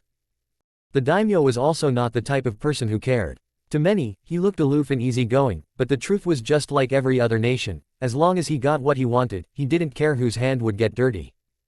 Many high-ranking assassinations were a direct order from the daimyo to eliminate threats to him in the Land of Fire. The root would allow him to do such missions without worrying about consequences. If there were any failures, no one could point fingers at Konoha or him. It was as if he had his own shinobi to command. The missions would still be sent to the Hokage and then given to the root since the root was still a part of Konoha, so the Hokage needed to be informed of what was going on. Naruto was brought out of his thoughts by the attendant's voice. "You are to return to the rooms prepared for you. You will be called when there is a decision," he said. Naruto and the others bowed again before leaving the room. The discussions went on for a week. There were many questions about how the root was organized and where their skills lay. Many questions needed answering, and Danzo had prepared Naruto to answer them all. Naruto and others even had a few sparring matches with the guardians showcasing their skills. In the end, the daimyo decided to give them a trial mission. The mission was to take care of a well-known merchant from a border village in the land of Earth. The village was small, but they were famous for their metal. Most of the high-quality kunais were crafted with that metal. It was stiff but also lightweight. Many villages made frequent purchases from them.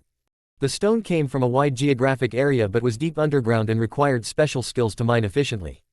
That was why only a few villages produced the material. Kushiri was the biggest village among them and where the merchants lived. It was also on the main road to the stone capital, so the village had the best location for trade. Like many other shinobi villages, Konoha purchased a good portion of their metal from them. The daimyo also liked to purchase it for his soldiers. However, a year ago, things changed. The daimyo suspected that the prices offered to the Land of Fire differed from others. He sent a few undercover merchants pretending to be from different villages, and the Land of Fire was treated differently. He then had the logs checked and noticed an overtime increase after the Third War. He asked the Hokage to investigate. The Anbu was sent to a few of the merchants of other lands. They managed to sneak into a few of their archives, plus a few logs from the merchants of Kushiri, and the hypothesis was confirmed. While there was a variation in prices, the Land of Fire was treated differently.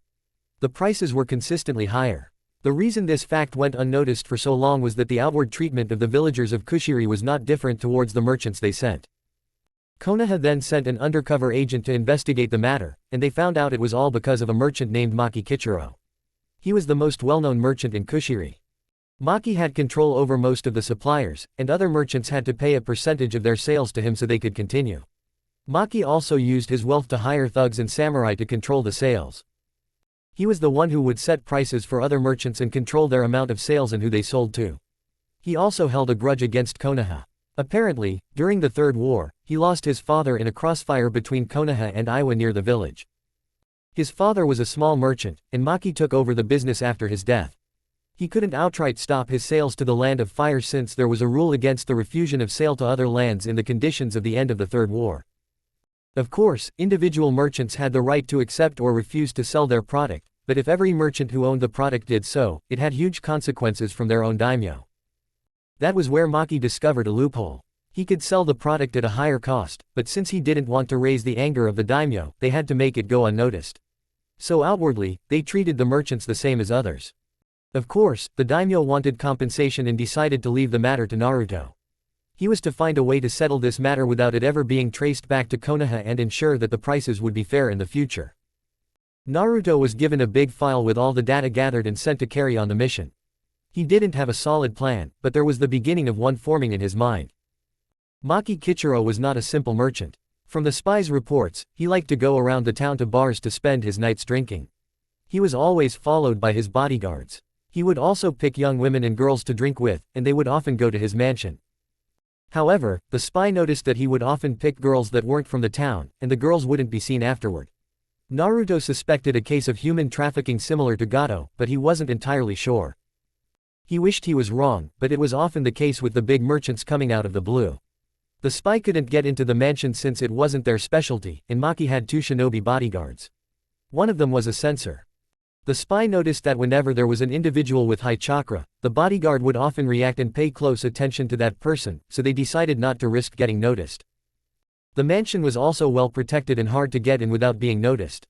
The people of the village weren't huge fans of Maki, but there was also a level of protection he brought to the village. Usually, small villages far from the capitals were a good target for bandits, especially trade villages. But Maki had a good number of samurai who could take care of them. Overall, he was a man villagers wanted to avoid but were necessary for their business. The key to this mission was to overthrow Maki while keeping the balance of the village. Of course, there were ways to kill him without leaving a trace, but that could ensure chaos. The thugs without a leader are like headless chickens, running everywhere and making a mess. They would probably attack villagers, and after getting everything they could, they would go to the next place. If Naruto were also to kill them, which were 150 people, it would drag the attention of Iwa. Someone who could kill so many without going unnoticed was definitely a shinobi, and a foreign shinobi killing a well-known merchant could cause war. Of course, based on the history between Konoha and Iwa and the fact that the merchants were selling at higher prices to them would point all fingers at Konoha. Naruto needed to devise a way to not only get rid of Maki but make it seem like it had nothing to do with them. Chapter 23. They were a day away from the target village. They were waiting for sundown to enter the village. They couldn't be seen. Naruto had devised a simple plan of action for the time being. While Naruto was a powerhouse in his previous life, in this life, he chose a different path to power. He used to rely on his large chakra reserve and large-scale jutsus to defeat his enemies. His battles were up front, and he was basically a berserker. He wasn't a master in any skill and had many weaknesses, so he would one-shot his enemies to ensure they wouldn't get to him. But in this life, he learned to value skills. He knew how to use his brain and not brute force. He wouldn't jump into situations first and face the consequences later. He was a ninja. A ninja must be able to operate from the shadows. When you had enough skills to remain in the shadows when facing enemies, they would never know what to expect, so you would immediately have the upper hand. A great ninja was an unknown one. Underestimating your enemy was the fastest way to death. Plus, Naruto was a Jinchuriki. The more unknown he was, the better for his future plans. He couldn't risk and bring unwanted attention to his status.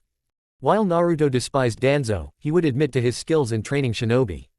Since the beginning of his training, he has learned how to master his skills and complete his missions without being seen. His skills weren't limited to causing mass destruction, while he was taught how to do so. Danzo wanted him to be his heir, and thus he was introduced to sides of shinobi skills he never knew. He was taught about politics and, blending in with any social situation, how to play political games and send subtle messages. He was taught about art, music, history, and literature. Now it was time for him to use these skills. One secret that no one knew about Naruto was the extent of his henge.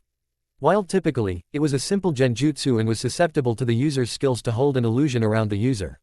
Naruto was capable of solid henge. It was a skill that came with being the Jinchuriki of the Nine Tails. The same as the one-tailed host could control the sand, the two-tailed host could use the blue fire, and so on. All Jinchuriki shared some abilities. They all healed fast and had vast amounts of chakra. This skill, however, was unique to the Nine Tails. In his previous life, he subconsciously used it for his sexy jutsu, but in this life, he expanded his skill. When Danzo saw this skill, he believed it to be due to his heavy and large chakra reserves, which Naruto was grateful for. He learned how to hold his henge for long periods and subconsciously. It began with him holding the henge during his training and continued until he could hold it in his sleep. Then he learned how to fight with a henge and many other activities. While his body was solid, his strength, speed, and other physical attributes remained the same. The only limitation was his body. He couldn't improve his power by hanging into a muscular body or run faster by hanging into a taller one. His plan for infiltrating the village was to henge into a traveling gypsy. If their intel was correct, he should be targeted and find his way into the mansion. He was going to play some music and perform to gather some attention. In the meantime, Fu was going to alter some people's memory to plant memories of the disguised Torun as one of the villagers so that he could gather intel in the city with his Kikaichu. Fu was going to pose as a Ronin and join the thugs to pick his own intel. It was near the evening, and they were camping in a clearing while working on their disguises. There wasn't much Fu, and Torun could change without using chakra, so they changed as much as they could to blend in. Fu dyed his hair black, which was now in a ponytail. He wore a worn gray battle kimono and had an old katana strapped to his waist. He also had a stash over his shoulder containing food, money, old clothing, and daily items not to look suspicious. Torun was wearing brown pants and a shirt. Both items were worn and dirty to better blend in. He would pose as one of the many orphans around the village and live in an abandoned shack outside the city. Fu and Torun often used this method in undercover missions. They would mostly put glances of Torun in people's memories or some simple interactions. It wasn't a demanding job or something they'd never done before, so Naruto wasn't worried. Naruto fully trusted them both. After reuniting, Torun and Shino Naruto found an opportunity to do the same for Fu. He monitored Inoichi's chakra constantly to find a good time and place. It took a lot of work to find a way to contact Inoichi. Finally, one day, Inoichi was in the shop while Ino was in the academy, and his wife was out with her friends. Naruto went into the shop with the pretext of picking up an order. After some everyday interactions, he let his actions point to the fact that there was something he wanted to discuss. Inoichi decided to go with it and asked him what he wanted to say. Naruto knew that he couldn't be out for long since it was a training day, so after getting permission, he left a clone with Inoichi. The clone told him about Fu. Of course, he clarified that he couldn't discuss some information due to safety. Inoichi didn't believe him initially, but Naruto consented to a mind walk under the condition of only seeing the relevant information and not delving deep. Inoichi knew Naruto was a good friend with many clan heirs and his deeds for the betterment of the village, so he accepted. After a quick mind walk, he agreed to meet Fu. Like with Torun, Naruto accompanied him to a secluded location where they could meet. Suffice it to say both Fu and Torun were doing a lot better. In the base, they kept the same act of emotionlessness, but at times like now, they were lighter and free. Naruto also secretly worked with Fu and Inoichi to counter Danzo's seal en route agents. There were so many things he had to do but so little time. He decided to go to sleep for the night. It was time for Naruto to enter the village. Fu and Torun were already set in the village, and Torun sent him a kikaichu to give him the go. Naruto was hanged into a young woman. Her appearance was about 16. She had long raven hair which reached her lower back in loose messy curls. Her skin was pale rose color, and she had vibrant green eyes. Naruto tried to make the appearance as appealing as possible without exaggeration. He wanted her to be mesmerizing and exotic. All her facial features had a wild look to them. She wasn't petite and dolce but a beauty that screamed wild and untamed. She was tall and curvy without any of it being too big and out of proportion. Naruto unsealed an outfit from his scroll. He had a lot of costumes for this kind of situation. Based on the appearance, he was going for a look from Suna. There were a few civilian tribes that wandered the desert. They usually moved with caravans in the desert. They usually lived in tents and traded in small villages, buying things from one and selling them in the other. Usually, they were some who knew how to perform street art and performed in the villages for money. They were also referred to as gypsies. Naruto unsealed an accordion. It wasn't a common gypsy instrument, but some solo players preferred it. He also unsealed an outfit. It was a long layered skirt and a long-sleeved shirt. He also had a few shawls on his shoulder. It was a replica of a gypsy tribe living south of Suna. The outfit was light enough to let air pass through yet covering enough to protect from the harsh sun of the desert. The shawls could also be used as head and face covering. Naruto also packed a travel bag and essentials while sealing his other stuff on his body. He walked toward the village at a leisurely pace. Soon he came upon the village gates. The city wasn't too crowded, but since it was a trading city, most of the traffic would be in the bazaar. He went to the inn the gate guards recommended. The location was a bit hidden since the entrance was in the alley. It was in one of the alleys of a street filled with bars and hotels. He was looking for a cheap place, so this was suitable. The inn was small, and only a few locals were sitting at the booth tables having drinks. The front desk was also the bar, so Naruto approached slowly and sat at the bar. The bartender was a middle-aged man with gray hair. He had a thick mustache and broad shoulders. Naruto suspected that he either worked in the mines or a field when he was younger since he had great muscle mass, yet there weren't many scars on his body. He wore a gray shirt, navy pants, and a kitchen apron. He had a stern and calculated gaze. "What can I do for you, young lady?" he asked with a deep raspy voice. "I will be in the city for a few days to gather supplies for my journey. The gate guards told me that I could find a room here," Naruto said in a soft and calm voice. The man looked at him for a few seconds. "Single room is 350 ryo a night. The bathrooms are shared for the floor," he said. "I'll take it," Naruto said. The man nodded before taking his notebook for the registry and room key. After signing the documents, he took the deposit and motioned for Naruto to follow him upstairs. The room was at the end of a dark corridor. The man opened the door to the room. It was small and only had a small futon and desk. There was a small window with a view of the alley. Naruto walked towards the futon and put his stuff down. "We usually serve food all day. Me or my wife usually handle the counter and customers. The bathroom is 3 doors to your left. If you need anything else, you know where to find me," the man said and handed the keys to Naruto and left the room. There wasn't much to unpack, but Naruto needed to give a semblance of someone who would stay for a while, so he organized his stuff in the room. He wanted to go to the city but knew if he left the room soon, it would be suspicious for someone who had just reached the city after a long journey on foot. So he decided to lie on the futon and meditate. He visited his mindscape. Ever since his visit to Uzushio, it was easier for him to navigate his mind and go through his memories. He went through all the deaths that happened in the war. It was hard but necessary. The seal was only a temporary measure. He knew of its limitation, and if he wanted to go through his plans for the future, he needed to unlock the seal. The only upside was that there were a lot of fond memories from his current life, especially the ones from Itachi and Shisui. It was still strange to him how he naturally became so close to both boys. Naruto decided to go through some happy memories for a change. Chapter 24 to username 6166. Naruto neither has Stockholm Syndrome nor is just an extreme masochist. There are simply more important reasons for him to stay. He doesn't particularly care for the villagers, but for the same reasons that he decided to change the past, he needs to stay. Do you seriously believe that everyone who is abused in life just has the option to leave? And about Naruto being shirtless. I repeat again and again that the Naruto of this story didn't come from the world of anime. There are differences in his history, and in the future, they will be mentioned in more detail. A few have already been mentioned in a few of the past chapters, but this is not an abuse-focused story, so they are not the center of events. And about the Godfather, again, this story is not entirely canon, and while the whole Naruto universe gets elements from Japanese concepts, it is still a fictional world, so there would be differences. Naruto had just finished a training session with Hinata. In the morning, he woke up with a sense of dysphoria, and he knew that it would be a hard day. However, he did not expect Neji to come after Hinata. Neji looked so young and innocent. Just like the others, there was no seal on his forehead. But he already knew that. With the Kumo accident averted, Hiyashi put his foot down on the matter of sealing the branch family.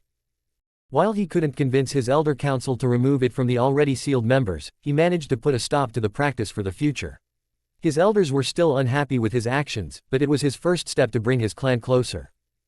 Over the past few years, the normal tension of the Hyuga clan had gone down drastically, and it was only his first step. There was still animosity between the branch and the main family, but things were looking up by the day. Neji came to pick up Hinata for a clan meeting. They both left quickly. But from the short interaction, Naruto could see how much happier this Neji was. He was still serious and formal spoken, but there was no hatred toward Hinata. Naruto could remember their deaths. Hinata's last words were about how she wished to unite his clan and put an end to their unjust system. She died with a sad smile, knowing that even if she survived, there would be no Hyuga clan left for her to unite. There was only a handful of Hyugas left at the time, and they all knew that the war wasn't ending anytime soon. Neji's death was even more painful. Naruto was supposed to be there. They were supposed to hold the enemies back while others escaped. It all happened so fast. They were in a valley in between tall mountains. The only way for the enemy to get through was to go through them. There were too many, and Naruto could only focus on himself. He was overwhelmed. There was only time to dodge and kill enemies. 1 second he was confident that they had the upper hand, and the next, he heard an explosion. He was thrown back. It took him a second to gather himself. The explosion came from Neji's position. Naruto ran as fast as he could, but there was nothing left. Only a burning corpse with pieces scattered. Naruto saw red. He didn't remember much of what happened next. He only woke up a few days later in a medical tent. It was all his fault. If he was paying attention. He sometimes forgot that his friends were only humans. They weren't invincible. Just because they lasted so long, it didn't mean that they could survive everything thrown at them. He was devastated. It had been a while since the last death among the people close to them. He was so stupid to believe they were so much stronger that they wouldn't experience another death. He vowed never to let it happen again. But he failed miserably. He was always too late, too stupid, and too reckless. One after another, they all fell. They died protecting him, getting him through the war, and giving their lives so that he could survive. He knew that they gave their lives to save all the survivors, but why should it always be him who was protected? Why should it be he who was supposed to be a savior? He couldn't take it. His breathing became ragged as he sensed the early signs of a panic attack. He could feel his chakra fluctuating. He had to get away. He couldn't get back to root. While they knew how to deal with his chakra fluctuation, he couldn't explain the panic attack. He couldn't bring any attention to Hinata. So he shunshined as fast as he could to a secluded training ground he often used.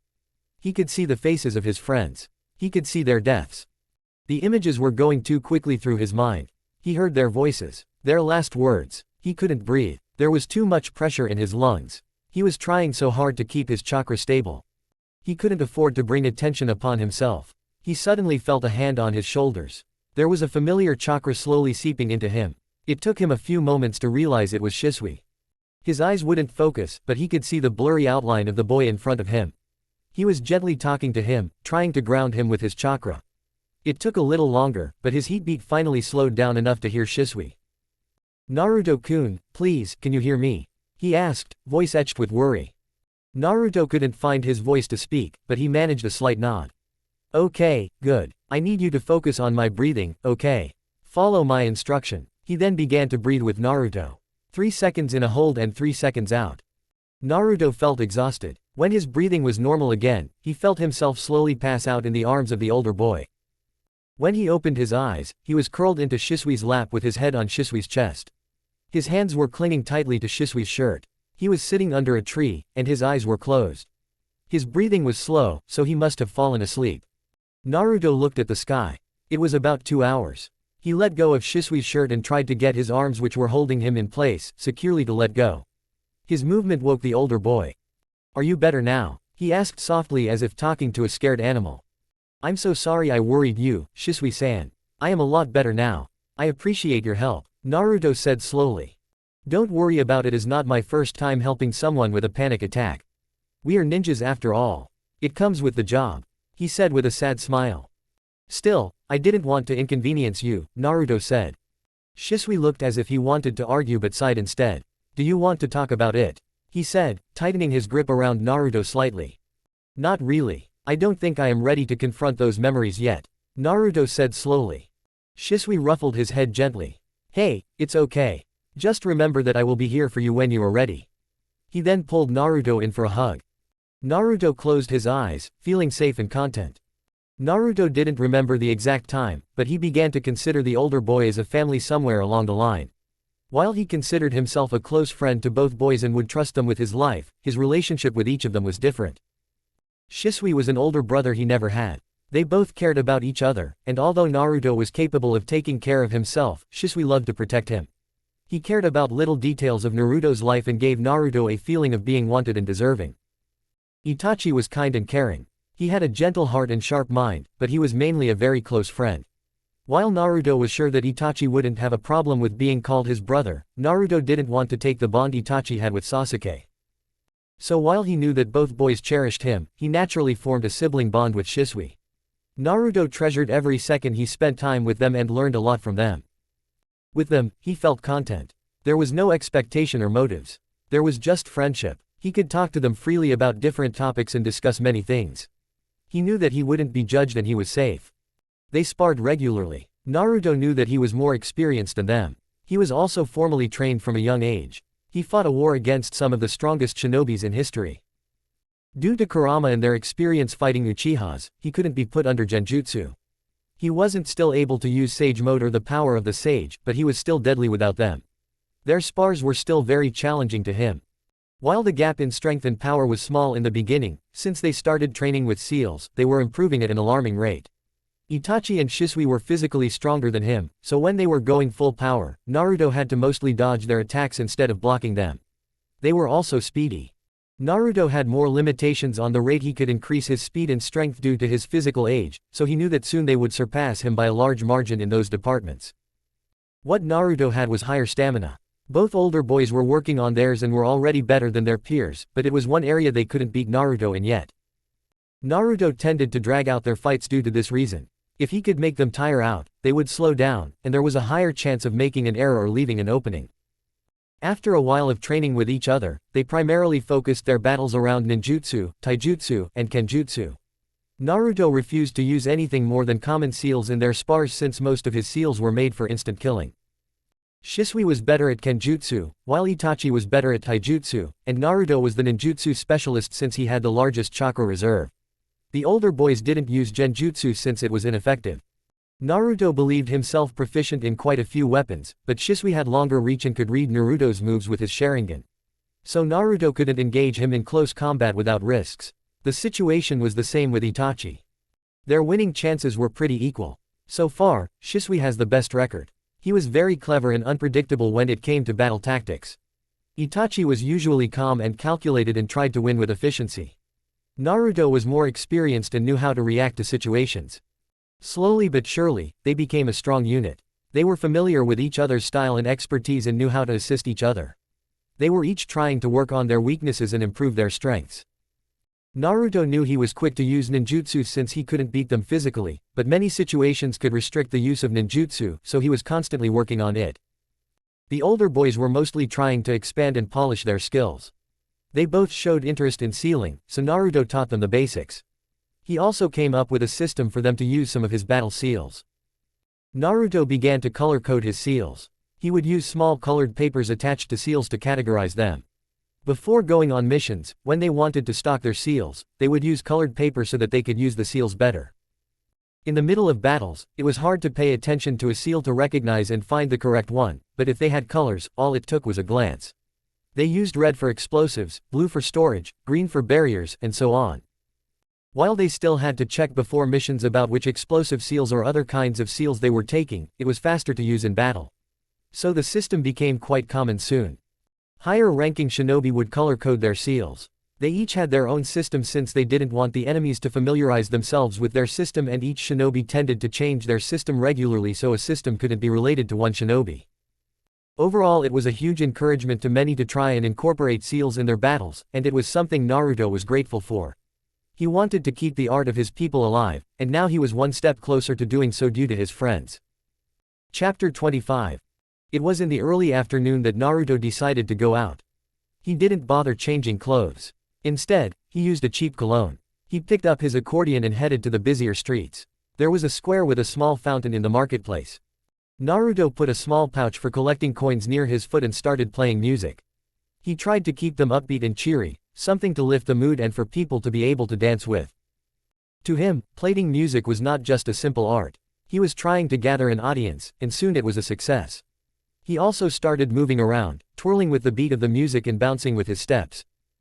Music could be used as a shinobi skill. The movements of the fingers and keeping the timing of the notes were beneficial when it came to fighting against shinobi. It helped with more fluid hand signs and their speed. It also helped a lot with concentration and multitasking. There were so many helpful shinobi skills one could improve just by learning instruments. Of course, Naruto was capable of shadow clones, so he had to learn multiple. He was subtly looking through the crowd. He tried to memorize the faces of the people that could be important. Merchants, business owners, and people with financial or social standing. He played for a while. Finally, it was time for him to go, so he finished his song and bowed. There was a cheer from the people. He took his pouch and walked through the crowds gathering donations.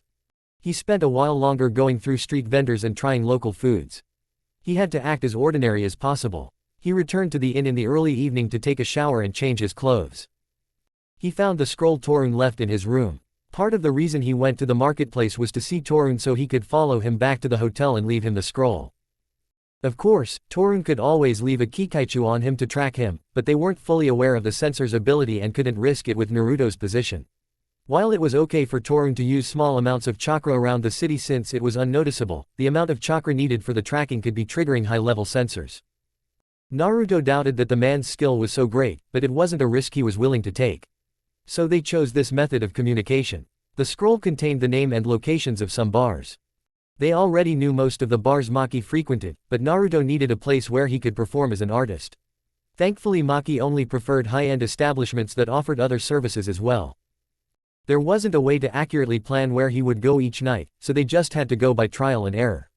Plus, not all establishments would accept a foreign performer. There were only 2 bars in the list that matched their needs, so Naruto decided to choose one that he passed across in his adventure around the city. He used some time to prepare himself. He did his hair and wore some clothing to show a bit more skin. More cleavage. Of course, he didn't want to wear something too revealing and destroy the mystery. He put on some makeup and cheap accessories to finish his look. Since he would have a higher chance of singing, he brought a lute instead of the accordion. He checked everything once more before leaving for the night. The bar he chose was located north of the marketplace. It was a massive building without windows. The sign on top of the door said, "Red Lotus," in golden letters. There was a bouncer in front of the door. Naruto used every lesson in seduction he had to make himself look appealing. He went to the bouncer with slow steps, swinging his hips as he walked slightly.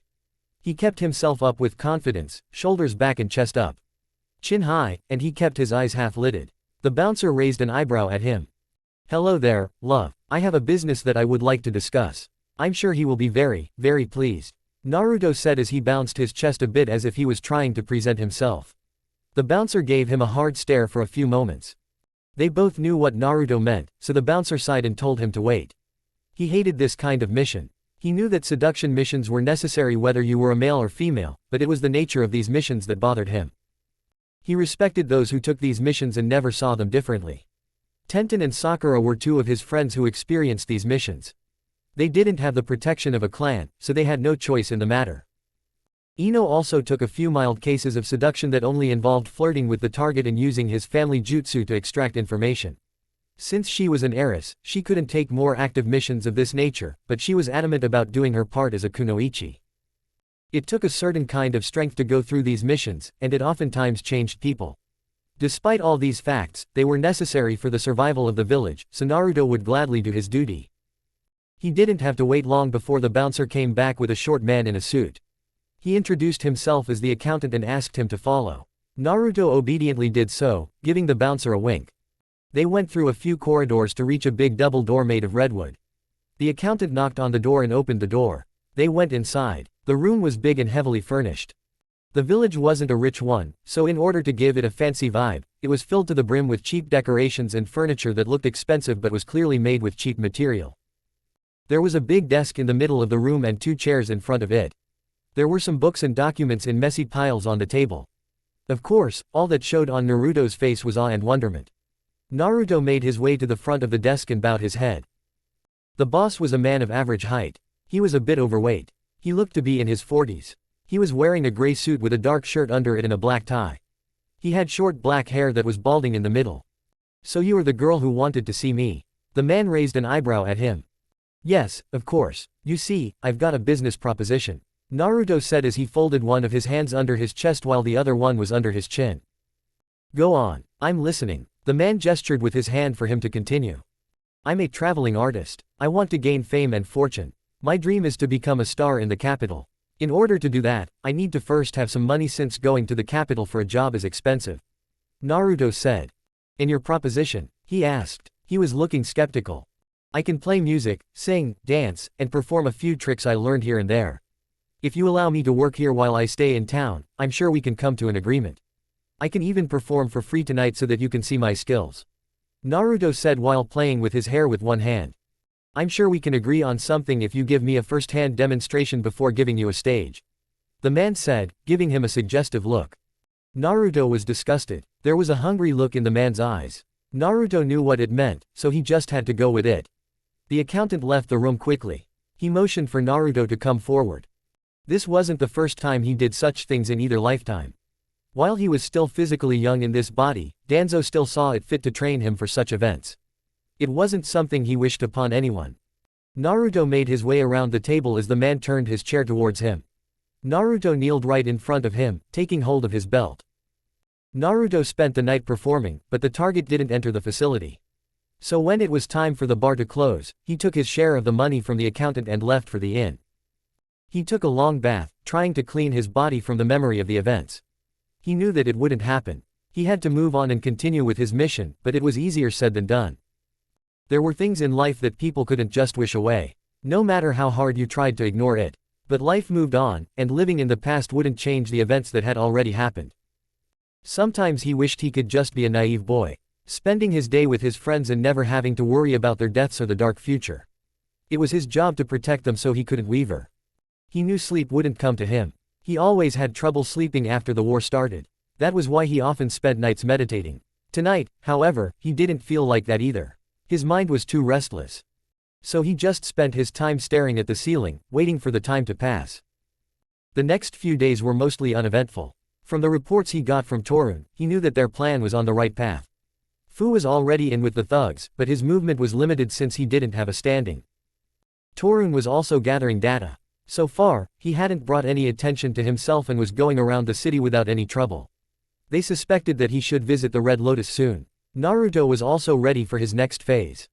Naruto considered himself lucky because, finally, Maki visited that night.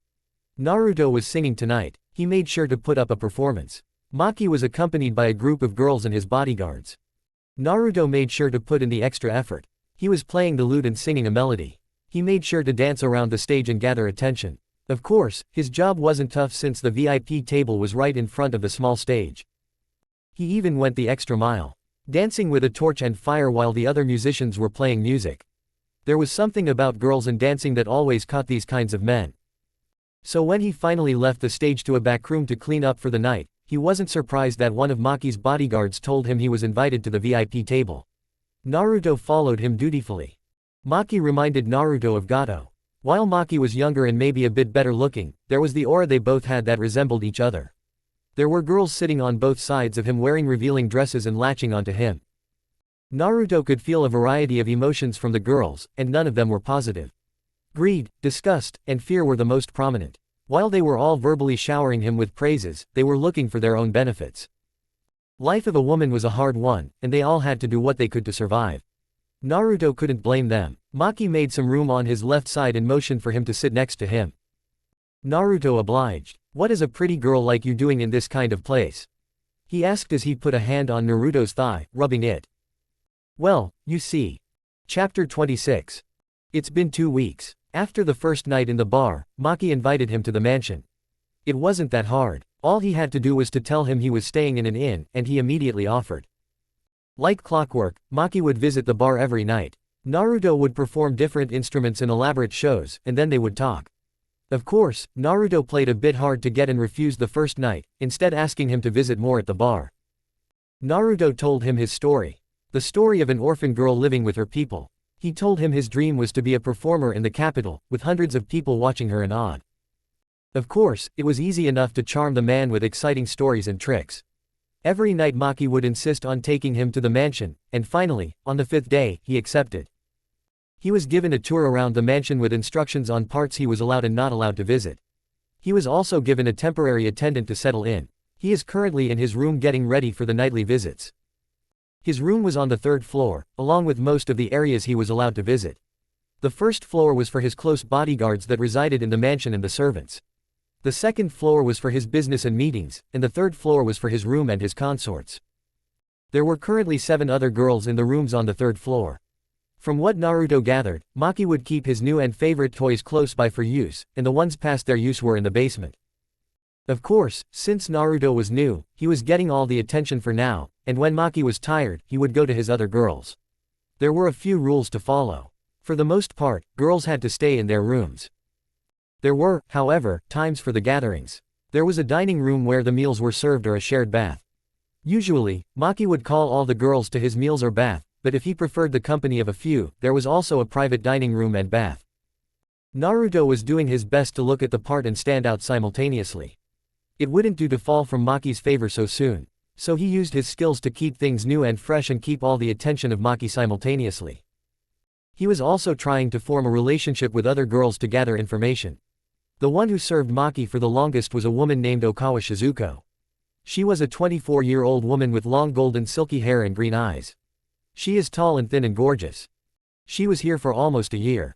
Most of the girls tried to be civil to each other since none of them wanted to be sent to the basement. Apparently, no one ever returned from the basement, so it was a massive deterrent to causing any trouble. But this didn't mean that they were overly friendly or pleasant without the presence of Maki. They all tried to stay out of each other's way and not to converse with each other. They each had an attendant to help them with mundane tasks and keep them company. Naruto suspected that it was also to inform Maki of any suspicious behavior. Naruto also discovered that the censor's name was Seiki Hitoshi, and the other bodyguard was Sachiya Ko. They were always on Maki's side. They even resided in the rooms next to him and took turns guarding him at night and in the mansion. Ko was mainly in charge of helping Maki with his business, sending messages to people, organizing events, and managing tasks. From the update Naruto had from Fu, there was a hierarchy between the thugs. Hitoshi was in charge of more military tasks. He trained the recruits, tested them, and beat them into shape. There were new recruits and thugs. They were usually grouped under a more experienced and strong leader. There were a total of 10 leaders, and they all reported to Hitoshi and took their tasks from him. Since Fu joined them as a Ronin after some tests, he was instated as a leader with some thugs, but he wasn't trusted with any important task yet. He mainly was training the new recruits and guarding the mansion. Naruto was also testing Hitoshi's sensing abilities. At first, he made a clone when Maki wasn't in the mansion. The clone transformed into a rat, and Naruto applied his best chakra hiding seals to hide its presence.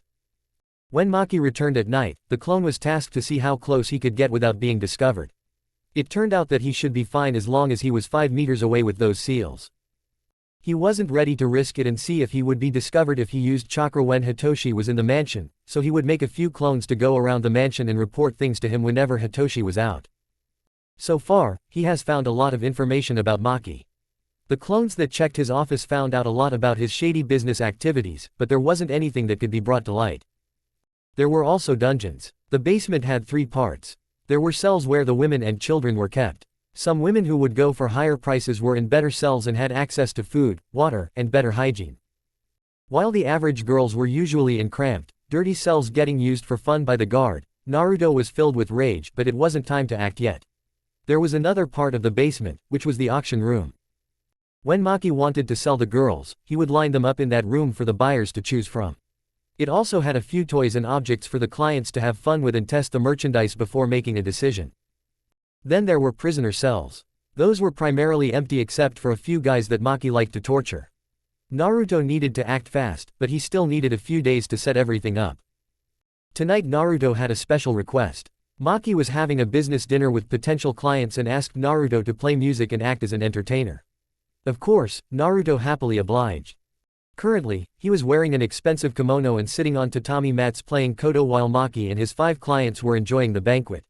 So far, they were only talking about mundane business information that was no interest to Naruto. I agree with Hideaki-san. We should limit our small sales. It is not worth missing bigger sales just to provide the small ones due to the stocks. A man named Iwao said as he was stuffing his mouth with pork meat. Yeah, and we should probably separate the areas, so it is easier for the merchants to find. I suggest that the sellers with smaller stocks should move to the west section and bigger orders to the east. This way, there would be no confusion, and it would be easier for the business. Juro said, drinking from a sake bottle with a girl on each of his sides. Are you guys out of your mind? This is ridiculous. If we sort our shops, it would be easier for the customers to also compare the prices. We can't have that unless you are also suggesting to uniform all the prices. Then what is the point of having business owners? A big man named Eiji yelled at the others. They continued going back and forth while the girls around them kept their cups full. The sooner they were drunk enough not to care anymore, the sooner the girls could be done. Naruto kept his gaze down and acted focused and disinterested. Suddenly Juro said, "What is the deal with the musician tonight, Maki? I thought you kept the pretty ones only to yourself." Naruto made sure to look startled and nervous as he continued playing. Her name is Umamoto Takara. I recently found her. She is a gypsy with many talents. I think I'm going to keep her around. Maki said. Thankfully they all laughed and continued their conversation, not paying any more attention to Naruto. Finally, the meeting came to an end around midnight, and Naruto accompanied Maki to his room. He helped him undress and bathed with him. After performing his other duties, they lay beside each other in bed. You know Takara, I've never seen a woman like you before. You are special. You are talented, beautiful, and great at your duties. I think I might keep you forever. But know that if you ever try to leave me, I will kill you. Maki said. And why would I want to do that, my lord? I have everything I can ever want here with you. Naruto said and leaned in for a kiss. They spent the night in each other's arms. The days went by quickly, and finally, the day of their action came. It started like any other day. Maki left to deal with a substantial client in the morning and wouldn't come back until late in the night. Naruto ate breakfast with the other girls and excused himself for a bath. He quickly made his clones and sent them to their positions. The first event happened at lunchtime. They were all going to the table to sit down. There was a chubby girl named Natsumi who was always first to the meals. When others were about to sit, she took the first bite of her food and immediately started choking and coughing. Other girls were screaming as Natsumi fell to the ground, her face turning purple and mouth foaming. The head maid rushed in and ordered them all to stay in the room. Quickly 2 guards came in, taking the dead body with them. It was Naruto's turn to do his part. He took a silver pin he often used to hold his hair up and put it in Natsumi's bowl. The pin changed color. Other girls were looking at him curiously. It seems her dish was poisoned. Does anyone else have something made of silver with them? We should check the other dishes as well. Naruto said, voice slightly shaking as he showed the pin to the girls. They quickly got around and checked other dishes as well. A few were poisoned. This doesn't make any sense. If someone wanted to target Natsumi, they would only poison her plate or her favorite dish. Most of the food here is poisoned. And we can't be sure of the ones that aren't since not all poisons react to silver. Naruto said, and the other girls were quick to agree. Maybe it's someone that had a problem with our lord. A shy girl suggested. I don't think so. That would suggest that someone got through the guards and made it to the food. The kitchen is on the first floor and heavily guarded. Another girl suggested. If someone wanted to poison our lord, this is not a good way. He always asks us to start eating before him, and also, the fact that he would be absent today wasn't a secret. Naruto said, letting the girls draw their own conclusions. The chatter soon broke out. Naruto could sense the two guards at the door, probably to keep them in if they tried to get out. The girls were starting to panic, trying to come up with reasons and possibilities. I think we should all get out immediately. One girl was sobbing. And go where? You know we can't leave the mansion. The other said. They were interrupted by a loud bang indicating the plan's next phase. Chapter 27. They all heard the sound of an explosion coming from the second floor. The girls screamed in panic. Some of them rushed to the door, but it was locked. Let us out of here. You can't keep us here. One girl screamed. They were banging on the door, trying to get out. Let me try, Naruto said as he picked up the metal poker from near the fireplace. He started hitting the lock, trying to break it. After a few tries to make it convincing, he broke the lock. By now, they could all smell the smoke, and there were sounds of the guards shouting and running around coming from below. Run for the exit. If there is a fire, we don't have time to pick anything up. Naruto shouted as he moved aside to let the girls through. He quickly made a clone after the last girl's exit to follow and help them out. Instead, he promptly headed for the basement. From his earlier observation, there were spare keys in the guard's room, and he needed to get there to free the prisoners. He knew the distraction wouldn't last long, so he had to be fast. He could still sense a few guards in the basement and couldn't knock them out without ruining his plan. So he quickly made another clone to get the keys and hid in the weapons room for his clone. This was when he heard the second explosion. This one was from outside the manor, and Naruto knew it was the signal to indicate Maki was on the way to the mansion. Maki always took his best bodyguards with him, so he needed to get back to defend the manor if there was an attack like this one. The clone that was transformed into a cat came back with the keys. Naruto took the keys along with a few weapons and ran to the prisoner's cell. Please, help us. Get us out of here. A woman cried. Please be quiet. I'm here to help you, but the guards will notice if you make too much noise. Naruto said in a whisper as he opened the cell and went in to unlock the shackles keeping the women from escaping. He freed a few women and gave them keys to free the others. I have to help the other cells help each other out. I stole some weapons to help you get out. Try not to get separated.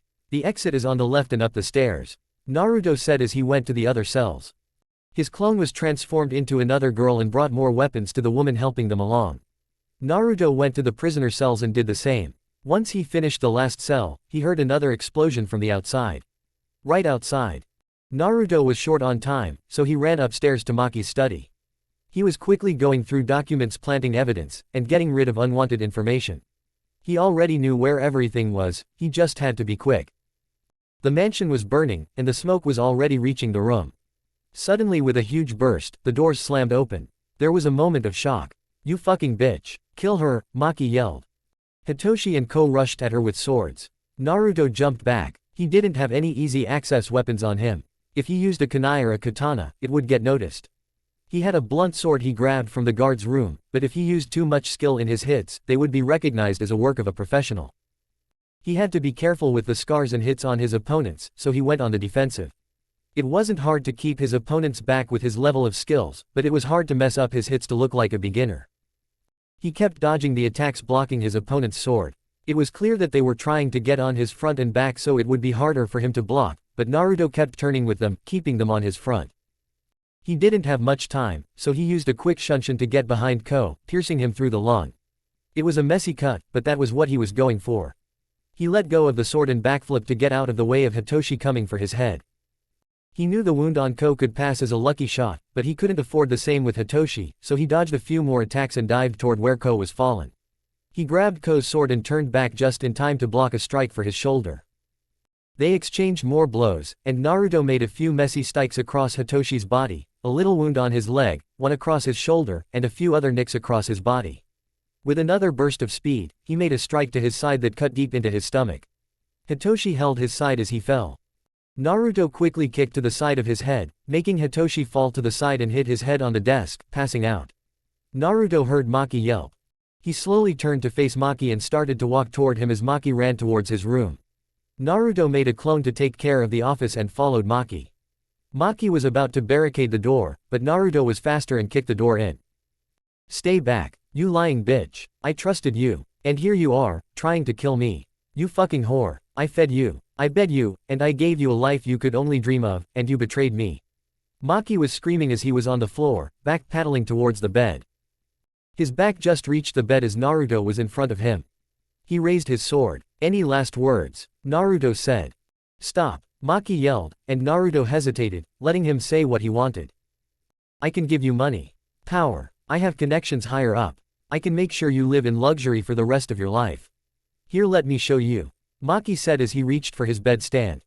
There was a sound of clicking, and then multiple darts were coming toward Naruto from every direction of his back. Naruto turned around, quickly blocked all of them, and was about to turn towards Maki when there was a loud sound of a dagger piercing the flesh. Maki had jumped over Naruto's back and was trying to choke his neck with an arm around her neck while moving the dagger around with the other to maximize the damage. You wretched witch, die! Maki screamed.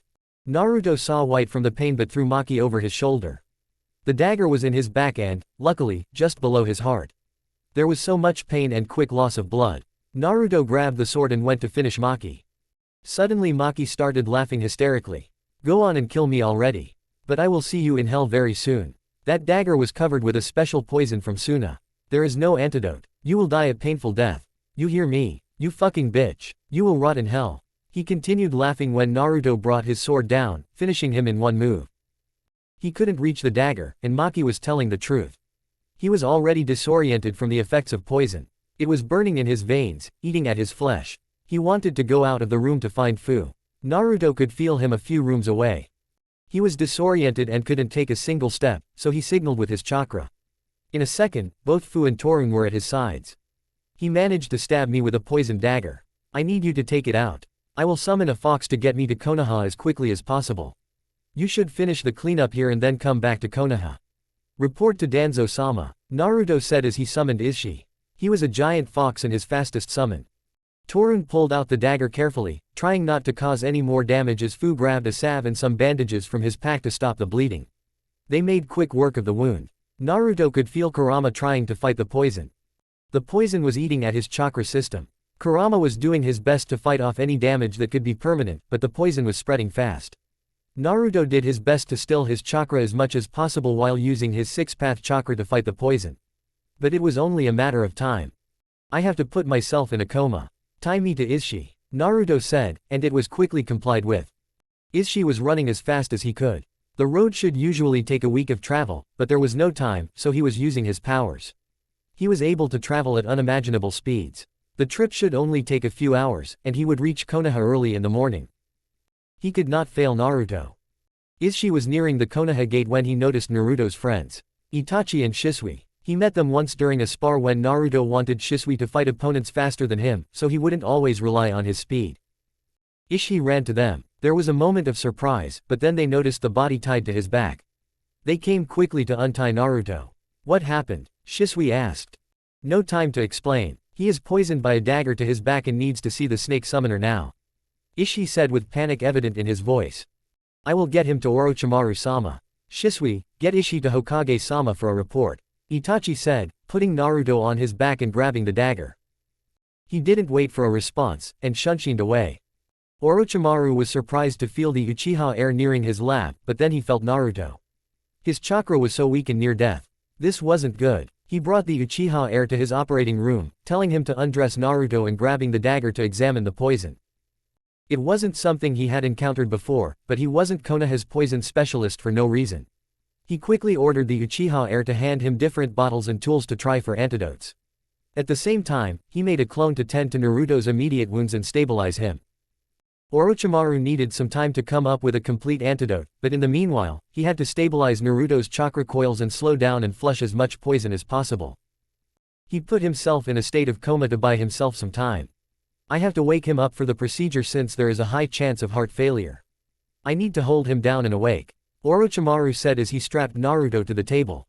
Itachi nodded as Orochimaru explained what he needed to do, making more clones to work on the antidote and grabbing the equipment for the surgery. It took hours of excruciating pain to finish the surgery. Naruto did his best not to scream, but it was useless. He was in so much pain, and having Biju chakra circulating in his damaged coils wasn't any help. Kurama was doing his best to hold all his chakra inside, but Naruto's body couldn't handle all of the bija yet. In the end, when Orochimaru was done and gave him the antidote, he just passed out. He didn't know how much time had passed when he woke, but he was in a hospital room. He could smell the distinct smell of the hospital and many chakras. He tried opening his eyes, but he had a splitting headache. He took a few deep breaths and tried again. His vision was blurry, so he blinked a few times to clear his vision. His body was too weak to move, but he saw Itachi asleep in the chair next to his bed with his head lying on the edge of the bed. Naruto wanted to call his name but couldn't make his throat comply. Finally, he made a slight groaning sound, and it was enough since Itachi's eyes snapped open. Chapter 28. The first thing Naruto noticed was how tired and worried Itachi looked. Many people like to believe that Itachi was a master at hiding his emotions, but he was barely a teenager, and his minuscule facial expressions were enough for Naruto to understand his emotions. Itachi blinked a few times to wake himself up. "Naruto-kun, you are finally awake. How do you feel?" Itachi said as he pressed the nurse button and grabbed Naruto a glass of water. He gently helped Naruto sit up, mindful of his injuries. He helped Naruto drink slowly as the nurse came in. Naruto was able to answer some questions, but he was too tired to stay awake. After some instructions, the nurse left the room, and Itachi ordered Naruto to rest. It wasn't that hard since as soon as Naruto closed his eyes, he fell into a dreamless sleep. Naruto woke up to the sound of chatter around him. A skill he learned during the war was pretending to be asleep. It was handy to bring unsuspecting enemies close enough to kill with one strike. Naruto kept his breathing and heartbeat slow and chakra stable. It was Itachi and Shisui who were having a hushed conversation. "I'm telling you, Itachi. There is something more to it. His unhealthy weight can be explained by his eating habits. We both know how he only plays with his food around the plate and hardly eats a few bites. For a person who cooks so many dishes, you think he would eat more. Thankfully, the doctors said his growth is normal, but he needs dietary changes." "Do you remember the scars?" Shisui asked. "You mean the time we convinced him to come to the onsen? I noticed it too. His body is covered in scars. No matter the training, it is not acceptable," Itachi said. "Definitely. He might be a Jinchuriki, but is it really necessary to train him to this extent?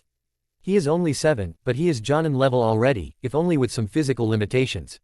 What is Sandaime-sama thinking?" Shisui said, irritation obvious in his voice.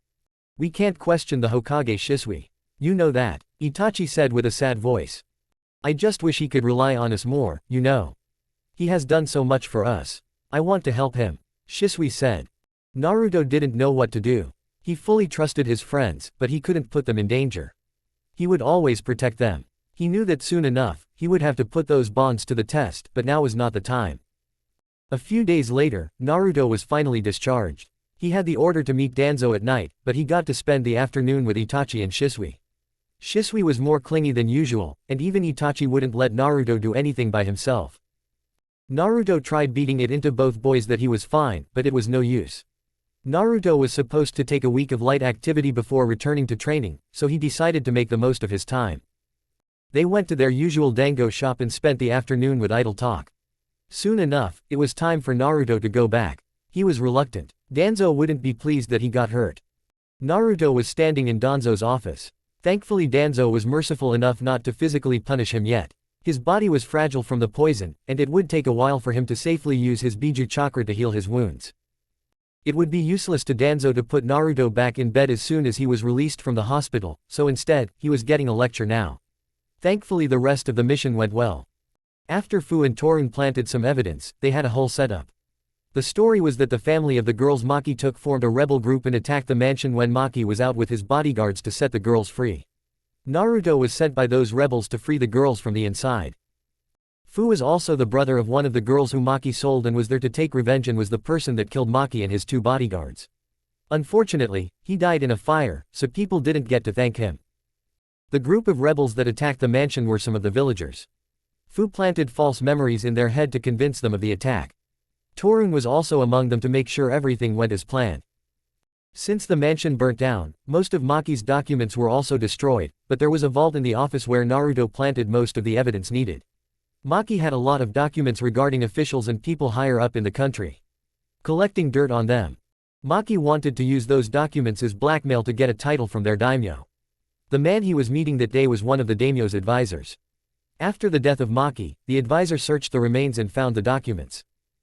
Maki was immediately branded as a traitor. Since there was an empty space of power, some of the root spies infiltrated the city to ensure everything would be fine for the Land of Fire this time around. Overall, the Fire Daimyo was very satisfied with their work. Since the story of Maki got out, it was bad publicity for their country, and in order not to lose business, they were trying to give better deals to hidden villages to keep them satisfied and quiet about the ordeal. It was also a bad look that these activities were unnoticed by Iwa, so as a punishment, their daimyo was trying to give more missions to other hidden villages, at least for the time being. Of course, Konoha kindly refused to take those missions to avoid damaging their fragile relationship with Iwa, but other villagers weren't so kind. In the end, it was a satisfactory result. The daimyo sent a letter to Danzo to give his approval of the route, and that was why Danzo was in a good mood right now. He gave Naruto a long lecture and then told him that he would take his training to the next level as soon as he was healed. He was also mad about Naruto's general health, and he was put on a meal plan and ordered to check with root doctors weekly. He was finally let go and told to meet the Hokage the next day. Naruto was on his way to the academy. In the morning, he had a meeting with the Hokage. He was told that many students showed enthusiasm about the new program. Tsunade-sama had sent a letter announcing that she would return to the village within the week. As for the sealing program, since he was the one who suggested the changes, the sealing division chose him as the first lecturer, and it is happening today. Naruto had already outlined the courses they would teach to the students and the whole curriculum. The sealing lessons had two parts: calligraphy and hands-on teaching. Of course, they wouldn't let academy kids make any working seals. They would only make seals on paper as outlines to become familiar with seals and be able to detect them efficiently. If the students showed promise and were interested, they could go for more training and become seal masters. But for the academy level course, detecting seals and their workings were enough. Of course, for the fun of the course, they would have guest lectures and supervised seal makings where the seal master would check students' work and allow them to make harmless working seals. Now Naruto is heading to the academy to be the first guest lecturer after the calligraphy lessons and interest students in the world of Fuinjutsu. It was a big responsibility since it was their first expression of sealing, but Naruto had an idea or two in mind. He walked to the headmaster's office to ask him for directions to the class. The headmaster was already informed, so he walked him to the classroom and called out to the teacher. It was Iruka-sensei. Naruto was so happy to get to meet the man officially. Although they were both chunin, Naruto tended to hang out with the jonin, so they never had a chance to meet. Iruka-san, this is Uzumaki Naruto. The sealing division sent him as the lecturer for today's class. Uzumaki-san, this is Yumino Iruka. He is the teacher of this classroom. The headmaster said. It is nice to meet you, Yumino-san, Naruto said with a polite bow. You too, Uzumaki-san. Excuse me for asking, but aren't you a little too young to teach sealing? Iruka said. The headmaster was about to retort, but Naruto answered before he could say anything. It is quite alright, Yumino-san. You don't have to worry about my qualifications. I am a chunin, and it's been a while since I achieved the title of seal master.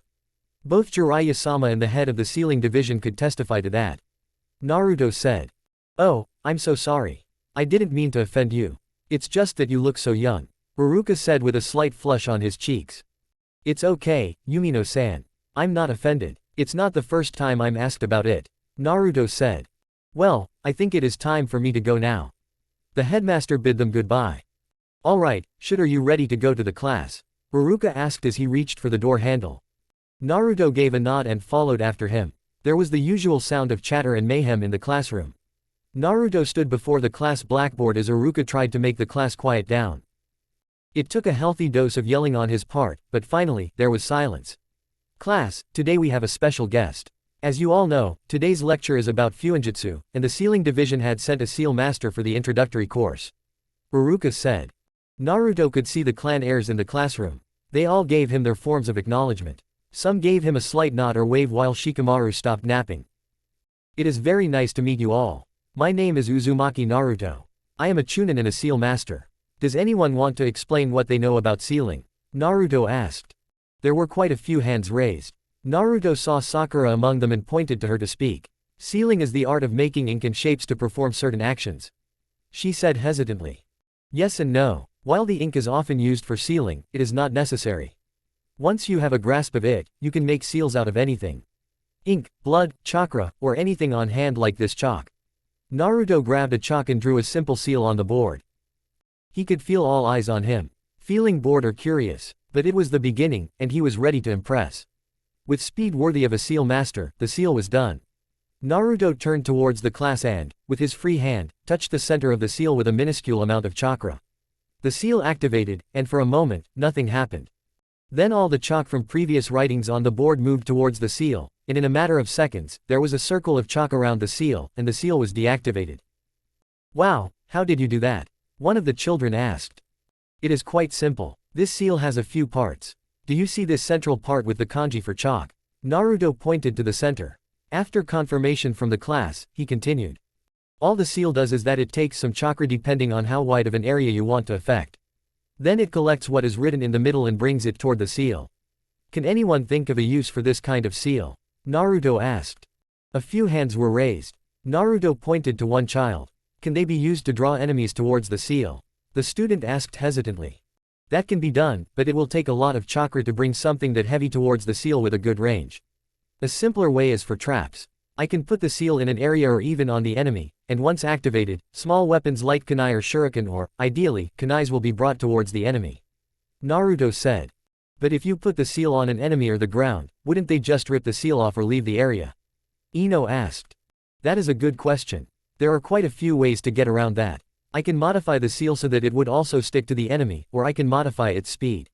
With Fuinjutsu, you have no limits.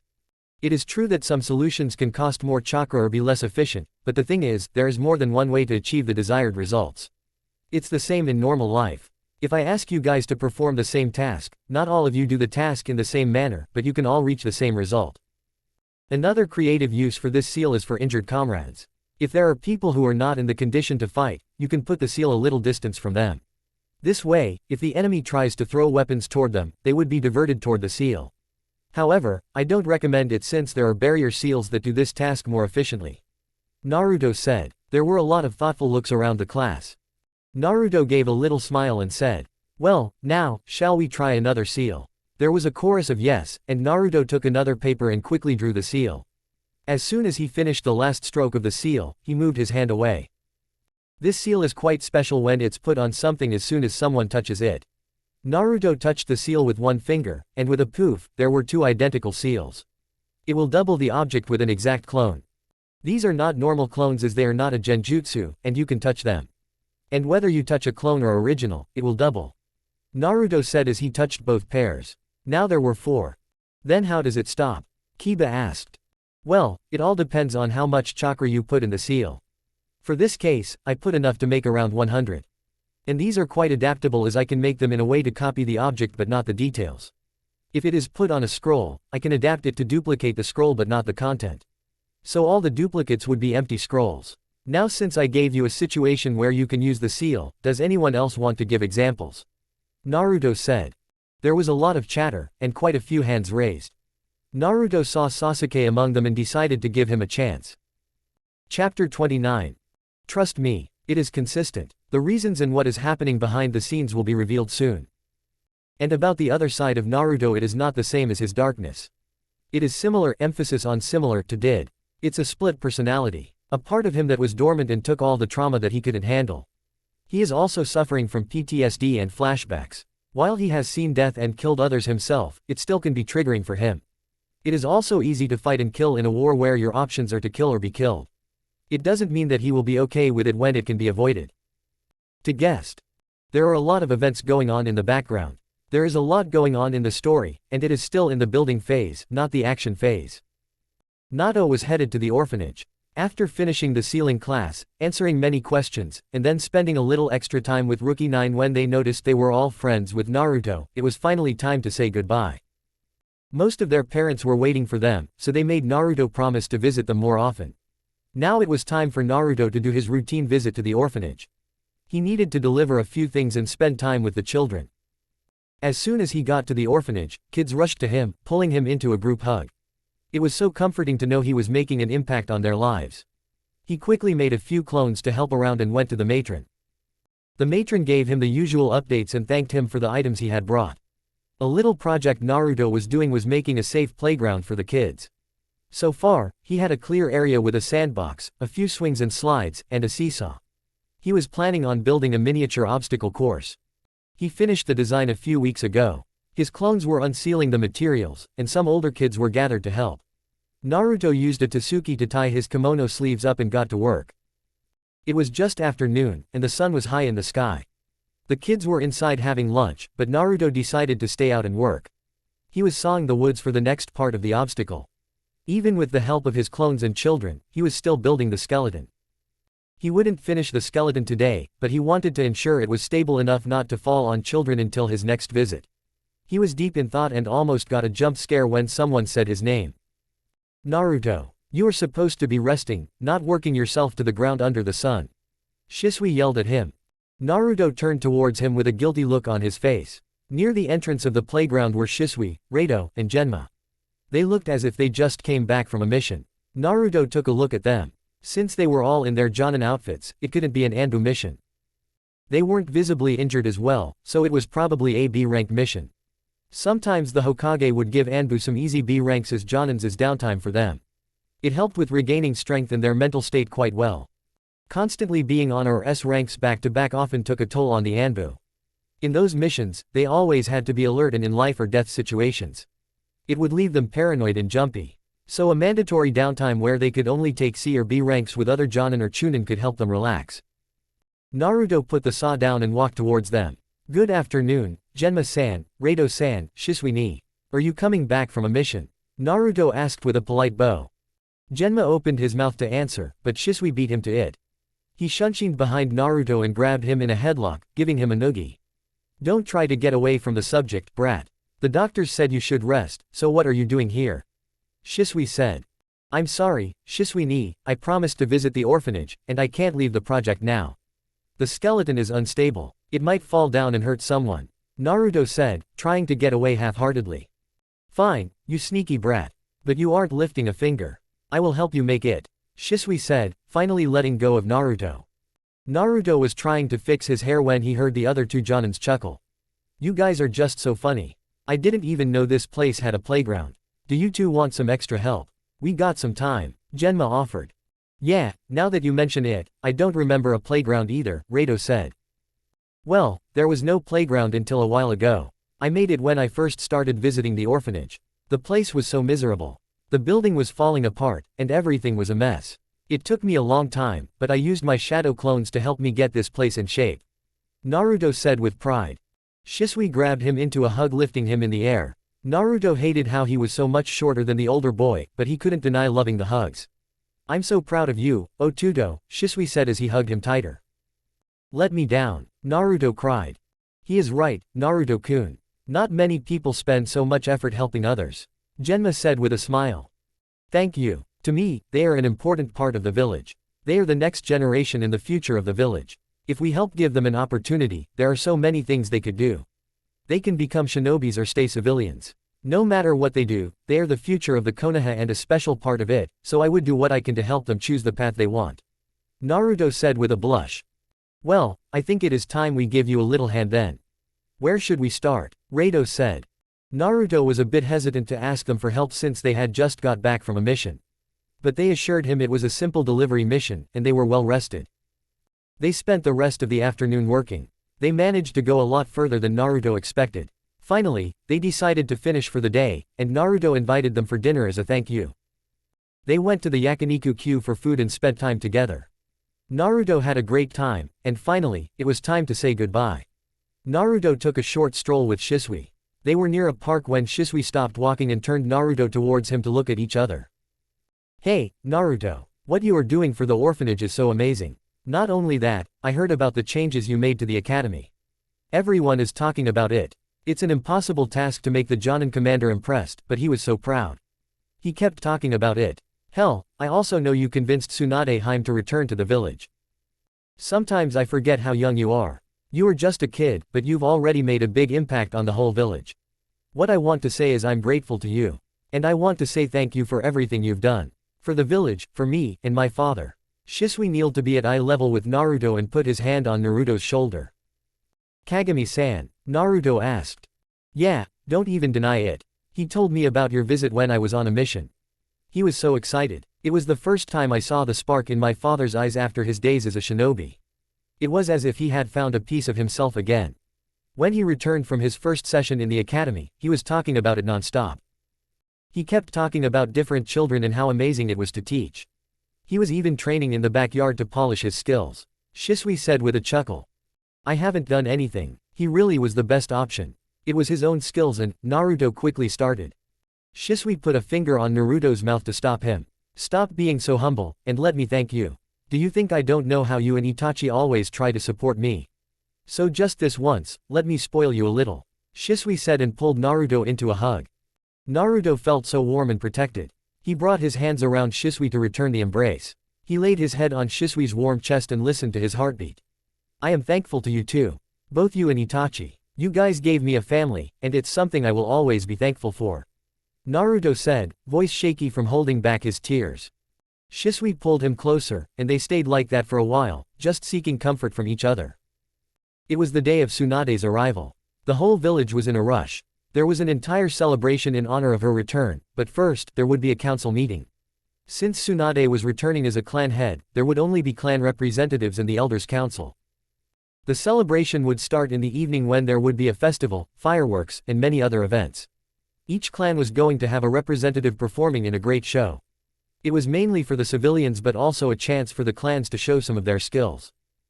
It didn't have to be shinobi-related skills since it was mostly for shows since even the daimyo was in Konoha for a visit. Naruto was going to act as the Uzumaki clan head since Senju and Uzumaki were sister clans. Even Jiraiya returned to the village a few days ago. It's been years since the three Sannin were in the village simultaneously. Naruto visited Orochimaru the previous day, and even he was excited about the whole event.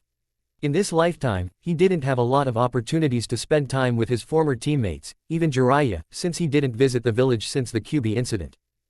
When Jiraiya returned a few days ago, Naruto was the first to notice his chakra even before he entered the village gates. He sent a clone to inform Orochimaru, who didn't go to greet his teammate since he had an image to keep.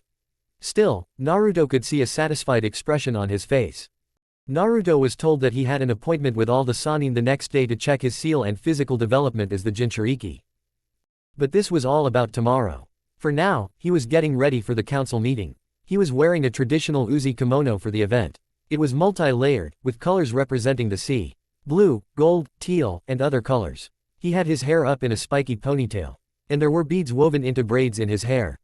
He also had ornaments such as beads and bells hanging from his clothing. The height of skill for an Uzu shinobi was to move in a fashion that no bells made a sound. It took a long time for Naruto to learn the skill, but he was so proud when he finally managed. He sealed the tools he needed for tonight's event in the seal on his wrist and went to Danzo to go for the meeting. They arrived early and greeted other clan heads who were present, and Naruto stayed next to Danzo as he engaged in a talk with other elders. Naruto could feel Tsunade at the front gate getting greeted by shinobi and civilians. He informed Danzo so that everyone would take a seat at the table waiting. Naruto was sitting near the head of the table next to Fugaku. The clan heads were sitting in the order they joined the village, and since technically Uzumaki and Senju joined at the same time, but the Uzumaki weren't exactly a part of the village, so his seat was after the Uchiha but before other clans. The counselors were sitting at the end of the table along with the other two Sannin who were there for formality. The Hokage entered soon after. They only had to wait a minute before the Anbu announced Tsunade's arrival. She entered the room with her head held high, and after giving a short nod of acknowledgement to everyone present, she took her seat. After a moment of silence, the Hokage started. Today we have all gathered too. It was a long and formal meeting. They were giving Tsunade an update about everything in the village and discussing her role in the village's future. Tsunade clarified that she wouldn't take the Hokage seat and was only here for the medical program. So they told her about the changes they have made so far and also the academy program. There were a lot of changes to be made, but she was given autonomy to make the changes, and she was to report them to the Hokage. Tsunade also told the council that the only reason that convinced her to return was Naruto. Of course, she wanted to throw Naruto in the middle of the wolves as revenge after an elaborate story of how a small boy with a heart of gold changed her heart and how she was here to protect her innocent and powerless relative. Naruto was blushing madly, trying not to react under pressure and keeping his gaze fixed on the table. The worst part was how the clan heads caught up, and all decided to talk about all the deeds Naruto had done for the village and how he was an angel sent from Kami. Naruto could swear that he heard a lot of clan heads chuckling during the story, and he was getting subtle glares from Danzo as a warning not to say anything. At one point, he even heard a slight noise from Fugaku right next to him. It was so small it could pass as a cough, but Naruto was sure of what he heard. Finally, his torment came to an end, and Naruto, in a fit of childish behavior, shunshined behind Danzo to hide. Danzo decided to show mercy since he was also praised for training Naruto and, with quick goodbyes, left the meeting to prepare for the night's celebrations. The celebrations were terrific. Everyone was eating and drinking and overall having a good time. Of course, the poor Anbu were on duty as always to ensure the village's safety, but even their shifts were in a manner to allow them some time in the festivities. When it was time for the show, everyone went to the stadium usually used for Chunin exams. All the clans were called one by one to perform. Hokage, Daimyo, and the Sannin were in a special booth prepared while the clan heads and the Elder Council were sitting in another booth. The clans started performing one by one. The Yamanaka performed a psychic show with the help of volunteers from the audience. The Akamichi performed a cooking show with lots of tricks. The Nara used their shadow possession to make volunteers mimic their moves. The Inuzuka and Aburame performed tricks with their Ninken and Kikaichu. The Hyuga used a blindfold and, using Byakugan, would locate the volunteers and describe what they were doing. The Uchiha performed a great show with lots of fire, and now it was time for Naruto. He entered the field. The announcer introduced him to the crowd, and Naruto bowed before the audience before starting. He made 4 shadow clones. With a quick nod, one of the clones went to the side, where he unsealed a kodo and got ready for performance. The other clones and Naruto went into position. With a deep breath, they started. It was a traditional dance of Uzushio. It was performed by 4 people dancing with fans accompanied by kodo. It included a lot of twists and turns mimicking the sea and whirlpools surrounding the island. The fans would make small gusts of wind for their robes to flow and twirl. He was also using complex water manipulation to control water in the form of waves around him. He spent a lot of time learning Sweden. It was an element that made him feel close to his mother and Uzushio. He controlled the water in the air, making it go around him and the clones faster and faster until it took the shape of a water dragon and went towards the sky and exploded into fireworks. Be a seal. Naruto put in the dragon discreetly. There was a moment of silence, but then everyone cheered, and Naruto dispersed his clones and bowed once more before leaving the stadium. Shisui and Itachi were waiting for him, pulling him into a group hug. "What are you guys doing here? Shouldn't you be with the rest of the clan?" Naruto asked. "Don't worry, we informed Ka-san, and she gave us permission for a few minutes," Itachi said. "That was so cool, Naruto. Where did you even learn that?" Shisui asked. "I found it on a scroll we brought from Uzushio. There was a lot of information about the Uzu culture and traditions. It took me a long time, and I just got it down recently. It needs 4 people. 2 are in charge of wind manipulation, and 2 are in charge of water," Naruto said excitedly. "It is really impressive. Maybe you can teach us a few tricks sometime," Itachi said. "Sure, but now I must go before the others wonder where I am." Naruto waved and left in Shunshin to the booth. There were a few compliments, and Naruto thanked them politely. Finally, after some more shows and a talk from the Hokage, it was time for everyone to go and enjoy time with their families. Danzo and Naruto went to a particular restaurant to entertain the daimyo with select others. Chapter 30. Naruto wasn't nervous, or at least he wanted to convince himself. He was lying naked on a table before the 3 Sannin. He was ordered to get a complete checkup as the Jinchuriki. First, it was Orochimaru. He took a few blood and other samples. It was pretty straightforward. Then Jiraiya checked on his seal. It took a while, but he said everything was in order in the end and ruffled his hair. Then came the hard part. Tsunade was thorough in her examination. She first performed a diagnosis jutsu that made her frown. Then she performed all sorts of tests. Finally, when she was done, she excused herself and said that she would tell him the results after counseling with her teammates. That was why Naruto was now sitting on the examination table, fully clothed and bored out of his mind. After about an hour, the Sannin returned with Hokage in tow. Naruto got up quickly and bowed to the Hokage. "At ease, Naruto-kun. We are here for your results," the Hokage said. After a look between the tree, Sannin Jiraiya sighed and started his report. "There is no difference in the seal from when it was made.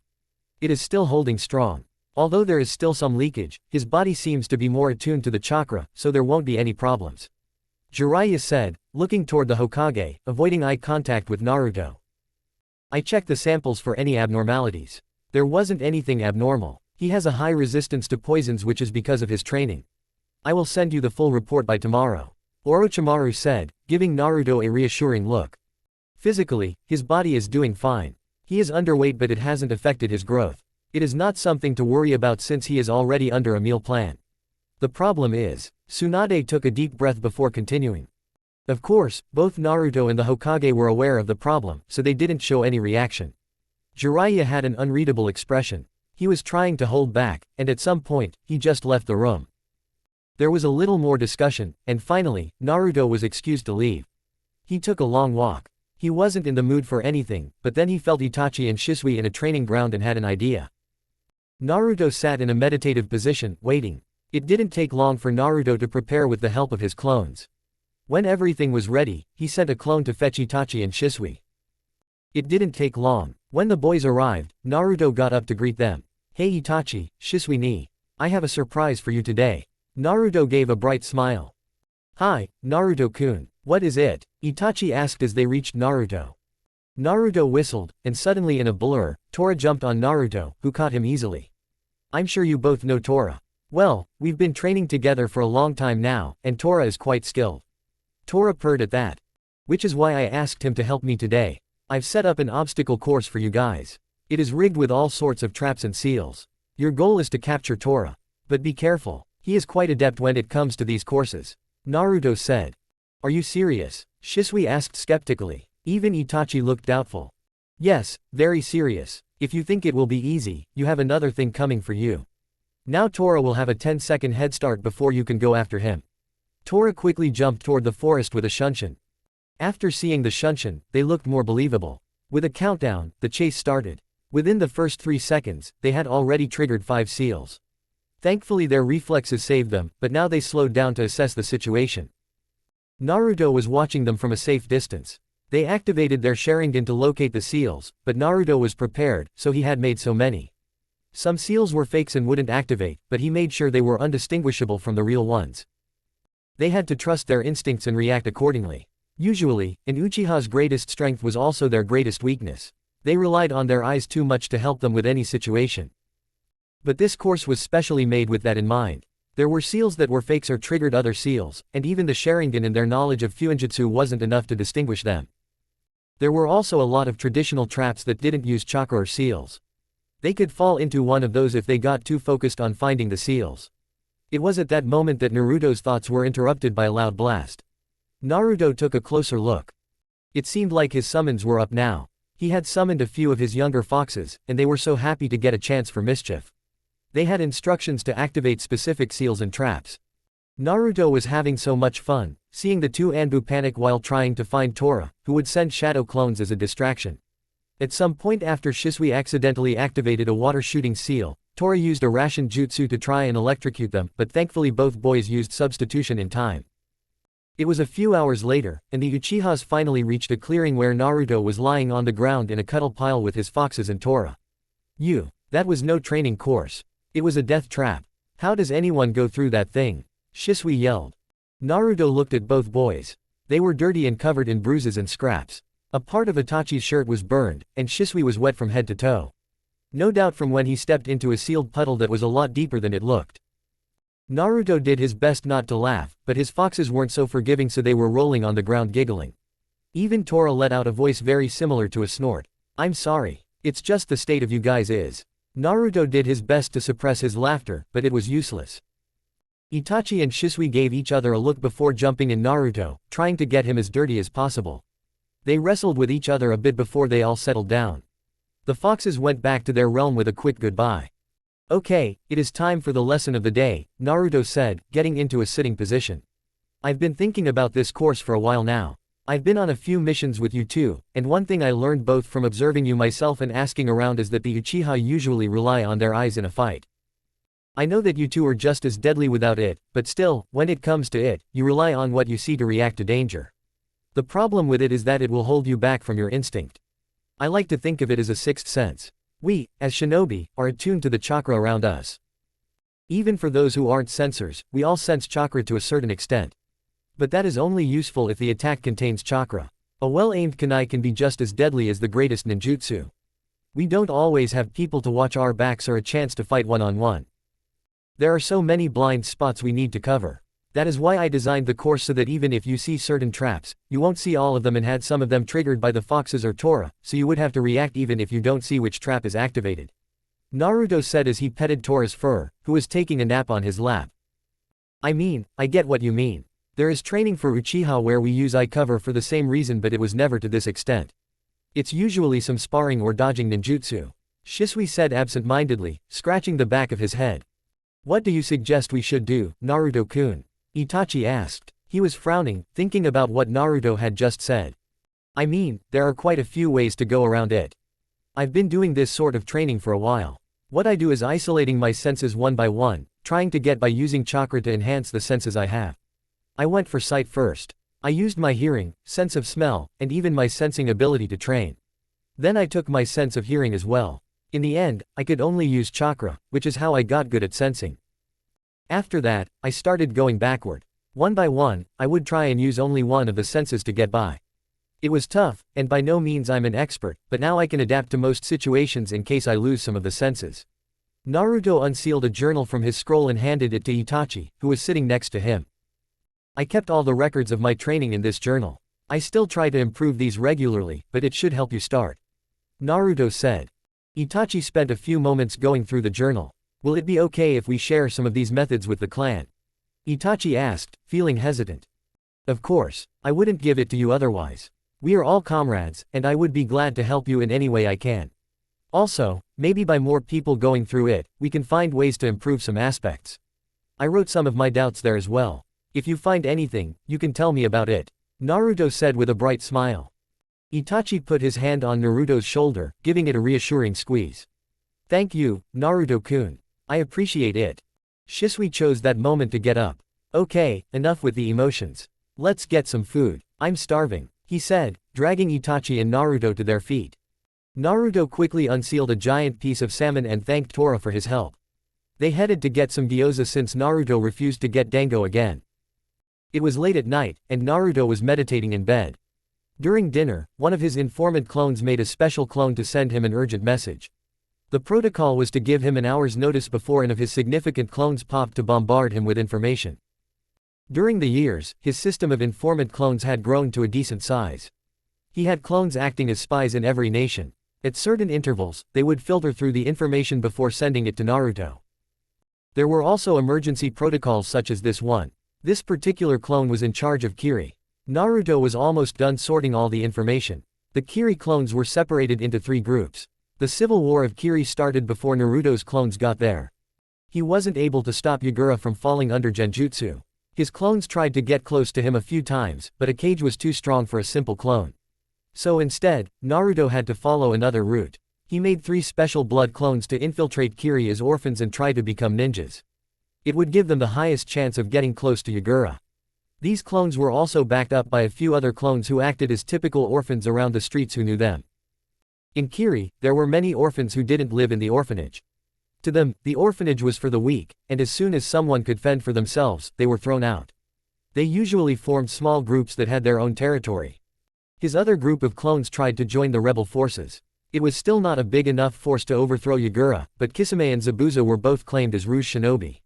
Naruto's clones were with a part of the rebels who tried to save the bloodlines and help some of them out of Kiri.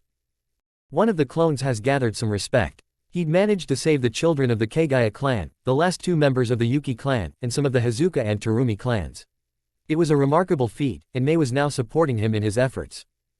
The last group of clones was the ones who remained with the survivors and hid amongst them. There were a total of 10 blood clones and 20 reinforced shadow clones. The blood clones were in charge of managing the shadow clones. He didn't have this many blood clones in other nations since he wasn't trying to infiltrate them as shinobi. The clone that popped was posing as a member of the rebel forces and had some exciting news. Naruto had to get ready for a mission. Chapter 31. Naruto was heading towards Kiri with his team. When he first brought the matter to Danzo, they discussed strategies for a while. The best solution was to go with a team and also have Uchiha on the team. When his clone gave him the memory, he was confused. Mei and her rebel forces had finally got their hands on some factual information. Naruto knew that Yagura was under a Sharingan genjutsu, but he couldn't just say it without any evidence. He also didn't want to bring attention to the Uchiha and possibly cause a war. Instead, he tried planting clones in hopes of them getting captured. These clones were supposed to act as guards in the Mizukage Tower, and if they got captured, they were to give the same vague information. That they heard whispers coming from Mizukage's office at night. That there were times as if he was talking to himself. That sometimes they could hear another voice coming from the office. That they suspected that someone was controlling their cage. There was, of course, a bit of variation to their information. After some effort of getting the first clone captured and putting the idea in the rebel force's head, all he had to do was to also spread this information across the other guards as a rumor. Finally, the idea had taken root, and the rebel forces were all comparing information. How Yagura's attitude suddenly changed, and he became a completely different person. There were many rebels who used to be in high positions and close to Yagura. Now they had the question of breaking the genjutsu. None of them were able to get close enough to him to break the genjutsu, and there was also the fact that Kiri was not an expert in this subject. The rebels couldn't possibly ask for help from another nation since other nations were benefiting from the civil war. But Naruto's clone was ready. He had a meeting with Mei when he informed her that he had connections in Konoha and could set up a route to negotiate with the Hokage. And that was why Naruto was now heading toward Kiri with his team. Kakashi, Yugao, Shisui, and Itachi were chosen for the team. Kakashi was officially in charge and responsible for negotiations, and Itachi and Shisui were there for genjutsu expertise. Yugao was there for backup in case there was a confrontation, and Naruto was a seal master who could get them out of sticky situations. Of course, Konoha couldn't fully trust the Kiri rebels. Naruto had to pretend that it was one of his summons who was the infiltrator, but it wasn't that hard to make up a story that satisfied both Hokage and Danzo. The team was only there to make the first contact. They were not going to act unless Kakashi ordered so. They were going to negotiate terms and send the results to Konoha, and only when Hokage and the council came to an agreement were they to proceed. Currently, it was nighttime, and they were camping in a clearing. Their perimeter was secured with seals and traps so they could all use the rest. They would reach their meeting point by mid-morning, so they wanted to rest before going forward. Naruto was tired from the overuse of chakra in his feet, so he was now sitting on the ground while Itachi was applying a salve to his feet while Shisui was lecturing him. For the last time, Shisui. I'm fine. I even told you when I needed rest. My tenketsu are just sore. I will be fine by the morning, Naruto said, rolling his eyes. Healing by morning doesn't mean you have to endure the pain. Your body is still growing, and you shouldn't stress your tenketsu so much. I don't want to hear it anymore. If you are tired, you will tell us, or I will carry you princess style wherever we go. Shisui said. Naruto also heard Kakashi snort and Yugao holding back laughter. Itachi finally finished with the salve and wrapped a bandage over his feet. Come on, what is next? You will tell me to go to bed because it's past my bedtime and ask me if I brushed my teeth or not. Naruto asked, folding his arms over his chest. As a matter of fact, yes. Also, I know you brushed your teeth, so now it's time for bed.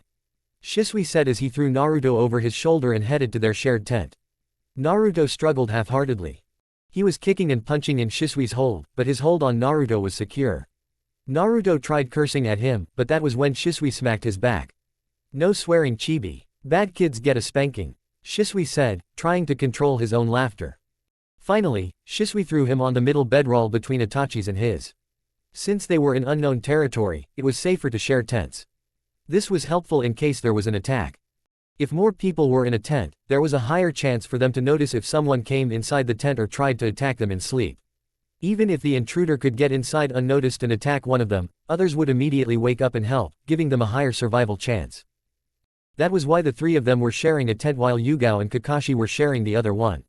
Shisui wrestled Naruto to the ground and wrapped him in a blanket. Now you will stay put and sleep. Itachi and I will join you soon, Shisui said as he patted Naruto's head. I'm getting you back for this when we return. You're going to regret every second of it. I am not a baby, Naruto yelled, frustrated.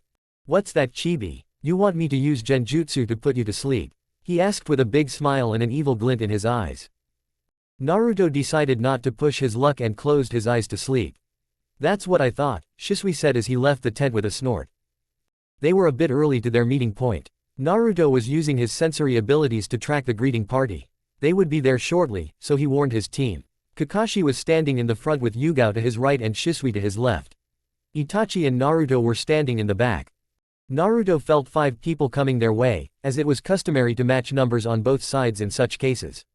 There were more people in the distance. Far enough not to be part of the conversation but close enough to back up in case a fight broke out. The greeting party consisted of Mei, Zabuza, Ao, and 2 other shinobi Naruto didn't recognize. After a round of polite greetings and a jab to Naruto's age which he didn't react to, it was time to get to business. The conversation was short and to the point. They had to first come to an initial agreement to proceed with the formalizations. Thankfully Konoha didn't want to push the matter too much. Their terms mainly were that they would assist the rebels to end the war, and in turn, whoever would be the Mizukage after the ordeal was to sign an alliance with Konoha. There were also details like a percentage of the missions from the Land of Water would be given to Konoha for a period of time after Kiri was back at its feet. Also, Konoha would provide them with protection while they were rebuilding and so on. There were also going to be new trading routes and other details, but none of them were too taxing for Kiri to accept. Since the initial terms were acceptable, they were invited to one of the rebels' hideouts to discuss the details. Naruto was using his abilities on high alert. He didn't suspect Mei to betray them, but there was no guarantee that there wasn't a traitor in the rebel forces. He couldn't afford to let an accident happen, so he had to be alert. He could feel that the others were the same. Itachi was walking closer to him, and Yugao and Kakashi were acting as a shield. They were given a tent just like the other rebels. The hideout was a big natural underground cave. It had an underground stream, and the position was well hidden. They headed to their tent to unpack and wait for Kakashi's orders. They had to wait for hours, and a simple meal was brought to them by a guard. Of course, Naruto checked everything for poison before letting the others eat. They ate and sat in silence. Naruto was helping Shisui with a seal he was working on, and Itachi was sharpening his kunai. Finally, after what felt like forever, a guard came to summon them to the main tent. They quickly put their stuff away before following. The tent was big but simple. There was no decoration inside, just a few bookshelves with various books and scrolls. There was a hastily put up curtain in the middle of the tent. Probably to keep them from seeing anything confidential. Everything else was neat and in place. Kakashi and Mei were sitting on both sides of a small table, with Yugao behind Kakashi and Zabuza behind Mei. Ao was seated between the two. There were many sheets and scrolls spread across the table. Shisui walked in front of the other two as they approached the table. "We came to the start of an agreement," Kakashi said straight to the point. He looked calm, so Naruto wasn't worried. "We are going to stay here for the next month for all the details to get completed. For now, you are going to help with the tasks you will be assigned to. Shisui, Itachi, you two are going to work under Ao-san. He is going to use your expertise in genjutsu to help the rebels. Naruto, you will work with Momochi-san. Give him a list of seals you can make and help with all fuinjutsu-related tasks." Kakashi said. "Hi," they said in unison. Ao signaled for Itachi and Shisui to follow him, and Naruto followed Zabuza outside. They walked outside the base to a clearing. Zabuza used his sensing abilities to make sure there was no one around before turning to face Naruto. "Brat, since you are assigned to me, let's set some ground rules. You will follow my orders without question. Who even assigned you to this mission? Can you even fight?" he asked. "Yes, Momochi-san, I am currently a chunin. Do you want me to tell you about my skills?" Naruto asked innocently. "You are too young for formalities. Call me by my name and go on," Zabuza said, amused. "I am a seal master. My specialty is in barrier and protection seals. I can make all sorts of basic seals and modify them as well. I am proficient in ninjutsu and taijutsu. I can also use a variety of weapons," Naruto said. "Well, the seals can be tested later. As for the other things, I will test you myself," Zabuza said with a snort and took a fighting stance. Naruto quickly unsealed his weapon. It was something he took from Uzushio. It took him a while to modify the seals and adjust them for his needs. It took even longer time for him to master the weapon. Now he was finally confident in his ability to use a spear. It wasn't a regular spear. There were seals engraved all over it. It was sharp on both ends and very light. Naruto was a wind nature, so he didn't need much power behind his hits to cause damage. Instead, he relied on his small size and speed. The spear could give him enough reach to get to the opponents without getting too close. It was handy against kenjutsu users. Naruto adjusted his grip on the middle part. He took his stance and stared Zabuza in the eye. The next moment they both charged. Chapter 32. This wasn't a fight Naruto could treat lightly. Zabuza was one of the 7 swordsmen of the mist. His skills were well earned. While he went light in them in the first timeline, it didn't mean he was weak. Plus, at this timeline, he is an active frontliner for the rebels, so his skills were sharp. Naruto spent a lot of time training in kenjutsu, but he wasn't arrogant enough to believe he could beat Zabuza in a kenjutsu match. Naruto released the gravity and resistant seals. He wasn't going to hold back. While he wasn't going to use his trump cards or fuinjutsu, he still had a lot of moves to use. He was trying to dodge Zabuza's attack and use his spear to keep him away. Zabuza was taller and more robust than him, and years of training meant he could match his speed.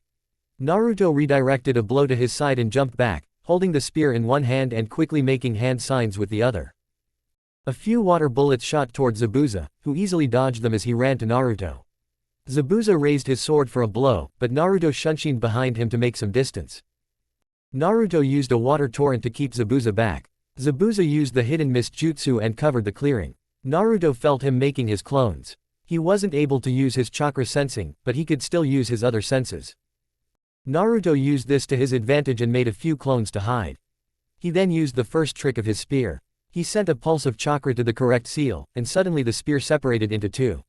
With another quick pulse and a shake, the metal coverings came off, showing two hidden blades. Naruto needed a sharp object to dispel the water clones, and his swords were perfect for this. He closed his eyes since he couldn't see in the mist and waited for an attack. Soon he felt Zabuza behind him. Naruto used the blade in his right hand to stab the clone in the gut, dispelling it. Zabuza was talking, but Naruto wasn't listening. He knew the talk was to distract him. The noise would block his hearing, making him unable to detect the attacks coming for him. So he focused on the sounds around him. He knew he could quickly get rid of the mist with a wind jutsu, but this was a test for him to showcase his skills. It wasn't a fight to finish quickly. Naruto dodged an attack from the clone in front of him, jumping in the air and kicking the clone in the shoulder, using the momentum to throw himself into the air and using Senbon to dispel the clone who was coming from behind. The fight was getting exciting. The real Zabuza decided to join his clones, and Naruto was dodging and attacking the clones as well as the real one. Zabuza was strong, and once he was sure Naruto could handle it, he took it up a notch. Naruto used a great breakthrough to dispel the mist. When the mist was dispelled, Zabuza saw 3 Naruto clones finishing the last of his water clones and dispelling. Now it was only the 2 of them. Great going, Gaki. Now it's time for some ninjutsu, he said as he finished the signs for a water dragon. Naruto used the divine wind to create a giant tornado to counter the dragon. The dragon hit the tornado, and splashes of water spread everywhere. Zabuza kept sending water jutsu to Naruto, and Naruto was countering them just as hard. 2 of Naruto's clones, who had been hiding until now, attacked Zabuza, giving Naruto time to get close to the fight. Zabuza finished the clones and countered Naruto just in time. Naruto was once again holding a spear. They engaged in a combination of kenjutsu and taijutsu. They were both winded. Naruto had a few bruises from defending against Zabuza's taijutsu. He was also bleeding from a shallow cut on his shoulder. Zabuza had a few minor cuts on his arms and legs. They were both panting and tired. They both knew the other was holding back to some extent, but the fight was over.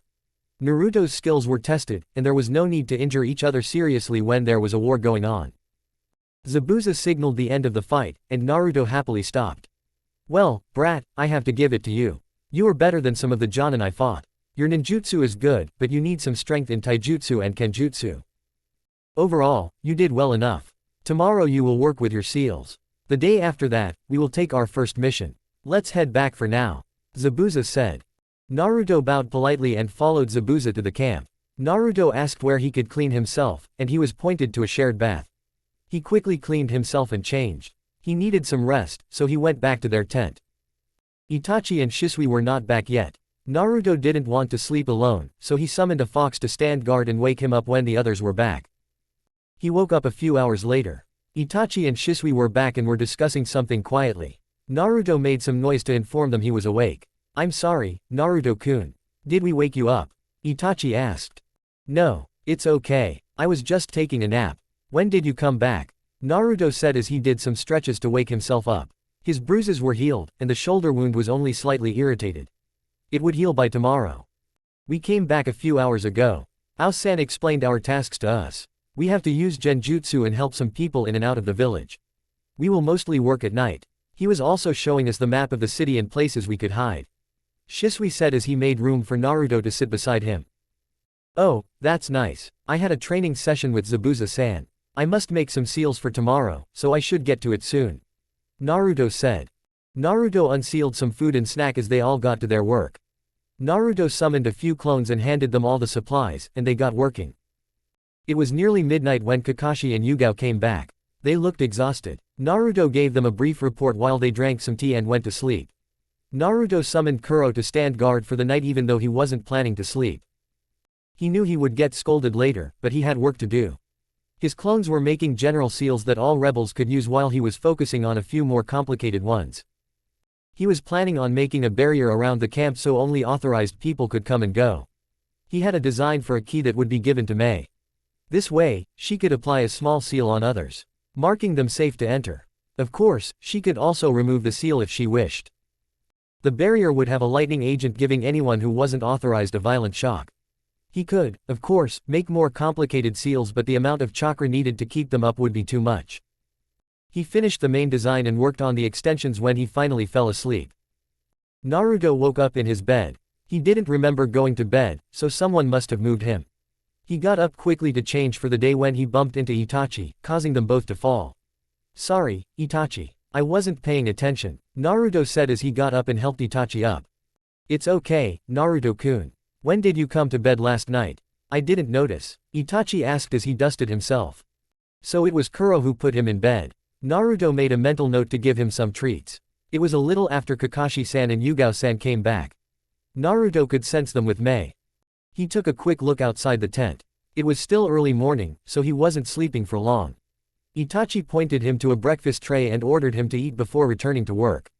Naruto took a few bites before heading out to find Zabuza. He found Zabuza overseeing the training of some rebels. He gave a nod of acknowledgement to Naruto and handed the training to someone else before having Naruto follow him.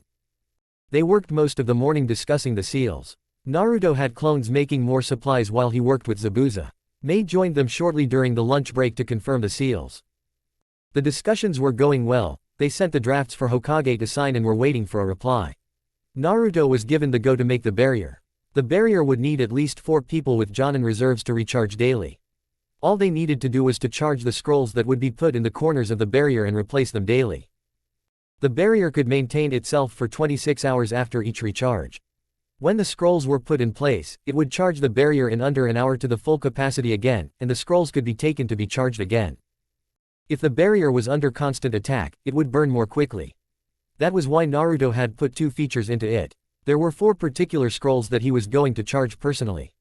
These scrolls could hold the barrier for 1 hour no matter how much pressure it was under, and then it would cause the barrier to break with a massive shockwave, hopefully injuring as many enemies as possible. The second feature was a map that showed the camp and the barrier around it. The map was connected to the seal and would show the complete status of the seal and if any side needed faster reinforcement. Naruto explained the complete functionality to Zabuza, Mei, Ao, and 4 people who were going to be in charge of maintaining the barrier. When he was done, Zabuza accompanied him to the area where he would set up the barrier. It took him hours and a few soldier pills to fully set up the barrier, but it was done. He was too exhausted to activate it and was sent to rest until the next day. He didn't have any complaints. For the next few days, he finished the barrier and made sure the people involved knew how to work with it. It took some time for Mei to apply the seals to all the rebels. The seal was invisible after initial activation unless chakra was fed into it, so they didn't have to worry about the placement. Naruto also made an entire stock for any kind of easily activated seal he could think of. Overall he had significant progress and would soon be deployed with Zabuza for some missions. Itachi and Shisui helped out free some of the rebels and those who were hiding in the village. They were also gathering intel. Kakashi and Yugao were trying to infiltrate the cage tower and find the military status. They were all busy. They tried to make some time for each other at night and to also update each other on their missions. Everything was going according to their plans. By the end of the month, they should be able to take back Kiri. They were planning a full attack at night. Some of their forces will act as distractions all over the city. There were certain areas prepared to evacuate civilians to safety. Kakashi and Shisui were among these forces to hold back some of the stronger Jonin. Meanwhile, Itachi, Naruto, Mei, and Zabuza would get to the Mizukage and defeat him. Naruto wanted to avoid bloodshed as much as possible, but he didn't know how to keep the Mizukage alive. If worse came to happen, he knew that Yagura would forgive him. Chapter 33. Naruto groaned in pain. His head was throbbing. His body was in so much pain he couldn't move. He couldn't open his eyes or hear anything around him. Kurama was doing his best to perform emergency healing as fast as possible. Naruto wondered where they had gone wrong. It all started a week ago. Preparations were ready for the attack. A lot of citizens were already evacuated. One of the rebels who Yagura didn't know was with them worked in the mission admission office. He ensured that as many of Yagura's supporters as possible were on faraway missions. Their forces were ready. Everyone was under pressure to do their part. Naruto was still searching for the traitor. His foxes were spying for him. They followed the rebels who still went into Kiri as much as possible to observe their behaviors. So far, they didn't have any leads. Naruto was still careful with all their interactions. He kept watch of his team every second of the day. He was holding his sensory abilities on high alert. He was also maintaining an eye on the high-importance places of the camp. He was starting to become paranoid. Kurama was also doing his share of preparations. Naruto also had some seals ready for his team. They were primarily basic Iryo seals. They could heal minor wounds or slow bleeding. He didn't have time to work beyond those in either work, but they were lifesavers. After making the special gift for Genma, he made more for kunai and shuriken. They weren't as good as the ones for Genma since they were hastily made, but they were a slight boost. Naruto had one ready for each member of the team. He was also out of pre-made paper seals. He always kept his paper seals and a seal tattoo on his shoulder. But right now, he used all of it to supply the rebels and his team. He even used his color codes for them. Right now, he was lying in bed meditating. He wasn't getting much sleep and passed out during his spar with Kakashi in the morning. He got a whole lecture and an order to stay in bed for the rest of the day and not to use chakra. He was idly sensing the camp when he finally felt it. There was a chakra close to the back of the main tent where Kakashi was talking about some strategies. Naruto was bored, so he decided to throw subtlety out the window. He made a clone which immediately got to the plan. His clone was taking a few seals to the tent to catch the eavesdropper in action. Naruto stayed sharp to feel the reactions. The man was annoyed at the discovery and trying to flee, but Naruto's clone was loud enough to bring Mei and Kakashi out. The man was scared and nervous, but it all seemed too easy. Naruto believed himself lucky, but this wasn't a matter of luck. He decided to keep watch for a while. It was finally the day of the attack. Naruto still hadn't found the traitor, and he was agitated. He made all the preparations he could to ensure everyone would survive, but he was still nervous. He couldn't let anything happen to his team. He wasn't ready to lose anyone. Everyone was on edge. Last night Shisui had to put him under a genjutsu to ensure he would sleep. Kurama agreed, so he didn't dispel the genjutsu. They were all in full gear and ready for the signals. With a large flare, the beginning of the fight was signaled. Naruto was sticking to Itachi's side with Mei and Zabuza ahead of them. Ao and Yugao were in front of them, making them a path to the tower.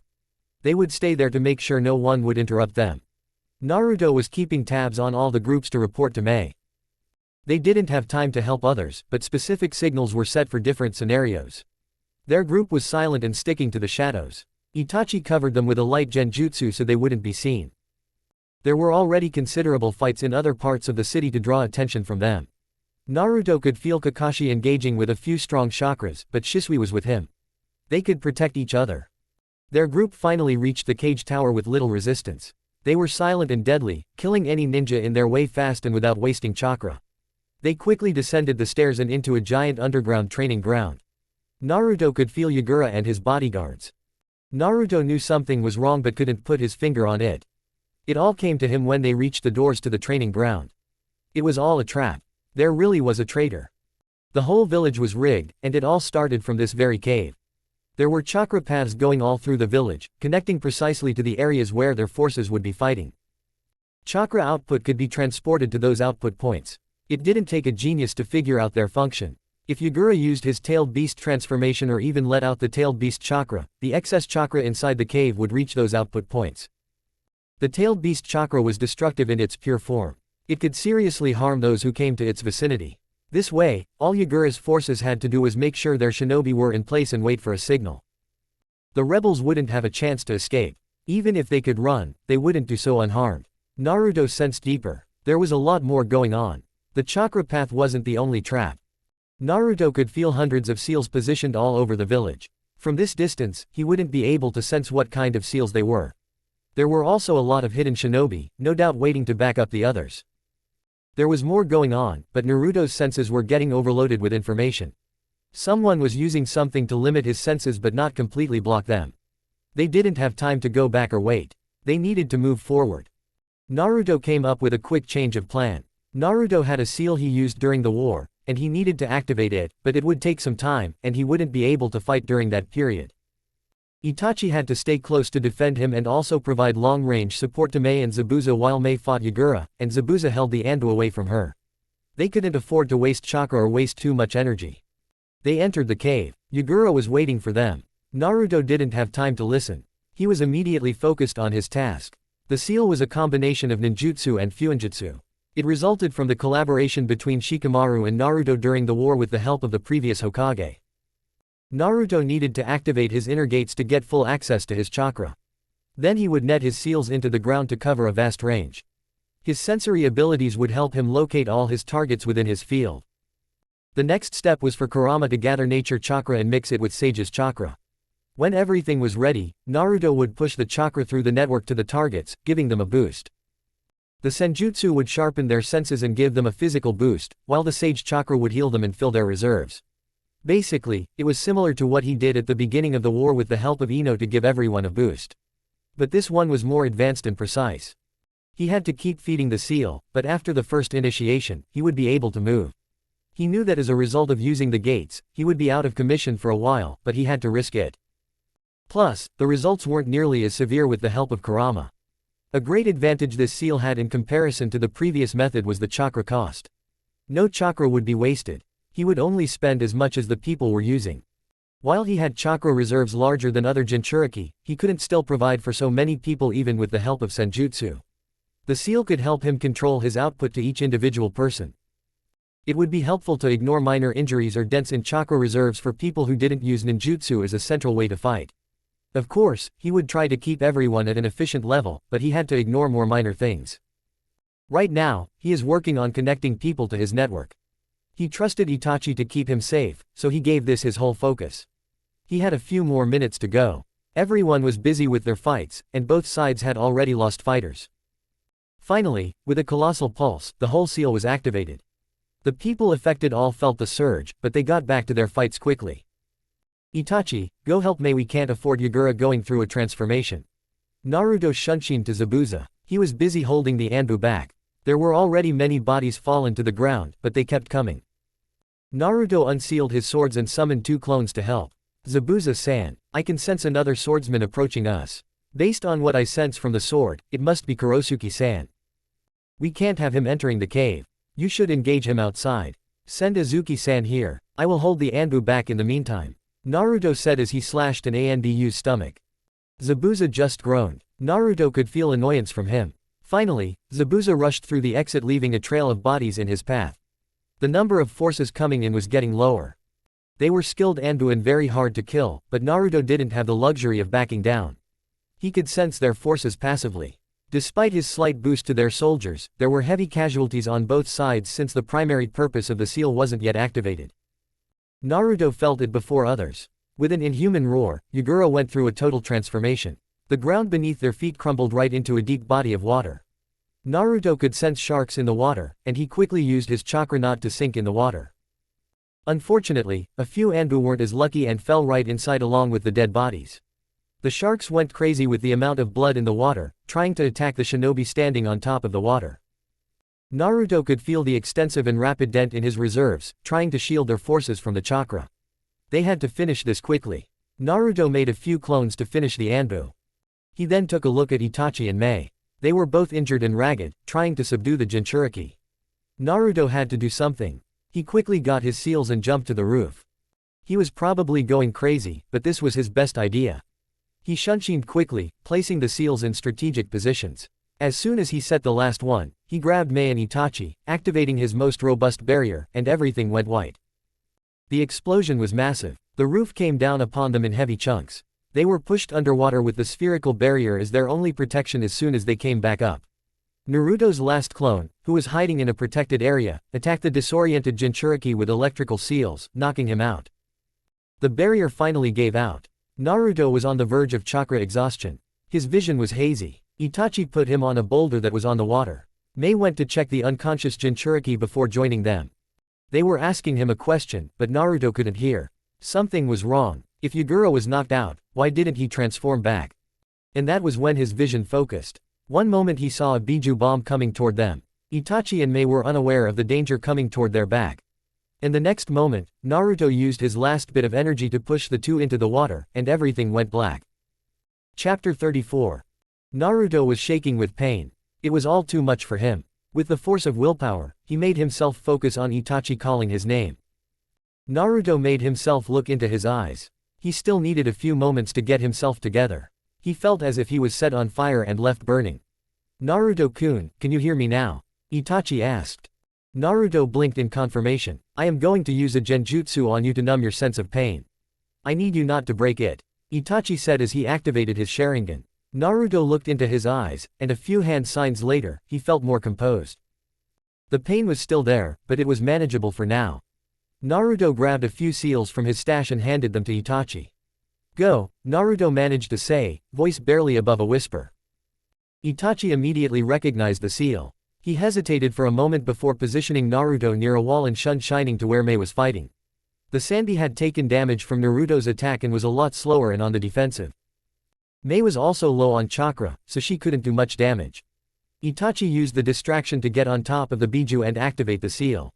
With an inhuman roar, the Biju started sinking. He kept struggling to stay afloat, but Itachi used another ration technique to shock it.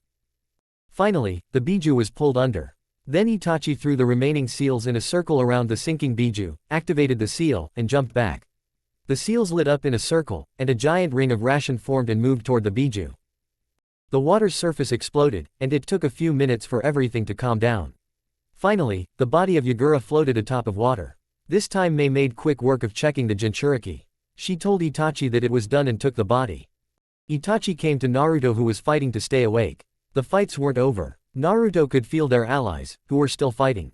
"Itachi, I'm a liability. You have to go and help others. I'll stay here. It's not like I can move," Naruto said, rasping. Itachi looked panicked. "No, I won't leave you behind. Never. We will go together," Itachi said as he tried to pick Naruto up. "Stop, Itachi, we are on a dangerous mission. Others need you. I can hardly move a muscle. I'm just an easy target. I will put you in danger," Naruto said. "No, I don't care. I'm taking you with me," Itachi said as he started maneuvering Naruto to get him on his back.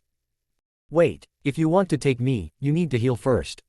Bite my arm," Naruto said, struggling and getting his forearm in front of Itachi's mouth. "You are injured. I can't," Itachi started. "Itachi, listen to me. I know my limits. This is our only chance," Naruto said, a stern look on his face. Itachi looked into his eyes for a few seconds before finally giving in. He brought his head down, holding Naruto's arm with one hand while holding Naruto's back with the other. He finally bit down, and Naruto gave a small yelp. Naruto could feel him draining the last of his chakra and the pain coursing through his body. Itachi tried to pull away, but Naruto's other hand held him firmly. Finally, it was done. Naruto's vision was hazy, but he could sense that Itachi was in good condition. He didn't have enough power to stay awake any longer and let his eyes close. Naruto woke up in a hospital. He was still in a lot of pain, but he felt a lot better. He saw Shisui in the bed next to him and immediately panicked.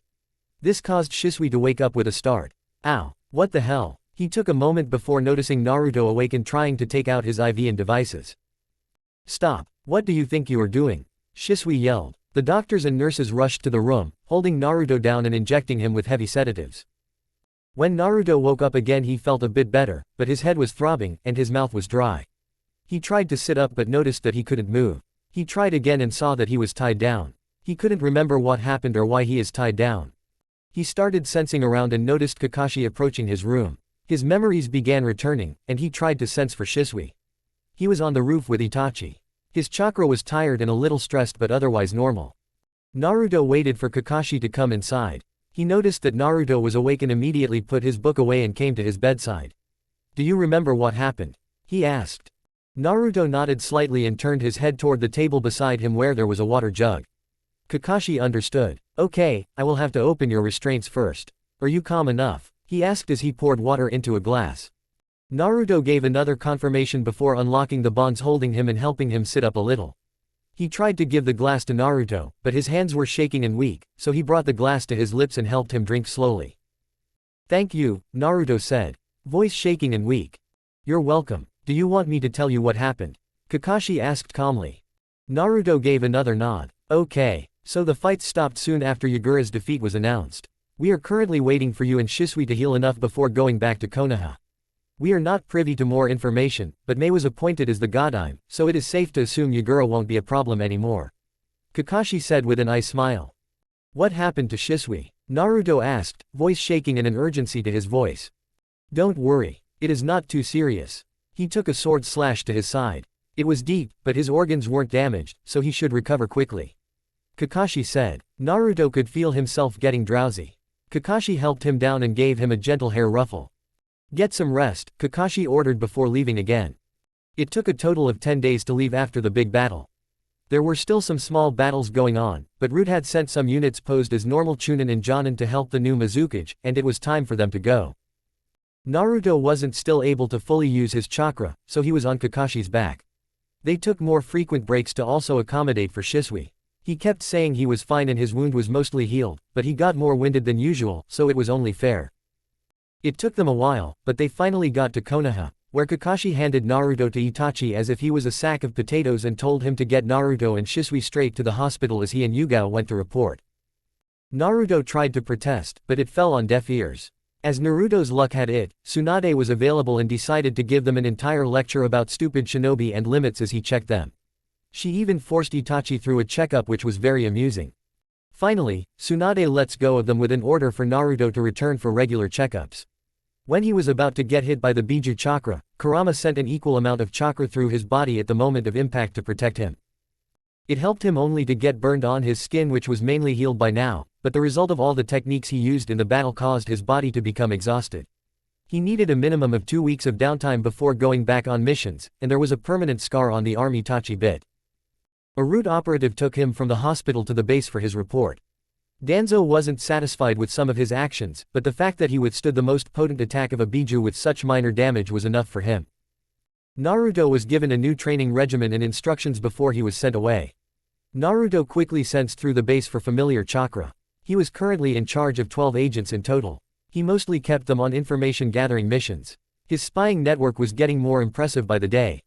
Currently, Shin and Sai were the only ones in the base, and they were training. Fu and Torun were on a mission sent by the daimyo along with 2 of Naruto's operatives.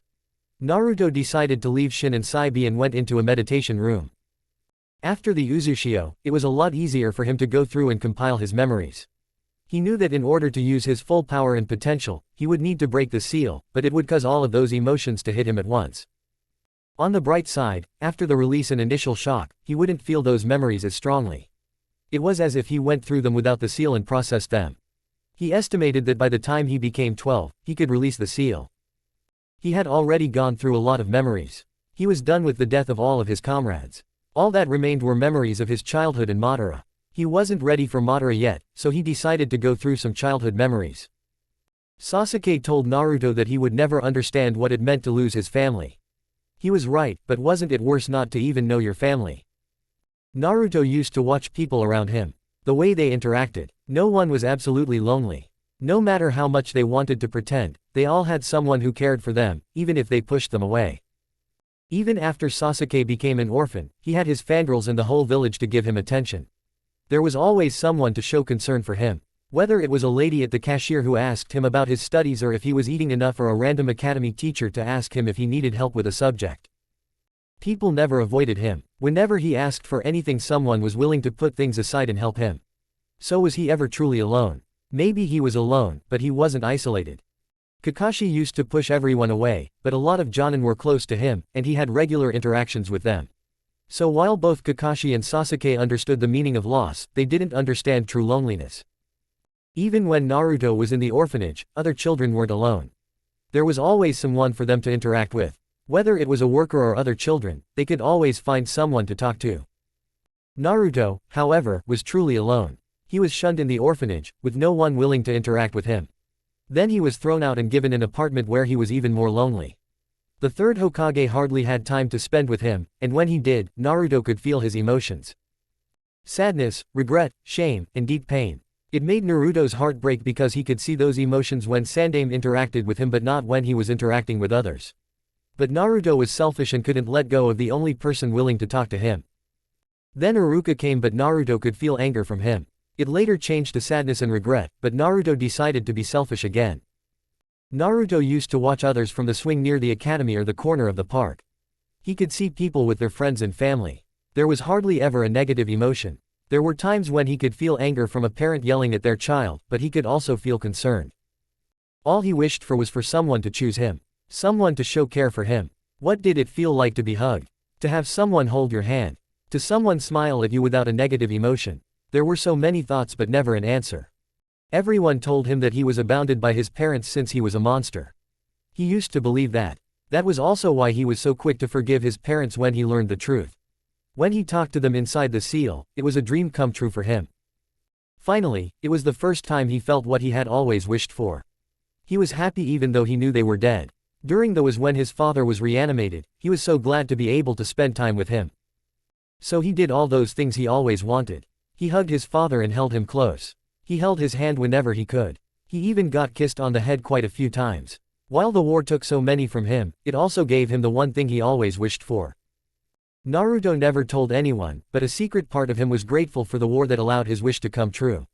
He knew it was wrong, and he also was hurt by all the death around him. He would never choose to lose a friend for his selfish desire. He would rather die 1,000 deaths. He felt disgusted with himself for even thinking so, but he couldn't change the truth.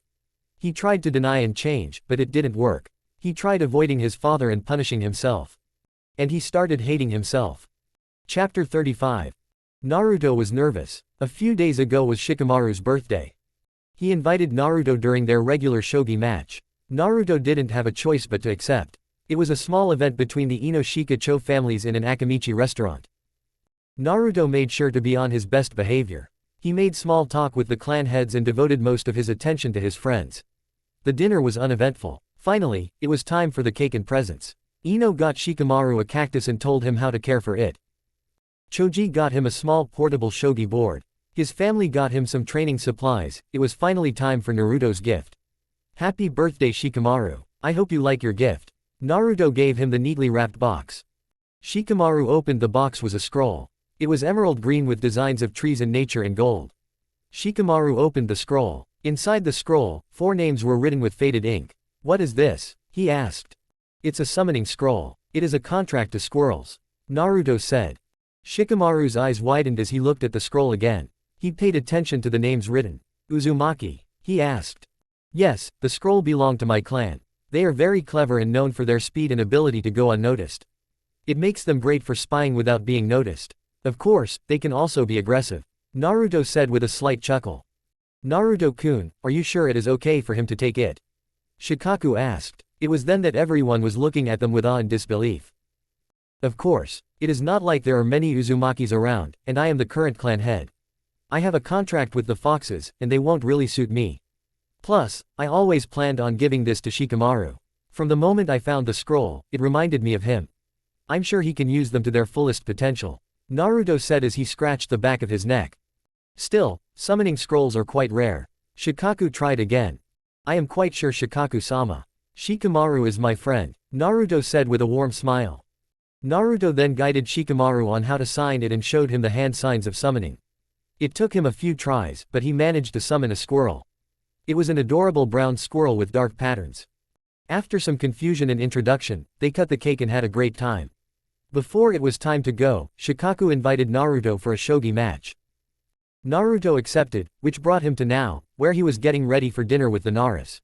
He made his way there, carefully holding a parcel. He knew that Shikaku wanted to use the opportunity to interrogate him. While Naruto was friendly with many Jonin and spent quite some time in the Jonin lounge, he tried to avoid Shikaku as much as possible. There was a reason that the man was deemed a genius. While Naruto was sure that Shikaku didn't suspect anything close to the truth, he didn't want to give out unnecessary information. He wasn't going to burden anyone with a future he was going to prevent. He had already taken many steps toward his plan, so it was only a matter of time. He couldn't let anyone know his true plans. He finally reached their compound and entered after a talk with the guards. Shikamaru was waiting for him near the door. There was a small white squirrel sleeping on his shoulder. Hey, Shikamaru. Who is the little guy? Naruto asked. Hi, Naruto. This is Shiro. She is one of my summons. The boss insisted I spend some time with one of the younger ones to learn more about their ways and skills. Shikamaru said as he absent-mindedly brought a hand and petted her head. They went inside, and Naruto greeted Yoshino, who came out of the kitchen. Hello, Yoshino-san. Pardon the intrusion, Naruto said. Hello, Naruto-kun. You are welcome here anytime. Shikamaru doesn't usually bring guests over, so it's a pleasure to finally spoil one of his friends. She said with a smile. Thank you so much. Oh, and this is a cinnamon apple cake I made. I hope it is to your liking, Naruto said as he handed her the parcel. That's wonderful, Naruto-kun. Shikaku will be home soon, so why don't you two head to the other room? I'll bring you some refreshments, she said. Naruto headed to the room with Shikamaru. There was a shogi board ready as if he was expecting a match. Naruto indulged him while they sat together playing a game. So Shika, have you decided which course you are going to choose? Naruto asked. What a drag, I don't really have the energy for the extra classes. I mean, they already added first aid. Why do we have to choose something on top of it? Shikamaru mumbled as he moved a piece. Oh, come on, we both know you are already aware of the reasons. The village might be in peaceful times, but it only lasts as long as villages don't have a reason to attack each other. If a village gets overly powerful or powerless, there will be another war. We managed to get through the Kyuubi incident only by overworking the Jonin and Anbu. Despite the hit to the forces and loss of a cage, we took just as many missions as before and kept the same performance. Do you know the effects it had? Naruto asked as Shikamaru shook his head. Obviously, there should have been an impact. I mean, we lost many capable shinobi that night, so it only makes sense if our mission rates go down. If we could have done more in the past, why wouldn't we? Why were we taking less when we were capable of more? Naruto let the question hang between them for a few seconds before continuing. The truth is we took an impact. If you look at the downtime or recovery time of our ninja, it used to be significantly higher. There were many forced through back-to-back missions even when they had injuries. But this is not the only thing. We also manipulate. Each village is roughly aware of the amount of higher-ranking missions the other takes. Whether it's from spies or hearing from clients, it is also a mark of power for the village, so they usually announce it in some way. However, what we did to take the same amount of these missions is to choose them more carefully. Even between these missions, there are those that take less time or less risk of injury to the shinobi. What we did is to lean toward those just enough not to be suspicious. We took infiltration, assassination, and anything we could get our hands on and pushed through. But there is always a price to pay, and ours will be due soon. What do you think happens when your best shinobi are constantly on the field? Who will train the new generation? Naruto saw the realization in Shikamaru's eyes. With the best always away, there would be hardly anyone to train the newer generation. Of course, the clan shinobi can always rely on their clans, but the progress even for them wouldn't be as fast as with a mentor.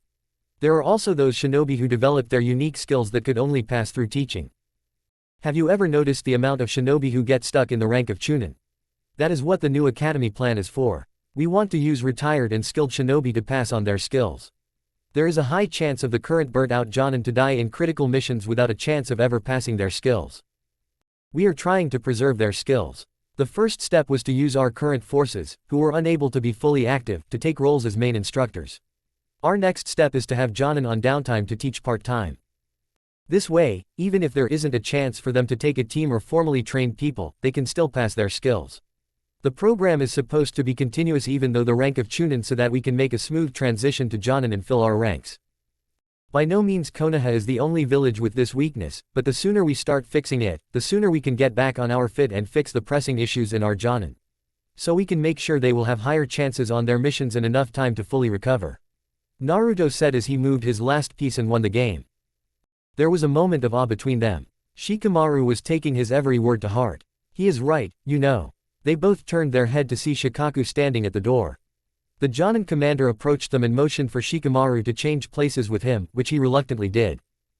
I didn't know you cared so much about the current state of the shinobi Naruto-kun, Shikaku said as they started to set the board for another game. It is not only the village Shikaku-sama.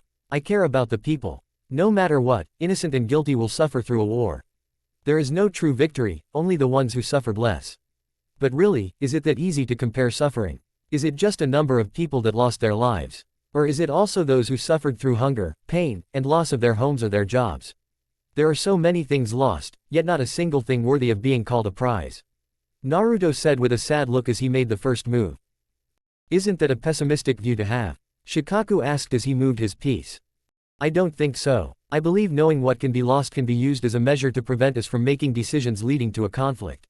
Sometimes people need a shared belief to achieve peace. A shared goal. But it is also true that not all fights can be prevented no matter what we wish for. We can only do our bests. Naruto said thoughtfully. Then what is your goal? Shikaku said looking into Naruto's eyes. I have many, but the most important of them is to make sure the next generation thrives, Naruto said. Is that why you spend so much time and money in the orphanage? Shikaku asked. While Naruto didn't make his visits public, it wasn't a secret to anyone how much he cared for them. Of course, but I also help them because I simply can. Those children deserve a happy life just as any other child in the village. I can't give them many things. The love and full attention of a family is one of those things. But I can make life easier for them by providing them with what I can. Naruto said with a sad smile. Well, I believe the game is mine, Shikaku said with a smile. Naruto was impressed. The game was a fast-paced one. He was so close to winning. He didn't make a wrong move. Only Shikaku knew how to make better ones. Thank you for the game, Naruto said with a smile. Yoshino then called them to dinner, and they spent the rest of the night with small talk. Shikamaru announced his decision that he wanted to pursue sealing. Shikaku warned him of the time and effort needed, but after the day's talk, he was a motivated Nara. He also said that he could always change his decision later, but they all knew he won't. They were having dessert when Shikaku asked, "Tell me, Naruto-kun, what is your next plan in the village?" Naruto thought for a few seconds. "I think I want to rebuild the Uzumaki temple," he said with a grin. Chapter 36. It took Naruto a while, but he finally got the go for the restoration of the temple. He managed to convince the council since it was a historical place and there might be hidden Uzumaki secrets left inside that could help the village. It also used to be a place for young Fuinjutsu practitioners to study and experiment with seals since it had an isolated underground room perfect for practicing sensitive seals. Naruto wanted to restore the site mostly to have a place of his own. Danzo was trying to establish a stable position for Naruto inside the village, but since he was only a chunin and his work outside of route was mainly with the sealing division, it was hard. He was spending hours working on seals away from everyone. His work was recognized and praised by many important figures. He was even beginning to get direct orders from clans. Some of them were adjustments towards our already existing seals, but others were new seals. Naruto enjoyed his job, but he was mostly confined to the village. He rarely had missions, and they were so far apart. That was why Danzo needed Naruto to, if not become a recognized shinobi by being in the field, to be a public figure. He wanted Naruto to establish his own place among people inside the village. So giving Naruto a public place where everyone would know he would be available was an advantage. This way, instead of just getting seals through the sealing division and random orders, people would know who they are ordering from. It would also give an opportunity to customize seals to their necessity. Of course, it would take a lot of time and effort from Naruto, but it would be worth it. Currently, Naruto was inside the temple, trying to check everywhere for any hidden traps or dangers. The temple had two main floors. On the ground floor, it had a few empty rooms. Some were initially used for rituals, studies, or entertaining guests.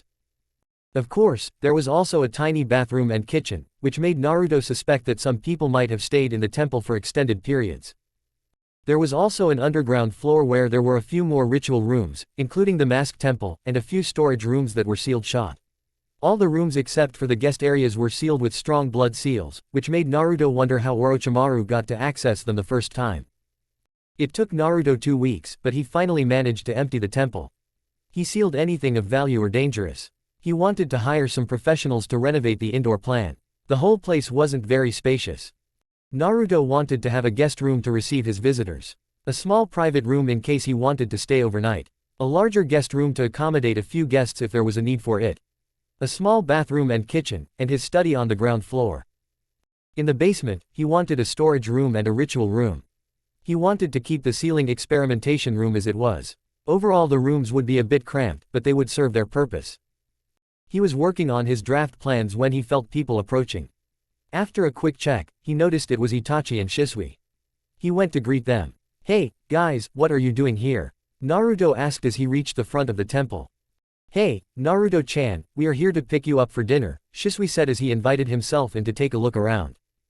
"Sure, where do you guys want to go?" Naruto said as he followed them around, ensuring nothing of danger was left out. "Actually, you are invited to my house. My father was interested in the training regimens you helped us set up, so he wanted to thank you properly. We can go a bit earlier. I want to show you one of the seals I've been working on," Itachi said as he was trying to keep the overexcited Shisui under control. "Sure, but before we leave, I need you guys to check around with your Sharingan so I can be sure I didn't leave out anything dangerous," Naruto said. The boys both nodded before activating their Sharingans. They headed to the Uchiha compound. Since Naruto defused the coup, there were more non-Uchihas going around, and it was refreshing to see the compound so lively. They stopped by a dango shop, and Naruto got them all the snacks since he was going to be a guest for dinner. When they reached the house, it was quiet except for some noise in the backyard. They headed inside. Sasuke was training with a wooden sword going through some basic kata. "Hello, Sasuke. Where is mother?" Itachi asked. Sasuke finally took notice of them, and after a quick greeting with everyone, which included Shisui's usual hair ruffle and a pouty Sasuke, he answered. She went to buy some groceries for dinner. She said she wanted to make a recipe from an old friend. Sasuke answered. HN, we will be in the living room working on seals. Try not to stay out for too long, it's quite chilly today. Itachi said with concern in his voice. There was a look of frustration in Sasuke's eyes. Naruto knew it was because he thought he was being treated as a child. That was true to an extent but not the whole truth. Itachi loved his brother beyond measure. He didn't want any harm to fall upon him. He was always so gentle with him. The reason he wasn't with Sasuke all of his free time was that, as the heir, he was trying to keep the attention away from Sasuke. If he spent all his time with Sasuke, people would start to have expectations from him. If they were training together, people would constantly measure Sasuke's progress against Itachi, and they would expect Sasuke to become like Itachi and show the same passion and skill in the same fields. Itachi wanted Sasuke to grow into his own person. He wanted Sasuke to choose his own path and take it at his own speed. So he had to avoid his brother to an extent. Of course, Itachi was also starting to grow on his own. Since becoming friends with Naruto, Naruto has done his best to help Itachi find his own path in life. Itachi was terrifyingly smart and a fast learner. He had a unique kind of determination that helped him be successful in whatever he put his mind into. He was kind and caring toward his friends and those he cared about. Naruto did his best to socialize with the awkward teenager. He set up scenarios and helped Itachi meet with some of the other Jonin. With time Itachi became more familiar with them, and he started sharing his skill with them and learning from them. Itachi was a patient teacher and had a passion for explaining things to others. The connections Naruto made for him helped Itachi to become more independent and free. Itachi started to hang out with more people and he was getting comfortable in his own skin. Another thing that helped him change happened a short while ago when Sasuke decided to pursue Kenjutsu. It showed Itachi that his little brother was starting to find his own path, and he didn't need to be there every step of the way. All these things helped a considerable weight to be lifted off his shoulders, and he was happy to see Itachi like this. He seemed free, and he smiled more. Shisui was much the same. After his father got back to duty, he was beyond himself. When Tsunade returned, Naruto set up a meeting for them, and after Tsunade gave Kagami a long checkup and some hard work, she managed to perform a quick surgery that helped Kagami reduce most of his medication and be pain-free. Shisui kept insisting to Tsunade to pay her back, but she said she did it for his grand-uncle's favorite student, and they owed her nothing. Of course, they finally settled that Shisui would owe her a favor. Since then, Shisui has also started being more free. He didn't have to worry about his father and endless doctor visits. They were both doing so much better, and it made Naruto so happy. This is what he wanted. To make the world a safe place for those he cared about. They spent most of the evening working on a genjutsu seal Itachi was trying to make. He was trying to make an unnoticeable perception seal to use in fights. It would keep attention away from the person it was applied to. It was supposed to be light enough not for the shinobi to notice but strong enough to keep the enemy's attention away. Itachi was mostly done with the visual part and was working on the chakra source and sustaining. Naruto was not an expert when it came to genjutsu seals. But the barriers and defense seals used the same concepts for keeping the seal active without the constant use of chakra. Itachi had surpassed Naruto when it came to genjutsu seals. It was at first just an idea for him to assist his Sharingan in skill in genjutsu, but Naruto found quite several scrolls about genjutsu seals, and it started Itachi's path. Shisui, on the other hand, liked chakra conversions. He was currently working on a seal that transformed normal chakra into Suiden chakra. He wanted to use it as a way to use Suiden more efficiently. Since it wasn't his primary nature, it was harder for him to control, and he wasted more chakra. He wanted to make a seal to minimize the waste. Naruto made 2 clones to help them while he went through the scrolls he found in the temple. There were a few scrolls with the mention of Uchihas, so he wanted to check them and give them to Itachi in case they could be clan property. They spent the rest of their time much the same. Makoto returned at some point, and Naruto made a clone to continue his job while he went to help in the kitchen. He was shocked to know they were going to make homemade ramen. Makoto just said that she used to have an Uzumaki friend who loved this recipe. Of course, Naruto knew who she was talking about but had to play it off. They spent the dinner in small chatter. Fugaku was a great man once someone got to know him. He was respectful and intelligent. Naruto enjoyed talking to him about different matters. He cared deeply about his family and the people under his care. As a part of Naruto's studies, he had to go through the war reports of all 3 wars. During the war, Fugaku was in charge of one of the outposts where they were mostly under attack from Kumo, and Fugaku managed to hold the outpost up the whole war. From the reports, he cared about his men and their safety and did his best to ensure everyone's survival. While he was strict and commanding, he never asked anyone to do something beyond their capabilities, and he never asked them to do something he wasn't willing to do himself. It made Naruto admire him. He listened to his men and their ideas. He was a great leader. Naruto used his opportunity to ask him as many questions as he could about his ideas on different matters. Fugaku did his best to answer his questions to the best of his abilities. After dinner, Naruto handed him the scrolls related to the Uchiha. Fugaku-sama, as I've already mentioned, I have started renovations to Uzumaki Temple. While going through the scrolls, I found these scrolls, which are related to your clan. Naruto saw the worried look in the clan head's eyes. There aren't any clan secrets or things of the sort. During the time of the first two Hokage, many Uzumakis visited the village. Your clan's abilities are no secret, and there were some collaborations between the Uzumaki and the Uchiha. Of course, there were collaborations with other clans as well, to which I intend to return the scrolls. In these scrolls, you can find all the related information. There were some custom seals made for your clan. There were some for effects of Sharingan, such as helping with migraines or preventing chakra exhaustion. There was also one that automatically cut the chakra circulation to eyes when the person was low on chakra. There were also a few minor communication and other seals designed to help with your duties as the police force, such as flaring seals or containment for prisoners and such. Also, there were a few genjutsu seals that might be of interest to Itachi. I found these just this evening, so there might be some more among the scrolls that I've missed. I will make sure to give them to Itachi if I find any. Naruto said. Thank you, Naruto-kun. I hope to return your kindness and all you've done for my clan, my son, and Shisui. Fugaku said. Shisui gave Naruto a gentle shoulder squeeze from his position next to Naruto.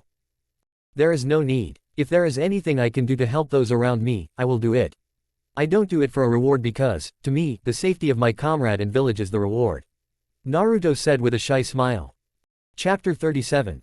Naruto was thinking about the past few years. He was now 10 years old, and a lot had changed during that time. He was standing in the temple's kitchen preparing refreshments for Shikamaru and Hinata. After the restoration of the temple, he made sure to show the place to all his friends and tell them that they were always welcome there. It was mainly used as a place for them to hang out or do their usual activities. Shikamaru mostly came there to practice some sealing with Naruto.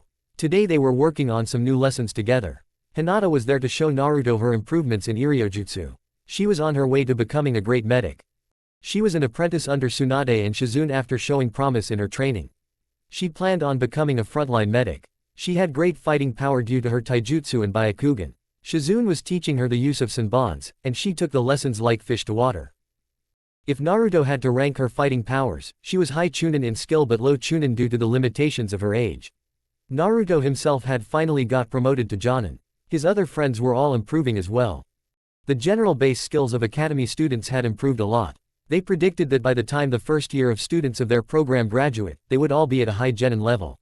Tsunade had taken charge of the hospital and was already working on making active shinobi become competent in first aid. The results were obvious. The mission success rates and the number of critical injuries had decreased. Itachi and Shisui were both Anbu captains now. They were busy training with their teams and taking missions. Their conflicting schedules limited the amount of time they could spend time together. They still did their best to train together and work on their skills. Sometimes they would just use their time to hang out and not do anything since they were all tired. Naruto was also sent on many missions across the nations. Most of his missions had political nature or high importance. He was becoming quite well known. He had visited all the nations and was currently listed in bingo books as a B-rank Jonin. He was trying to downplay his abilities and skills. It was common practice among many shinobi. While being recognized could have the advantage of being famous to the village and deter enemies or intimidate them in confrontations, it also meant that people would know about your techniques and what to expect in order to counter them. Outside the village, Naruto mostly stuck to kenjutsu and fuinjutsu. He only used his spear for fights to hide the fact he was proficient with multiple weapons. He was keeping the picture of being an Uzumaki since it was one of their traditional weapons. During the last years, he visited all the 5 major villages, which gave him a chance to evaluate his clone spy network. His clones were all in their designated positions, both as civilians and shinobi. Of course, the shinobi clones tend to stick to lower ranks. They couldn't risk high degrees of injury even though the shinobi ones were all blood clones. They inclined towards chunin-level desk jobs. Through all this information, Naruto had a great outlook on what was happening in each village. A shocker for him was the news of Zabuza and Mei's marriage. During his time in Kiri, he noticed the two were close, but he didn't know the extent. Mei was the current Mizukage, and Zabuza was her right hand. His clones in Kumo and Iwa didn't have anything of great interest, but his clones in Suna managed to improve the relationship between the Sand siblings. When he first started sending out his clones, he managed to give himself an opportunity to go to Suna while a clone took his place in Konoha. He snuck into Gaara's room when he was alone, and a few prepared seals and a brief confrontation later, Naruto managed to fix his seal. Of course, he had to use a complicated seal that didn't alter the current seal's appearance. He also had to make sure it would be invisible. It would allow Gaara to sleep and also keep the beast and the host separate. Naruto also had a quick chat with the Biju, which was eventful, to say the least. Life was getting better for Naruto. He was publicly known as the heir of Danzo and Root, which was another change. After getting the approval of the daimyo, the existence of Root was revealed to those deemed necessary. The clan heads and the Anbu. Of course, since it was a village secret, no one was allowed to talk about it. Itachi and Shisui were a bit apprehensive when they first learned about Naruto's direct involvement in Root. They were aware of some basic stories about Root through Kakashi and Tenzo. They didn't have clearance to know more. They always thought that Naruto was just an heir to Danzo. It was a lengthy conversation. Naruto had to apologize to them profusely, but they understood better than anyone. They were Anbu, and they weren't allowed to discuss their job with their family or even Naruto. Of course, Naruto knew that they were Anbu, but they weren't allowed to talk about their missions. Naruto took a batch of cookies from the oven. Cooking was always important to him. During the war, they started this small ritual with his friends. They didn't have time to spend with each other with back-to-back missions and the amount of work they had to do. It was hard to spend any time with each other, so they came up with this plan. Whenever they were together, even if there were only two of them, they would at least make one meal together. The food supplies were short, and there wasn't time for fancy meals, but they kept the ritual. They would take whatever ingredients they had and make the meal together. This allowed them to ensure they were all eating, since some of them tended to starve themselves to ensure there was food for others. They would lie that they have eaten and give their food to others. Sakura and Ino were the ones who reprimanded them as the medics. They all made the pact to make the food and eat it together whenever they could. It also was an opportunity for them to spend time together. At that point, they all carried a variety of seals with them at all times, so whenever they had missions, they would try to gather some rare or exciting ingredients. They all learned how to cook with what they had. Most of what they made was soups with dried herbs and bones, since meat was rare. It was watery, but it would keep their stomachs full. It was hard to come by protein sources or fresh vegetables, but they made do with what they could find. This was why Naruto made a point of making food for his friends in this lifetime. Although they would never know the reason, it was a promise Naruto made, and he intended to stick with it. Every time without fail, if it was mealtime when he was with his friends, he would have something prepared. He sometimes would make them snacks or foods to take with them and eat later, but it was his job to ensure they ate well. During the war, some fights went on for days. There was no time to eat, sleep, or even rest for a few minutes. Many died due to sheer exhaustion. Naruto could still feel the hunger sometimes. The emptiness in his stomach and nausea from not eating for so long. It hurt to see the state of malnutrition in all his friends. They were all skin and bones, holding on to shreds of life. It was one thing to fall on a battlefield and another to slowly die due to deteriorating health. They were alive, but they were dying little by little, becoming a shell that was just pushing forward. They didn't even know what they were fighting for. They just kept pushing. Naruto would make sure that it would never happen again. War and conflict were a part of life, but a fight for the survival of the whole of humanity wasn't. Humanity wouldn't be threatened by the whims of gods. Life should continue. Naruto put the snacks and some tea on the tray and headed to where Shikamaru and Hinata were playing shogi.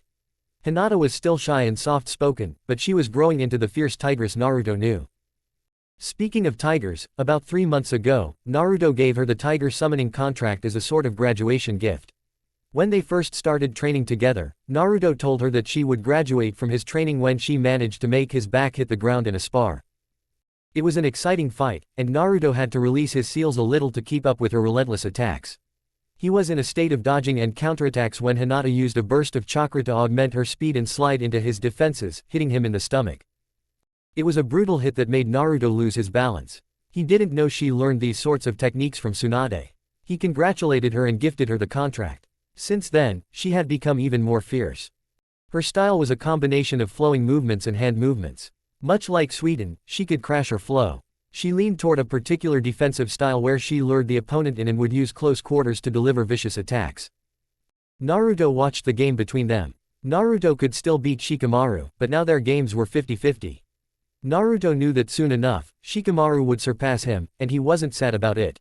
It was still fun to play and test themselves. Naruto even went to the Nara compound a few times to play with Shikaku. He was trying not to fall behind, so he was trying to rope everyone into the game. He played with Itachi, Shisui, and even Fugaku a few times. His best memory was perhaps going to the Hyuga compound after giving Hinata the contract and playing with Hiashi. Naruto didn't expect it, but he lost the game. He was later told that there was a monthly shogi game going on between the clan heads after the Third Shinobi War, so most of them were pretty adept in the game. Naruto had a hard time thinking of Tsume playing the game, but after losing a game to her, he made a point of not underestimating her. By now, Naruto was familiar with all the clan heads since he had a seat in the council. It was troublesome, just as his Nara friend would say, but he didn't have much choice with Danzo breathing down his neck. Even Tsunade was in the meetings. She was serious about making a change to the village and wasn't afraid of telling anyone off. With 2 of the Sannin in the village and the 3rd visiting regularly, she had quite the power and backing. The most important news was perhaps about Itachi. He was offered an apprenticeship under the Hokage to take the hat when he was deemed ready. He was still an Anbu, but he was a co-captain with another Anbu for the time being, which reduced his number of missions and gave him more time to be in the village and with the Hokage to learn different lessons. Naruto knew that it was only a formality, and they were only waiting for Itachi to reach his 20 before giving him the hat. Danzo was fuming at first at the idea but finally calmed down after thinking about how it would be easy for Naruto to take over once he himself came of age due to his closeness to Itachi. It was also helpful to know it was a possibility since Itachi was still the heir and had to take care of his clan and police force and couldn't do so if he was the Hokage. His father could take care of those duties for the time being, but Uchiha was traditional, and as the firstborn, Itachi was the only person accepted to take on those roles. Naruto didn't want to think about it. He wanted to enjoy his time with his friends. He closed his eyes close and relaxed. The temple's seals usually limited his sensing abilities, but he made a point of constantly checking around. That was when he felt it. Shikamaru, Hinata, I need you both to listen to me carefully and do exactly as I say. Naruto said in a severe tone. Chapter 38. They stopped their game and looked at Naruto to continue. The village is going to be under attack soon. I can feel forces quickly approaching. The patrol of sections 17 to 20 are all dead, and that is where they are coming from. I estimate a force of 736 shinobi approaching, and they are skilled. Shikamaru, I am going to summon 2 of my fastest summons to take you 2 to the village. Report what I just said to him. Hinata, I will send you to Fugaku-sama. He would assemble the police force. They will reach the village in approximately 35 minutes at their current speed. They are spreading to sections 14 to 26. I will hold them back as long as possible. But you guys have to be quick. I will fire the emergency signals so there will be chaos when you reach the village. Be sure to relay the complete information. There is no time. I will head to section 16, where the biggest chakra group is to disperse their forces. Naruto said as he summoned 2 foxes. He could see that they wanted to argue, but they knew better. They mounted the foxes, who took off at full speed. Naruto unsealed the signals and fired them into the air. He quickly unsealed his equipment and got ready for the confrontation. He didn't know who they were or where they came from, but he wasn't about to risk his village. He had to preserve chakra for the unknown fights. He made a clone to head to route and assemble the forces. He took a deep breath and headed towards a point where he knew he could intercept them. He stood in the clearing with Kurama fully ready in his mindscape for assistance. The most potent force was heading right toward him. He waited for them to enter the clearing, and that's when he saw their headbands. The Yugakur. Their village was disbanded a while ago, and no one knew what happened to their whole forces until now. It was as if their entire shinobi population vanished overnight. Naruto had his answer. Look what we have here. A little boy is trying to play the hero. A man with a scythe said. Now that Naruto paid attention, all 47 men in the clearing had scythes and similar chakra. Naruto quickly checked the other forces, but it seemed only these ones were the Jushinist. Naruto quickly activated a barrier around them via a clone standing right outside of it. No one could get in or out without the permission of the clone. There was also another clone to protect the one holding the barrier. Oh, look, the baby has a few tricks. I hope you are ready to meet our Lord Jashin, said Hidan. Naruto didn't think he would see him, but he was glad for the opportunity to end him. I am an Uzumaki. The only god we worship is the Shinigami, Naruto said as he took his battle stance. With a battle cry, he charged. Naruto was getting tired. Although he released his seals before the fight to use his maximum power and speed, the Jushinists weren't slackers. In fact, agility was what they specialized at. All they needed was a drop of their enemy's blood. They didn't need power for that. They needed speed to make that injury and perform their ritual before someone could interrupt them. During the war, they came to an abandoned Jushinist temple. They learned quite a bit about them. Hidan wasn't the most dangerous one. Hidan was arrogant, so he only wanted to use one technique, but the fact was they had so many more techniques. Naruto couldn't afford to make a single mistake. Most of their techniques involved blood. They could use it as a weapon. They could control blood outside the body. So whether it was Naruto who bled or them, they could control and maneuver it in order to attack. Then there were techniques for drawing the blood. Their scythes were chakra conductive, and they could use chakra to increase the cutting power in a way that even if the enemy wasn't hit by the chakra but they were close enough, it would draw blood. Naruto was using his seals to keep them away. The area covered by the barrier wasn't enough to make enough distance to use long-range ninjutsu, but it was enough to dodge and keep them on his front. He wasn't about to turn his back on them. It was a game of cat and mouse. Naruto would use his seals to create diversions and use them to land hits. It was hard since they could reattach limbs, and most wounds were useless, but Naruto was using poisons. This particular poison was a gift from Orochimaru. It was made from snake venom, and it would stop or slow down the circulation of the chakra inside the body. It was perfect against the Jushinists since the slowed down chakra meant that they wouldn't be able to heal their wounds or reattach their limbs. So far, Naruto had injured quite a few of his opponents, but he was tiring down. He couldn't afford any injuries, and limited space made dodging quite hard. He used air bullets to hit two of the enemies charging at him and did a backflip to dodge a scythe trying to cut him in half. He used the opportunity to cut the enemy in the shoulder. 12 had fallen down so far, but others were getting more careful. He suddenly felt two people approaching. It was Hiashi and Sum. It was an unlikely combo, but Naruto didn't have time to dwell on it. They approached his barrier clones, so Naruto focused on his fight. A few moments later, right when Naruto activated an explosion seal, he slapped on an opponent's head, and the clone that wasn't holding the barrier popped. Naruto quickly ducked under the scythe aimed toward his head as he went through the memory. Hiashi and Sum were sent by the Hokage to find and assist him. Since they were both trackers, they would be the fastest to find him. His clone gave them a complete rundown of everything they needed to know. Of course, he had to be short, so it was more along the line of, under no circumstances should you get cut, they can control blood. Of course, there was a little more explanation of their main techniques and skills, but that wasn't important. His barrier clone let them in when Naruto gave it a signal. Sum immediately used her jutsu to drill through their forces. Hiashi shunshined right next to Naruto and hit the opponent, coming toward his back right in the chest, which sends him flying into another one. Hiashi-sama, thank you for your assistance. Your best chances are closing their tenketsu so they can't circulate their chakra before dealing with the killing blow. I will assist Sum-sama and finish the opponents she strikes, Naruto said, and after confirmation with Hiashi, he shunshined toward Sum. They were very efficient. Of course, their status as clan heads and roles in the last war meant that they were more than competent to deal with unknown opponents. It took them a while longer. Sum would send the Jushinists flying, keeping them distracted, while Naruto used his seals and poison to finish them. Finally, they were done, and Naruto made sure to quickly seal all the bodies and burn the scrolls in case one of them was still alive. Sum and Hiashi were uninjured but a little winded. Kuromaru was also doing well. As for Naruto, Sum had a close call where one of the Jushinists tried to attack her with his blood. Naruto saw it and jumped to intercept it, which got him a nasty gash on his leg. Thankfully he was one of the last opponents, and Hiashi finished him the next moment. Naruto knew that the only reason they managed to come out without any injury was because of their enemy's arrogance and their immortality. They never had to fight against those able to kill them, so they've never fought for their lives. The truth of their mortality stirred a deep sort of panic in them and caused them to make many mistakes. They were so afraid that their only thought was to kill them and get away from the barrier. They couldn't deal with the fact that they were trapped like animals waiting for slaughter with no way to get out or run away. So they became hasty and lost their lives. Kurama was healing the wound as fast as possible, but it would take a few hours, which Naruto didn't have, so he burned the wound with a Kaden trick he learned from Shisui. He was now putting some salve on it and bandaging it. He was a bit lightheaded, but he would be fine. Hey, kid, do you need help with that? Sum asked with concern. I'm fine, Sum-sama. I still have a lot of chakra. I will summon a fox to get back to the village. But I can sense some trouble in Section 18. There is a high number of conflicts there. Perhaps you should head there, Naruto said as he finished bandaging his leg.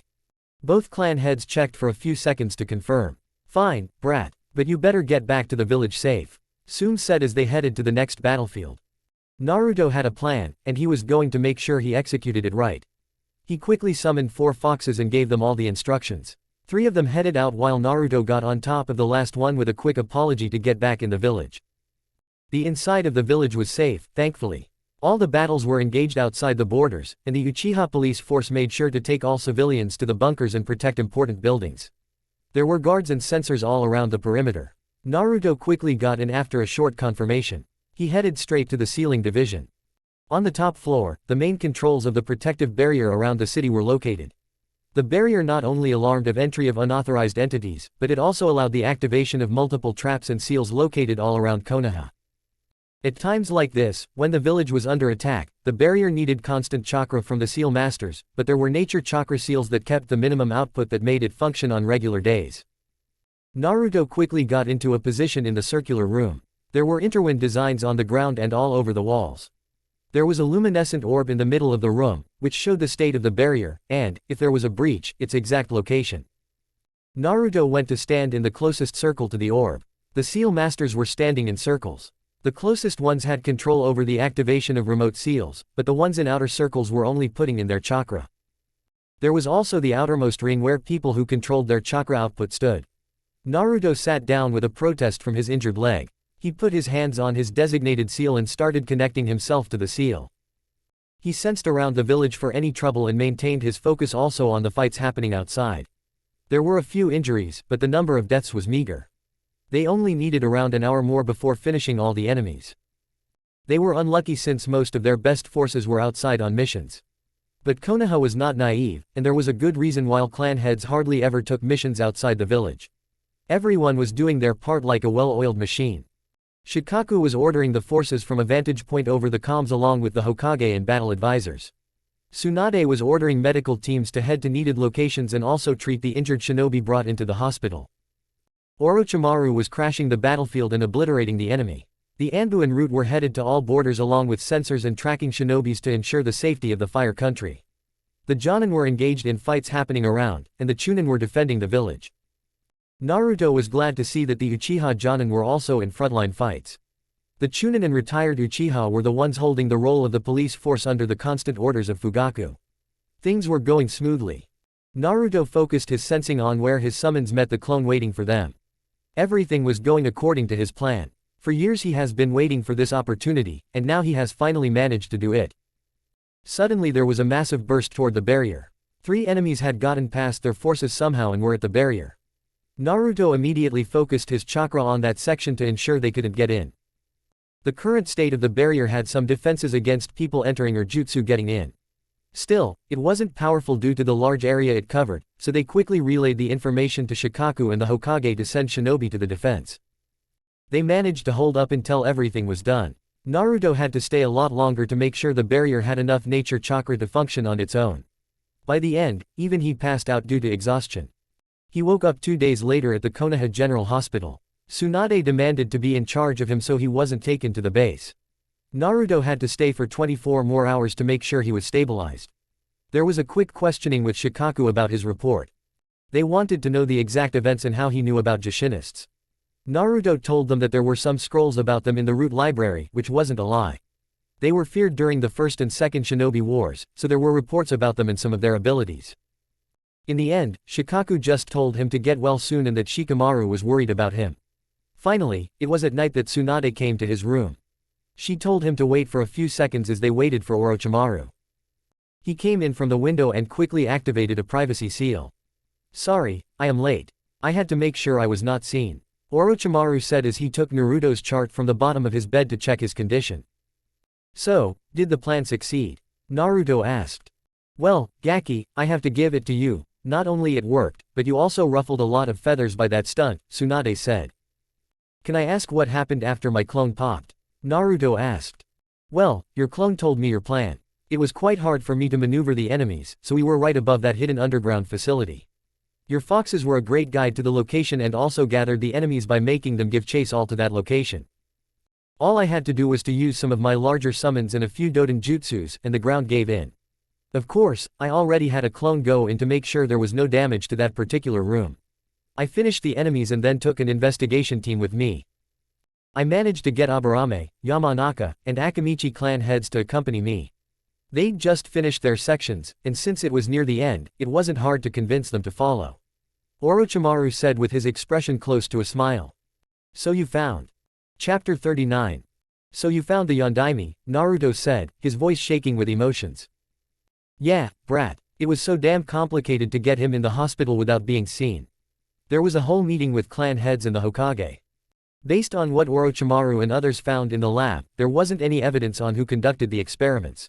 We only found what you told me about that day. He was found right after the Kyuubi attack, pierced by the claw and barely alive. They kept him in a state of coma since they couldn't wake him up. There is the seal on his stomach which you told us is the Shinigami seal, but apparently, it's incomplete. In a sense, based on what Jiraiya found so far, it is trapping him in his own body. Tsunade said, anger and frustration evident in her voice. Jiraiya is here? Naruto asked. Yes. He came back yesterday. He was so pissed and demanded to know what was going on. It's chaos out there. Everyone is trying to find out who is behind the whole thing, but there is no evidence to point fingers. Tsunade said. May I see him? I can help with the seal. Naruto said. He had a deep sadness in his eyes, and Tsunade knew who he was. Fine. I won't try and stop you, but you better get back to bed for monitoring in a few hours. She said. Orochimaru gave them a final goodbye and got out while Tsunade detached Naruto's IV and monitors to get him to the room. Naruto was nervous. His hand was hanging over the doorknob, and he didn't know if he was ready to open it. When he first found out that his father was alive, there were a million things going on in his head. How he survived, and was it the same the first time around? In the end, he came to a conclusion. The Shinigami seal wasn't able to fully work since when the Kyuubi was being sealed, Naruto traveled back to his body. The Shinigami is an entity not bound by the rules of time and space. The Shinigami had already performed the seal and taken the soul, which was the cost of the jutsu. So he wouldn't retake the soul. Plus, the whole Kyuubi was sealed into Naruto, so the Shinigami hadn't taken the Kyuubi either. It was a complicated situation, but that was the only thing Naruto could come up with. There was a whole binder with various reports over the years. Since the body was in a state of coma, it took a long time to fully heal all the injuries. They tried various methods and seals to break the seal on the Yondaime, but it was all unsuccessful. They even tried to use mind transfer jutsu to extract knowledge from him, but all attempts were in vain. The seal was holding his mind off limits. In the end, they decided to just keep the body alive in case one day they found a way to break the seal. Naruto wasn't sure of the possibilities, but there was a chance that he survived the first time too. During the first time the Shinigami seal was performed, the Shinigami performed the seal. There was no evidence that the Yondaime died at that moment. Naruto liked to believe that he did, but based on all the scrolls he found over the years, there was a possibility that he didn't. The scrolls never mentioned the cost of the seal, being that the caster will also be sealed at that moment, just the fact that they will be sealed when the time comes. Some interpreted that phrase as the natural death of the caster. The only other instance that Naruto could think of which was for the third Hokage. Naruto knew that he was poisoned by Orochimaru and low on chakra. There was a chance he died due to those and not the Shinigami. Naruto wanted to believe that his father died that night the first time around instead of being forgotten in the lab and died when Danzo was bored of taking care of his body. Naruto wanted to tell everyone the truth, but he knew that now Danzo was more careful than ever. He wouldn't let there be a single piece of evidence. Naruto had copies, but they could be deemed fakes. Naruto took a deep breath and opened the door. His father was there, in the middle of the room, hooked up to a lot of machines and tubes, but the beeping sounds were letting him know that he was alive. Naruto approached the bed slowly. His hands were shaking, and he was trying to regulate his breathing. He finally reached the bed and touched his hand. It was cold but not as cold as the Edo Tensei version of his father. The skin had a softness that only belonged to those who were alive. Naruto felt his vision a bit blurry and quickly rubbed his eyes to clear his vision. Thankfully the Anbu were only stationed outside the room and were told not to enter unless called in. Naruto took a few moments to calm himself. This was not the time, and he had a job to do. He quickly unsealed his sealing supplies and pulled down the blanket covering his father. He pulled up the hospital robe so it was out of his way and slowly channeled a small amount of chakra to the seal on his stomach to make it visible. He started taking notes and conducting small experiments to see the reactions of the seal. It was complicated and unlike anything he worked with before. While he spent a lot of time studying the Shinigami seal, the problem was that the seal in his father was incomplete. It reminded him of the old seal on Gaara in some ways. It would be a very delicate process, but he knew where to start. He finished his notes and got accompanied to his room. He wanted to continue his work, but Tsunade smiled kindly at him before using a medical technique to put him under. It took him 3 whole days, but he was finally ready. Jiraiya visited him the morning after he first woke up. After a quick checkup to make sure Naruto was up to the task, they both went into their seal master mode and started discussing the seal. Tsunade gave up on supervising them and put Shizune in charge to make sure they ate and slept. Shizune could be quite scary when she needed to be. Orochimaru also joined them since he had expertise in this area as well. Naruto was right, and using the fix he used for Gaara this time as a base for their seal was their final solution. They were going to complete the seal based on the model Naruto found in Uzushio. Once the seal was complete, there were methods to break the seal. It was going to be a complex and sensitive process. There were many people needed in the room. Orochimaru and Jiraiya were there to help with the seal. Tsunade would be there for medical emergencies. Hiashi and Fugaku would use their dojutsu to monitor the whole process. Shibi would also be there in case they lost control of the chakra and needed to extract it fast. Other clan heads didn't want to be left out, so they were all standing behind the watching window of the operating room. Danzo and the elders would also be there. Hokage was the only person not there since someone had to run the village. Based on what Orochimaru told Naruto, no one else knew about the possibility of the Yondaime being alive. The 2 Anbu outside didn't even know who they were protecting. Naruto knew that this was his chance to save his father, and he wasn't about to mess up. After a quick check from Tsunade to make sure everything was in order, Naruto got to work. His father was lying on the operating table, still hooked to the machines, but there was a surgical blanket over him, exposing only his stomach area for modesty. They were all wearing surgical suits and masks not to risk contamination during the surgery. It was better this way since Naruto kept biting his lips. Naruto could feel how Orochimaru was nudging his chakra gently, reassuring him to go on. Naruto took his brush and started. It all went to hell in a moment. The moment Naruto finished the fix to his father's seal and was ready to break the seal, it started. His seal began reacting to the one of his father. His skin was on fire, and he could hardly breathe through the pain. His father's vitals were also reacting. Tsunade wanted to stop him, but Naruto said that it was okay and it was expected for the seal to react. He then called Jiraiya, and they sped up the process as much as possible. Tsunade was using a medical jutsu to keep Minato stable. Orochimaru was working with the machines helping Tsunade. When the seal finished, Naruto activated it with a quick burst. Just as the seal on his father broke, Naruto felt as if someone ran a chidori through his stomach. He coughed through his mask. The breath knocked out of him. He didn't realize it, but he must have fallen to the ground. Orochimaru was holding him, trying to find what was wrong. Naruto was holding his stomach in pain.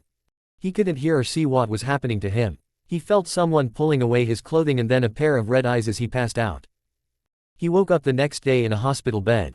He had 3rd-degree chakra burns all over his stomach and some internal damage.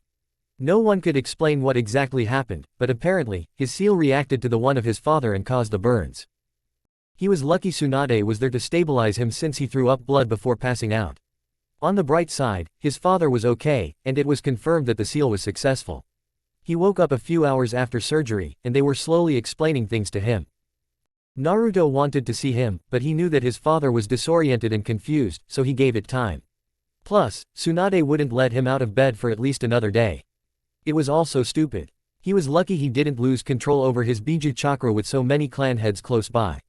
Danzo would have killed him for that. Danzo would still be angry at him, but he had more important things to deal with for now. Like dealing with the newly awake Hokage and the fact that he could have woken him up if only he let Naruto know about the situation. Naruto's most essential orders were to establish a place in the village and gain trust. He technically wasn't aware of Danzo's involvement since he shouldn't have been aware of the existence of the lab. So Naruto could feign ignorance and pretend he only did it to gain favor with the Sannin and the Hokage. He didn't know what he should do. If he met his father and revealed his identity, would he still be able to continue his role en route? His father wasn't a fan of Danzo and wouldn't allow him to stay there. But Naruto had a role in fulfill. His circle of agents was growing, and he was making little but continuous progress with undoing the damage Danzo caused them.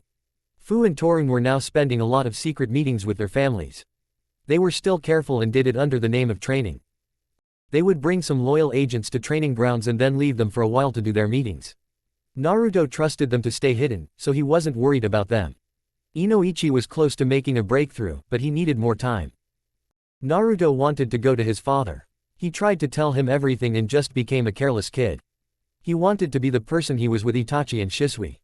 But he knew that he couldn't because that person wasn't real. His friends respected him and didn't ask him to spill all his secrets, but those secrets were a part of who Naruto was. He promised himself that one day he would tell them the whole truth. Chapter 40. It was finally time. Naruto was released from the hospital a while ago.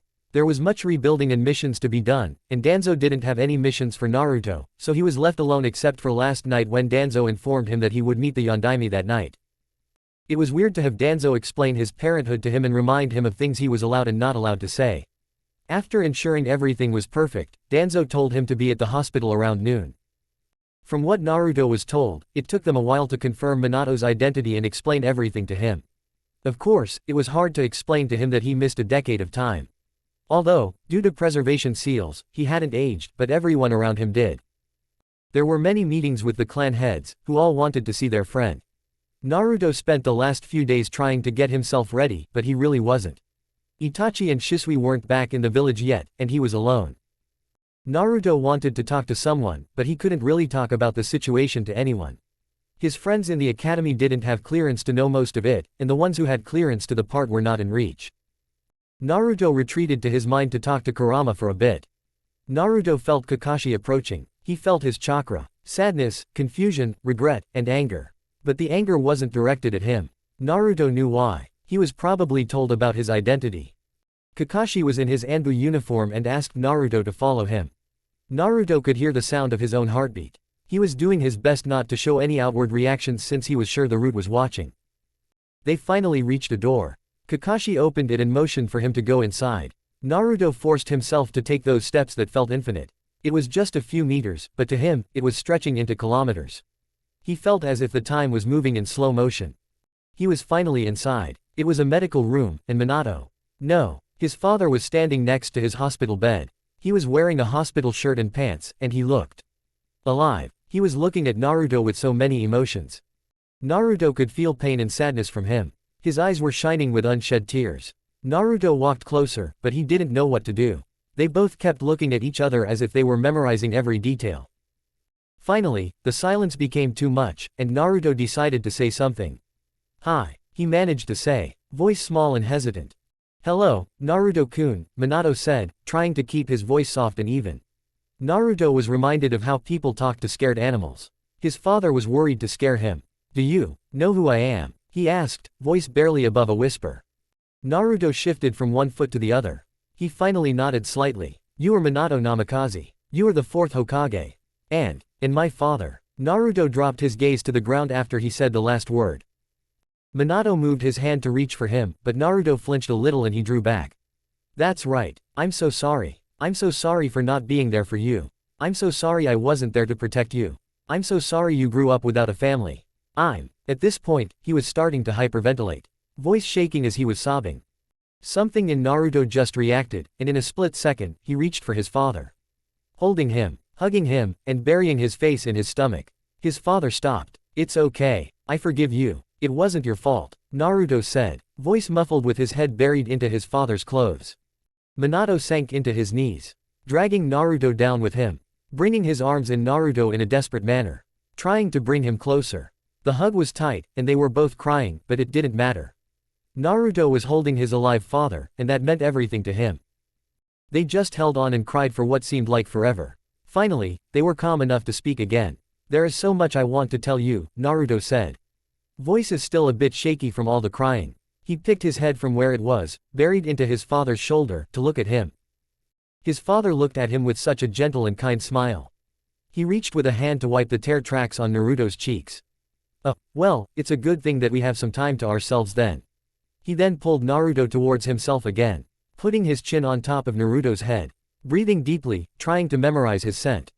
So Naruto started talking. There was so much he couldn't tell. Things about the details of his training or missions. But there was also so much else to tell. His friends, Itachi, Shisui, and also the other shinobi he knew. About himself and his hobbies, likes, and dislikes. There was so much to talk about, so he talked for hours. At some point, a nurse brought them some food, but that didn't stop Naruto from talking. He talked as much as he could. His father listened. He laughed at his funny moments and got sad over his struggles. Naruto had never experienced something like this. For this one night, he felt like himself. Yes, there were secrets, but there were no lies. He told him everything he could, and at some point, he didn't remember he fell asleep. He woke up in bed, feeling well rested and comfortable. He was snuggled to his father's side, head resting on his father's chest and arms around him. His father's arms were also around him. Naruto didn't want to move. So instead, he decided to listen to his heartbeat. His father was alive and well. Naruto wanted nothing more than to stay with his father. To live and learn from him. To be loved by him. But he had a duty, and he had to go. He tried to wiggle out from his father's embrace, but the commotion woke him up. They stared at each other for a second, wondering what to say. "Good morning," Naruto finally said. "Good morning, Naruto-kun," Minato said as he finally let go of Naruto to rub the sleep out of his eyes. "I'm sorry to have woken you up. I have a few things to take care of today," Naruto said, getting up to go. "Okay, I will be discharged from the hospital soon. They are going to announce my return in 2 days," Minato said as he sat up in bed. "Oh, that is great to hear. I can show you around when it is done," Naruto asked. "Of course, that would be amazing." His father reached a hand and ruffled his hair. Naruto pouted a little but then gave a bright smile before leaving. It's been a week, and the village was on high alert. While most of the damage was contained outside the village, there was still enough to cause short-term problems. They had to clean up the battle sites. It was a tedious task but a necessary one. In a shinobi fight, there was a lot of damage to the surrounding. There would be weapons around and signs of the ninjutsu used. If enemy ninjas came to the scene, they could use many of these as a form of information. What kinds of ninjutsu did the village specialize in? What were some of the tactics used? How did they use their surroundings? How did they combine their powers? How many people were involved in each fight? How much damage could they use? And even how is the quality of their weapons and equipment? The body of a ninja was full of secrets as well. So it was standard protocol to send cleanup teams to the sites needed in case of reports. The shinobi in these cleanup groups were usually chunin, and in case it was a dangerous site, they would be accompanied by hunter nin. All hunter nin were specialized in these kinds of tasks since it was a required skill for their job. Since they were still on high alert, there were teams of chunin and hunter nin taking care of the sites. Naruto was currently with one of these teams heading for the border. He was on an official mission to visit all of the fire countries' outposts and resupply all their seals and, in case of need, apply barriers and other kinds of seals. It was a tedious task, but Naruto was one of the only frontline seal masters. If there was a confrontation, he would be able to defend himself. Not that he thought he would come across anyone. The Root and Anbu have swiped the whole country to ensure there were no more threats. The Root was still actively on duty to search for any place enemy might have hidden.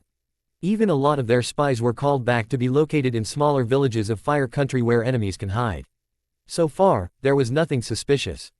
They couldn't afford to let their guard down yet. Their major spies were keeping their eyes and ears open in the major villages in case any of them wanted to make a move. The news of Yandaim's return was kept to the village. There was a lot of commotion at first, but no one wanted enemies at their doorstep, so they kept their mouths shut. Naruto saw his father once more before being sent on this mission. His father was going to stay temporarily in the Uzumaki temple since it had the best security. His house was destroyed during the Kyuubi attack, so they were looking into finding him a suitable place. Kakashi offered his father to stay with him, but his house only had one bedroom, so it wasn't possible. Instead, he decided to also move to the temple to act as his bodyguard. His father insisted that he was fine, but it had been a decade, and they were all worried about him. Naruto, of course, was happy to provide them with a place and showed them around the temple. His father was excited to get his hand on more sealing material. Naruto also warned them that his friends liked to visit the shrine often, so they wouldn't get surprised. This brought Naruto to another problem at hand. The night before his departure, all the clan heads decided to host a party together, to welcome Minato back officially and catch up with him. Minato insisted that Naruto should also come. Naruto relented, and he got mixed reactions from the clan heads. He looked very similar to both of his parents. It wasn't a shock in the sense of possibility, more along the lines of not knowing the truth. Of course, Minato explained what he knew to them so they weren't hard on Naruto. But it also brought up the fact that Naruto was the Jinchuriki, even if it wasn't explicitly mentioned. All they needed to do was to put the facts together. Son of the Yondaime, who was a half Uzumaki. Trained by Danzo. Naruto wasn't really bothered by it. Instead, he spent most of that night chatting with his friends. They had a bigger reaction than their parents. Most importantly, they were also happy for Naruto to find his family.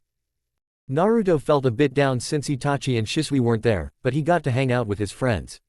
At the end of the night, his father announced that over the next few months, he would take back his role as the Hokage, and he would officially name Itachi as his successor, and once Itachi was deemed ready by a test that would be designed for him, he can become the Hokage. Everyone congratulated Fugaku, who had a small and proud smile. It was a memorable night, and Naruto got to learn that Yoshino, Makoto, and Tsume had made a chaotic trio.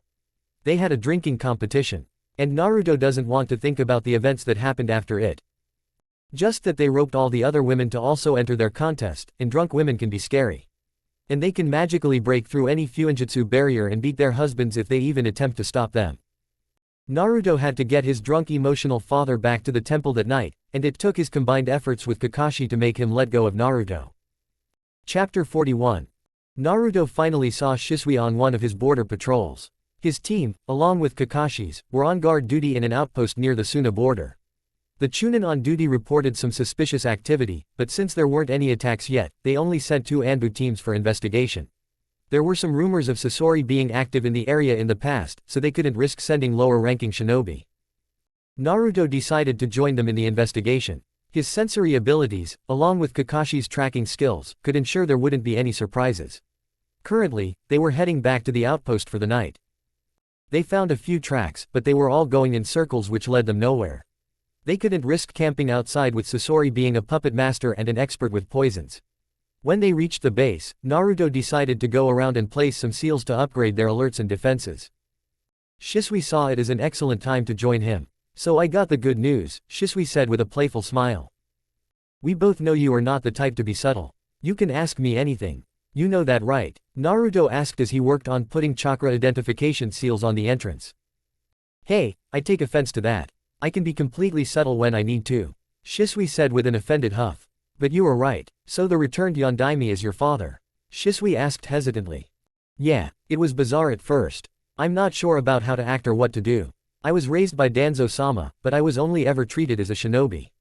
I don't know how I should act or what I should do. Naruto said. It was a dilemma he didn't like to think about. He was trying to avoid his father by keeping himself busy with back-to-back missions. The night before this mission, when he was at the party, he noticed how his father always kept an eye on him. He would try to engage Naruto in conversations or even ask other clan heads about him. Of course, since others knew the situation, they did their best to tell him everything they could.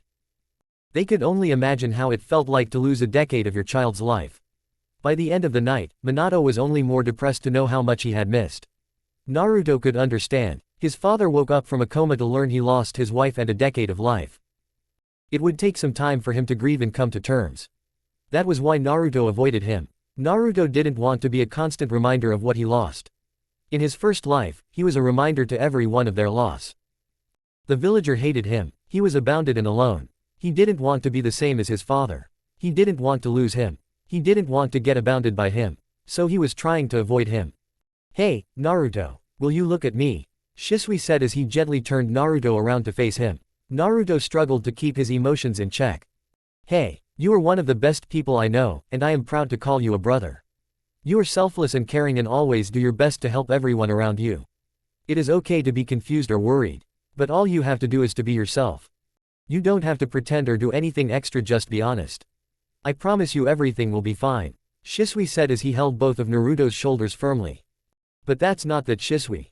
You know how I can feel negative emotions. Every time I see him, I can feel it. He feels so sad and depressed. It's suffocating. I tried to search his chakra, but I was not there. It is still there but a lot less. I don't want to make him feel those emotions. I remind him of everything he lost. Maybe it would be better if I stayed away so he could start over. I can't be the son he lost. I can't be the son he wants. I can't be selfish. If I'm gone, he can find a new family, Naruto said, finally letting his emotions take control and tears fall. Shisui suddenly pulled him into his chest. With him being in his late teenage years, he was as tall as Kakashi, and when he pulled Naruto toward him, he barely reached his stomach. He started rubbing his back with one hand while the other was holding the back of his head. Don't ever say that again. You have so many people who care about you. I won't lose you. None of this is your fault, Shisui said in a firm voice. But it is. My mother was the previous Jinchuriki. Her seal broke because it was weakened due to my birth, and they were attacked. If I weren't born, she would be here. Alive and happy. It's all my fault. So many people died during the attack, and it's all my fault. I'm a mistake, Naruto said, trembling with the force of tears. Shisui pushed him away and slapped him hard. It was enough to shock Naruto into silence. How can you even think that? You are not a mistake. You were just a few moments old. How can any of it be your fault? No one can change what happened in the past. I don't know all that happened that night, but I know it wasn't your fault. Your father is the Yandaime. The man known as a genius for strategic thinking. Don't you think he did all he could to prevent what happened that night? Are you trying to say it was his fault for not doing more? Shisui yelled, and Naruto shook his head no. See, Shisui said in a calmer voice. You are not the first child born of a Jinchuriki. Nothing like that ever happened before. No one could have predicted what happened, but we both know there were definitely measures in place to prevent an attack. I don't know how it happened, but he was the cage.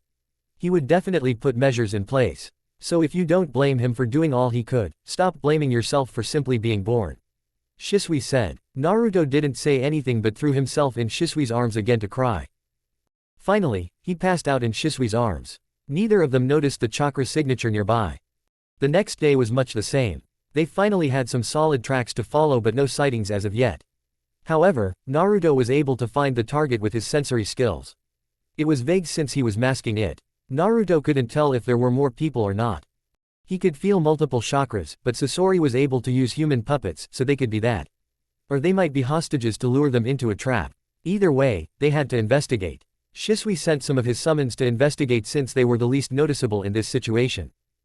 Currently, they were all waiting for the news and, at the same time, preparing battle strategies.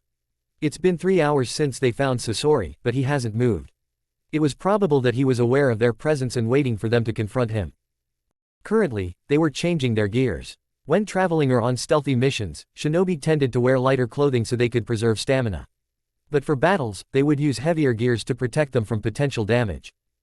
They were using a combination for this mission. The gear was on the lighter side and only had high protection in vital areas. Sasori could use multiple puppets at the same time, so it was best to go for speed. Finally, Shisui's summons returned, and they had a strategy.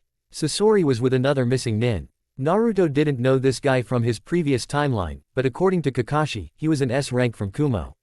They decided to split into 2 groups. Shisui, Kakashi, and Naruto would take care of Sasori while others took care of his partner.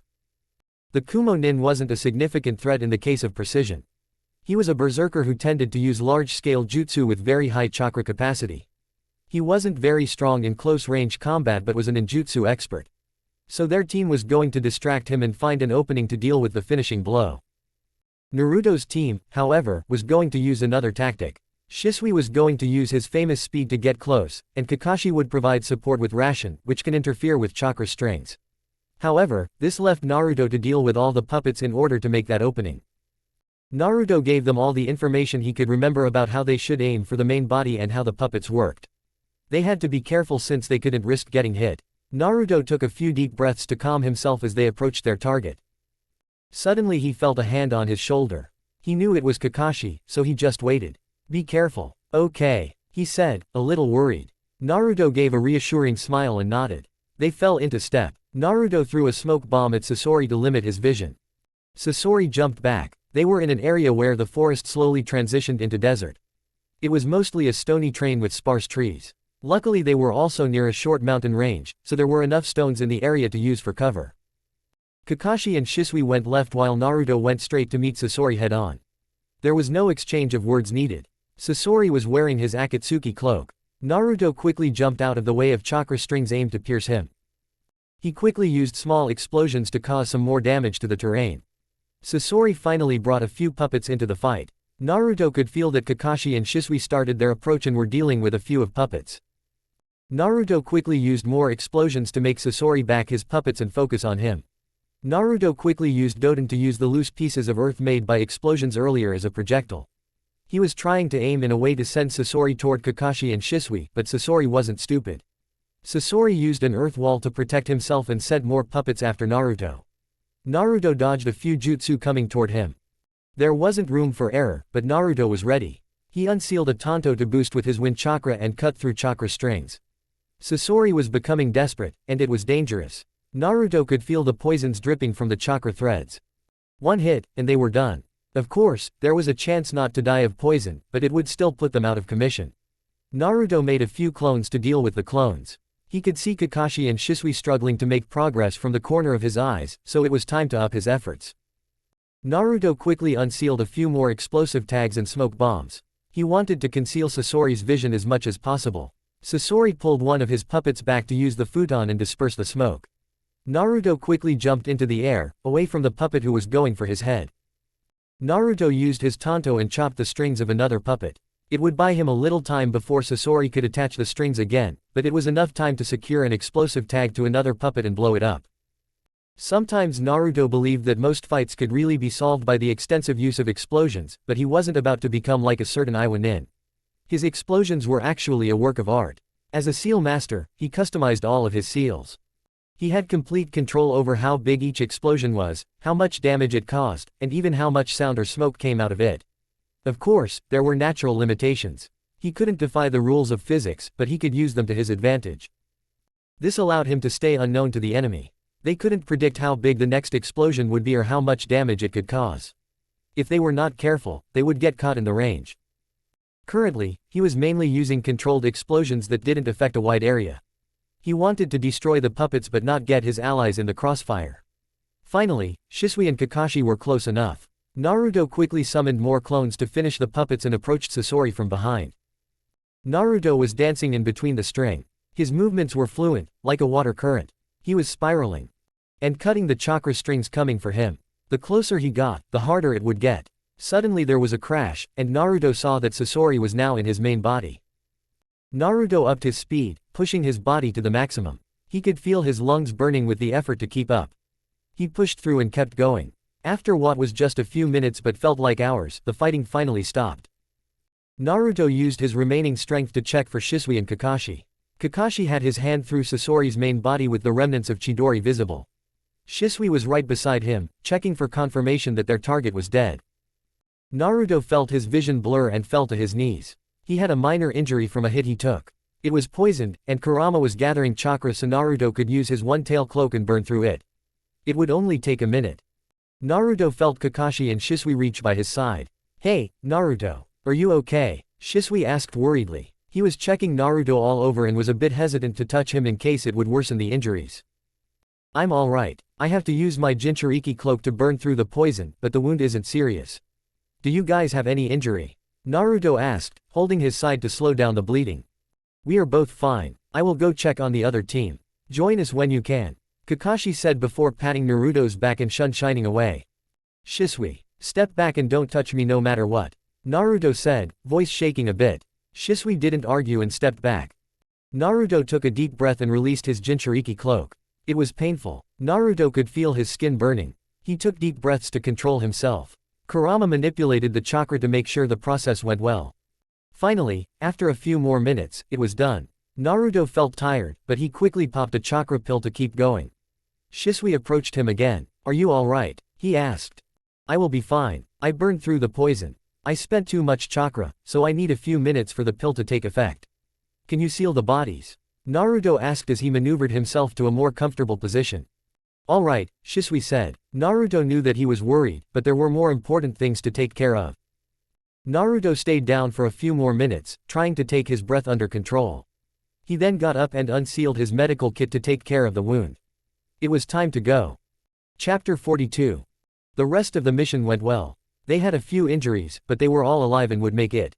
They went back to the outpost to rest.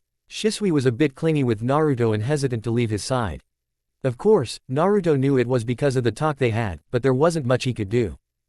Finally, it was midnight, and everyone was asleep. Naruto decided to use this chance and leave. He packed his things and got ready to go. He was about to exit when he saw Kakashi waiting for him. "Where are you going?" Kakashi asked softly. Naruto took a moment to gather his thoughts. "I'm not sure. I think I will go to the fire temple. They had a request for a seal master for a while now. I will see what I can do to help," Naruto finally said. Kakashi walked toward Naruto and stopped right in front of him. "There are people waiting for you in the village. So don't take long, okay?" he said as he put his hand on Naruto's shoulder. Naruto knew what he meant. Kurama told him that he had heard the conversation Naruto had with Shisui. Kakashi wasn't a person to deal with emotions directly, but he was trying to comfort Naruto. "Will you also be waiting for me?" Naruto asked shyly. Kakashi was taken aback. "Of course," he said sincerely. Naruto did something unexpected. He wanted to do this for so long, but he didn't have an excuse to. He gently closed the distance between them and hugged Kakashi. He could hardly reach Kakashi's legs. Kakashi was frozen for a moment, but then he brought his hand to Naruto's back and returned the hug. It was a short hug but reassuring for Naruto. Naruto waved Kakashi goodbye and went on his way. There was so much to do after all. It took Naruto 2 months to finally get back to the village. He visited all outposts and wherever he was needed and did his duty as a seal master. He helped so many people and made some friends, but it was time to go back. He has news that his father is back to his Hokage duties. He was a bit excited to see the changes already made to the village. He finally reached the gates and signed his paperwork to enter. He had to report directly to the Hokage and then root, as was his protocol. His mission was as a shinobi of Leaf, not as a root, so he had to give his mission report to Hokage. If it were a root mission, he would only go to Danzo. He didn't have to wait long to get in. He kneeled before the Hokage as he handed his report. Naruto could feel that his father didn't like to be referred to as the Hokage, but he understood that Naruto was a shinobi on duty. After the report was finished, he asked Naruto to stay for a second and signaled his Anbu to leave. "I'm glad you are back, Naruto-kun," he said with a kind smile. "Thank you, Hokage-sama," Naruto said. "No, you don't have to address me like that when you are not doing your job as a shinobi. Either call me Otu-san or Minato. I won't force you to use to-san. Just use what you are comfortable with," he said nervously. Naruto could definitely see the longing in his father to be called Otu-san, and he wasn't about to deny it. "Yes, Otu-san," Naruto said. Minato beamed at being referred to as a father. "I want to invite you for dinner tonight. I got an apartment when you were gone and moved. It's near the tower. Here I will write you the address," Minato said as he handed Naruto a piece of paper. Naruto wasn't given the option to deny, so he just thanked his father and went on his way. He had to report to Danzo as well, after all. His briefing with Danzo was short and to the point. He was told that he should spend time with his father so he wouldn't interfere with his duties en route. Naruto was happy about the arrangement, but it just gave him more things to do. He had to visit FUNN weekly in order to see his operatives, progress and reports. He had to check their training schedules and organize their missions. Thankfully he only had to do this once a week since FUNN were in charge. But at the same time, it left his most trusted operatives bound to the village.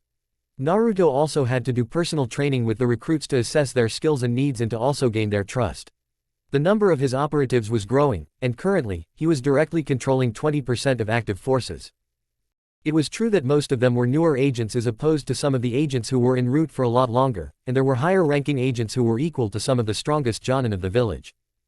Naruto was doing his best to grow his agents in number and power, but it would take a long time. Naruto also had other duties.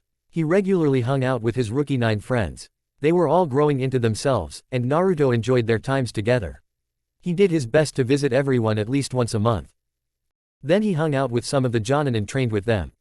Currently, he is working on some taijutsu combinations with Gaian poisons with Anko and Genma. Naruto also had his duties as a seal master. He took regular requests from all clans and higher-ranking shinobi. His most important project, for now, was some first-aid seals that can be used in the field by injured shinobi. Tsunade was a slave driver and demanded perfection. Naruto also always made regular visits to Orochimaru. Sometimes he sent his clones, but they both knew how busy Naruto was. Naruto also had regular visits to orphanage and poorer areas of the village. His next plan was to make adjustments to civilian schooling. While civilians got some education, it was not very high. Plus, Naruto wanted to apply a program to teach basic chakra skills to those who were interested. Overall there was so much to do in so little time. Naruto sent a quick message to Itachi and Shisui by his summons to meet the next day. There were some things he liked to talk about. Naruto got ready to visit his father and headed out. He was holding a bag with some dessert. He made some simple cupcakes with different toppings. He didn't know what his father liked, so he decided to go simple. He finally reached the apartment. It was one of the newer shinobi apartment complexes made for jonin on active duty. It was a bit on the expensive side, but it was more spacious. Plus, it had more rooms for jonin, who had a family. Naruto reached the door and knocked. It didn't take long for his father to open the door and invite him in. Naruto was a bit shocked to see Kakashi on the couch reading his usual book. He knew that Kakashi was close to his father, but it seemed like he wasn't going to leave him alone anytime soon. Naruto sat next to him on the couch and decided to tease him. He could see the subtle glares his father was sending Kakashi. "Hi, Kakashi-san, what are you reading?" Naruto asked innocently. Kakashi blushed and looked at Minato, who was glaring daggers at him, before turning to Naruto. "It's not important. Just some boring story," Kakashi said. "But I always see you with those books. They must be very important. Please, can I take a look?" Naruto asked as he reached for the book. Kakashi quickly put the book in his pocket and away from Naruto. "Why don't we talk about something else instead? Some of your friends visited the temple when you were gone," Kakashi said sweetly, trying to take the conversation in another direction. Naruto decided to take pity. "Oh, who?" Naruto asked. "Well, at first, it was your Hyuga friend who just wanted to practice some taijutsu but then convinced me to spar. I never expected a Hyuga to be such an expert with sunburns. Then your Nara friend had questions about sealing, and sensei helped him out. The Yamanaka and Akamichi visited as well. They had some deliveries for you and took care of that," Kakashi said. "Yes, Choji was going to bring me some spices to try, and Ino was supposed to help with the new garden," Naruto said thoughtfully. "Sorry if they caused you trouble. I wanted all my friends to have a safe place to hang out whenever they needed," Naruto said, rubbing the back of his head. "No worries, kiddo, it wasn't a problem," Kakashi said as he ruffled Naruto's head. Naruto wanted to dodge at first but decided against it. Minato called them over to set the dinner table. Naruto didn't know that his father was such a great cook. He told him so, and his father told him that his mother was even better.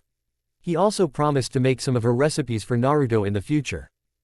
They made light conversation about everything. Naruto told them about some of his missions, and Minato told him about some of his own. He even shared a few stories about his team and Kakashi. Kakashi was a bit offended to be called a brat but laughed it out. Overall, it was a good night, and Naruto enjoyed spending time with them. He could feel that his father was dealing better with grief and pain. It was still there but the intensity when Naruto was there was a lot less. Naruto and Kakashi helped with the cleanup, and when it was time to go, Naruto gave his father a quick hug. His father held him firmly. He kissed the top of his head before bidding him good night. Kakashi offered to escort Naruto, but Naruto reminded him that he was a Jonin as well. It was the next day, and Naruto was waiting for Shisui and Itachi. He was putting some incense in the room to help with what he wanted to do. He felt the boys approaching and went to greet them. They were in casual clothing since it was their day off. Shisui decided to tackle and hug Naruto, and Itachi settled for a more gentle hug. It's been a while since they all spent time together, so it was understandable that they missed him. Naruto invited them to the room, and they all sat in their place. "So, what did you want to talk about, Naruto-kun?" Itachi asked. It was understandable since Naruto told them both that it was imperative. "Well, both of you guys know that there are some things I cannot discuss with you. Not because I don't want to but because I can't. However, I think it is time for me to talk about one of these things," Naruto said, trying to take deep breaths to calm his nerves. "Hey Naruto, you know that you can trust us. Right, you don't have to force yourself to talk about it if it makes you uncomfortable," Shisui said. "No, it's okay, I want to talk about it. Part of my training as a Jinchuriki is to utilize the power of my Biju. There are many aspects to this training, and it is different for every one of us. Many believe that we are like jailers. That to use the power of Biju, we have to force them into giving us power. But the thing is, such methods won't work beyond a threshold. We can force them to give us power, but such power is a double-sided blade. We will do just as much damage to ourselves as to our opponent. Plus, there will be no control over the power this way. The corruptive power will turn us into a berserker. We won't be able to tell friends from foes. Of course, if a Jinchuriki tries hard enough, they can retain control over a larger amount of power, but still, it is not the way. For us to truly use our powers, we need a deeper understanding of the Biju we hold. Unlike what many believe, Bijus are not thoughtless monsters. They are intelligent and powerful and ancient. They've been roaming the earth long before our recorded history. They might seem angry and destructive, but can we blame them? For a long time, people attacked them. Whether they were looking for a weapon to control or to gain fame and glory for defeating them. When the villages came around, we sealed them into vessels, taking their freedom. We hurt them to a point it is reasonable for them to hate us. But it is not true. They are still kind and compassionate beyond the hurt we caused them and willing to forgive. I learned to understand my Biju. He taught me so much I will never be able to thank him. I've talked with him, and he wanted to meet you guys if you are okay with it, Naruto said. Naruto had his eyes on the ground, not willing to look into his friend's eyes. He was consumed by the fear of rejection from them. What if they were afraid of him now? Or what if they think him crazy for befriending a Biju? He suddenly felt Itachi flick his forehead. Naruto was taken aback and looked up. Shisui and Itachi both wrapped him in a hug. You are an idiot. Do you have such little faith in us? If there is one person in the world who I believe can befriend a Biju, it's you. And, of course, we would like to meet him. How many people can say they had an opportunity to meet a Biju and have a talk with them? Shisui said. HN. Itachi also confirmed with a nod. What do you need us to do? Itachi said as they all pulled back from the hug. Well, it is easy. All you have to do is to sit comfortably and bump your fist with mine. As long as we hold the fist bump, I will hold the connection and take care of the rest.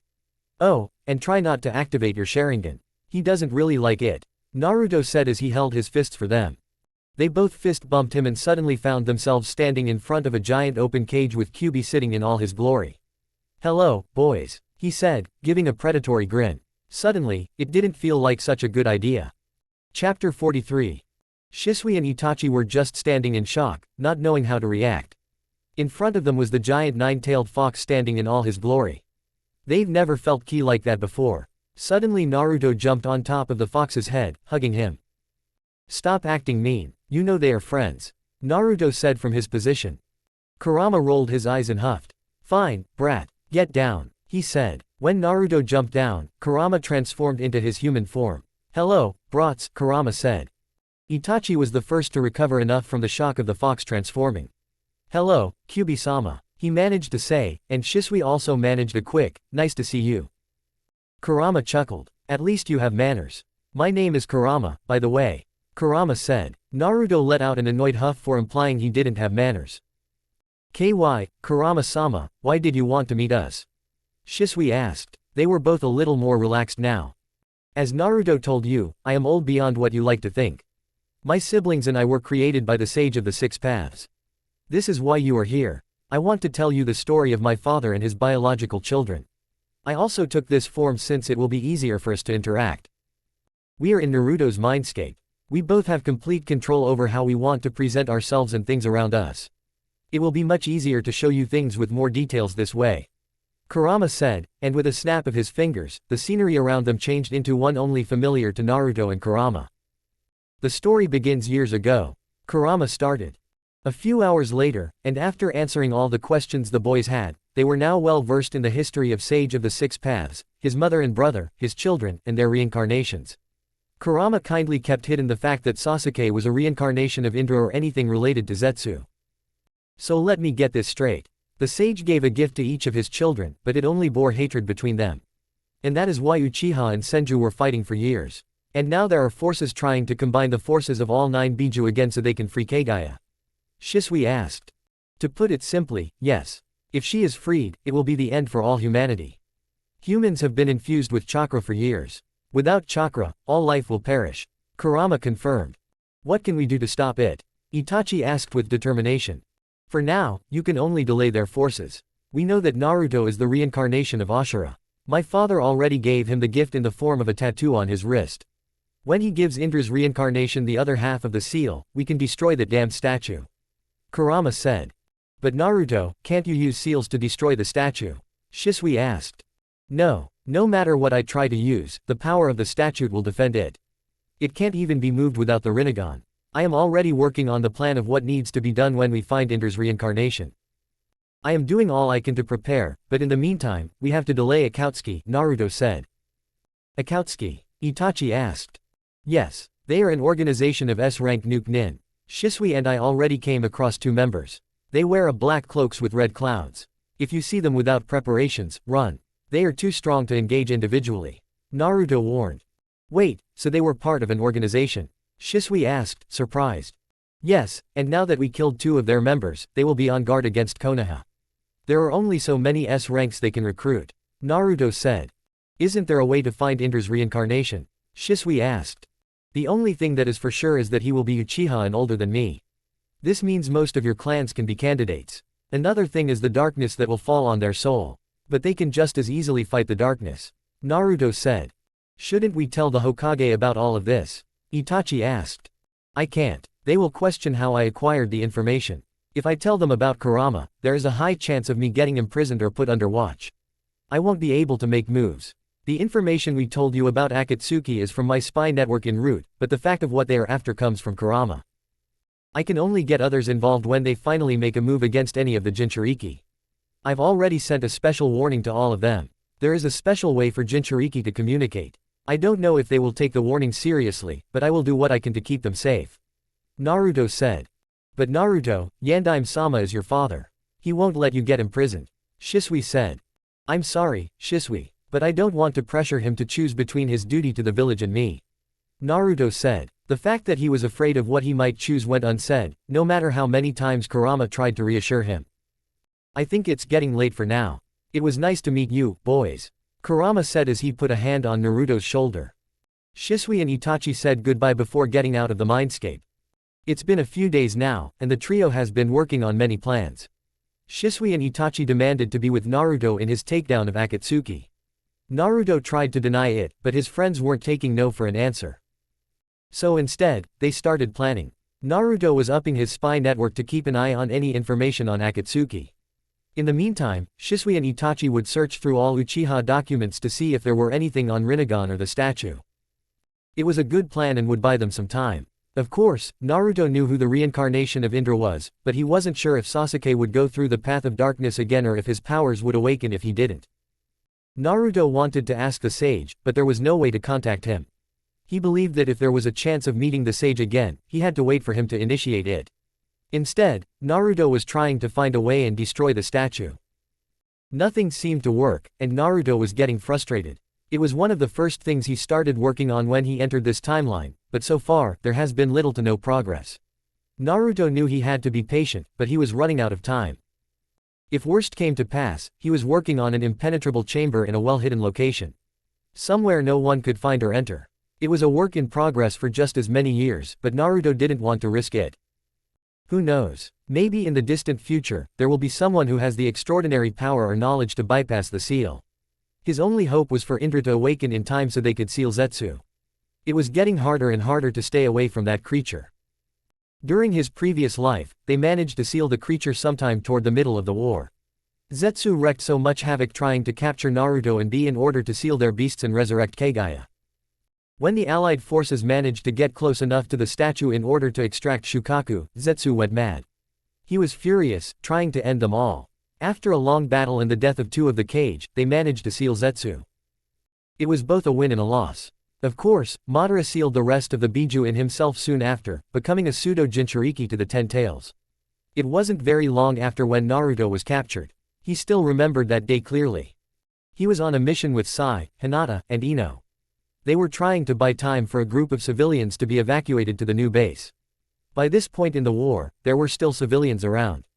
Their numbers were decreasing rapidly, but there was still a chance for those who were living in the shelters. The civilians would take care of manual jobs around the bases. Cleaning, cooking, taking care of the injured, and any small job that could arise. It was not perfect, but everyone was doing all they could to help around. These civilians were part of a fallen base. They took shelter in a small hideout and needed protection to get to another base. Naruto's group was supposed to hold back the enemies who destroyed the fallen base so that another group could escort the civilians to safety. When Madara gained power, there were many who decided to join his side, mainly for protection or the criminals who wanted to raise chaos. But after the war kept going on, more and more people joined him to survive. It was hard to fight against humans to save humans. It was contradictory. What was to say whose life is more valuable? Madara was clear about his plan of building a world in his image. He wanted to create a world where everyone obeyed him. He would rule over everyone. And since he would be the sole ruler and in absolute power, there would be no war. He would also kill anyone who dared disobey his rules, so everyone would have to obey every law. It was a fight for freedom, but by the time Naruto traveled back in time, there was not much left. There was no hope of survival. The lands were barren, and the resources scarce. What they had would finish in a few years, so the complete destruction was only a matter of time.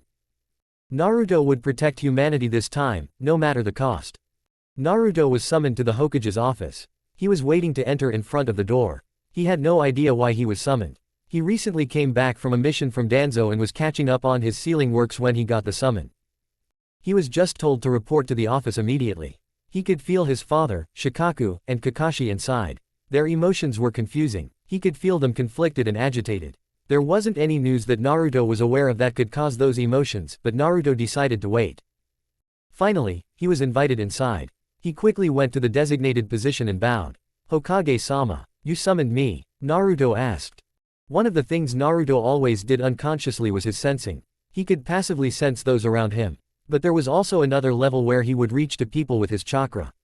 It was something most sensors could do. It was also the basis for abilities such as genjutsu or killing intent. You had to reach your target with your chakra. But it was also something many did unconsciously. Oftentimes people did so with people they trusted and loved. They would subconsciously reach for their chakra to feel comfort and reassurance. After Minato's recovery, it was something Naruto often did consciously. His father was also a sensor, and he always welcomed Naruto's chakra. The first few times, it was awkward and hesitant, but now it was instantaneous. Whenever Naruto's chakra tapped his father's, he would curl his chakra around Naruto's. It was the only time Naruto could feel positive emotions through his sensing. His father was warm and gentle. He felt like sunshine on a summer day. Warm and comforting. He was also steady and strong. Naruto felt calm and protected whenever he did so, and he could feel how his father also enjoyed it. They might not have the normal bonds of a parent and child, but this was something they had. A connection, and it felt amazing. It also brought Naruto memories of his Edo Tensei father. He felt the same way. It helped Naruto not to feel like an imposter. That no matter the circumstances, his father would remain his father and always be there for him. Naruto enjoyed all the time he got to spend with his father in both lives. He only had a very short time with his mother, but his father always did what he could to remain by his side. When Naruto felt broken and hollow after the loss of his friends and comrades, his father was there for him. Even now that he was still trying to keep his father at a certain distance, he could still feel his love and support. There were still reminiscences of those negative emotions his father had when he woke up, but there was so much more. There was also unconditional love and support. It made Naruto feel like a child he never got to be, with a father to protect him from the harshness of the world. But Naruto was not a child, and he had to save the people he loved, so he couldn't let himself get lost in the feeling. "Yes, Naruto-kun, there is an important mission," his father said with a gentle smile as he gave him the signal to rise. Chapter 44. There is going to be a summit in a few weeks. Kumo wants to renew its peace treaty. There will be 5 representatives from each side. The Kage and their advisor, plus 3 bodyguards. You were chosen to be one of the 3. Minato said. "Yes, Hokage-sama. May I ask my role?" Naruto asked. He wasn't aware of this news. Chances were Danzo wasn't aware either, so he had to report it. "Your role?" Minato asked, confused. "Will I be there as the Jinchuriki or a sealmaster? The chances are high that Kumo will bring one of their Jinchurikis. I think their party will include B, C, and Darui. I have no information on who their last member could be, but it would be unlikely for them to bring both of their Jinchurikis." Naruto said thoughtfully. "You seem to know much about Kumo," Shikaku said meaningfully. "My apologies. A part of my job is to gather all the information I can about other villages and their shinobi." Naruto said. "It's okay, Naruto-kun," Minato said in a tone that left no room for arguments. "You will be there as a Jinchuriki, but you won't reveal your status unless it's unavoidable. Until then, your role will be a sealmaster. Our other members will be Shikaku, Kakashi, and Shisui. There will be some preparations for the venue. Until then, there won't be a certain date. I will notify you when everything is ready. You are dismissed for now," Minato said. Naruto gave a quick bow again before leaving. He went to the root base quickly to give his report. The choice of people in their party was logical. Shikaku was the advisor, Naruto the Jinchuriki, Kakashi a student of the Hokage, and Shisui was well known as Jonin. Naruto believed that Itachi wasn't chosen so he could take on the duties of Hokage for the duration of the absence. It wasn't a show of power, necessarily. In the absence of the Kage, the village needed enough well-known shinobi inside to protect it. With Orochimaru, Tsunade, and the 3rd Hokage in the village, there wouldn't be any imminent danger. Still, there had to be a lot of preparations made for any Kage to leave their village. Usually, the information about the absence wouldn't stay a secret since 2 Kage leaving their villages was a big deal. Maybe they would also call back Jiraiya to ensure higher security. It was finally the day of their departure. Everyone was ready at the gate, waiting for the Hokage. They were heading to the Land of Iron since they decided to host. Naruto provided everyone with sealing scrolls and took charge of taking care of all the equipment and rations. One of the seals Naruto made was a particular set that was currently a bestseller in the village. It was a seal for traveling shinobi, and it had a few compartments. There was one for rations, camping equipment, medical supplies, personal items, stored weapons, and an extra one for anything they might need. It was a bit bulkier with respect to other kinds of sealing scrolls, so it wasn't really comfortable to carry it on the hip pouches. Instead, it had an attachment to be carried on the lower back. It was still lighter and better than taking the stuff on their person. There was also a particular version that they were currently using that had a blood and chakra seal as an extra layer of protection. Naruto had his scroll sealed in his arm. Shisui was doing the same. Naruto had managed to train a few people in the sealing division to learn to tattoo seals. It was a delicate process, and Naruto only allowed them to do temporary ones while he would do permanent ones. He was often requested to carry these tasks for Anbu and those on sensitive missions. However, for this mission, he really wasn't in the mood to tattoo everyone, so he just provided the special scrolls. They didn't have to wait long since the Hokage was right on time. "I'm sorry you had to wait. I had to sign a few last-minute documents," Minato said as he sheepishly scratched the back of his neck. "It's fine. Let's go, we are wasting daylight," Shikaku said. Everyone nodded, and they headed out. The journey would take them 3 days at their speed. They were all very fast shinobi. Minato at first suggested using a few of his Hiraishin seals to teleporting them as close as he could, but it was quickly declined since it had been years since he used those markers, and no one knew what was exactly going on near those markers at present. So they decided to go the standard way and also place new seals along the way. It wasn't wise to leave the classical kunais around, but the formulas could be applied to objects and last a very long time. So they were currently doing just that. Naruto also got the new job of learning the seal and placing it in other places in order to cover a broader range. They didn't want to put many outside the fire country since if they were ever discovered, it could be claimed as hostile behavior and potentially cause another war, but the fire country was free game for them. It was nighttime and time for them to camp. Naruto and Minato were setting the camp while Kakashi and Shisui gathered wood, and Shikaku set up some traps. Of course, Naruto had a barrier seal to protect them, but shinobi were rightfully paranoid. As Naruto and Minato were finally done, they decided to sit on a log near where they wanted to set the fire later. "Hey, Naruto-kun, I got something I wanted to give you," Minato said. Naruto just inclined his head as his father handed him a wrapped gift. Naruto carefully opened the wrappings to see an old forehead protector. "This belonged to your mother. She would have loved you to have it," Minato said with a sad smile. Naruto saw it in a new light. He never really had anything of his parents. Naruto quickly took off his forehead protector and spent a few more seconds looking at the forehead protector. He slowly traced the scratches with his thumb, gently mapping the leaf in the middle. There was a deep gash in the corner, making Naruto wonder how it got damaged. Finally, he brought it to his forehead and tied it. "Thank you," Naruto said in a soft voice. Minato put his arm behind Naruto, bringing him to his side for an embrace. "You're welcome. Always know that no matter what, we will both always love you," Minato said sincerely. Naruto couldn't bring himself to say anything, so he just enjoyed the comfort his father provided. Finally, when others started getting back, they broke the hug. Naruto got up quickly to help with food preparation. He had enough fresh food packed, so he decided to make a rabbit stew and some rice for the side. They also had some fruit muffins for dessert. When it was time for sleep, they got to their tents. Naruto, Shisui, and Kakashi would share one tent since at each time, one of them was going to be on the lookout. Minato and Shikaku would share the other tent since they didn't have to be on guard duty. Each shift was 3 hours, and Naruto decided to go first. Minato decided to stay up a little with him, telling him some stories of his younger days. It was amusing to listen to his father talking about Jiraiya and his team. Naruto happily listened to the stories. Although Naruto insisted, his father stayed for his whole shift and kept him company. When it was time, Naruto gently shook Kakashi awake and took his bedroll next to Shisui. As if Shisui had a superpower in his sleep to sense Naruto, he immediately rolled to the side and dragged Naruto closer to him. Naruto was used to it at this point since it always happened on their missions, so he just accepted his fate and went to sleep. Naruto got up a bit early and slowly got out to not wake Kakashi.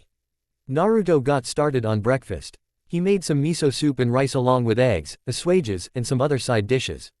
He even made sure to fry some eggplants for Kakashi. When everyone was up, Naruto gave them all some fresh coffee which Shikaku appreciated dearly. They quickly packed everything up and set out for the day. They were quick and methodical in their journey. Naruto had a route agent patrolling ahead of them, leaving minor signs to inform them of a clear path. They would follow the signs to avoid confrontations. Naruto was going in front of the group to look for the signs and guide the way. Minato and Shikaku were in the middle, and Shisui and Kakashi were guarding the back. They took only small breaks and made sure to take all measures to ensure their safety. Finally, they reached the town on the estimated time. They were guided to their quarters since it was nighttime. The talks would start early in the morning, and both parties were given rooms on opposite sides to avoid any conflicts. Naruto quickly placed seals all over the room as Kakashi and Shisui checked for any traps. Once they were done, they decided on their usual shifts to stand guard. Minato wanted to stay awake, but Shikaku forced him to bed since he was the one who had to negotiate tomorrow. Naruto decided to meditate. Recently he noticed how his emotions were out of control. It all started after the mission to Kiri. His emotions were getting more childish and impulsive. He didn't notice it for a while, but it was brought up by Kurama. They tried to find the reason and discovered that the potent Biju chakra messed with the seal Naruto put on his emotions and memories. The seal was unbalanced, and there wasn't a way to fix it. The only option was to release it entirely, but Naruto wasn't ready yet. While he was mostly done with his memories in the number, the darkest ones were the ones that remained, and he didn't have the luxury of time to go through them yet. So instead, he decided to let the impulses take control. It wasn't the best solution, but it helped. If he tried too hard to hold back those emotions and impulses, it caused the seal to burn on his skin and cause him pain. So instead, he let the feelings flow. If he let them flow out, he could at least get them gone sooner. He could cut them quickly and not let them control his actions. He also would give himself times, mostly when he was with his friends, to explore and feel those emotions so they wouldn't build up. It was a setback for Naruto since he had to ensure it wouldn't happen with Danzo, but it was doable. Tonight he was getting ready for a critical mission. Somehow during these talks, he had to find an opportunity to fist bump B. He needed to give him his memories. So far, he has only managed to do so with Gara. It was time to get his plans moving, and having people to trust would primarily affect that. He sat with Kurama as they went through their plans again. So far, everything was on track. In 5 years, it would be time for the final act, but for now, he needed to set everyone to their tasks. Orochimaru was also working diligently on his part. He often left clones in the village to cover his long absences. People just believed that he was busy in his laboratory. But in truth, he did a lot of footwork Naruto was unable to do. After these talks, he had to go for his next Akatsuki hunt. Kakuzu was on top of his list. Naruto knew that if Kakuzu was taken out, their intentions would be apparent to Akatsuki, and they would be put under the radar. There might even be war if they made the wrong steps. Naruto couldn't let pain be in the picture for now, so he had to time Kakuzu's death perfectly. Chapter 45. It was the morning, and they were standing in the bodyguard stand. After eating a quick breakfast, it was time for the negotiations. It turned out that the last member from Kumo was Mabui. Both Kage were sitting on either side of the table. Shikaku and Darui were standing behind their cage, occasionally whispering into their ears. Others were further back in the stand. Naruto kept stealing glances at B. Naruto knew as a bodyguard, he had an image to protect. He had to come as calm, collected, and fearless. He couldn't risk his intentions coming out wrong. Naruto tried reaching out to him with his chakra, but B was on defense in his position as a bodyguard and also with an Uchiha in their team who could put them under genjutsu if caught off guard. Naruto still tried his best to keep it hidden but there were no results. Finally, there was a lunch break. Minato and Shikaku looked exhausted. From the looks of it, they would be at it for a few more days. Naruto didn't really care about the details. He kept an ear out in case there was anything of importance to Danzo, but so far, they were still at basic terms. Naruto gave them both some energy pills made as a collaboration between Tsunade and Orochimaru. It was supposed to act similar to caffeine but with longer lasting effects. It was first made for shinobi on sensitive missions or emergencies when they needed to stay awake. After some initial trial and error, they reached the current prototype. It was still not to their standard, but it helped with drowsiness for 6 hours. They wanted to get it to 8 or hopefully 12 before mass production. Naruto grabbed some of the pills just for such occasions. There was also not enough research on side effects, but it was suitable for short-term use. The lunch break came to an end, and they all went back to their positions. The rest of the day went just as uneventful. There were a few heated moments from the Raikage, but it never went into any action with mediation from Mifune and others. Finally, it was time for them to return to their quarters for the day. Shisui and Kakashi decided to go to sleep early since there wasn't anything for them to do. Naruto was on the first shift. He provided Shikaku and Minato with tea and snacks as they went through documents and strategies for the day. Naruto was still trying to get the attention of B, but the Jinchuriki was stubborn. Naruto checked on the security seals a few more times and then decided to work on his seals. He was trying to make a chakra recognition seal. It was similar to a barrier but more complicated. It would allow authorized access to designated areas but, at the same time, keep a record of entry and exit from the site. Naruto was trying to implement it as a system for authorized records rooms. He was hoping to add it to the village barrier in the future to monitor all shinobi entry and exit from the village, but for now, his goal was small. The problem came from having a physical record. It was hard to have the seal write something. A seal is not sentient, so in order to have a seal write something, the first thing was to make a concept of the alphabet you wanted to use. For Naruto's case, it would be a variation of times and dates, then Naruto had to actually connect all of these to the actual concept of time. So that the concept of time is the same for seal in the real world. Then he had to make formulas for turnings, such as turnings every 60 minutes to 1 hour and 0 minutes. Days of the week, month, and every other detail.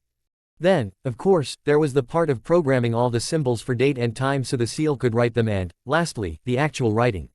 Naruto still had so much to do that he didn't even want to think about the writing part. How and where the seal would write, and how to make sure there was enough space to write. All of these details had to be done in such a way that was both energy efficient and space efficient. Naruto couldn't have the records room seals charged every day or take more space than the actual room. There were so many challenges to designing it, but Naruto was up to the task. It was a challenge and enjoyable. He could also always ask for his father's help since space and time were his specialties, but for the time being, Naruto was on his own. Naruto focused back on his work while keeping his senses around in case there was an emergency. Thankfully nothing happened during his watch, and he woke Kakashi. Naruto handed him a cup of steaming tea to help him get through his shift, and he went to bed. Naruto knew that the reason he kept getting the first shift was that Kakashi and Shisui wanted to be considerate. It was easier to stay awake with the hopes of a long sleep after a whole day of work. It would also mean Naruto would be the least tired in the morning since he got the best sleep. Kakashi was a veteran, and sleeping in 2 parts didn't really have a toll on him, and Shisui was also an adult with long Anbu experience. Overall they both agreed to have Naruto on first shifts, and no matter how much Naruto tried to argue, they didn't accept, so Naruto accepted his fate. The next few days went much the same. Naruto couldn't find any opportunities to get close to B, and negotiations were ongoing. The only bright side was that they were working through things smoothly, and by the next day, the negotiations would come to a complete agreement. Naruto was still waiting for his opportunity. He would use a clone to slip out tonight and see if he can do something. Of course, he needed someone to back him up if something went wrong, so he dragged Shisui away after lunch. "Shisui, I need you to cover for me," Naruto said as they headed to a secluded corner, out of sight and hearing range of others. A chill went down Shisui's spine. "What?" he whispered and yelled. Naruto frantically looked around to make sure they didn't attract any attention before going on. "Tone it down, Shisui, I don't want everyone to hear us," Naruto chastised. Shisui gave him an apologetic look. "Look, there is something important I must do. I have to talk to someone, and I will switch out with a clone. I can't tell you what since if I get caught, I will escape, and I don't want you to get interrogated and lie. The clone will be reinforced so it can survive for 48 hours. You just have to make sure it doesn't take too much damage, and I will handle the rest," Naruto said pleadingly. No, Naruto, you can't do things like that. It is too risky. If anyone finds out, you will get charged with treason," Shisui said, putting his hand on Naruto's shoulder and squeezing. "Come on, Shisui, you have to trust me. I have to do this," Naruto said. His voice was sad and small. Shisui stared at him for a few moments before sighing and rubbing the bridge of his nose. "Fine, but if you don't give me an update in less than 24 hours, I will come after you," he said firmly. "Shisui, come on, I told you the clone will last for 2 days," Naruto started. "No, that's the deal, take it or leave it," Shisui said. "Fine," Naruto said. They headed back to join others before lunchtime ended. Naruto excused himself to the bathroom and summoned his smallest fox. He gave him a note to deliver to B. The fox was going to leave it in front of their door since Naruto didn't want to cause distrust by breaking into their rooms. Naruto was standing on the roof. The message he sent with his summon was short and straightforward. "I only asked B to meet on the roof alone," and it was from Kurama and his host. Naruto also let enough chakra from both of them out to let B sense them if he decided to come. Naruto knew that he got the message since right after reading it, he started letting attempts of Naruto to reach his chakra to get through. At first, he was on guard and defensive, but after a little he let their chakras interact. He then cut him out again, and now Naruto was waiting on the roof. Naruto could feel him coming out of their quarters toward the meeting place. No one was following him, which was a good sign, but their chakras were on guard as if waiting to follow at a moment's notice. Naruto was wearing a simple tight shirt and pants. He wasn't carrying any weapons, and he wanted B to be able to tell. Of course, he had his seals, but he didn't want to fight. B finally got close. He was observing him from nearby. Finally, he came to the roof Naruto was standing on. He still analyzed Naruto as he got closer. Finally, they were at an acceptable distance. "Yo," B said. Naruto didn't feel so good. After a detailed conversation with B, enough for him to allow Naruto to show him his memories, B agreed to get back his memories. It was a complex process for Naruto and took a toll on him. B only complained of a headache and stayed with Naruto for a bit to make sure he was okay. They talked a bit about the past and recent years and Naruto's plans. They didn't have time to get into details but shared the essential information as much as they could. Naruto had a privacy seal around them, so they weren't worried about being overheard. Finally, B had to go back, but he gave Naruto a quick hug and told him to be careful. He then went back while Naruto waited a while longer to get better. His coils were burning, and he was in a lot of pain. He unsealed a poison he got from Orochimaru that rendered the person unable to feel pain. Pain is an integral part of being a shinobi. It could be a massive indicator of being injured when fighting, so it was dangerous not to be able to feel pain. However, Naruto's body was on fire, and it was getting worse. He had difficulty breathing, and now that B was gone, he didn't have to hide it. He knew that if B was aware, he would stay, but Naruto didn't want him to get into trouble. With shaky hands, Naruto drew out a dose. He used a special senbon that had a hollow inside to hold poison. Naruto brought the toxin to a vein since it would be the fastest way to take effect. After the injection, he stayed still for a few minutes for the pain to finally die down. His body still felt too hot, but his nerves weren't shooting in pain. He slowly made his way back to their rooms. It was near the end of the shift for his clone, so Naruto quickly changed places with him and changed his clothes.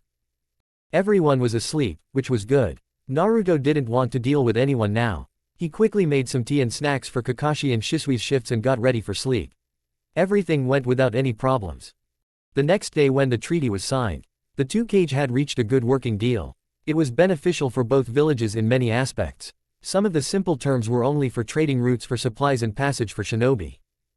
There were more complicated clauses that ensured what would happen in specific situations.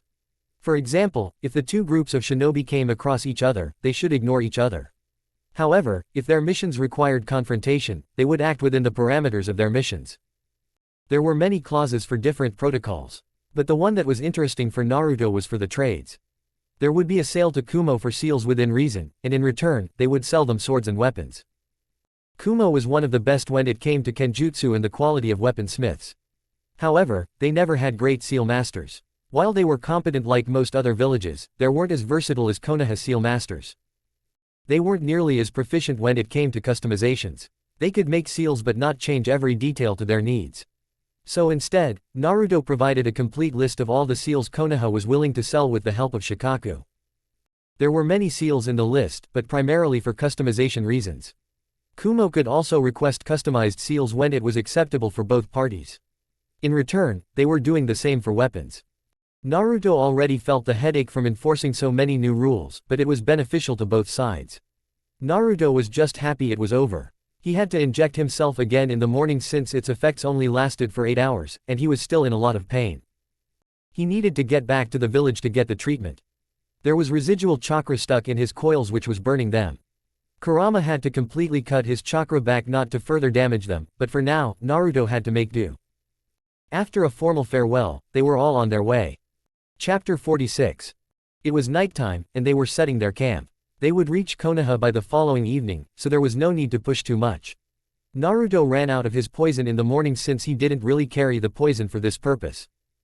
It was supposed to be used on enemies, but he hardly ever relied on poisons. So he only carried a tiny vial, and now he was in agonizing pain. Each time he used chakra to tree hop, the pain would shoot through his body, making his vision foggy. He did his best to hide the pain and push through, but he didn't believe he could last another day of tree jumping. He made quick work of their dinner. He must have looked exhausted because Shisui promptly took the cleaning duty. Others must have been aware, too, because Minato ordered him to get some sleep, and when Naruto complained about his watch, he said he would take care of it, and he was the Hokage, so his words were final.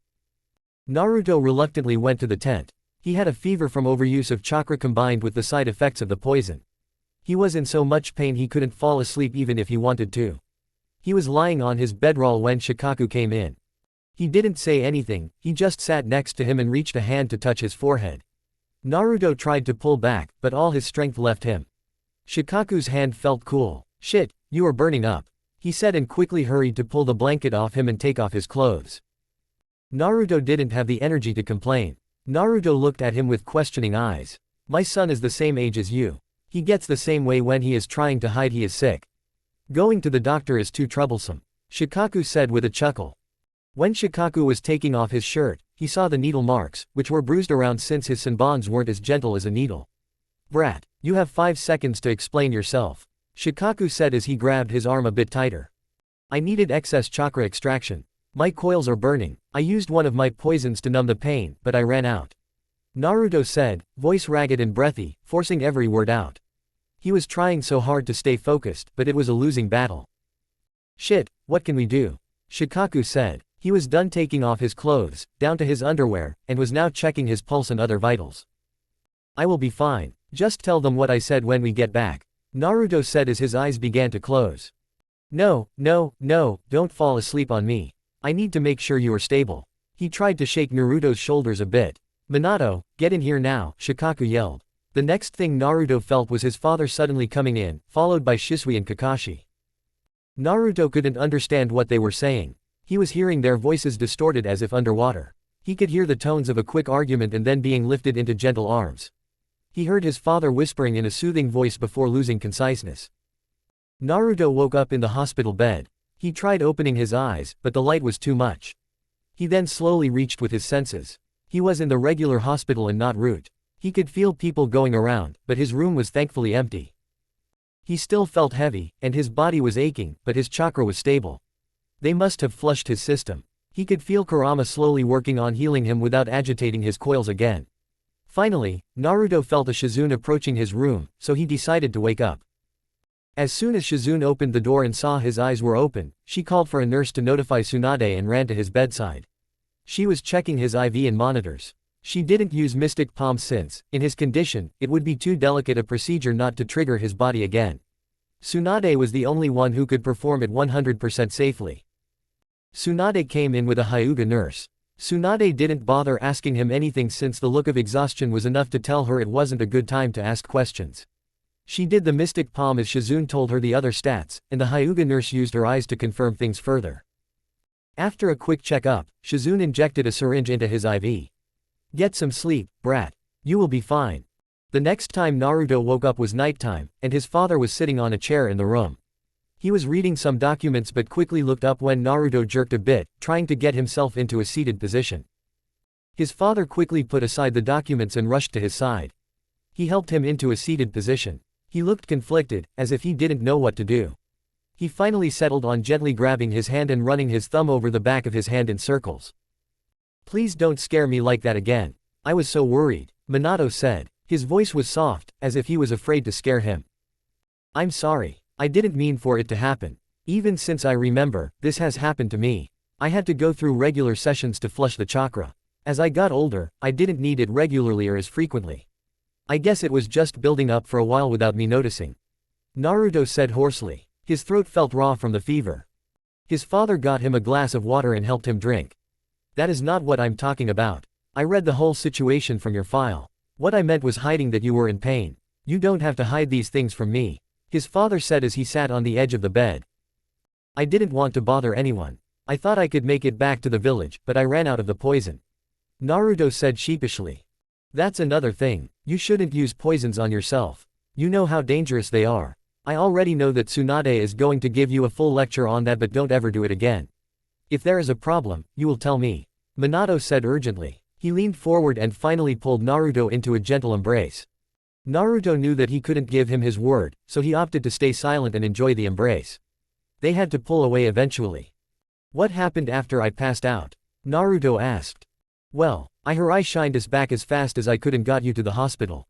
Others packed the camp and followed after us. They got here in the morning. Shisui was staying with you during the day, but I ordered him to go back home for the night and get some sleep," Minato said. Naruto nodded and yawned as he felt himself getting drowsy.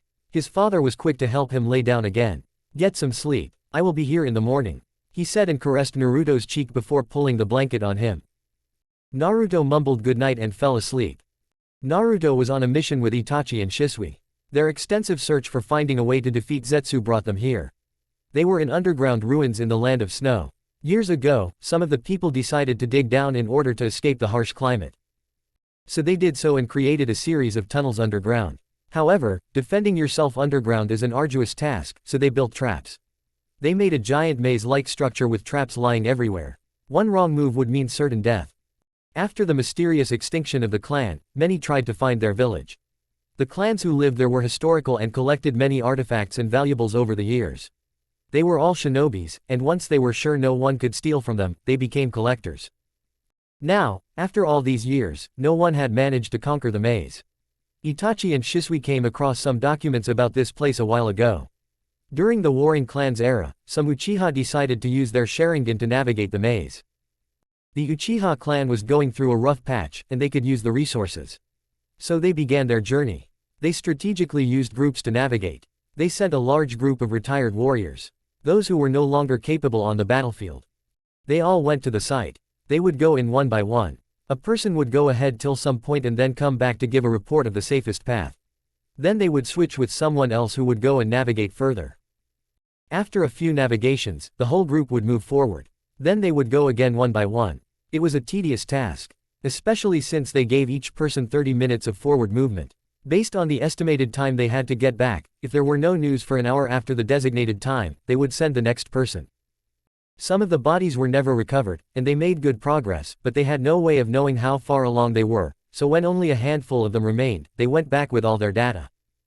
After finding the documents, Naruto started his own investigation with the help of his network of clones to find all the materials they could find. There wasn't much to go on since hardly ever anyone used the same method as the Uchiha. But there were a few. Some of them explored different paths than the Uchiha, and some had common areas. With some help from a reluctant Shikamaru, they managed to construct the most accurate map available. So they packed their gear and got ready for the adventure. Naruto was using his clones to ensure the safety of their paths. So far, they discovered quite a few of the hidden traps that were not discovered before. It ranged from classical traps such as pitfalls and hidden weapons to ones using primary seals, which Naruto was thankful for since Fuinjutsu wasn't advanced back then. They were so far 24 hours in, and they were taking a break in a small clearing. It was a crossroad connecting 4 paths. Naruto made quite a few clones to navigate ahead for the night and set a safety barrier around them. They weren't worried about shinobi coming since hardly anyone managed to get by this point. They were primarily concerned with timed traps. Some of the traps activated at certain intervals, and they didn't want to die unaware. Naruto was using his best defenses, and he even used his sensing around them to check for any hidden traps, but he wasn't willing to risk it. They were going to take shifts for 9 hours of sleep. Naruto was also using seals to monitor the oxygen, the air, and anything they might not notice. It was the second day, and they finally had a breakthrough. During the morning, an interesting conversation came up. They couldn't speak since some of the traps were voice-activated, so they used signs to communicate. Shisui was frustrated since they had managed to navigate the map they had the previous day, and now they were going in blind. Naruto was completing the map with the help of his clones, but still, there was no telling how much further they had to go. So far, they figured that a lot of paths circle into each other, and they moved a lot in circles. Shisui joked that he wanted to throw himself into a pit, and that's when it clicked. Some of the pits his clones came across had spikes, and some didn't. They were just pits, yet they had this spherical shape that only allowed him to see the bottom and a bit of the side. What if some of them were not just pits? He decided to test his theory and sent a big group of clones. Since they weren't meant to fight or do anything too hard, Naruto could technically make thousands of them without exhaustion at a time. So a group of 100 wasn't that big. He quickly explained his idea to the boys, and after a while, he got the memories of some clones. It was indeed the case. However, the problem still remained that if they chose the wrong pits, they might get trapped. So Naruto made even more clones to find their correct path. Chapter 47. Naruto was running as fast as he could. A few hours ago, the clones finally managed to find a path that went through a new section. Naruto summoned one of his foxes and informed her that they might need emergency reverse summoning in case something went wrong. They headed through the tunnel that was discovered. Everything was fine initially, but soon, Shisui found some seals that messed up their plans. The seals were from a layered trap. If they used chakra past that point, they would activate. The seal had too many layers for Naruto to decipher efficiently, so instead, he made a last batch of clones to go ahead, and they decided not to use chakra anymore. The boys were still going ahead since, even without Sharingan, they had years of training with their dojutsu and were more keen on picking up small details. They were leading on steadily. Naruto was still completing his map. The clones would go ahead of them if they were suspicious of the existence of a trap or needed to check something. Their progress was slow, but with Naruto's calculations, they should reach an ending soon. The pressure of the earth grows as people go down since the earth above them weighs down. The temperature would also rise due to volcanic activities in the mountain range. Naruto had rough calculations of how deep they could go based on the structure of the caves and the depth they were in. They should reach an ending within half a day at their speed or at least head up again. His brain hurt from all the details, but he knew there was no room for mistakes. Naruto kept following the boys as they communicated by signs. The path was getting narrower, and it was making Naruto worried. He had a bad feeling in his gut, and Kurama was on edge. They were passing through a narrow bridge over a spiked pit when it happened. They felt the ground beneath them shake and a rumbling sound behind them. It was as if something was getting dragged and rolled behind them like a giant round stone. It was the same size as a tunnel, so there was no escaping to the sides and avoiding the rock, so they started running. They ran faster and faster, using chakra and shunshin to get away. Naruto could hear explosions and traps getting triggered behind him, but none of them dared look back. They were following the only path forward, but the downward slope was helping the boulder roll faster. Suddenly they started seeing some light at the end of the tunnel and pushed through just as the boulder closed the exit. They were kneeling on the ground, panting and taking a moment to take the new area in. They were there. Finally, they were in an open area that stretched around. The clearing had approximately 20 wooden houses and a few more prominent buildings that were probably storage spaces.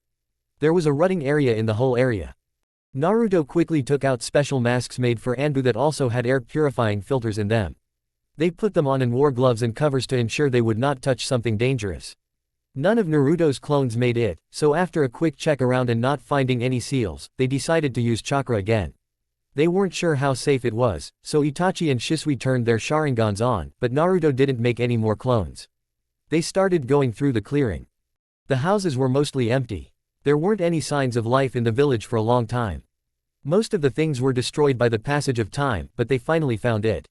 One of the houses had a trapdoor on the ground, which led to a cellar.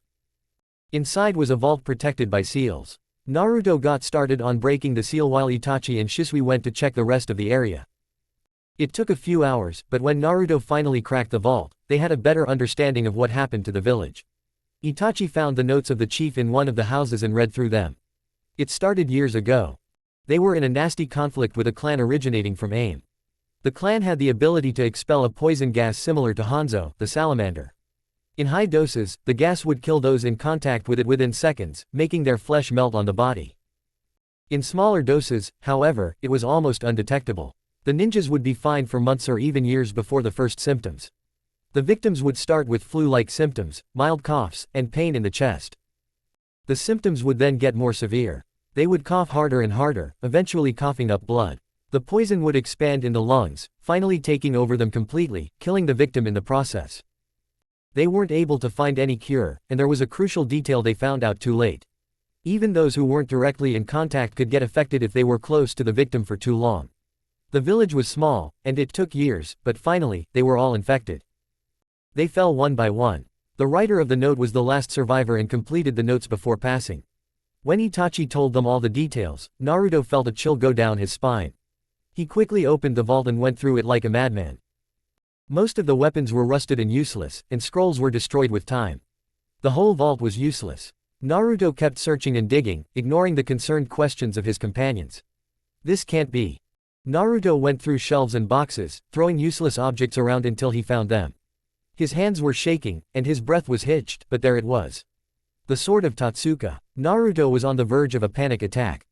This can't be it. Everything was falling into place.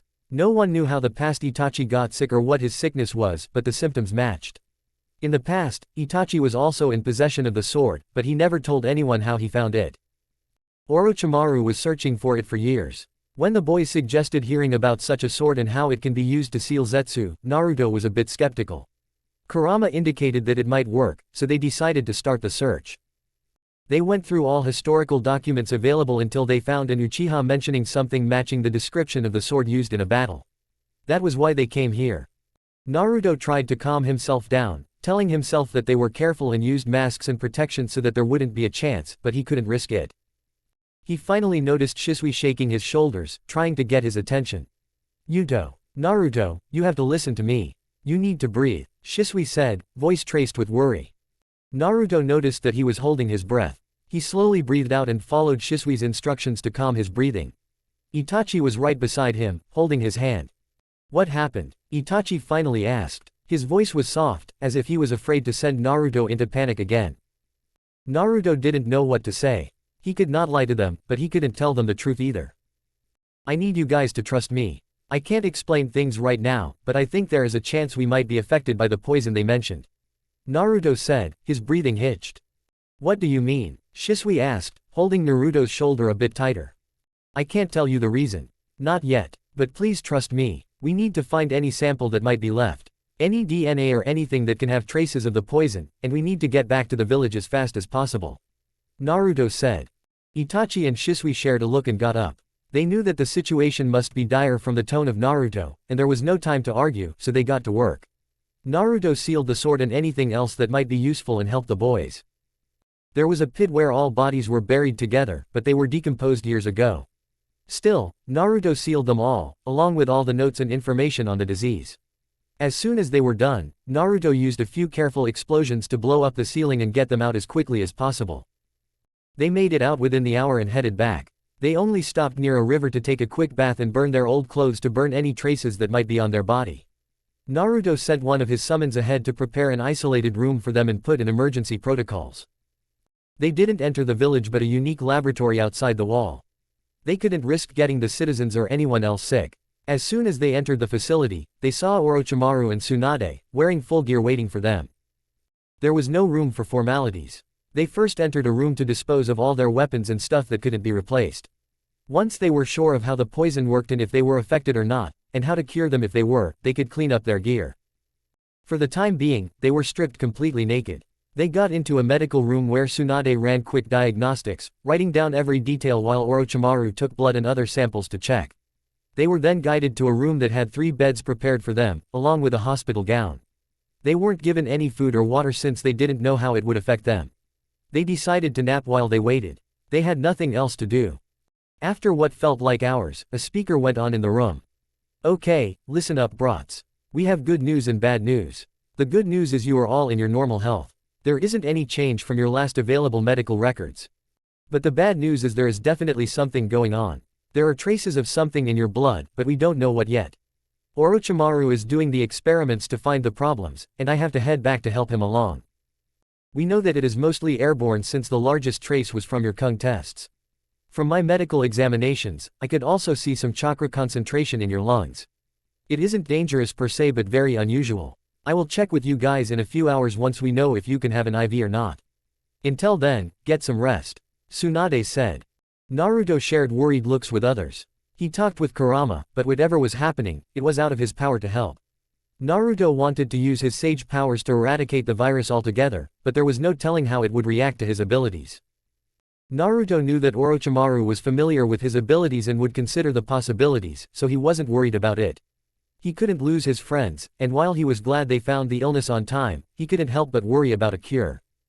For now, they would be stuck there. The facility was entirely closed to the outside world until they were sure of the complete functionality of the disease. They had about 6 months of supply, and if they ran out, there were protocols in place to bring it to them. None of these things were the problem. Naruto wanted to help, but he knew there was nothing he could do for the time being. He had to trust others to do their part. Naruto decided to go to a shelf which was to the side of the room, and pick some books to read. He couldn't meditate with all the thoughts in his mind for now, so reading was the next best thing. Chapter 48. Naruto was restless. It's been 2 weeks, and there wasn't much progress. So far, it was discovered that currently, the virus was in the incubating phase in their bodies, so they weren't able to spread it to others. They also found that the rate of growth was directly related to their metabolism and chakra level. Naruto's crazy metabolism and chakra rate have caused him to be furthest in the illness. The symptoms were already beginning to show. His lungs itched, and he wasn't able to exercise long without coughing. Shisui and Itachi were a lot slower in progress, and if nothing went wrong, they would show the first signs after a year. Orochimaru and Tsunade were frantic, working day and night testing different theories. Others wanted to help, but there wasn't much to do without getting in their way. As a last-ditch resort, there were stasis seals prepared to freeze their body in time so they could be kept safe until there was a solution. Naruto couldn't contact Kurama or his sage powers at the moment, and he exhausted all other options, so he was waiting. There was only so much to do when you were limited to the lab. He spent a lot of time working on seals and meditation. But he was bored, so he decided to do some light kenjutsu katas to pass the time. He picked a tanto from near the wall of the room they emptied out for training and started. He let his body relax and flow through the motions. Orochimaru put some seals on him to completely stop the usage of his chakra in hopes of buying him more time. Naruto couldn't sense anything around him and was taking it as a challenge. When he first started training his senses, one of the things he always worked on was things that could affect his chakra sensing. There could always be things that can escape his detection, so it is necessary to work on being flawless. Naruto focused on his breathing and heartbeat, moving in a way to keep his heart rate low yet having fast movement. He also had to focus on the power behind each blow. If he used too much force in each blow, he could tire quickly, and his breathing could directly influence the strength of each blow. He didn't know how long he was at it, but when he finally felt the aching of his muscles and his lungs were starting to burn, he stopped. He saw Itachi sitting nearby with 2 bottles of water, looking at him. Naruto approached him and sat beside him, taking the water gratefully. Finally, Itachi decided to talk. Naruto-kun, I wanted to ask you this for a long time, and I need you to answer me truthfully. Itachi said hesitantly. Sure, Itachi. What is this about? Naruto asked. He could feel the urgency in Itachi's voice, so it had to be important. You were using a tanto, Itachi said matter-of-factly. Yes, Naruto said, voice between confirming and questioning. You always preferred your spear but haven't used it in a long time. You were also using your left hand, but we both know you are right-handed. Itachi said. I mean, I can use both my hands equally well. I don't know what you are getting at. Naruto said in denial. Naruto, please, you don't have to hide it. Shisui and I have been noticing it for a while. How you've been using a lot more one-handed signs and how you use your left hand to throw or use weapons. You also use your left hand for all delicate tasks like seal making. Tell me, did it happen that day? Itachi asked. He looked so desperate as he looked into Naruto's eyes. Naruto knew that he couldn't lie or pretend that both his friends deserved the truth. It was not your fault, Naruto said, taking a deep breath. But it was if Itachi started. Naruto held his hand up to stop him. No, it was not. When I healed you in Kiri, I knew I was already at my limit and that using chakra in my arm would damage the nerves. It was my choice, and I would do it over and over again in a heartbeat. Naruto said with a smile. But you shouldn't have done it. It is my fault for accepting it. Itachi tried to argue again. No, Itachi, I need you to listen to me. It was not your fault, and I never gave you a choice. I'm happy you are alive and healthy. Plus, it's not like I can't use my arm at all. I can still perform all sorts of mundane tasks. The damage only prevents me from delicate things since there are small tremors, and I can't use too much force when using ninjutsu and taijutsu. There are still tons of things I can do, and it doesn't matter thinking about the things I can't. All I care about is that you are safe and well and that we both survived. Please, Itachi, don't ever blame yourself for it, Naruto said. Itachi looked into his eyes for a second longer before pulling him into a hug. I don't think I can ever stop blaming myself, but I know you wouldn't let me. So thank you, Itachi said, squeezing Naruto a bit more. Hey, I mean, I know if the situations were reversed, you would have done the same. I'm so glad to always have you and Shisui by my side protecting me, so let me do the same for you. Naruto said and let himself enjoy the embrace a little longer. Want to go annoy Shisui? Naruto asked with mischief in his voice. HN, was Itachi's answer. It took them a month before the first breakthrough. After constant monitoring and experiments, they reached the conclusion that the disease cannot be, in fact, spread by air or the person. There must be a source of whose nature they weren't sure of. It wouldn't make a difference, but they were allowed to go back to the village. Naruto was still banned from chakra use, and so were Itachi and Shisui. They were taken off duty for the time being. They also had to report daily for checkups for the first month and gradually less if deemed sufficient. Naruto wanted to get back to Root, but his father didn't want to let him go. After a short argument, his father directly sent a messenger to Danzo and basically ordered him to let Naruto stay for a while. Of course, Danzo had no choice but to accept since Minato had quite a bit of blackmail from him. Naruto spent a while like this. He was ordered to act as Hokage's secretary. He was in the office all day with his father, helping with all sorts of tasks. In his free time, he worked on seals since many of his seals didn't need chakra for creation, and he had some orders to fulfill. Kakashi was also on babysitting duty, watching him 24/7. It all worked perfectly since Kakashi's last mission gave him a broken leg, and he was benched for the next 3 weeks. Naruto enjoyed Kakashi's company and actually learned a few things from him. They were bonding in a way they never got to in the past. Kakashi was taking the role of older brother but not in the way Itachi or Shisui were. He was more of an older brother who would pop out once in a while to hang out and have fun but then get back. It was what worked best for them in the situation they were currently in. They weren't forcing themselves. Kakashi was very close to his father, and he was at first a bit hesitant to be that way around Naruto, but Naruto pulled him aside one day and assured him that he was okay with it. Naruto told him that he respected the relationship he had with his father and how he was only beginning to build his own and wouldn't want his relationship to be at the cost of an older one. It took a fair bit of talk, no jutsu, but Naruto got through to him. So since then, they made a point of spending time with each other doing some activities they could both enjoy. Their summons were close, so sometimes, they would train them together. Other times they would discuss ninjutsu theories or work on other projects together. Naruto was currently helping Kakashi with his chakra reserves. While Kakashi's reserves were well above average with years of training and also due to his white Hatake chakra, he still had problems going on all ninjutsu battles due to most of his techniques being so chakra consuming. So far, their experiments helped them find the best way to increase Kakashi's reserves. Kakashi did best with exercises that had to do with circulating his chakra in his body. His chakra was heavy, and moving it around his body helped with strengthening the pathways so he could access it faster. Also, the circulation was stimulating for his core, so he would naturally build more. They came up with a particular exercise. Naruto commissioned a special ball made out of chakra-conductive metal. Kakashi would put the ball near his center in the beginning and use chakra to move the ball around his body. He would do it repeatedly in a clockwise and counterclockwise manner. This also helped with using all his tenketsus, which was the point of the exercise. They planned on putting weighting seals on the ball and gradually increasing the weight to add more difficulty to the exercise. There were, of course, other exercises recommended by Tsunade, but since Kakashi was often on missions, having an exercise that he could perform anywhere without the need for much space or causing noise was useful. They were also working on utilizing his white chakra, but there wasn't much to go on. Kakashi was already looking at some of his clan scrolls, but most of the records were destroyed since they were unattended for years in a basement. Naruto, of course, gave Kakashi an earful about the importance of preservation of documents. They were now working on salvaging the scrolls. Kakashi trusted Naruto enough to go through most of the scrolls except the ones deemed clan secret, which he was now working on. Hatakes were known for their Rasen jutsu and their bond with wolves. Naruto was going through the jutsu scrolls, and unsurprisingly, they were mostly Rasen.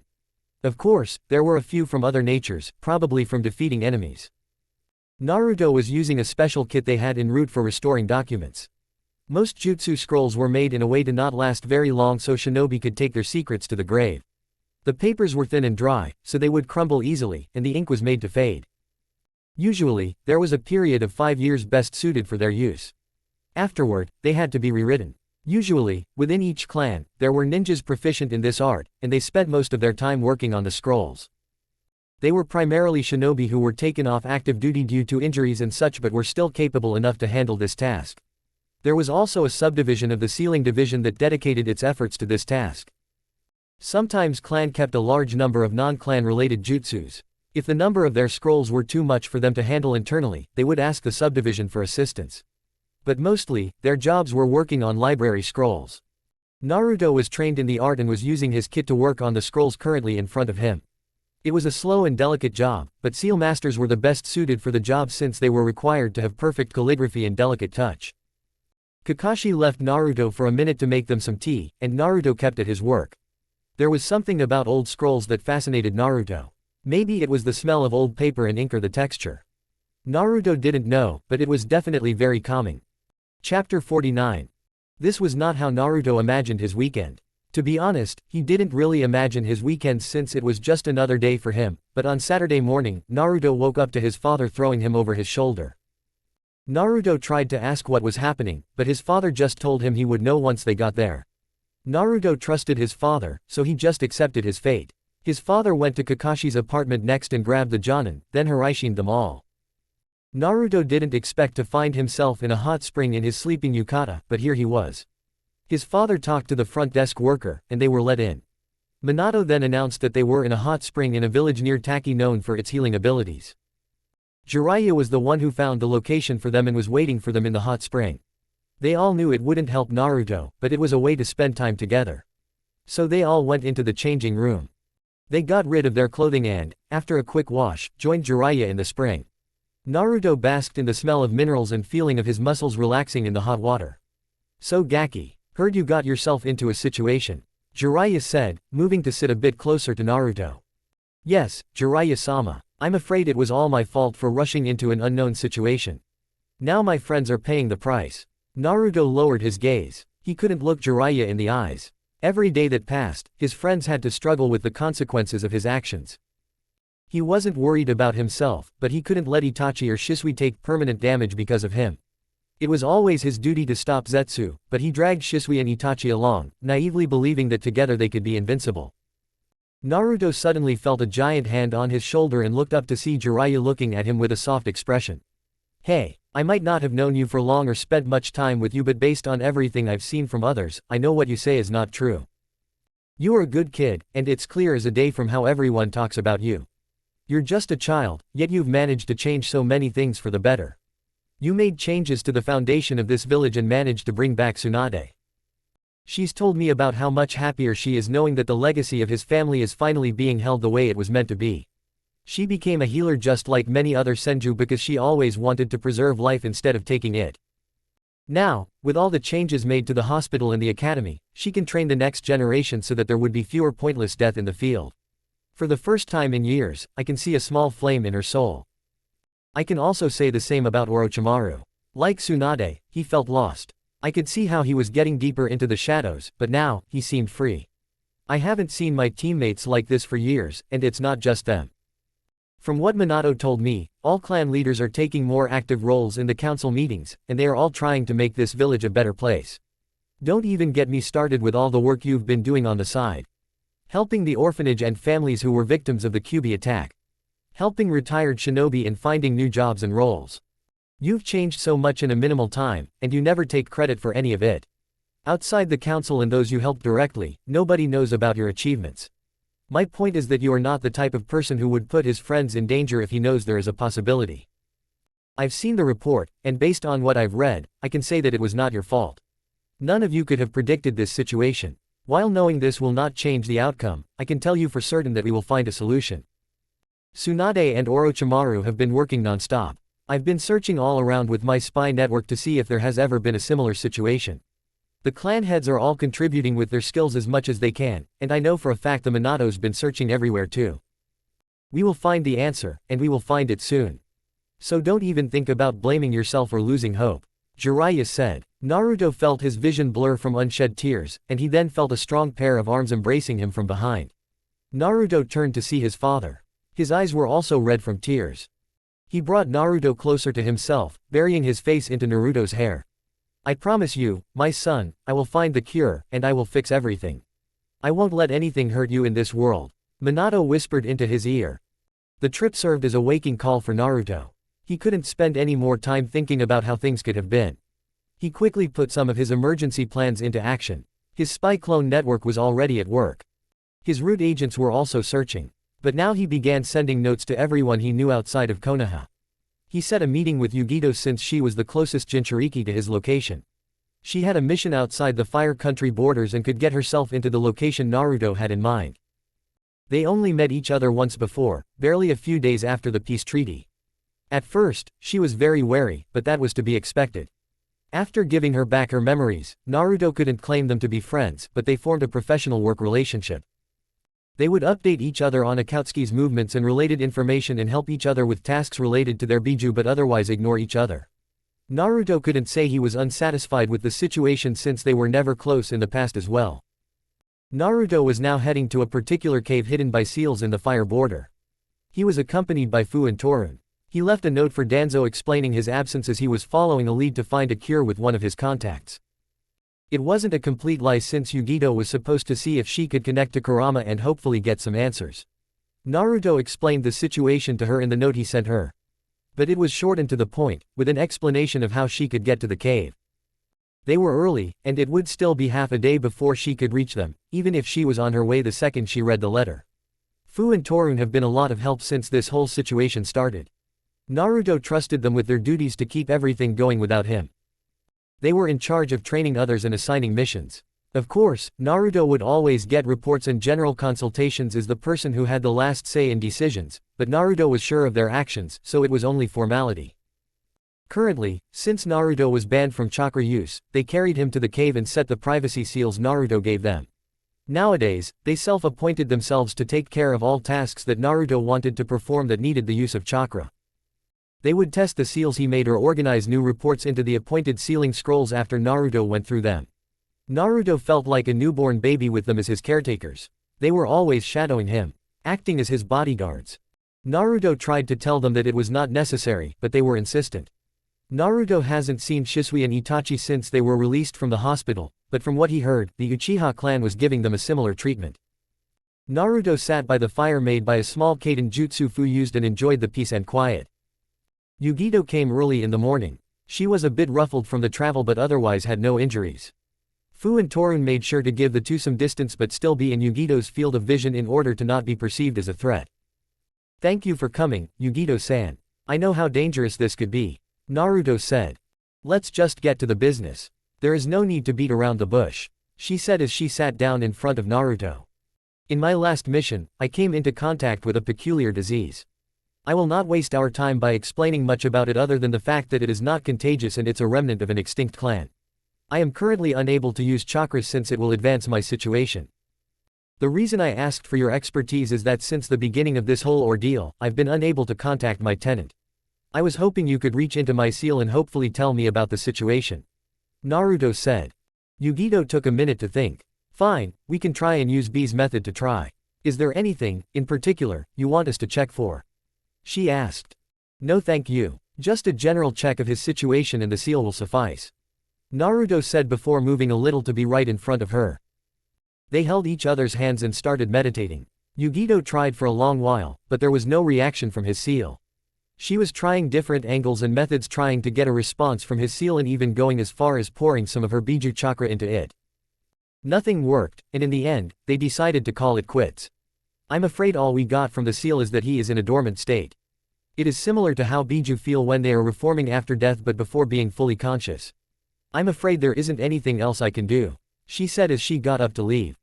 "Thank you for trying, Yugito-san. I will update you when I acquire more information," Naruto said as he bid her goodbye. Naruto was lazing in one of the training grounds with Tora when he was informed of the first breakthrough. He rushed to Orochimaru's lab finding him in a heated discussion with Tsunade. "I'm telling you, we can't use that serum. The effects will," Tsunade started. "I know what you are saying, Haim, but at this rate, that is our only option." Orochimaru cut her off. Naruto decided to announce his presence with a cough. "I'm to interrupt, but I was told you wanted to see me." "It's all right, Naruto-kun. Please have a seat." Orochimaru pointed to a couch as he and Tsunade took the one in front of it. "Let's get to the point, shall we? You are already aware of the situation. We are still searching for a way to permanently get rid of all the particles.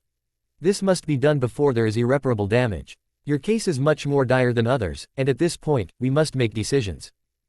Even with all the precautions, you are advancing rapidly, and at this point, if we don't make decisions, you will only have 2 months.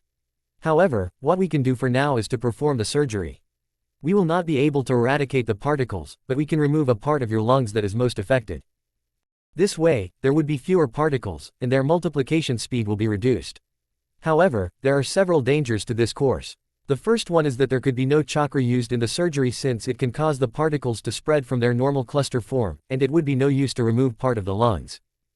This, in turn, will cause a long and dangerous recovery time for you. This surgery can buy us more time, by our estimation, about 2 more months, but it can be performed only once, and if we do not find a cure by the end of 4 months, there will be no chance of survival for you," Orochimaru explained. "I will take the surgery," Naruto said. He didn't really have a choice. Soon into their experiments, they found out that no method of body preservation or stasis seals could stop the advancements of the particles, and their only option was to find a cure. Gaki, think this carefully. There is a chance we can find the cure within these 2 months, but if we perform the surgery, you will use part of your lungs.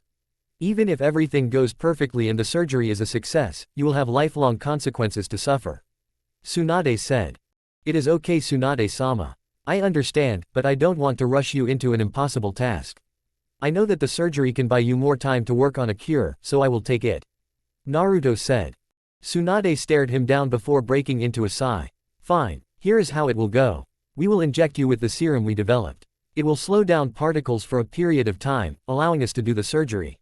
Then. Chapter 50. Naruto woke up groggy and disoriented. The days after surgery were all the same. He would be discharged from the hospital today, but he couldn't help feeling anxious. He was ordered to return to the root base as soon as he was released. Naruto was amazed at Danzo's patience. Danzo was a realist, and he was already searching for a suitable vessel to take Naruto's place as the Jinchuriki and his heir. Of course, Naruto was helping along as well. While he didn't plan on dying, he knew it was a possibility. And he was grateful Danzo was allowing him to live for now. He knew it was primarily because of the efforts Danzo put into his upbringing and how it would all be a waste if he died. So while they were getting ready for the possibility, the best outcome for Danzo would always be the cure. For now, Naruto had other duties to take care of.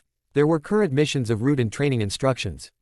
They were a bit short-handed with a lot of agents out there searching for cures or working in labs, so Danzo was giving more duties to Naruto to take care of. Naruto waited for the doctor to perform the final examination and signed his papers to leave. Fu and Torun were waiting for him and accompanied him to the base. Naruto went to his office, which was a small room right across from Danzo's office. The room was simple, with no decorations and only a desk and a chair and shelves of documents attached to the walls. Naruto sat behind his desk and looked at the mountain of paperwork on both sides of his desk before taking a deep breath to calm his mind and starting with his work. It took Naruto a few days to finally find some time off. He decided to visit Shisui. He knew that since Itachi was the clan heir, it would be near impossible to see him in the current situation, but Shisui was more lax. So he made a box of fresh mochi and headed to the Uchiha district. The guards in front of the compound were familiar with him, so they easily let him in. Naruto exchanged a few pleasantries with a few of the Uchiha he knew before finally getting to his destination. He knocked on the door and heard Shisui's familiar voice say, "Coming." As soon as Shisui opened the door, he tried to tackle and jump on Naruto, but he was caught by his father mid-jump, pulling him back. "Calm down, Shisui. He is still recovering from the surgery. You can't just jump on him," Kagami said. Shisui looked like a kicked puppy before letting out a sheepish chuckle. "Sorry," he said. Kagami sighed before letting go of the back of his shirt.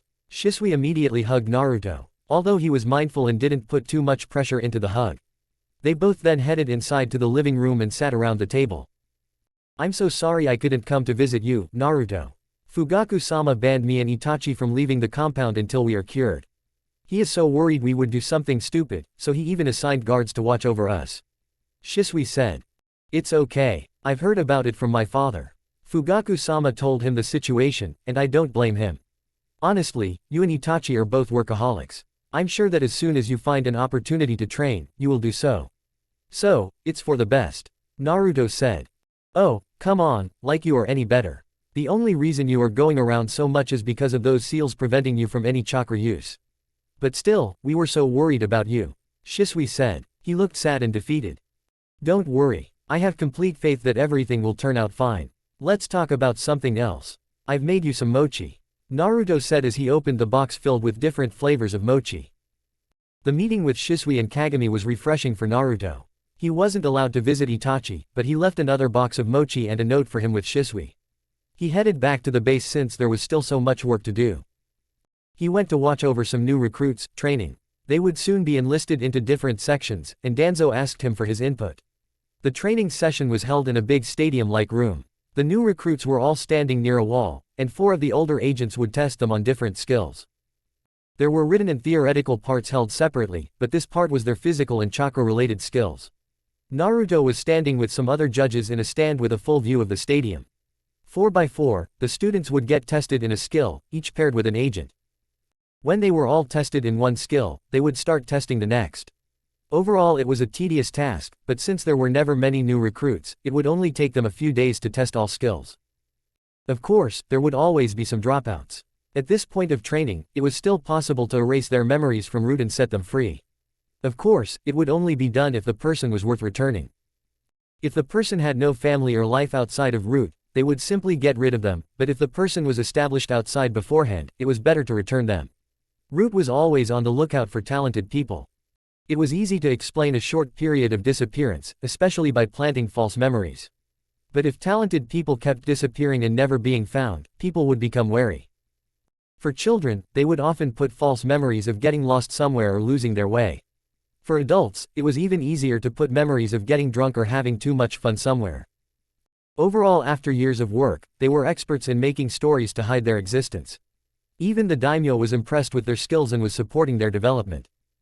Once upon a time, Naruto hated root and what it stood for, but now, after being raised in the system while he still hated it, he could appreciate the genius put into it. 3 months. That's how long it took for them to finally find the cure. When the whole ordeal started, all clan heads volunteered to help. They were all using their expertise and connections to find a solution. The first contribution was from Uchiha and Hyuga clans.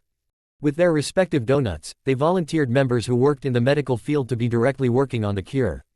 The Hyuga were able to see all the changes that were happening inside their bodies, and the Uchiha were able to see the slightest changes under the microscope in the samples.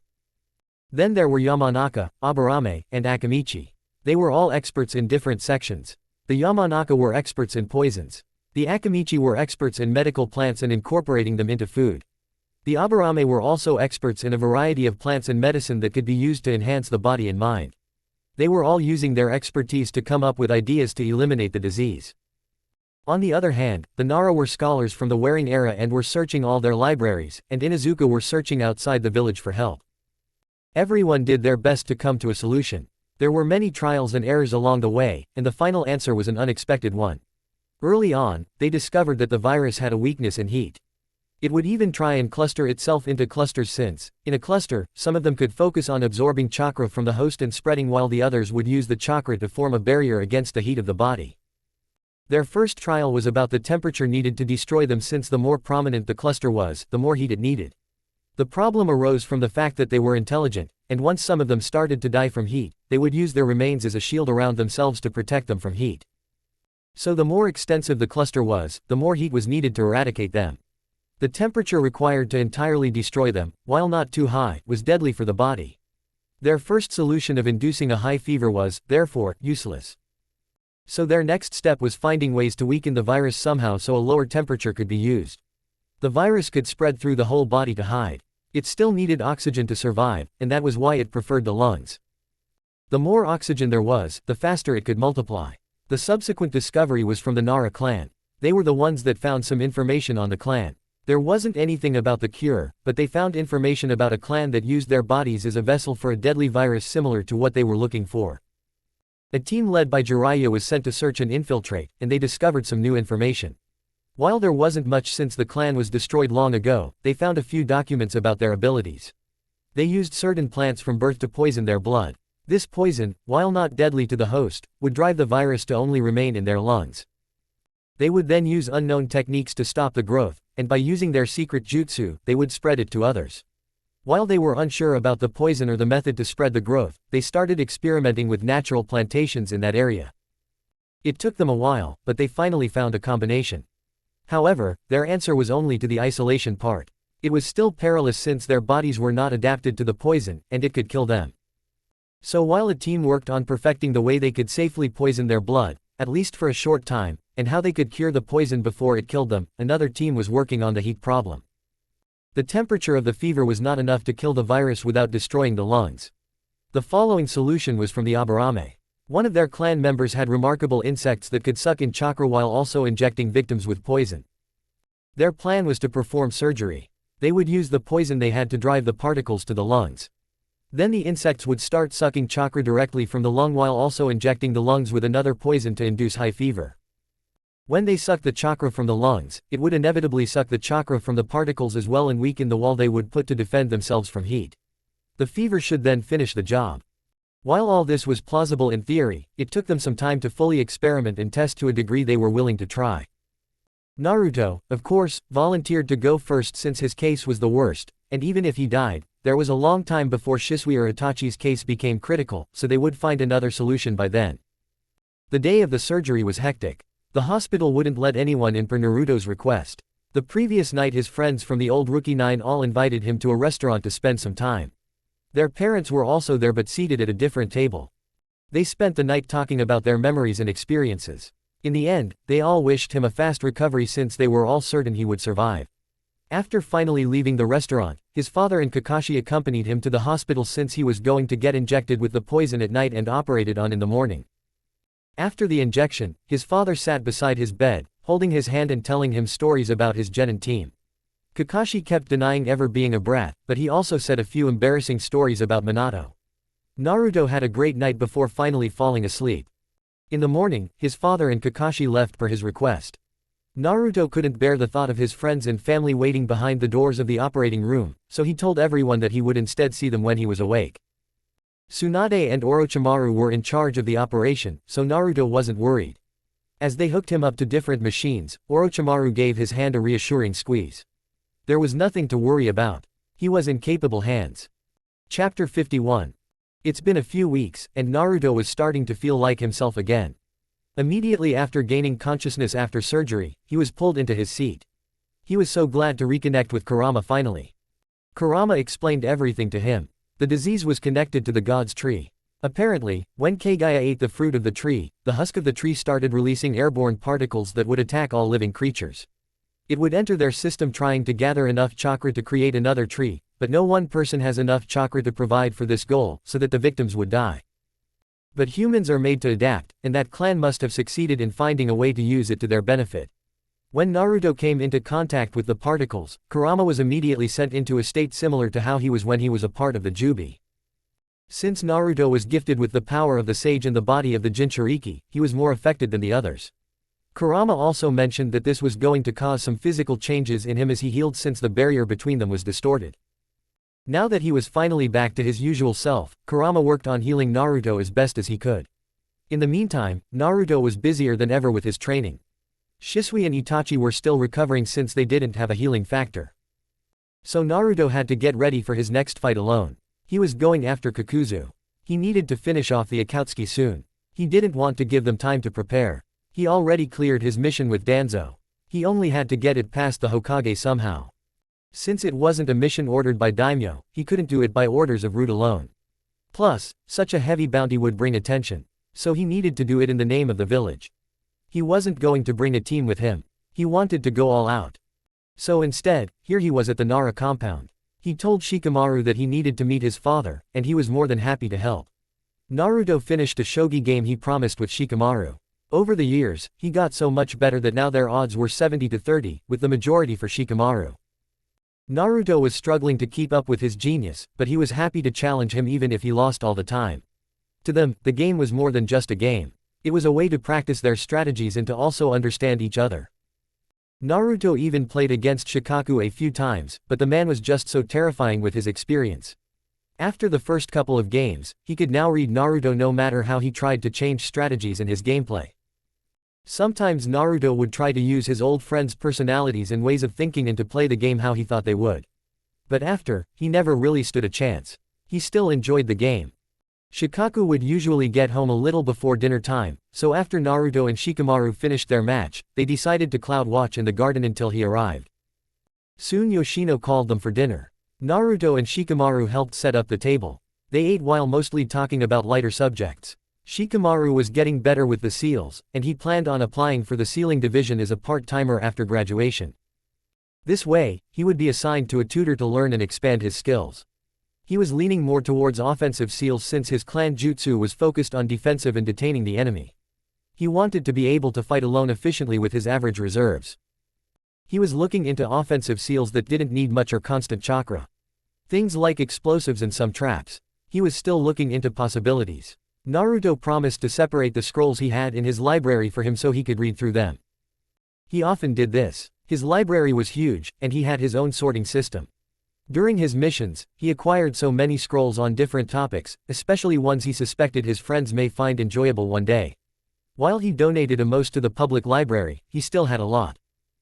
So whenever one of his friends needed some scrolls or information, he would assign a clone to retrieve all related scrolls and put them in a blood-sealed scroll only he and the intended person could open. All his friends had their own scroll on a shelf with their names clearly written on it.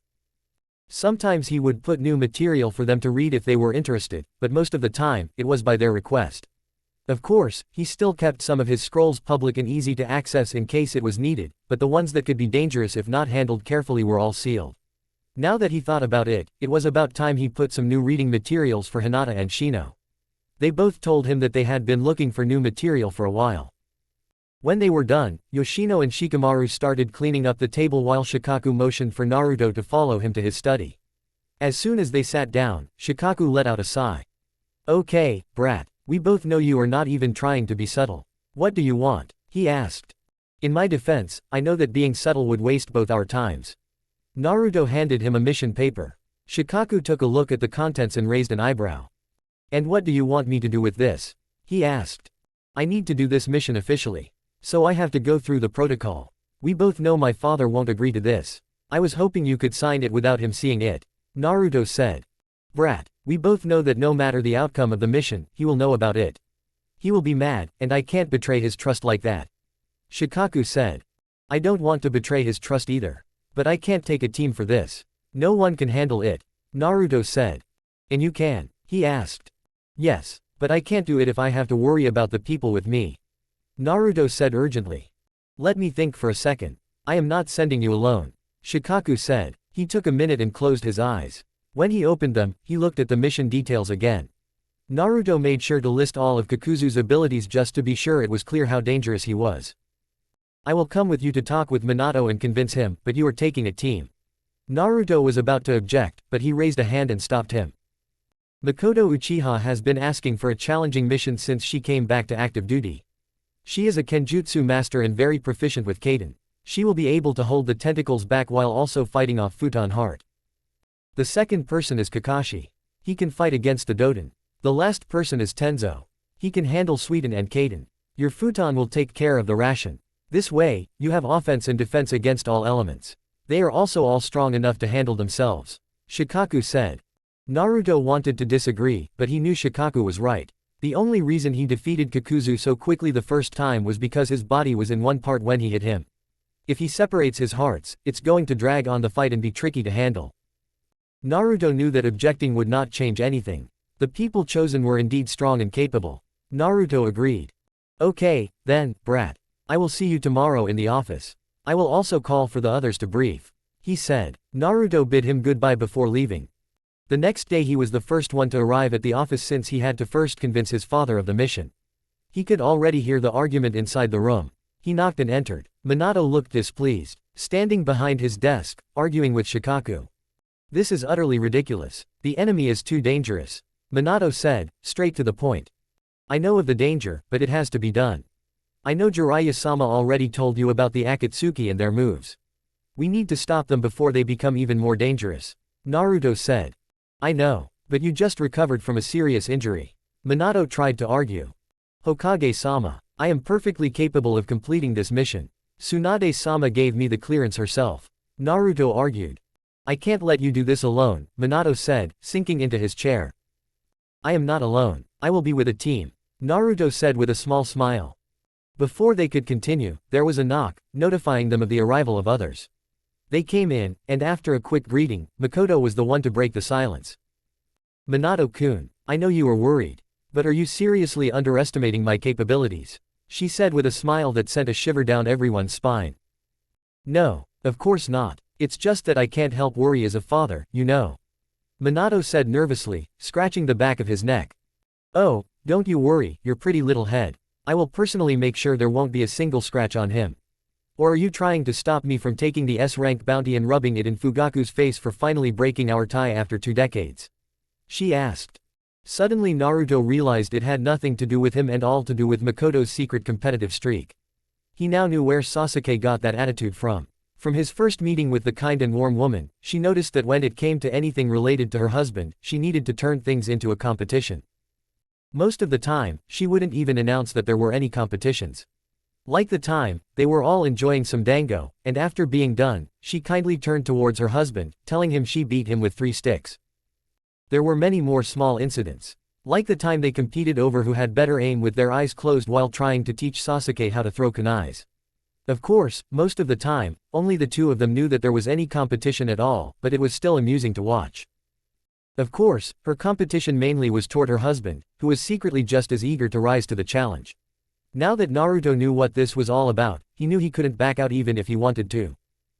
After some more convincing, Minato finally relented. He held back Kakashi and Tenzo to threaten them about taking care of Naruto. Naruto sometimes felt like beating his father for being overprotective, but he was glad he was around. He went back to the route to report his success and update them on the time of the mission. They were going to leave in the morning. Naruto went through his pack and checked his supplies thoroughly. He couldn't leave room for any mistakes. His plan was simple. They would find Kakuzu, and Naruto would engage him with some clones. He planned on using different techniques and elements, forcing Kakuzu to separate his body into pieces so he could use more elements at once. Then the others would join in and take care of the hearts, while Naruto mainly focuses on the original body and using seals to keep the tendrils at bay. It was all simple in theory, but they needed to implement it perfectly. Chapter 52. They were close. They were following a trail Naruto's spies found. Kakuzu came into Tea Country a few days ago. He contacted the bounty hunter's office regarding one of the bodies, and then he only mumbled something about having another bounty in this country to claim. They were going to intercept him, hopefully after his bounty hunt. He would be more tired and an easier target. But so far, they were only searching for him. They had no information about who he was looking for. All they could was search the villages mindlessly while Naruto tried to search for him with his sage powers. Most Chunin rank and above ninjas were able to control their chakra enough to hide from most sensors. Naruto's sage power was different. While to an average person, a person holding in their chakra would not be much different from others, with sage mode, he could feel the difference. He could sense it since it was as if the person was holding something in. Trying to hold a dam. And not having the natural chakra flow others had. So while they were moving around, he was constantly drawing in small amounts of nature energy to boost his sensory abilities. He couldn't hold the sage mode for very long, and while this state limited his range, it was still effective. He had a nasty headache from the constant chakra used to enhance his senses, so they decided to stay in an inn and rest for the night. They ordered some food and tea to be brought to their room. Naruto didn't feel like he could keep his food down. The headache made him dizzy. So he nursed his cup of tea taking small sips. Makoto was worried about him. Naruto-kun, let's get you to bed. I have some rubbing oils for headaches. I can massage your head for you, she said as she started putting the dishes in a tray to be picked up later. Naruto didn't have the energy to argue. He tried getting up, but his legs gave away before he could fully get up. Thankfully Kakashi was quick to catch him before he could fall. Thanks, Naruto managed to mumble.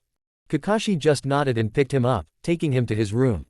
Naruto was sharing a room with Makoto, while Kakashi and Tenzo shared the other room. Kakashi carefully put him in bed, pulling the covers on top of him. A few seconds later, Makoto was there. You gave us a scare, Naruto-kun. We didn't know how bad your headache is, Makoto said as she took a bottle of oil from her pack and came to Naruto's bedside. It's okay, Makoto Oba-san. I will be okay by the morning. I just need to rest a bit, Naruto said, and it was the truth. His body was still going through some changes from his seal getting messed up. For now, his senses were sharpened beyond what he was used to, and the overload of sensory information caused him headaches. He also had a weird craving for meat. But Kurama predicted that all changes would stop soon. He wasn't distraught. Still, we will stay in the morning a bit later. A full night of rest will do you some good. We can't fight him if we are all not in our top shape, Makoto said, and Naruto wisely decided not to comment. She started pouring a small amount of oil into her palm and rubbing her hands to warm it up before massaging Naruto's head. You know, you remind me of her a lot. Not just in your looks. I think that's mostly from your father. You got the coloring from her, though. It's mostly in the way you act. I see her in your smile and facial expressions. How passionate you are about your friends and close people. You act calm and collected most of the time, like your father. But I think it's mostly from your upbringing. Itachi and Shisui talk about you all the time. Just like Kushina, you have the power to help people around you in this magical way. You make them believe in themselves and push themselves beyond their limits. You help them be who they want to be and shape their own path in life. It breaks my heart to know she had never got the chance to meet the person you became, but I know she would have been so proud. I was her genin teammate, after all. Me, Kushina and Hanami. We were an all-kunoichi team. It is so rare to have a team like that. But I wouldn't have changed them for anything. But now they are both gone. I promised myself that I would always be here for you, Hinata, and Hanabi. You are my teammates' children. I won't force any of you guys, but I would always love to tell you stories about our younger days. Would you like to hear some now before you fall asleep? Makoto asked with a sad smile. Naruto knew what she was doing. She was distracting him with all the talking while also applying a very mild genjutsu to soothe his pain and put him to sleep. He would fall asleep in a few more minutes. He decided to nod for her to continue. Great. There was this mission we were on when we were genins. It was our first C rank. We were going to deliver a scroll to the fire capital to one of the daimyo's officials. Naruto slowly drifted to sleep. Genjutsu induces sleep worked particularly well when the target was willing. Itachi sometimes used it for Naruto to help him sleep. Now Naruto knew where he learned it from. He got 10 hours of full dreamless sleep. He felt refreshed. When he got up, it was still morning time since he went to sleep early. They ate a full breakfast before Naruto meditated to see what he could find. Yesterday the reason they came to the city was that Naruto felt Kakuzu briefly at the edge of his sensory range in this direction. He lost the trail as they got closer, but hopefully, today, he would get lucky. He took a few deep breaths calming his mind and body. He started drawing in nature's energy, balancing it with his own. It was a process that couldn't be rushed. While he has gotten a lot faster and better at entering the sage mode, the procedure still had to go on with perfect steps. Finally, he felt the same rush he always felt when he entered sage mode. It was as if he was one with the world around him. In perfect harmony, he focused on his sensory ability and started searching. Kakuzu's chakra had a unique feel to it. It didn't feel like one person, but 5 people cramped into one. Long ago, one of his spy clones came into contact with the man who was passing the same town. Of course, the clone didn't engage or make himself known, but he took the time to memorize his chakra. Perfect memory was not something Naruto possessed, but he remembered enough. He started focusing on a radius, searching the whole area and expanding. He explored all nooks and crannies. Finally, after about an hour, there was a hit. It was a short distance from where they were, half a day of travel. Naruto took the time to study the area around the man. He wasn't with his partner. There was also another high-level chakra close to him about a few hours away, which was probably his target since one of them was running, and the other was chasing. They had to go full speed to intercept Kakuzu in time. Naruto didn't bother exiting sage mode. He quickly relayed the information to everyone who was already packed and ready for travel. They quickly left. It took a lot of work to constantly keep the sage mode and follow a target while also focusing on running full speed. He almost lost the trail a few times, but Kurama was also keeping close attention. Finally, they got there in time. Kakazu was just done sealing the body. Naruto signed for everyone to take their positions, made a few clones, and charged. His clones were hit immediately, but he expected that. They were just there to make an opening. Naruto landed a kick, but it didn't do any damage. It was just to get Kakuzu on edge. He had to show himself powerful enough but not too powerful. When he separated his body into 5, his chakra reserves would also get cut into 5. So if he thought an enemy was powerful, he would separate his body to attack from different angles, but if the enemy were too powerful, he would get his body back into one in case he needed to escape. Such was the curse of immortality. Those who sought immortality were often so afraid of death that it would be their undoing. If Kakuzu believed that he had no chance of winning the fight, he would get away. So Naruto just had to prove himself a worthy opponent. Then Kakuzu would separate his body. When others joined, they were also going to downplay their skill a little. This would make Kakuzu confident. And finally, when the opportunity arose, one of them would go for the finishing blow to the main body while others kept other hearts away and finished them off. Naruto dodged a fist coming towards him. He jumped back to create some distance and switched to ninjutsu. He used wind slashes, sending them toward the tendrils reaching for him. He managed to cut a few and dodge the others. He kept the ninjutsu with lower ranking ninjutsu a little longer. Finally, it happened. The guy obsessed with time got so frustrated for not being able to hit him that he sent one of his hearts out. That was their sign. The others rushed in a way to make it seem they had just caught up. Kakashi and Tenzo attacked the Kaden heart while Makoto joined to help Naruto. As predicted, soon, all the hearts were out. They were all busy fighting off the tendrils and countering the jutsus thrown everywhere. Kakashi managed to take down the Doden heart and was now helping Tenzo. Kakuzu was mad at losing a heart and was not holding anything back. Naruto saw the Raiden heart coming right behind him and used a strong futon to throw it to the side. He then dodged a Kaden jutsu coming his way. This was his chance. He used a Suiten to counter the next Kaden and create steam. He made a few clones and headed toward Kakuzu's main body. Kakuzu used a futon to clear the area last second and saw Naruto coming. He sent more tendrils to kill him and his clone. Naruto danced through the tendrils, dodging and cutting. What Kakuzu didn't realize was that Makoto was right behind him, slicing him in half with one swift slash. There was no time to celebrate. The clone who switched places with Makoto in the steam was defeated, and they had to finish the hearts quickly. Naruto ran towards the Raiden heart. He threw some heavier justice. Without the main body to control the hearts, they were a lot easier to defeat. It only took them a few more minutes before they were done and started cleaning the scene. Finally, another enemy off his list. They were on their way back. None of them had severe injuries. Naruto used his medical training to patch everyone up. Kakashi had a nasty slash on his arm, but Naruto fixed it with some stitches and medicine until a medic could look at it. They decided to stay in an inn for the night. Naruto had a slight fever going, which was strange. He felt hot in bed. He was sweating and kept tossing and turning all night, not really getting any sleep. He was mad at himself since he'd probably kept Makoto awake. Finally, in the early morning, he fell asleep for a short while, but he got up after an hour or two. He couldn't handle it anymore. He needed to take a shower. He got up on shaky legs feeling unbalanced. He headed to the bathroom slowly. He stumbled a few times. He ripped the drenched clothing off his body and went straight under the shower, turning it to the coldest setting. He just let the water flow down his body for a little while. He took some soap and shampoo to wash himself quickly. He felt a bit better. He walked out to dry himself with the towel. He worked his way from top to bottom, drying himself methodically. He was about to dry his behind when he felt something in the way. He reached a hand to touch, and right at the place of his tailbone, there was this sensitive long thing. He tried pulling on it, but it hurt him. He panicked, bringing it to the side to see. And as impossible as it seemed, it was a fox tail again. Chapter 53. Naruto let out such a girly eep that it would put old shy Hinata to shame. He immediately heard knocking on the door. "Naruto-kun, are you alright there?" Kakashi asked, trying to get in. "I'm alright. I just slipped on the floor. I'm not injured. I will put on my clothes and be out in a minute," Naruto said, trying to sound convincing. "Okay, but if you need anything, just call me. I'm right outside," Kakashi said with a sigh. Naruto quickly put on his clothes, trying to hide the extra appendage. He could hear Kurama laughing his ass off in his mind. Oh, Naruto was going to make him pay. Kurama just laughed harder. Naruto got out of the bathroom. Kakashi was waiting for him. He immediately put a hand on his forehead. Your temperature is finally down. We will head out in 4 hours.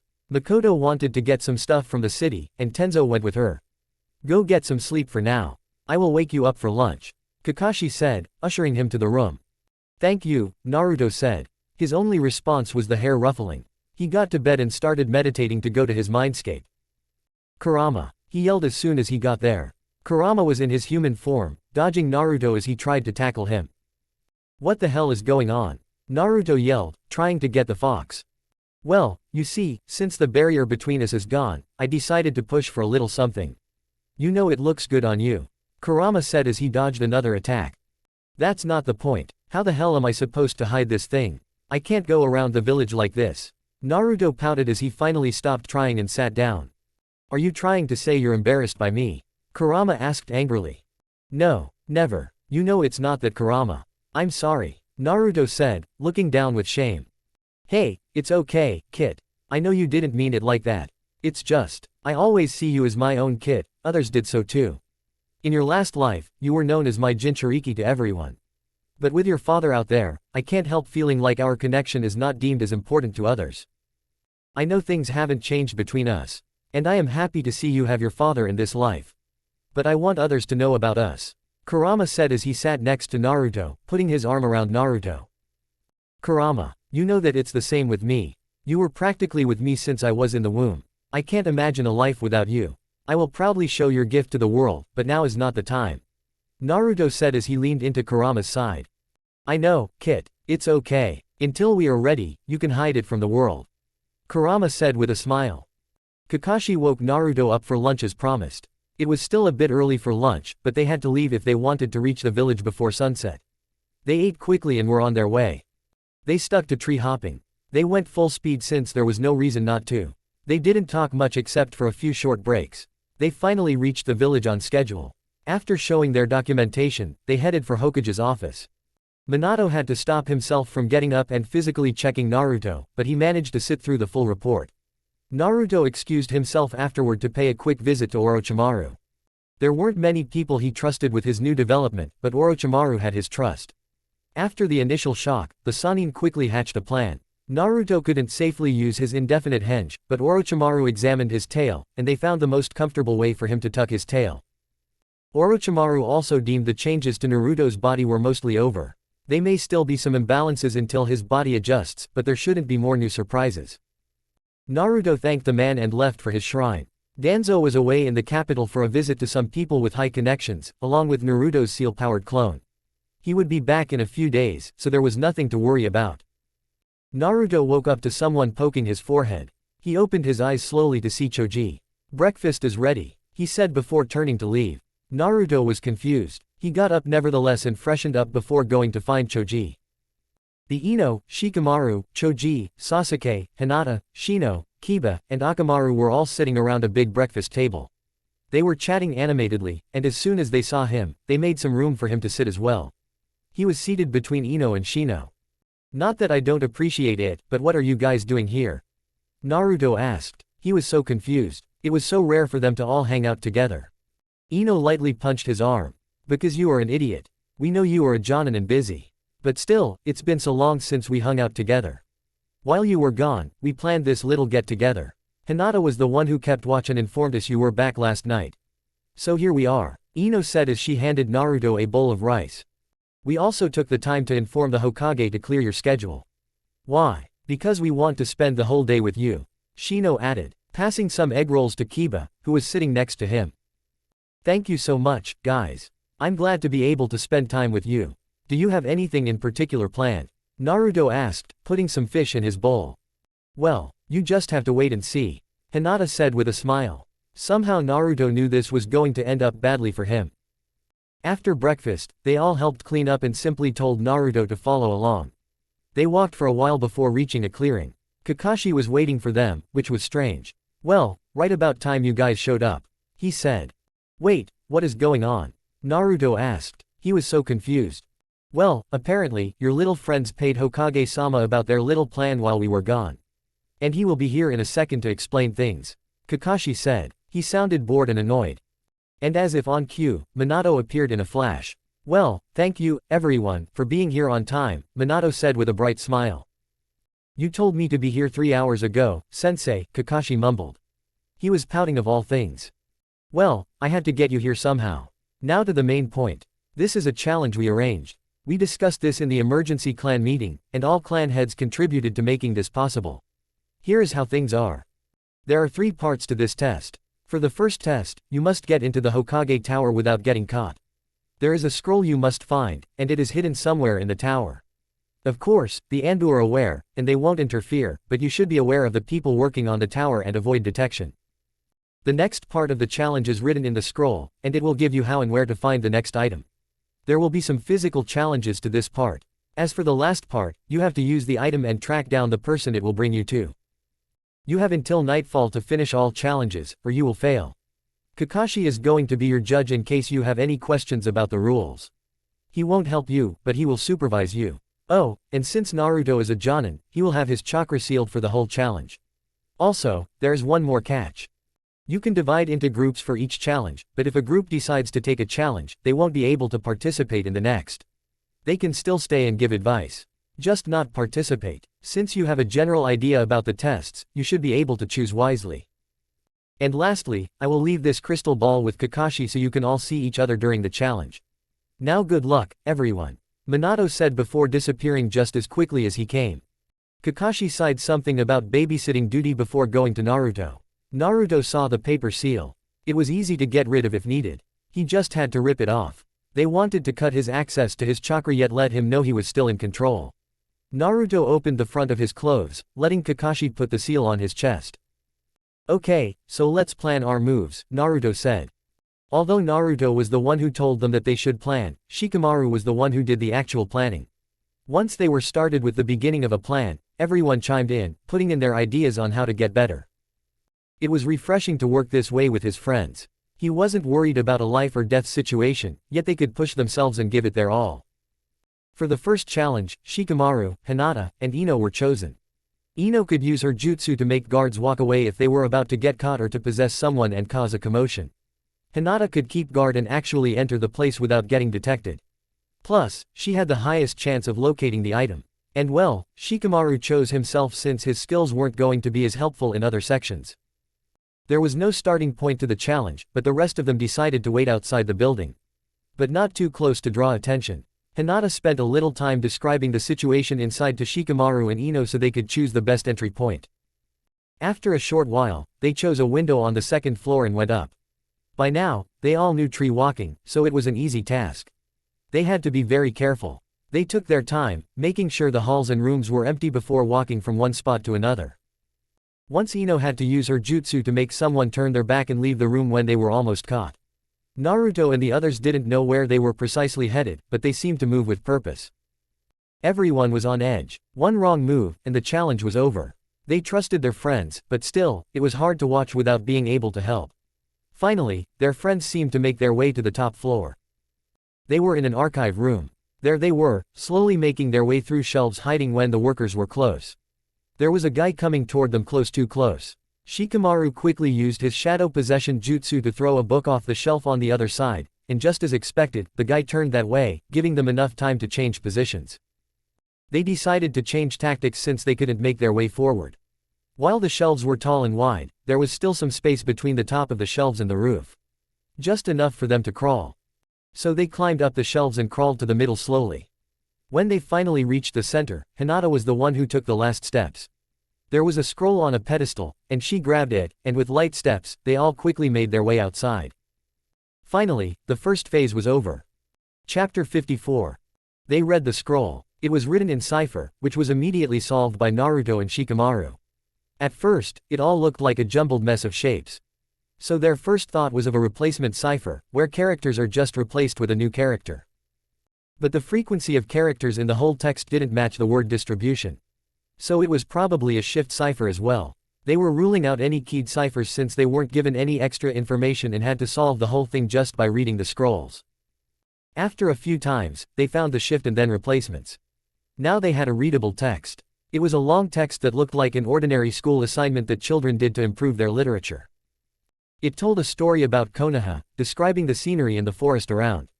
There was nothing particular in the text to catch their attention. Even the information didn't point to anything. It could be any location. It talked about rivers, forests, plants, mountains, and buildings. Similar to what you expect an average person to answer when talking about their hometown. Upon more inspection, they found that by counting the words in each sentence of the paragraphs, they get coordinates. They found a map and found the location. It was one of the training grounds usually reserved for Jonin. They were going there carefully, trying not to rush things. They got there soon. 3 Jonin were standing there, ready to test them. They weren't hiding or anything. Behind them, there was a forehead protector hanging from a tree. The 3 Jonin were standing lazily, not really doing anything.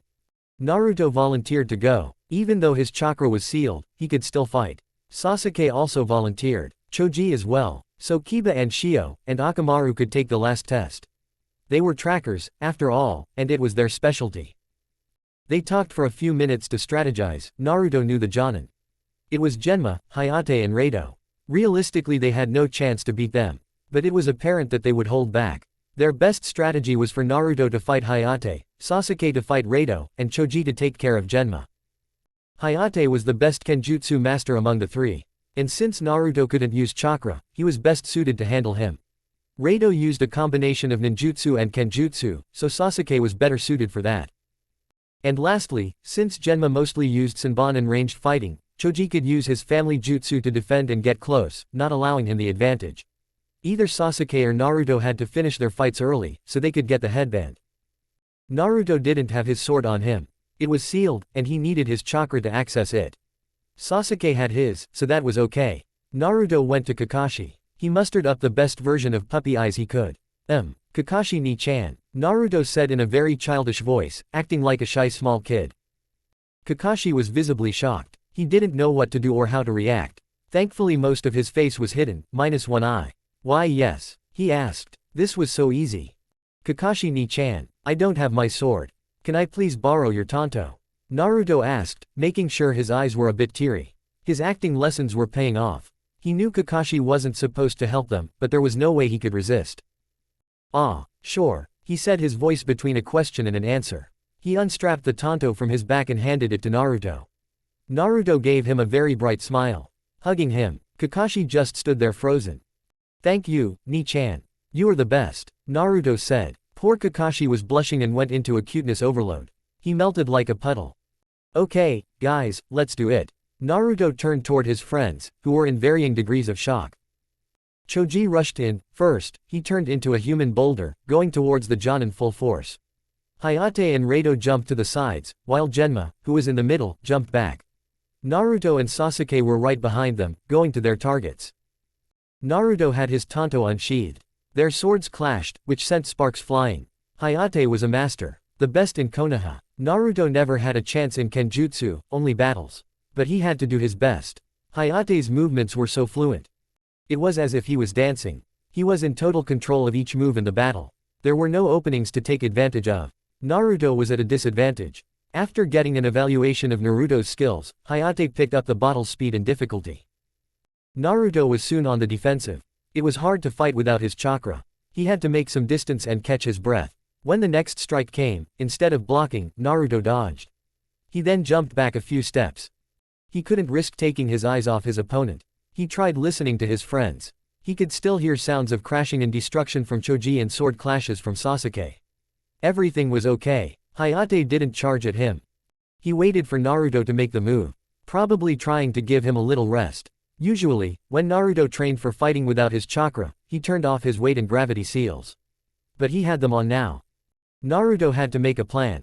He charged in again. Their swords clashed over and over, never giving either an advantage. When Hayate tried to make a swing at Naruto's shoulder, instead of blocking, Naruto maneuvered his body around, making the sword only slightly graze his hip bone.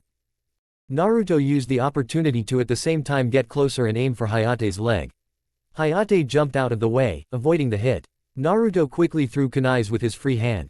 Hayate had to get further back to avoid getting hit. He was now near where Sasuke was fighting. Naruto charged in, giving a whistle to Sasuke, which was their sign. Sasuke jumped out of the way. They didn't have much time. Naruto sent more kunai their way before Sasuke took out some seals. Naruto was so lucky. He had them on hand instead of sealing them away. They were some trap and explosion seals. Naruto ducked from behind Sasuke and went straight for the tree. He felt Senbons coming for him from behind. Genma probably beat Choji, and this was not good. Naruto ran faster and grabbed the forehead protector, just as a few Senbons lodged into his leg. He fell down. Others stopped fighting since they already won.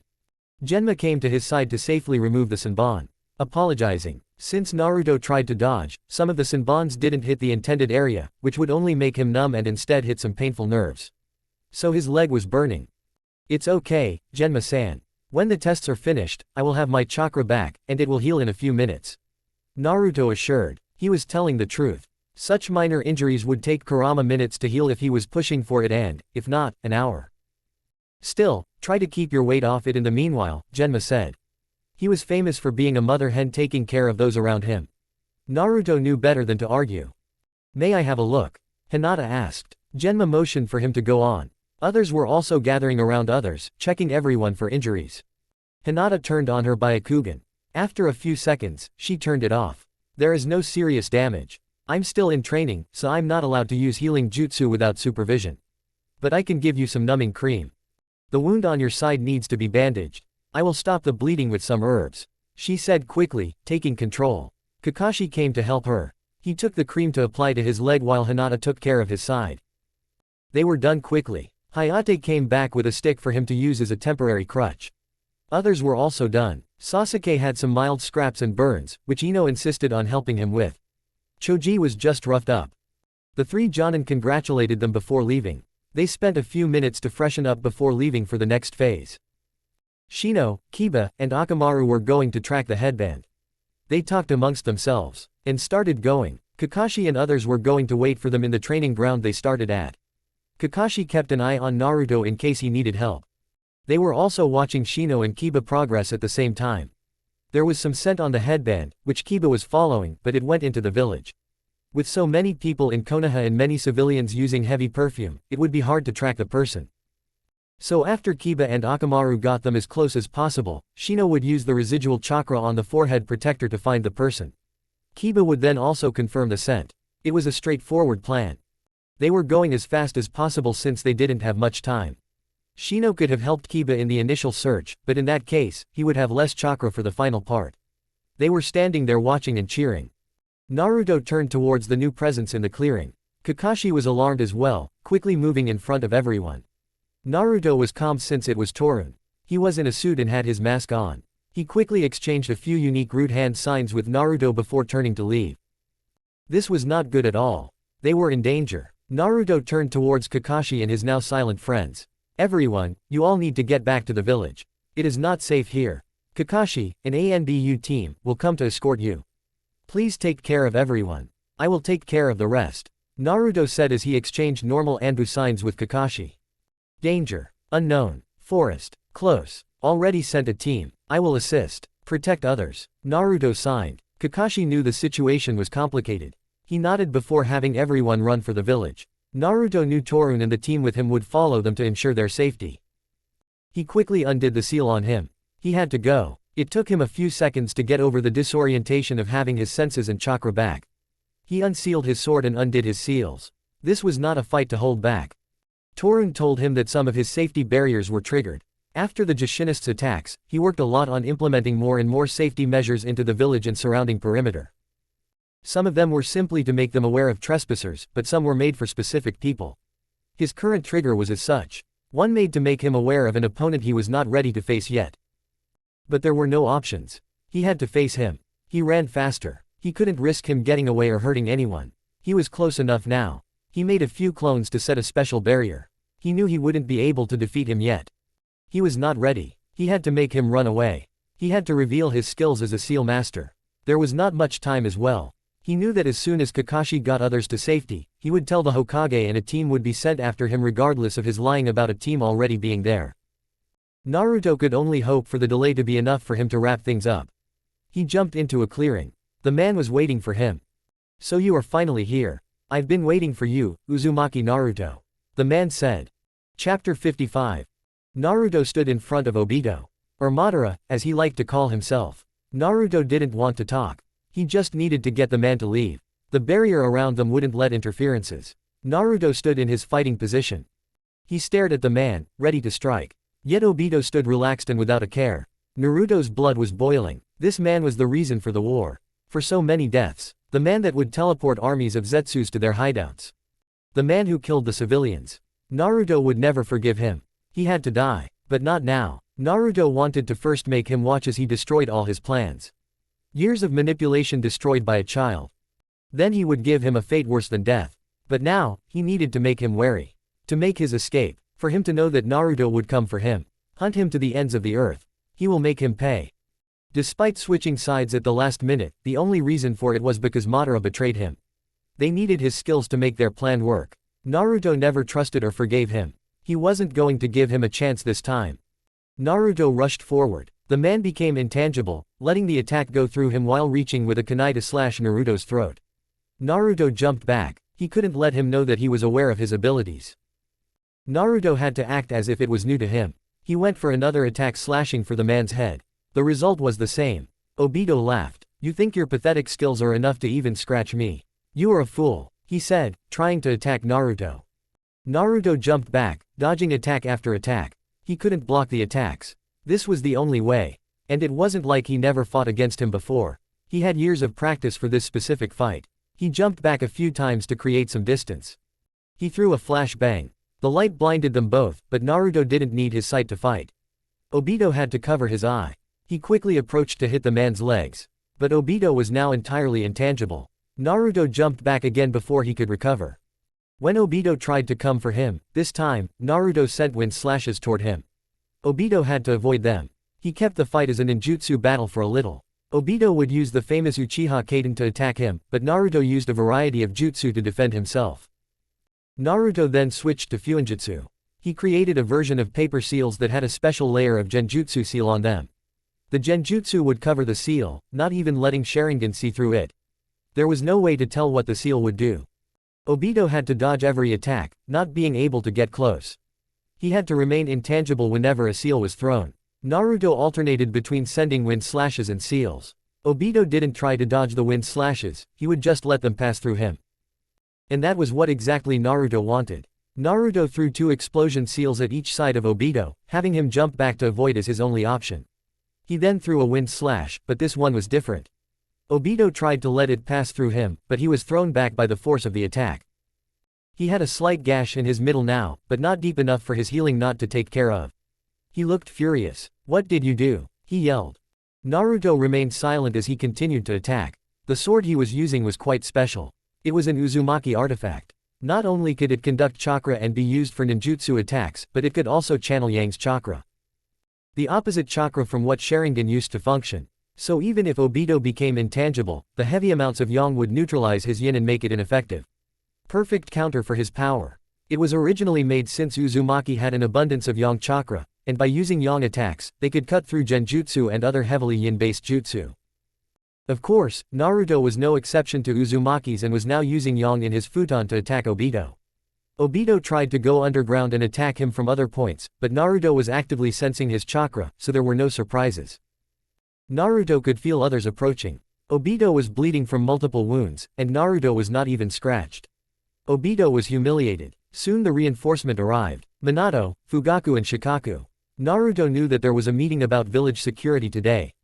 They probably all rushed straight from the meeting. "I will come back for you, Uzumaki Naruto," Obito growled before getting away. Naruto first made sure that he was really gone before taking down the barrier. He couldn't sense Obito or Zetsu anywhere in his range, but he kept his senses active. He was a bit lightheaded from using so much chakra. He needed to rest. Minato rushed to his side, checking him all over. After checking him for injury, it was time for questioning. Shikaku looked wide awake and on full alert. He was focusing around them, ready if there were going to be more attacks. Fugaku probably saw the man's Sharingan and was prepared to ask questions, but he was just as wary about their surrounding. "Is there anyone nearby?" Minato asked. He knew Naruto's range was more extensive and more accurate than his. "No, Hokage-sama. The enemy is not in my perimeter," Naruto answered formally. It was clear that he was exhausted and unfocused. Minato grabbed his arms and helped him sit. "I need you to tell us what happened. You can report while sitting down," Minato said. It was evident in his voice that he wanted to take Naruto away and get them somewhere safe, but he had to do his duty as the Hokage. Naruto gave him a privacy seal to apply before he started talking. "You may know about the criminal organization called the Akatsuki. That man is their real leader. Others believe that another person is the leader, but he is the one pulling the strings. He calls himself Madara Uchiha. He is the one behind the Kyuubi attack. However, I have reasons to believe that it is only a fake identity. I've killed so many of their members in the last few years. It seems I finally caught his attention," Naruto said. He wanted to do more damage, but unfortunately, he ran out of time. "Wait, so he is an Uchiha?" Shikaku asked. "I cannot say for certain. His chakra is messed up in a way that it doesn't even resemble a human, but he has a Sharingan," Naruto said. He didn't want to bring suspicion to the Uchiha. "I can confirm some of what you just said. He is defiantly the man that I fought that night. He changed his mask, but the single eye, techniques, and figure are too similar to be a coincidence." "What do you think, Fugaku?" Minato asked thoughtfully. "That man definitely has Uchiha blood. I didn't see all of the fights, but his technique was similar enough, and if he is strong enough to fight Minato and free the Kyuubi, the amount of chakra, control, and skill needed will need him to be an Uchiha. However, our clan keeps a tight record. He may be a bastard, an MIA, or a presumed Kia. I have an idea of what might have happened. However, I need time to go through all clan records," Fugaku said. He was not an expressive man, but it was apparent he was not happy. "It's okay. Get back to us as soon as possible. In the meanwhile, can you make sure there are more people on night patrols with unlocked Sharingan? During the day, we have enough security to detect any problems, but we need more protection for the night. If the man comes back, I want the police force to immediately fire flares and not engage. That man is dangerous, and we can't send people after him without backup. We should all head to the Hokage Tower now. I will call for all the clan heads to hold an emergency meeting," Minato said as he moved to put Naruto on his back. He didn't want to push Naruto more than he already had to. He then had Fugaku and Shikaku grab his arms as he teleported them all back to his office. He put Naruto on the couch and told him to rest while he called for the meeting. Naruto let himself drift off to sleep. The meeting was eventful, to say the least. The possibility of someone so strong being able to enter their village at any time and place was not going to be taken lightly. Naruto gave a full report with as many details as possible.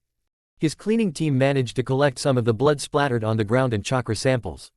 Naruto presented them to the council. It was decided that until the threat was taken care of, Aburame, Inuzuka, and Hyuga clans would also help in patrols. They were going to place members in different locations of the city each. If one of them caught a trail, they would notify others. Since there were going to be members of 3 clans, each clan needed to volunteer fewer members for the task. The Uchiha were in charge of patrol routes and locations. Naruto was also volunteering some route members for extra security outside the village. There were many plans, and Shikaku had to coordinate everyone, but they couldn't take risks. Naruto was finally back in his shrine. He was so tired. Separating yin and yang chakra always took so much energy from him. He also had to find a new surprise for when he saw Obito since he couldn't use the same tricks again. When he entered, he saw his friends waiting for him around the dinner table. "What are you guys doing here?" Naruto asked. "We were worried about you, silly. We didn't tell Kiba and Shino anything when we first arrived. We let them finish the test, then we all came here together. You told us the wards around here are stronger than any other place in the village, so of course, we came here," Ino said. Others nodded in agreement. "Wow, so you actually finished the test?" Naruto asked as he sat down at the dinner table. "Of course we did. What do you take us for?" Kiba boasted, and Akamaru barked in agreement. "Yeah, we trusted you to take care of anything that was going on. So we knew you would be more happy to know we also succeeded," Shikamaru said, half asleep. "Of course I'm happy. And don't worry about what was going on. As you can see, I'm not even roughed up," Naruto said with a smile. "Well, then, let us all eat," Choji said happily. When you fight someone for so long, you learn a lot about them. One thing Naruto knew about Obito was that he hated loss. In the war, whenever he lost a battle, he would try again soon after. He was not patient in the loss. Naruto knew that he wouldn't risk attacking the village when there was a chance he would get overwhelmed by the number of alert shinobi. No, he would wait to catch Naruto when no one could help him. So Naruto staged a mission. He was going to go to Suna to deliver some seals. He was going to make it look like a long and tedious trip. He would probably get attacked on his way back. He was going to stage the perfect opportunity for Obito, so he couldn't resist. Chapter 56. Everything was going according to plan. There was a standard protocol between the shinobi. When in a foreign land on a mission, they would try to spend as little time there as possible. So that was what exactly Naruto did. He took the mission with Itachi and Shisui. They reached Suna in the morning and immediately headed back toward Fire Country. At their speed, they would pass the border at night. The mission was a simple scroll exchange. Naruto gave them the storage scroll with all the seals, and after a count and an inspection, they were on their way. They were traveling lightly, sealing their personal stuff so they could go at faster speeds. His guess was correct. Before reaching the border and with enough space not to get accidentally discovered by patrols, they got attacked. Naruto only felt it a split second before but pushed Shisui and Itachi away as vines sprung from the ground. Naruto barely dodged away, but his arm got a shallow wound. He immediately got battle ready and unsealed a sword and a dagger. He was going to fight with the sword and use the dagger for defense.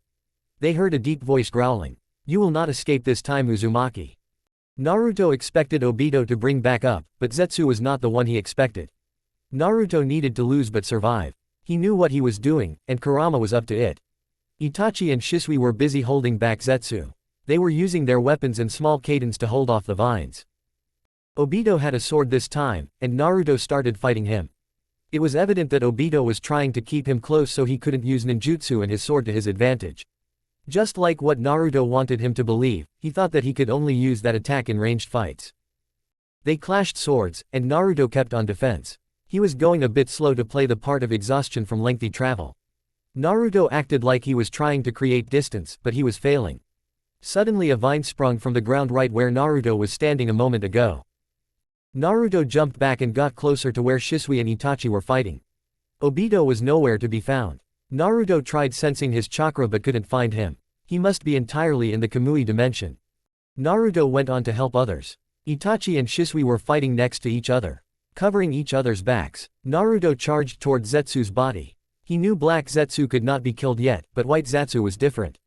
There were replacements, but unless he brought them here, which Naruto couldn't feel, he had to go back to get another one. Naruto slashed his arm, cutting it off, but the White Zetsu used his ability and regenerated almost immediately. He kept at it, using different jutsu and moves to destroy it, but it was hard. Suddenly he felt it. Obito was emerging right behind Itachi and Shisui. Naruto used all his speed and threw them out of the way just as a sword pierced his chest. He coughed blood, only standing upright due to the sword holding him. Naruto heard his friends scream. Pathetic. And to think that I wanted to consider you a worthy opponent. This is our goodbye Uzumaki Naruto. May this be a lesson to anyone who dares to oppose me, he said with his deep voice before leaving with Zetsu in a kamui. It all went according to his plan. As soon as Obito was gone, Shisui and Itachi were next to him, blood dripping down their eyes. They unlocked the Mangekyo Sharingan. Naruto immediately got to work. He was expecting this attack. Naruto started using a combination of powers given to him by the sage and Kurama to lessen the bleeding. I'm okay, guys. I know you will rightfully be mad at me, but I expected this attack to happen, so Tsunade-sama helped me prepare. She moved my vital organs away. So the blade didn't pierce my heart. There is still damage, but I should be fine in a day. We need a safe place to rest. I will explain everything, Naruto said. Itachi and Shisui were hesitant. But when they saw the bleeding visibly slow down, and the wound started shrinking, they quickly got to work. Itachi wrapped Naruto's injury, and Shisui put him on his back to carry. They crossed the border at top speed and found a cave to rest. Naruto fell asleep at some point, and when he woke up, it was a few hours later. He explained everything to them. How he believed that if the Akatsuki thought him dead, they would not go after Konoha. That by letting everyone believe his death, he had more freedom to take on discreet missions. Of course, there would be limits since he couldn't wander around the village without henge, but he could stay in his shrine, which he mostly did anyway.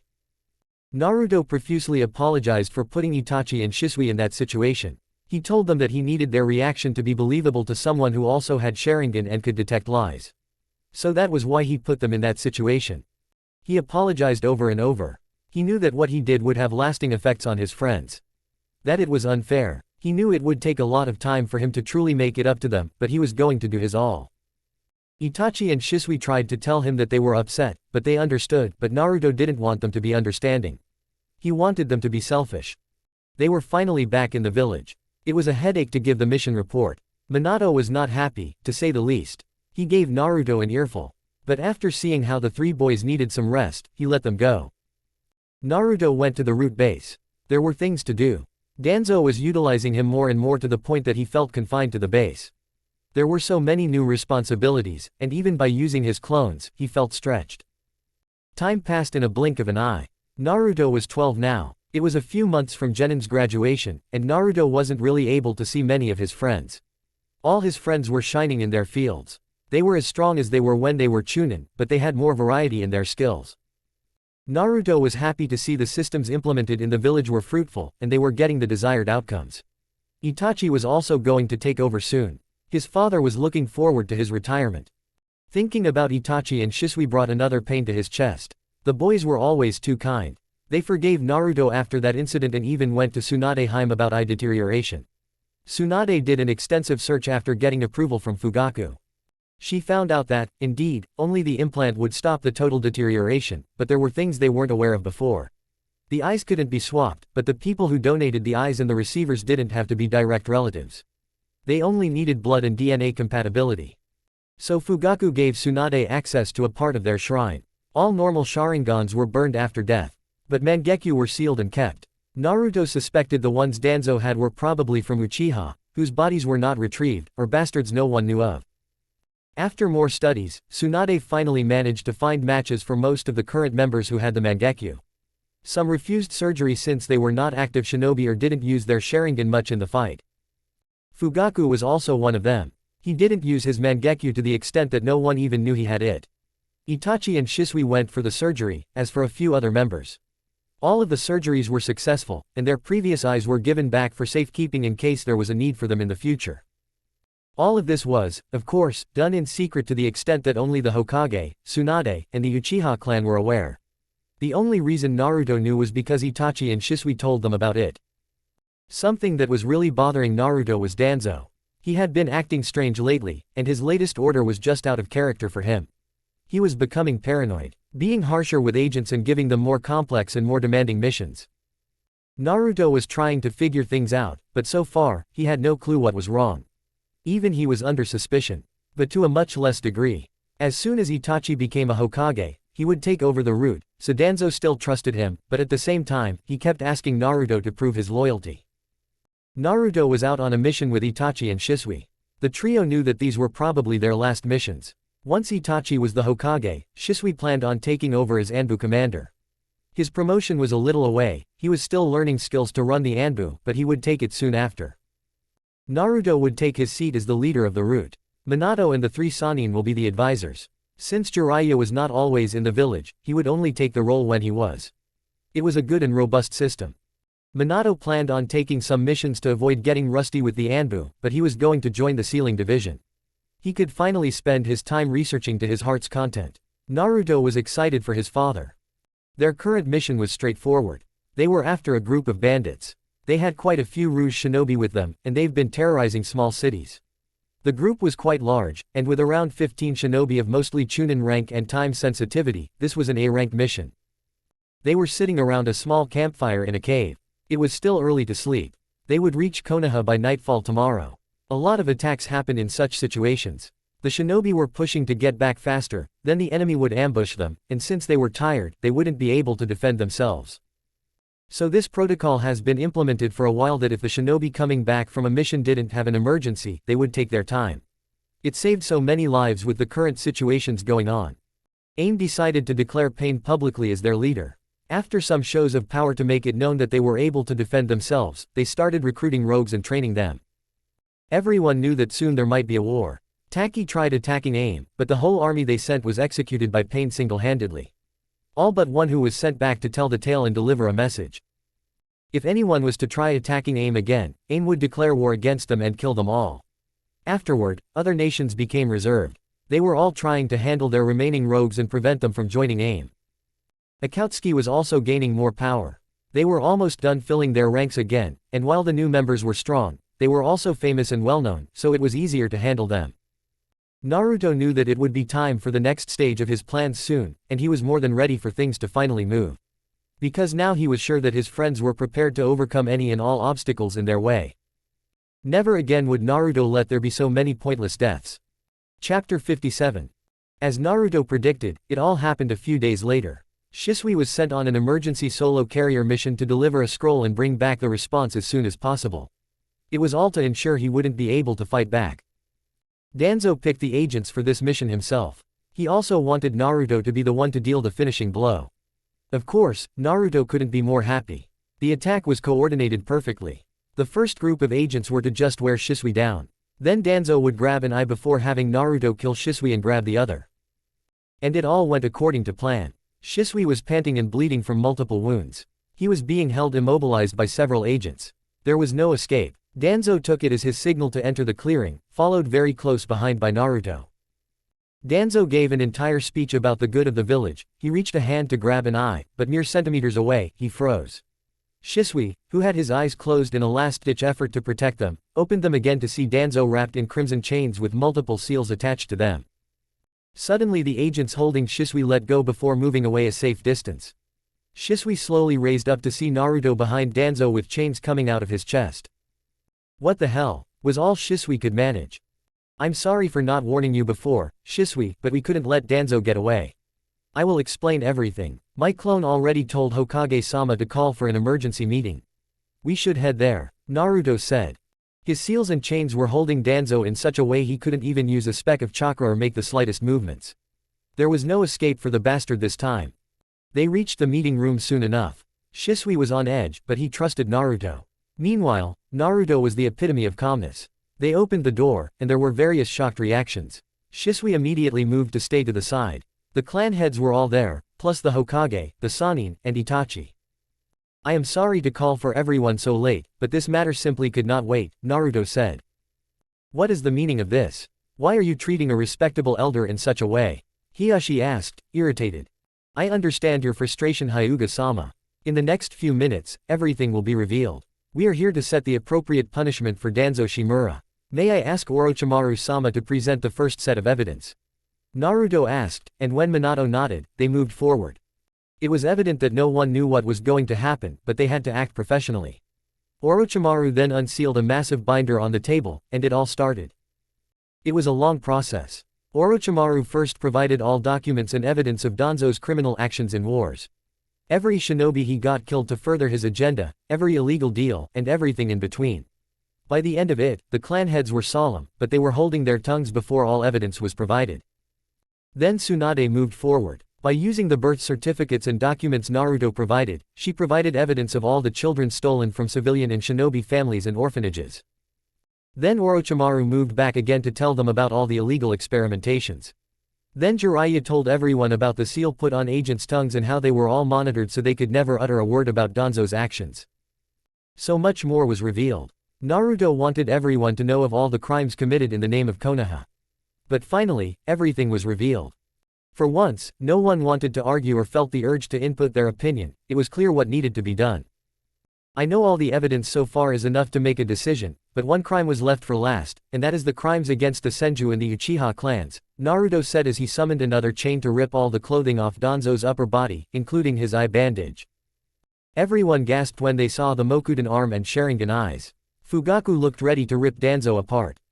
After Tsunade-sama removes the arm and Sharingans, I will remove my chains since my seals will ensure that he will not be able to escape. The seals can't be removed, and I wanted the pleasure of killing him to go to people who deserve it. He is able to feel, hear and see everything going on now, but he won't be able to show any reactions. He is trapped in his body. I am sorry I was not able to put a stop to his crimes sooner. He had so many contingency plans ready. If I made a single wrong move, we wouldn't be able to fully stop the root. Naruto said. Wait, what do you mean? Minato asked. Suddenly a barrier went up around the room. I have to inform you all that I am merely a shadow clone here to deliver a message. I've been planning this moment for a few years now. By now, I have enough control and influence in root to pull this off. Danzo has been controlling the root for years. The layers of his plans are beyond a simple explanation. Currently, the original me is putting together all the documents that fully explain things in detail, but if I have to give a short explanation, it would be that the control over root is absolute. There is always an absolute leader. All the branded agents will be carriers of his will. It will eat away at their souls and hearts, making the will of the leader their sole purpose. No matter how much they try to resist it, with time, they will become mere puppets. There is no escape for them. They are forever bound to serve a master. In the past years, I slowly gained more power and managed to make it so that I would become the leader after Danzo. This seal cannot be broken, however. If there is a person chosen by the previous leader as the new one, it will carry on. I will make sure that the seal will end, however. But before that, all who are beyond rescue will be eliminated. Every agent who is willing to live and find a new purpose will be here by the end of the week. Naruto said. Wait, I thought you said that the seal cannot be broken. Shikaku said. Yes, Shikaku-sama. However, as the next official owner of the seal, I do not plan to appoint anyone as the next leader, and I will free all the agents before they can become a puppet. Naruto said, and the implications of what he said were not lost on anyone. No, you can't do this, Minato yelled as he tried to Hiraishin out to no avail. I am sorry, but this is the only option. I only told you of one of the reasons, but I can assure you there is so much else going on.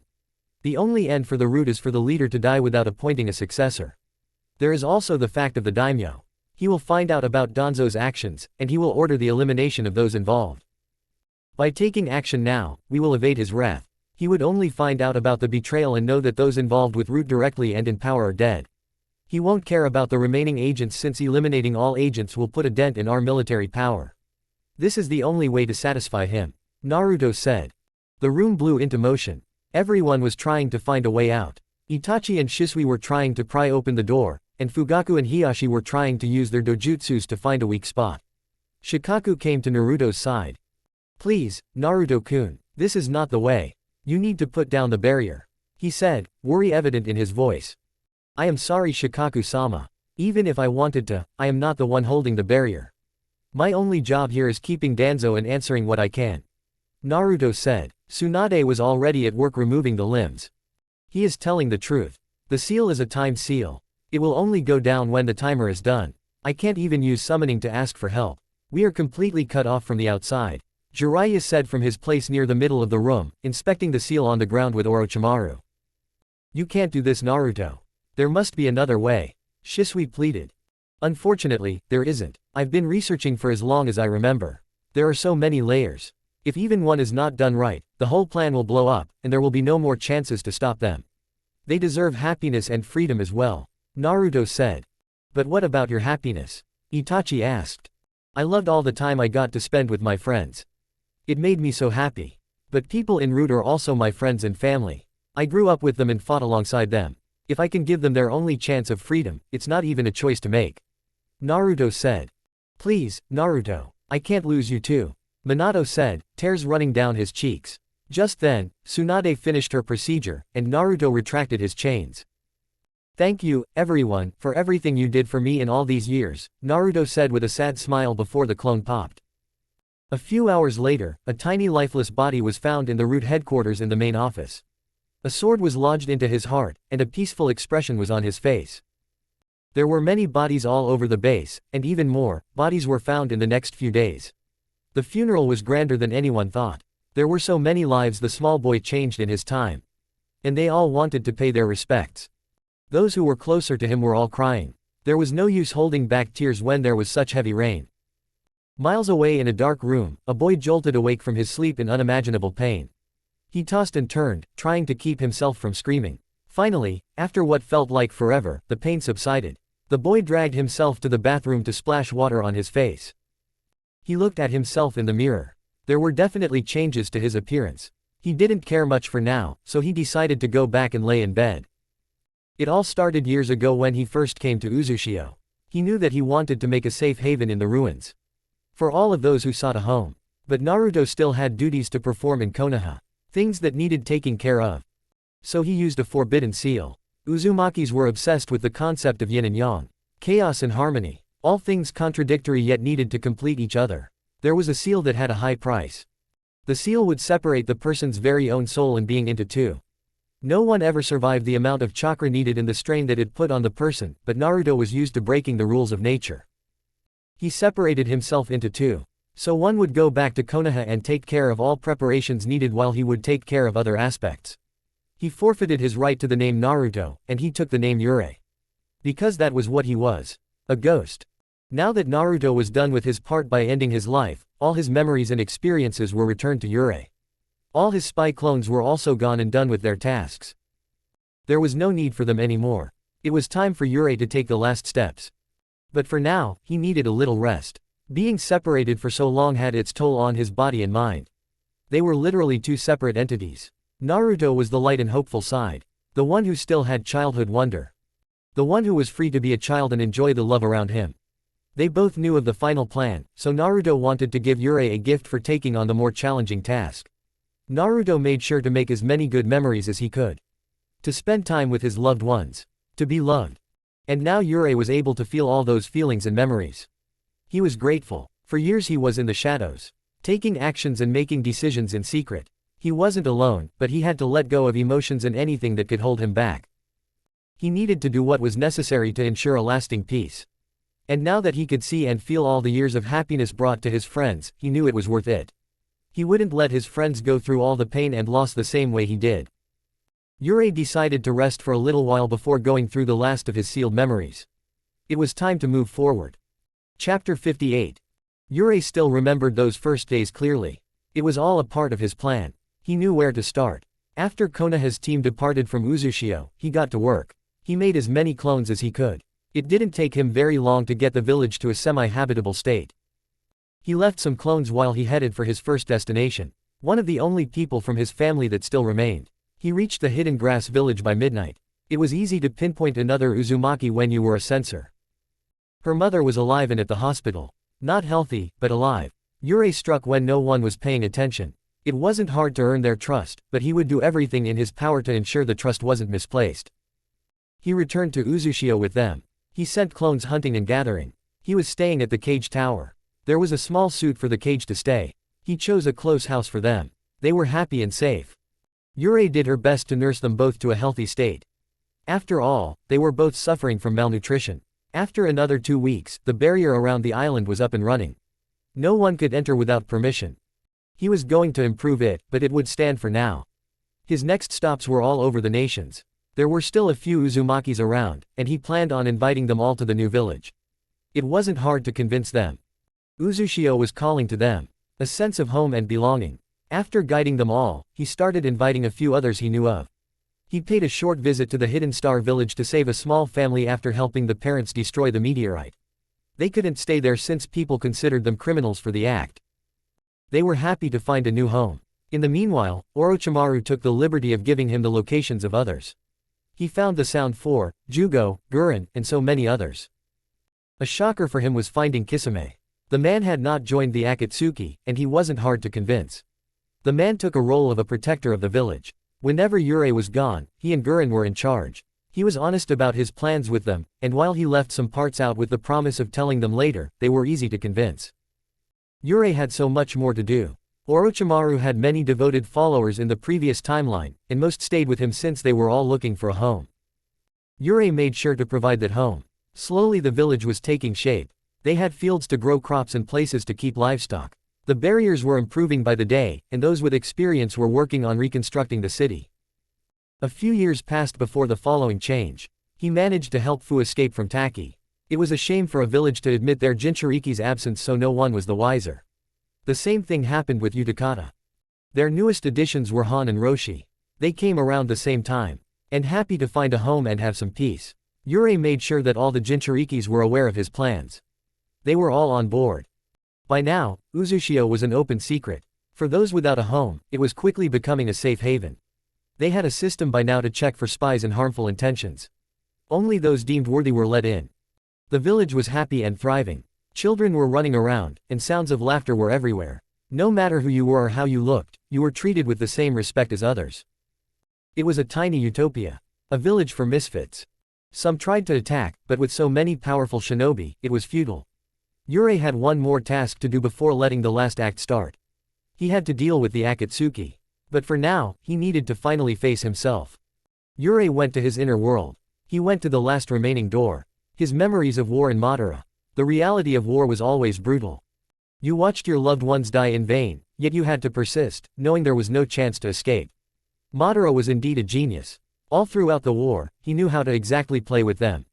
Because that was what they were to him. Toys were meant for his entertainment before he got tired and decided to finish them off. He would kill armies, letting there be survivors without the slightest scratch to tell the tale. He knew how and when to hit. He had their lives in his hands, controlling them to his whims. Sometimes, he would offer compromises. He would choose an unlucky victim, and if they agreed to endure his painful torture and die, others would be set free. The catch was if the person begged for mercy in their life, he would kill everyone but that one person. If the person chose the torture, he would drag it for hours, even days. All their comrades had to watch or die. He did this until he was bored and decided to finish the person. It was also fun to him, treating them like bugs. When Naruto was captured, he even held a grand celebration. He had him chained up in the middle of his throne room from the ceiling. He was completely naked. Madara was not the kind of man who would force himself on anyone. That was a line he didn't cross. But wearing clothes brought people a sense of security, and he wanted them to feel absolute powerlessness. He wanted them to be at his mercy and know it. He took his time with Naruto. At first, Naruto was defiant, trying to break out and escape, but soon he learned that it was futile. Madara would purposefully create opportunities for him to escape, leaving the door to his cell open, not securing him well enough, and using genjutsu on him to make him believe his friends were there to save him. He would even sometimes let it continue for him to step outside, but it always ended the same. He would laugh at how pathetic he was before taking him back to his cell. Naruto had no idea how long it was, but somewhere after his 200th try, he stopped trying. Even when he was unsealed and unchained with nothing to stop him, he wouldn't try it. But this was only one part of his games. He wasn't really one for physical torture, especially those that left nasty scars. He wanted to keep his toys in perfect condition for as long as possible. He did try them once in a while though. Knowing about Naruto's healing factor, he was interested in testing the limits. He even had designs for new torture devices and would talk to him about his plans like a lover would talk about a perfect date. Madara's favorite was always mental torture. He used his Sharingan and copied Yamanaka techniques to break into the victim's mind. He would then spend hours on each and every traumatic memory. He made his victims relive the worst events of their lives, their worst fears. He would also make genjutsus specially designed with their fears. He wasn't one to use the same things over and over. He would always find new things. Naruto first realized Madara's obsession with him not long after his capture. There were lingering touches, the way he said his names, the way he kept using his memories and genjutsu to convince him that he was alone and unwanted. He even kept offering him a place by his side. Madara was many things, but he never lied.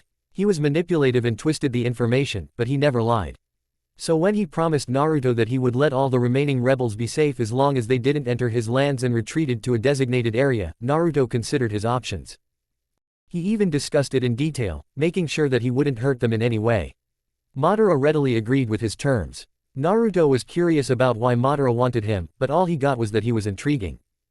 It didn't really answer his question, but he needed to save his friends. That night was when he truly realized many signs. He was always in a room with Madara, if not in his holding cell. After he stopped trying to escape, he was to sleep in the same bed as the man.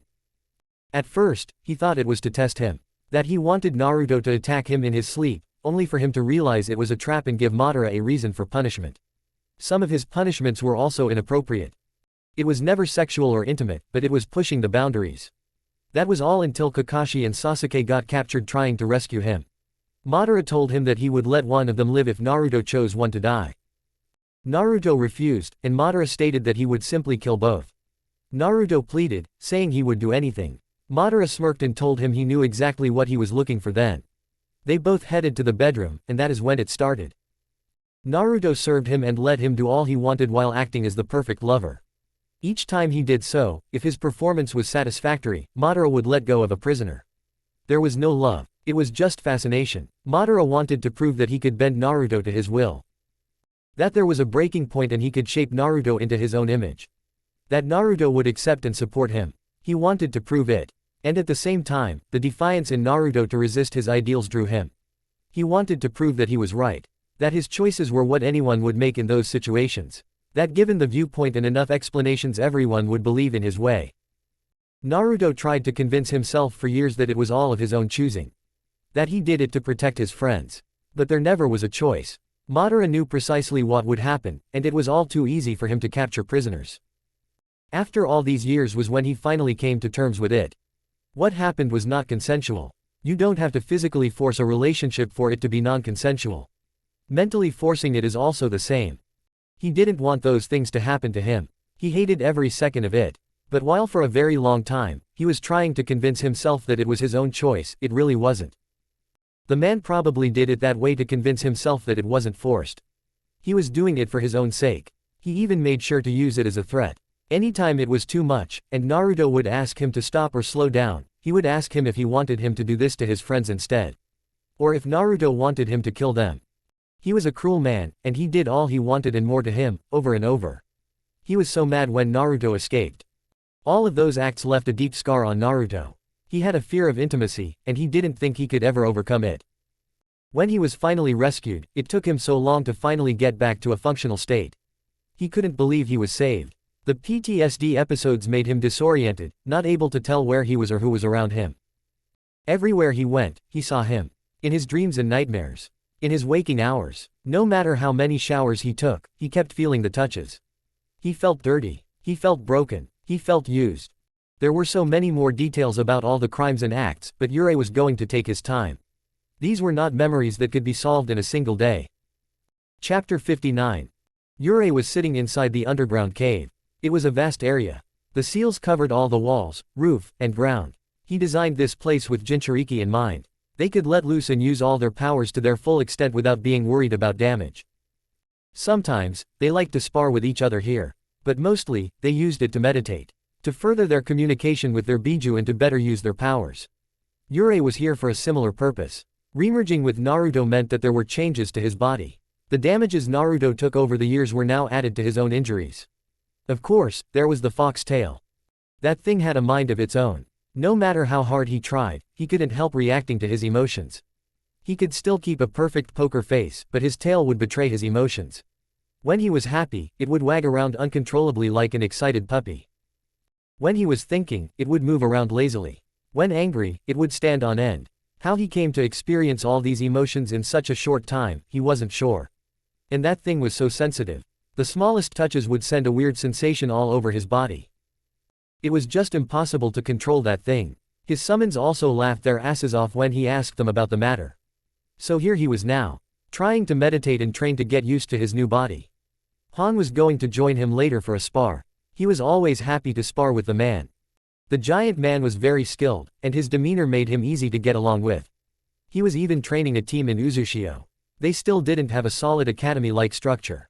There weren't nearly any children, but they had quite a few people willing to teach. Especially the Jinchuriki, who were always isolated before. They took those of suitable age who were willing to learn under their wings and trained them. Their first genin team even went on a few missions outside their border. When those who were more well-known wanted to leave the village, they used specific henge seals developed that even the Sharingan couldn't disperse. They could detect the presence of it but not dispel it. So nobody was really bound to the village. Of course, they kept a strict watch on who came and went, but they were free to do so. Yurei only needed a little more time, and then his plan would be set into motion. Yurei was in a clearing. It's been 6 months. He finally hit his growth spurt, which meant he wasn't the size of a baby anymore. He was wearing an entirely black costume, not unlike the ones ninjas wore. He was wearing a blank black mask. There were slits in place of his eyes but otherwise no features. He looks like a shadow if someone just caught a glimpse of him. He waited. The Konoha team came directly toward him. He was obviously waiting on their path after all. It was an Anbu team led by Shisui. They looked at all the professional parts of the Anbu. The clearing was surrounded by rocky cliffs, so there was no avoiding confrontation. They spent a few seconds assessing each other. Move aside. We want to pass through, Shisui said in a cold tone. It was strange to hear the cold tone from him. The man was always cheerful. I'm afraid I can't do that. While I have no intention of killing any of you, I can't let you go without a fight, Yurei said. He was using a seal in his mask to change his voice. Much similar to the Anbu. There was no room for idle talking. Shisui brought a hand behind his back. No doubt, he is trying to discreetly give his team the orders. Then they attacked. It was a quick clash of weapons. Yurei used a simple black katana. He was holding it with both hands to better handle the force of attacks. They clashed over and over. It was hard handling this many opponents, so Yurei used water clones. His clones split up to take care of the others while he started fighting Shisui. He just needed one opening. He jumped back to send water bullets toward Shisui, but he intercepted them all with fire. Yurei tried to use the steam as cover to get close, but Shisui wasn't the fastest shinobi after Minato for no reason. He avoided the attack and started using his famous shunshin. This was getting out of hand. Yurei took a deep breath. It was not his first time fighting the man. He also didn't want to hurt or kill him. He just needed to touch him. He started fending off the afterimages. Just as Shisui tried to strike his shoulder, he used a one-handed doden to make the earth under his front foot dip. As Shisui tried to recover from the stumble, it was all the time needed to reach his hand and touch the bare shoulder. The moment his hand contacted his skin was the moment everything exploded. There was a burst of chakra, sending everyone flying back. Yurei used it to leave the clearing into his hiding spot, hidden by seals. No one could detect him here. Shisui was knocked out on the ground. His teammates quickly approached him, checking him. They looked around, trying to locate him, but when they had no luck, they decided not to risk it and grabbed Shisui and ran. No doubt, I'm wondering what just happened. Yurei didn't have to wait long, only a few minutes, and Zetsu emerged from the ground. Are you sure it came from here? The white half asked. Yes, I definitely sensed that pest entered from here, but now it's disappeared, the black half said. Well, that's not good at all. We spent all these years searching for him. With Asura constantly avoiding us, we can't risk them meeting each other. Lord Madara would not be pleased, the white half said. Let's check for any residual cha. Just as the black half was about to finish, the barrier around them went off. Naruto, specifically this one, for one purpose. You could go in, but there was no going out unless the person holding the barrier stopped. His clone was currently holding the barrier. Both halves of Zetsu were trying to fight to get away, but Yurei didn't care to pay any attention. He took out the Totsuka blade and sealed both halves of the creature away. Yurei came across Indra's chakra accidentally. Even since he traveled back in time, one of his main focuses was trying to contact the sage. He wanted to see about the possibility of keeping Indra's power away from Sasuke. He tried everything from trying to contact him by using Asura's or a tailed beast's chakra to visiting historically significant places. Nothing seemed to work. He even once summoned Shinigami in a complicated ritual to see if he knew anything, but nothing worked. Then, one random night, he fell asleep only to wake up in the same place he first met the sage. He told the sage everything. About his plan, the past, and what he wants for the future. The man patiently listened to his story. He was not happy about how events turned out or what Naruto planned for the future, but he was willing to help them. So he sealed Indra's power in Yurei, but there were a few conditions. He couldn't use the power, just pass it to any of Indra's descendants that he deemed worthy. He couldn't also take his choice back and had to stick with it. Yurei gave it a lot of thought. He couldn't give the power to Itachi. While he was strong, his strongest point was mastery of genjutsu, and Rinnegan would hinder that ability. He couldn't also give it to a random person. So it had to be Shisui. While he would suffer for a short while to get used to the changes and discover his new abilities and their extent, he would make the best use of them. Yurei was getting ready for his next mission. Kisame, Han, and Roshi were accompanying him. Yurei was going to finish Obito while they took care of the hidden White Zetsu army. There was no telling how many of those things existed. They couldn't take any risks, so Yurei took this team. They were all experts when it came to mass destruction. Plus, it's been a while since any of them had been outside the village, so it could be a way for them to blow some steam and relax. It happened pretty often that the shinobi that were used to back-to-back missions or on-the-road lifestyle became restless when cooped in the village. So they would force them to go on missions and get rid of the pent-up energy once in a while. Of course, if it was the case that they were used to back-to-back missions, they had another program. They would ease their difficulty before increasing the downtime little by little. There were still cases when extreme action was needed, but for the most part, they had everything under control. He was grateful for all the time he spent with Ino and Fu, learning about shinobi's psyche and how to mentally take care of himself and others. Even now, they have a psychology program going on. Karen's mother, Hanami, was actually a psychologist. She used her sensing abilities to better connect with her patients and help them in recovery. She was now training Karen and a boy named Sadao, who showed enthusiasm to follow in her footsteps. Little by little, people in Uzushio were thriving and following their dreams. Now, they were heading for the cave.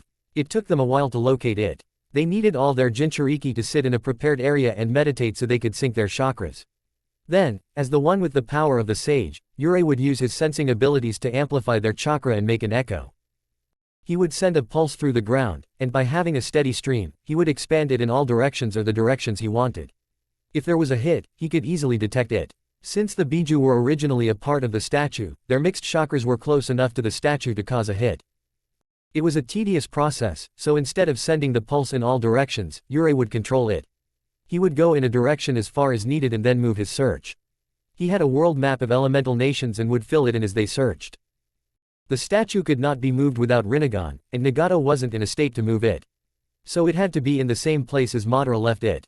He initially believed it to be in the path of Konoha to Kiri since it was where the Rin incident happened. But as he searched more and more, there wasn't any sign in the area or anywhere near it. Then it dawned on him. Zetsu must have used his ability to bring Obito to that place on that day. There was no other explanation. Yurei even sent many clones and summons to detect the existence of any cave or hollowed ground of that size, but there was nothing to match their description. So they had to do it the old-fashioned way and search everywhere. Finally, when they were over 80% of the map, they found it. It was located in between the land of earth and wind. It wasn't a location with many visits, so it was perfect. After sending clones to scope the area and the situation, they were finally ready to act. The journey was going to be long, so they had to rest a lot to make sure they were in shape when it came to it. But they couldn't stop the anticipation. Chapter 60.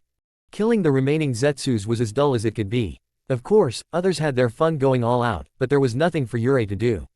Obito escaped as soon as they entered the cave. He just temporarily put barriers and protection seals everywhere to make sure no one could get into the cave so his clones could later take care of the statue. He had the preparations done, so it wasn't going to be hard to move. So he was waiting for others to finish so they could head back. He needed to find Obito and fast. It was time to take action, not to sit idly by. It took him 2 months to find Obito. He kept sending teams around to spy for any signs. Finally, he found him in aim. Good. He was going to hit 2 birds with 1 stone. He was going to finish the Akatsuki. He couldn't go on this mission alone. He needed to separate Nagato and Konan from Obito. So he needed people who could keep Pain busy. He was going to take Gurren and 2 other Jonins who specialized in long-range fighting. He couldn't risk bringing any of the Jinchurikis along, since he didn't want them to get recognized yet. The same went with Kisame. He didn't wish for Kiri to be at his doorstep looking for their swordsman. So he had to go with people who were less recognized. One of the Jonins was an Uzumaki who specialized in battle seals. He was great at creating distractions and keeping the enemy away. The other one was a man with a Kekkei Genkei. He could control metallic objects at a certain distance from him. He usually used it to control kunai and shuriken to attack his enemies from multiple directions. Overall, it was a team who could do a lot of damage. They only needed to keep pain away long enough for Yurei to finish Obito off. The first phase of their plan was getting an aim without triggering pain's alarms. Yurei was ready, and he had prepared special cloaks that hid their chakra and had genjutsu seals, a creation of Itachi, that cast a small suggestive genjutsu for the person not to look closely at the spot it was casted on. With so many people under Pain's radar at all times, it was easy to get ignored. They were also careful to blend into civilians and not to draw attention. Yurei needed to set seals outside the tower to create a perimeter. The seals would ensure that Obito couldn't use his Kamui to get out. He could still teleport inside the boundaries so he wouldn't notice the trap soon. But Yurei was ready and knew how to handle him. He had to do this. After he set up the last part of the seal, he sent a small chakra pulse to the seal on his wrist. It would activate and notify others to start their part. He counted to 30, and right on the dot, he heard sounds of explosions. His team had to get Pain to leave his tower, and what better way than to mess with his city? Of course, they've taken precautions to ensure civilians won't get hurt. They were just messing with the buildings and fighting the shinobi. Yurei couldn't remember the time he was averted to killing. He wanted to save everybody. To change people. But the war changed him. It was kill or be killed. Like many shinobi, he became desensitized. He still was against taking unnecessary lives, but he didn't get bothered by killing when the need was. He knew that the need would be subjective. One kill that seemed necessary and justified to him may not be the same to others. But he tried not to think about it. He had a role to play. He could think about the price later. He quickly entered the tower and followed the path to go to Obito. There was no escape for Obito, but Yurei didn't want to drag the fight with his team out there. He went to the top floor. To the giant meeting room Akatsuki typically used. He was wearing a special custom black and red battle kimono with swirling designs. His tail was out, and he had his hair short and spiky. He was wearing a kitsune mask. The mask was black with red markings around the eyes, mouth, and nose. There were also golden whiskers painted on the mask. The kimono was specially designed so the top half could come off easily. He didn't want to rip his clothes every time he used his chains. He took his katana ready in hand, and after a deep breath, he entered. Peace. That was a topic he had often thought about since the beginning of the war in his past life. What was peace, and how could a lasting peace be achieved? He once believed that it came from proper understanding. From a combination of empathy and sympathy. But was that really enough? After the Third Shinobi War, the nations lived in relative peace for many years. But was that really peace? With the civil war in Kiri and Aim, could it really be called peace? Or with what happened to the Uchiha? Was it called peace as long as it was confined to the borders of a country? What was it that he truly dreamed of? That was a question that Madara once asked him. The truth was he wasn't sure. Once you really think about it, true peace doesn't exist. As long as there is a hierarchy in society and as long as there are people in power, there will be those who make the rules. But then there will also be ones who will disagree with those rules. It was inevitable. If each side forced their opinion too much, it would cause the other side to react. But there was also the fact that there were more than two sides with opposing ideas. No matter how small the conflicting opinions, they could pile up. Should all the opposing groups simply be forced into silence and inaction so the peace could last? What gave one group the right to rule over others? If it was due to their number or power, could they really be just? If it was based on their ideals and care for the people, who were the people? Did it only mean the people who agreed with the rule? The reality of the world is that people need some sort of governance. So, society needs its rules. But who was to make these rules, and what were their limits? As long as there were people, they would separate themselves into groups. These groups were in all kinds of shapes. A group would be people who live in one nation. Then, people who live in a village. Then, based on their roles in the village, and finally, based on their friends. Of course, this was only one way of categorization. The problem of groupings arose when each group would look for the benefit of their group. Their ideals and goals. Since people inside a group would usually have similar ideals and conditions, they would try to improve it. But sometimes, what might help one group can hurt the other.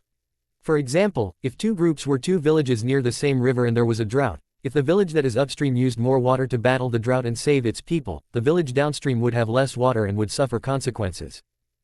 There were so many similar situations. You couldn't ask people to sacrifice their lives for others they didn't know. People would always do their best to survive, and it was against their instincts not to do so. He could think about this for a lifetime. Considering all the small details and aspects, the truth of the matter was there was no simple answer. You couldn't expect people to live without any disagreements. You couldn't expect everyone to abandon their personal ideals and beliefs. Understanding and talking could get you so far, but you need more to make sure the peace lasts. Because not all talks will lead to agreement. So, there must be a higher power. A sort of consequence system. But this consequence system would raise other problems. How severe should the punishments be? If you treated it as a hierarchy where penalties would get heavier with crime, it would be the most reasonable. But the problem was those who would abuse the system. For example, you couldn't force people to treat everyone with kindness and generosity. And people could be quite cruel. The situation of most Jinchuriki was an example of this situation. While the treatment of villages of their Jinchuriki wasn't against the law, it didn't mean that the isolation and mistreatment didn't cause so many of them to resent their homes. While there were those like Naruto, Gaara, and Bi who earned the respect of their villages, it didn't mean that they came to love the people who treated them that way.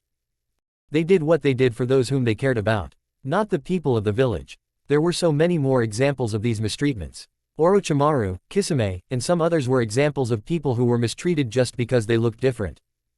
You couldn't punish people for these behaviors, but the reaction and resentment they caused were the reason these people turned into monsters in the eyes of many. So, would the blame solely be on them? It was hard to decide the punishments when you were actually aware of the reasons for their behaviors. But somewhere along the way, you should draw a line. You cannot justify people's actions just because of their situations. No matter how cruel it could be. The punishment should be the same for everyone for the same crime and condition. So, in order to have peace, some cruelty was needed. It would seem unfair, but it is just. You cannot ensure that everyone will have the same condition and life or be treated the same by others, but you could ensure they will be treated the same by the rules. This could cause resentment and conflicts.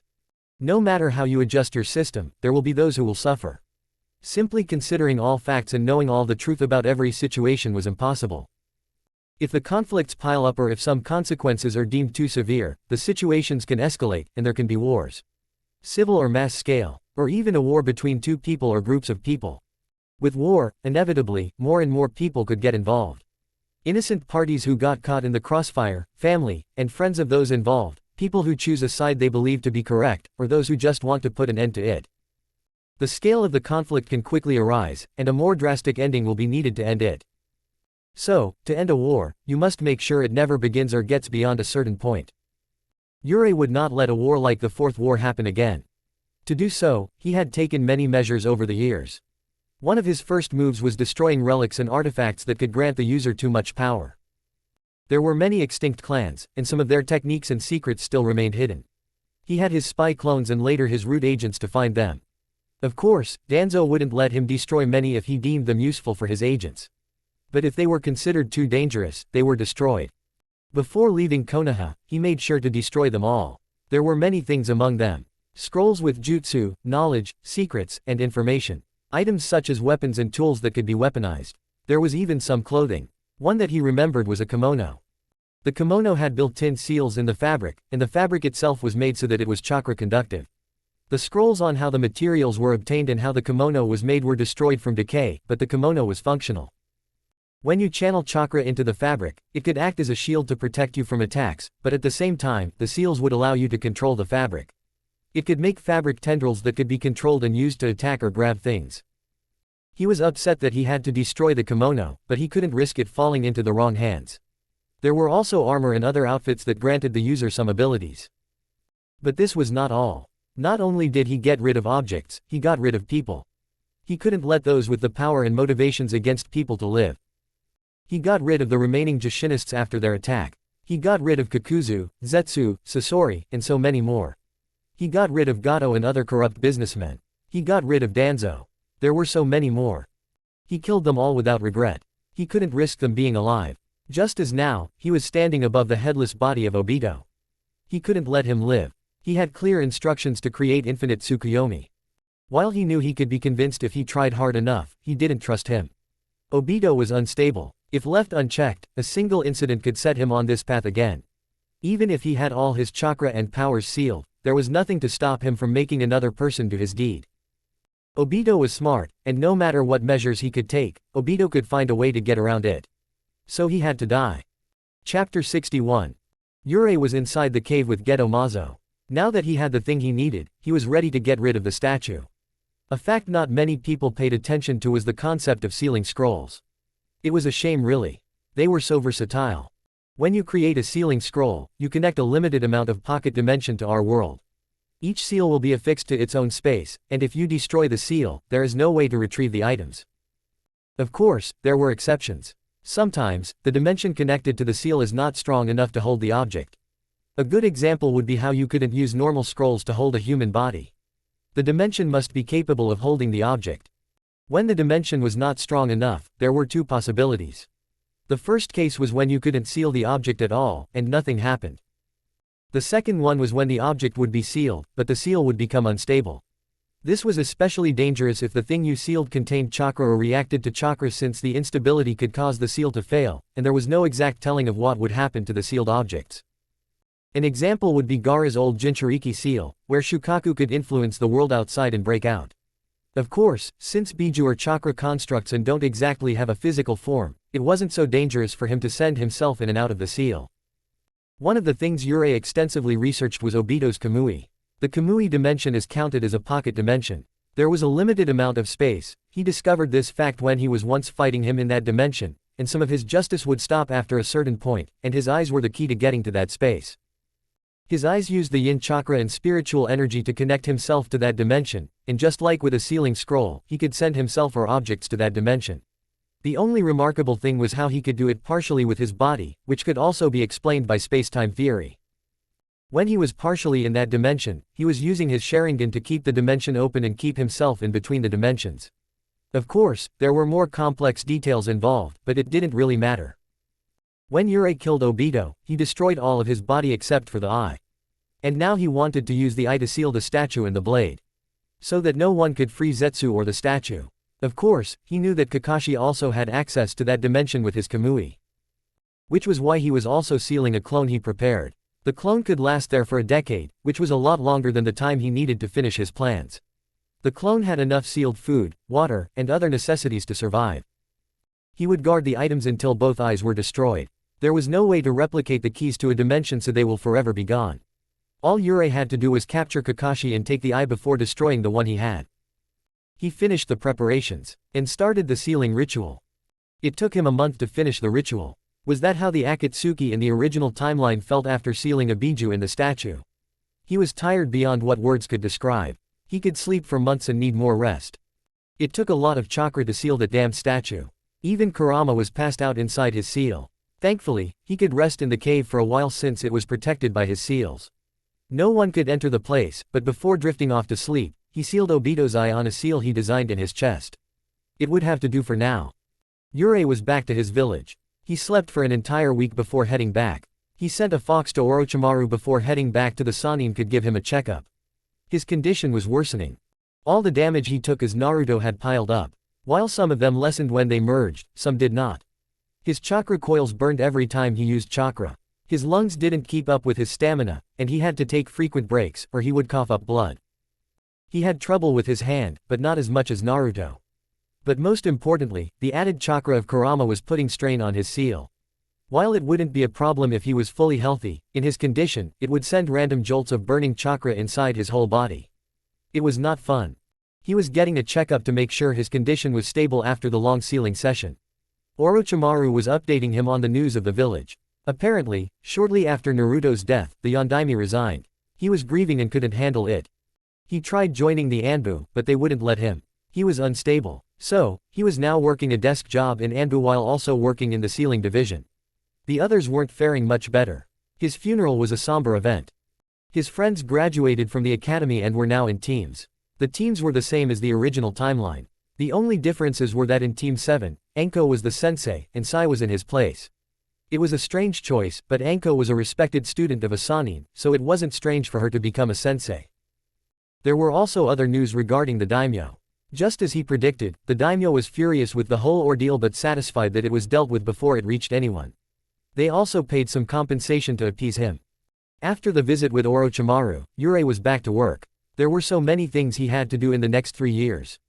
That was when he was going to execute his plan. His first step was to renew the barrier seal of Uzushio.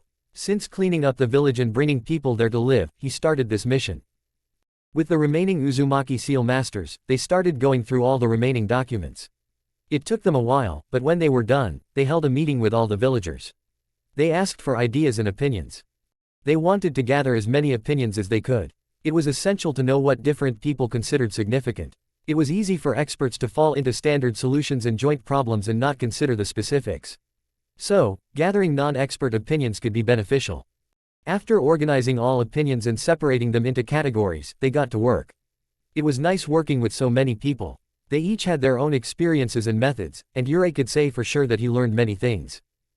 After reaching an initial design, they started working on details. A seal of this magnitude needed a lot of work, but they had the time. They were testing the seal part by part and layer by layer. They couldn't risk finishing the whole thing without any tests and applying it to the village. Yurei had his clones do most of the testing since if anything went wrong, he didn't want anyone to get hurt. His clones were expendable. It took them a lot of trial and error, but they finished the seal. It was a magnificent thing. It would go around the whole island like a sphere. There were no weak spots or penetration points. No one could go in or out without using the front entrance. The entrance itself was located on a small piece of land outside the main body of the island. It would take a chunin 5 minutes of water running to reach the area, and there were boats to carry those who couldn't do so. The whole barrier was covered in natural energy-based chakra sensors. If anyone came close to a radius, they would be aware, and if they were not expecting them, they could close the barrier so no one could enter. The barrier could completely isolate them from the outside. Nothing could get past it. No jutsu or natural element could get past it without permission. There were water and air purifying seals to ensure the water and air that entered were not tampered with. If the shield was triggered by attacks, it would take years of relentless attacks to bring it down. There were many chakra sources sustaining it. There were seals constantly filtering nature chakra, and there were seals to gather residual chakra like the ones that remained from a jutsu dispersing. There were also seals that gathered chakra directly from people. There was a giant storage space that people could go and push their extra chakra into a seal that connected to a complex underground system that stored chakra. With so many Jinchuriki in the village, they never had to worry about the barrier running out. Even if the barrier was low on chakra, there were countless other measures taken into place to evacuate everyone to safety and lock the village away. All that remained was finishing up the last details and applying it to the village. Another project he was working on was making Uzushio completely self-sufficient. He's been improving agriculture and number of livestock steadily. Soon, they will be able to sell some of their products. Some of the people even started putting their skills to use. They've started using sheep wool to make fabric and cow's skin for leather. They were making some excellent products, but they were not of the quality to sell for a high price in the market yet. Instead, what they really improved on was weaponry. There were quite a few mines around the village, and the ore was of high quality. They had some blacksmiths in the village, and with the help of scrolls, they found it was a matter of time before they produced the weaponry Uzushio was famous for. Yurei was really grateful for Uzumaki's obsession with seals and, in turn, excellent documentation. Uzumakis were known to be a little airheaded, so having good documentation helped them keep track of things they might have otherwise forgotten. Another thing Yurei was working on was a greenhouse. He brought a lot of his plants from Konoha during the years. He now had enough variety to make all sorts of poisons and medicine. It was also how he first started making some money. Orochimaru had set up a lab, and years of having clones trained by him taught him enough that he was knowledgeable enough to take care of these things. Of course, Orochimaru still visited once in a while to check and give feedback on his work. He was even training a batch of new recruits to run the lab in Uzushio. Yurei was teaching them the basics in his areas of knowledge, but Orochimaru was like an ocean of information. He was loved by everyone because of it. They all appreciated the time and effort he was putting into training them. While Orochimaru was a harsh teacher who expected perfection, he was fair and just and never expected things from others that they were not able to do. There were even a few kids who always loved to gather around him during his visits and bombard him with their questions about everything and nothing. Orochimaru always made sure to answer all their questions as best as he could, and it made them love him even more. Day by day, Uzushio was becoming a utopia, especially for the outcasts who had never had one before. Yurei smiled at the thought. Chapter 62. Years passed in the blink of an eye. Yurei was 15 now. He was walking in the village to clear his head. The once dead city was once again filled with the sounds of chatter and squeals of joy from children. Everywhere he looked, people were laughing and enjoying their lives. It was beautiful. During the past years, Yurei was busy. Getting Uzushio to prosperity was not an overnight task. Their population was steadily growing. With all the security and secrecy, the only way to get to Uzushio was to have someone to take you. Even then, thorough checks would take place. The major villages all tried to infiltrate them, but after receiving the dead bodies of their spies time and time again, they gave up. Well, not entirely, since they still tried to kidnap their shinobi or gather information in other ways, but they were unsuccessful.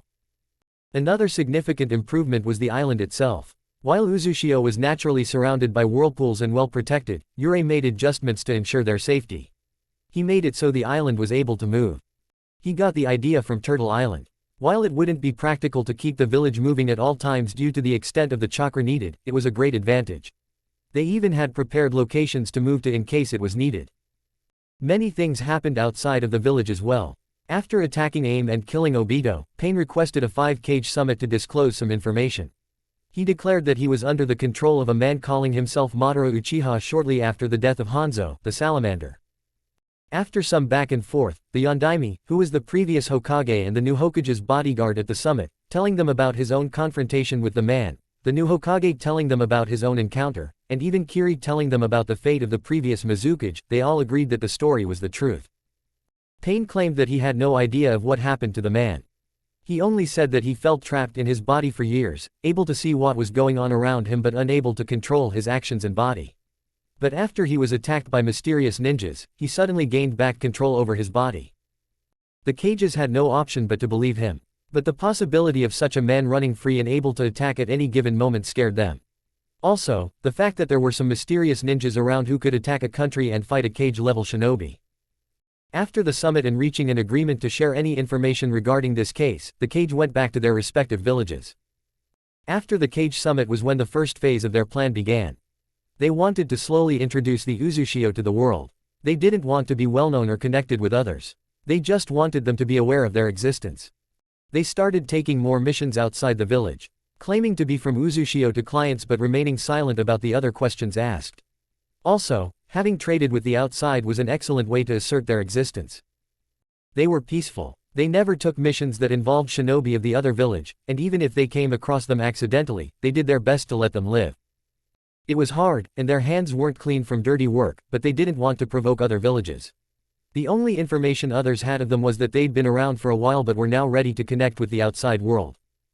Slowly, their missions and their ranks raised, but they made sure not to become greedy.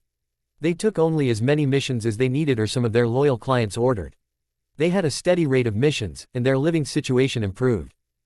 When they were a stable enough presence, the nearby daimyo started giving them some missions. After multiple successful missions, they forged new contracts for different services. It was nothing major, but it was more than enough for them. Of course, the other hidden villages were on edge about the unknown player, but there was nothing for them to do. Uzushio was not willing to involve themselves in other villages' matters. In the meantime, some other major events happened. A mysterious figure kept getting reported. Some claimed the figure to be a fox demon. The figure wore dark clothing and a mask. Yurei was busy. He put it upon himself to solve many issues of the previous timeline. Yurei made sure to kill all the Kiri Rouge swordsmen and return the swords to the village. Well, of course, all the rogues except for Kisame. Cursed warrior extermination, helping the Kurama clan, Land of Sky, help saving a few princesses, and much more. It took him some time. But he made sure to help everyone he came across in the first timeline who needed it. The most crucial step was helping Sanbi. The poor turtle formed a while ago, but he was in hiding to avoid getting captured. Yurei found him and gave him a seal he worked on for years. It was the result of his collaboration with Orochimaru. Yurei wanted to allow the Biju to roam freely, but to do so, they needed a way to go unnoticed. He came up with the idea from his bond with Kurama. Kurama could take over his body to an extent where he could see through his eyes and control his actions yet not transform them into a giant fox. Of course, the changes that happened to his body had a factor in it. But it made Yurei think of the idea of helping Biju using a human body. He needed a vessel, and since they weren't going to murder people for it, he worked with Orochimaru to make an artificial body. It looked like a human body and even had a chakra system, but it was only kept working through machines and not really alive. Yurei had to make a lot of seals to contain the Biju-level chakra inside the body without anyone being able to recognize it. It was a long process full of trial and error. But they finally made the final model. The body looked like a blank human canvas. There were seals all across the body, but they would become invisible after activation. It used a similar concept to Jinchuriki. Once some Biju chakra was pushed into the seal would contain the Biju. Then, since there were no opposing chakras in the body, the Biju could easily take control. When the possession was complete, the body would take some distinct features of the Biju. The Biju were also free to leave the body at any time or use chakra from inside the body. While the body was not entirely human, it still had some limitations to the extent of damage it could take. It might also wear out after extensive use, but they could always make more. The body was made of Hashirama cells that allowed it to contain the Biju easier and heal quicker in case of injuries. It was a beautiful and complex creation. Having a few leftover white Zetsu bodies to experiment on was also valuable. After small-scale tests, they were ready to test the body with Sanbi. The turtle was skeptical at first, but he decided to try. After he possessed the body, it changed slightly. The body was of a teenage boy with blue-gray hair and a piece of what looked like a turtle shell connected to the side of his forehead. His eyes also looked similar to his Biju form. Overall, he looked like an average human. Maybe a shinobi with Kekkei Genkai, but he didn't look stranger than a lot of shinobi he came across, so it was a success. Sanbi was happy in the body. There were a few things he wanted them to improve. The body was a little stiff and uncoordinated, and some of the seals could use improvement as well, but overall, it was functional, and that was an essential first step. It meant that after the current generation of Jinchuriki, the Biju would be free. They would finally be able to roam the world and explore as they were always meant to do. Yurei was eager to make all the changes and perfect the project soon. While there was much more Yurei needed to do, it was time to act. His first step was calling back all his spy clones. They were no longer needed. By now, he had enough actual spies to be updated on the situation of other nations.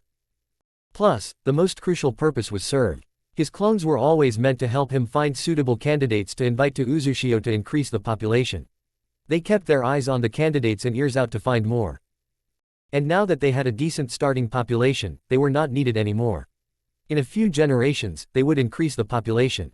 They also had enough shinobi to function.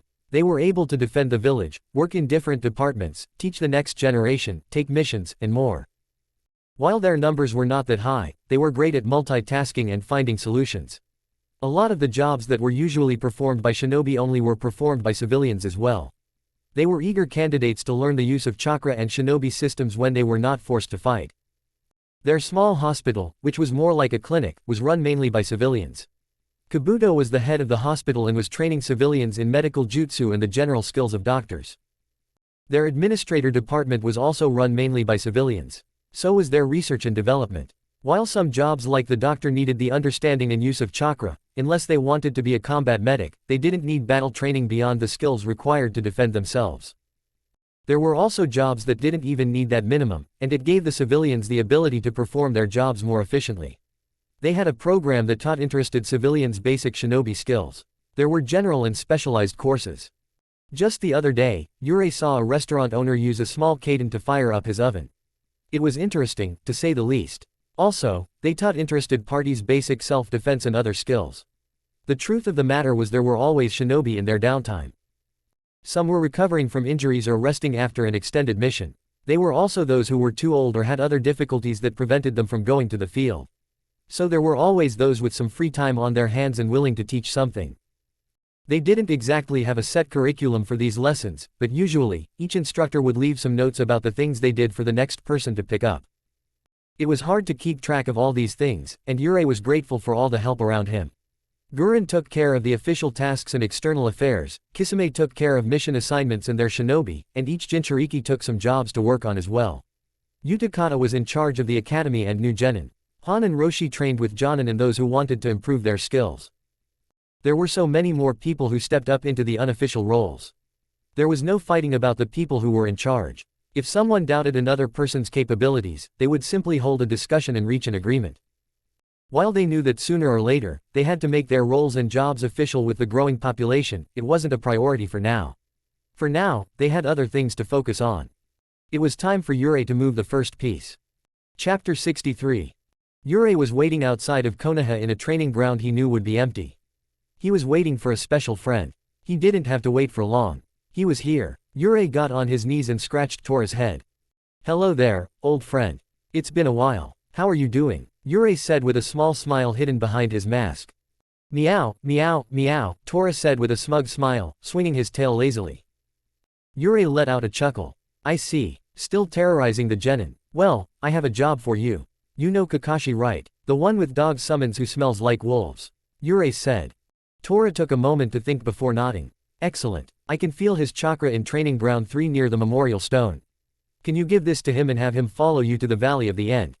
Yurei said. Meow, Tora said. Don't worry, I have all the fish I owe you in the sealing scroll. It is fish from Uzushio, so it should be a new treat. Yurei said, and when Tora nodded, he tied a necklace around his neck.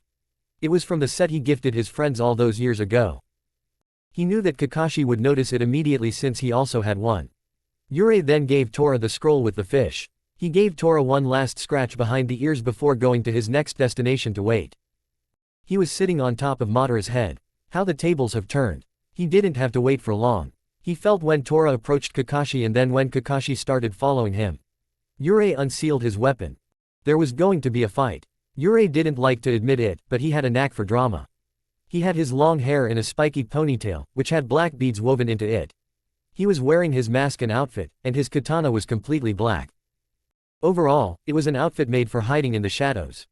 Perfect for the fight that was going to happen now. It was dusk after all. He had his blade drawn and ready. As soon as Kakashi got close enough, a barrier was activated near them. He couldn't have anyone interrupting the fight. Kakashi was on guard immediately. What do you want? Kakashi asked. Yurei knew he wasn't in the mood to play since he didn't ask for his identity or why Tora had that necklace. Yurei stayed silent, tilting his head to the side. In the next instant, they charged at each other. Kakashi had a standard tanto, and they clashed. They jumped back again to assess each other. They exchanged a couple of more hits. Yurei was on the offensive. Yurei was using his speed and agility, but Kakashi was not slacking off during the years. He matched him blow for blow. Yurei had to take another approach. The next time he jumped back, he sent wind bullets towards Kakashi. Kakashi dodged and used a lightning technique towards him. Yurei countered with an earth wall. The next moment, he had to jump away since Kakashi emerged from the ground just where he had been seconds ago. Yurei threw out a smoke bomb. It only distracted Kakashi for a moment to close his eye and rely on his sensing. Yurei used that moment to create a clone and have him throw weapons at Kakashi. Kakashi blocked or dodged them all. Yurei used the opportunity to get into close quarters. They resumed a combination of taijutsu and kenjutsu battle. Yurei needed a good hit. He aimed a spinning kick toward Kakashi's head, but Kakashi jumped back and avoided it narrowly. Yurei's clone used the opportunity to engage Kakashi in a fight, and the real Yurei attacked from the back. Kakashi substituted himself with a log just in time and finished the water clone. No need to use shadow clones and trigger Konoha. They continued their fight. In the end, Yurei managed to finally get his clean hit. After more ninjutsu battle, they were once again setting to close range. Kakashi had his Sharingan out and they were engaging in close quarters once again when Yurei used his chains to immobilize Kakashi. It was a surprise, but he still barely managed to capture Kakashi. But he managed to immobilize him enough to knock him out with a seal. He then proceeded to remove the Sharingan and used his sage powers to give him a normal eye. He didn't want to hurt Kakashi, but there was no choice. He also left a scroll in Kakashi's hand before leaving. At the same time as these events were happening in each of the other 4 nations, a similar thing happened. A high-profile ninja from each village was attacked and left unconscious with a scroll in their hands. The content of the scrolls and the fact that each ninja lost a fight, yet they were only left unconscious, increased the perceived danger of the situation. The content of the scrolls was a declaration. It explained how, for so long, the nations have been waging war against one another. How their selfish desire for money, power, land, and other materialistic possessions had caused so many pointless deaths. So many clans had fallen, and so many families were torn apart. The hatred caused by the deaths of the war only bred more contempt and caused more wars to persist. Using human sacrifices and the power of tailed beasts. Using underhanded tactics. Killing civilians and children. Poisoning lands and waters. It was never enough for them, and they were ready to do it all again in a heartbeat. They would justify their actions with empty words. Claiming their hands clean and painting everyone else the monsters. There was one way to stop all war, and it was for all the shinobi world to fall. Once all the ninja villages fall, there can be a new world. There will be one ruler and one system. There will not be a division. The villages will be built under a new system. All people will have their chakra sealed, and for the shinobi and those chosen for the position of power, the usage of the chakra will be monitored and regulated. The shinobi will do the job they were always meant to. Protecting the peace against thugs and rebels and those who were opposed to the peace. To do all this, Yurei was going to wage war against all shinobi. However, he gave them a chance. They've already seen how he can infiltrate their villages and defeat their shinobi without problems. They would either face him in a month's time in a dead land he had chosen, or they would be picked one by one.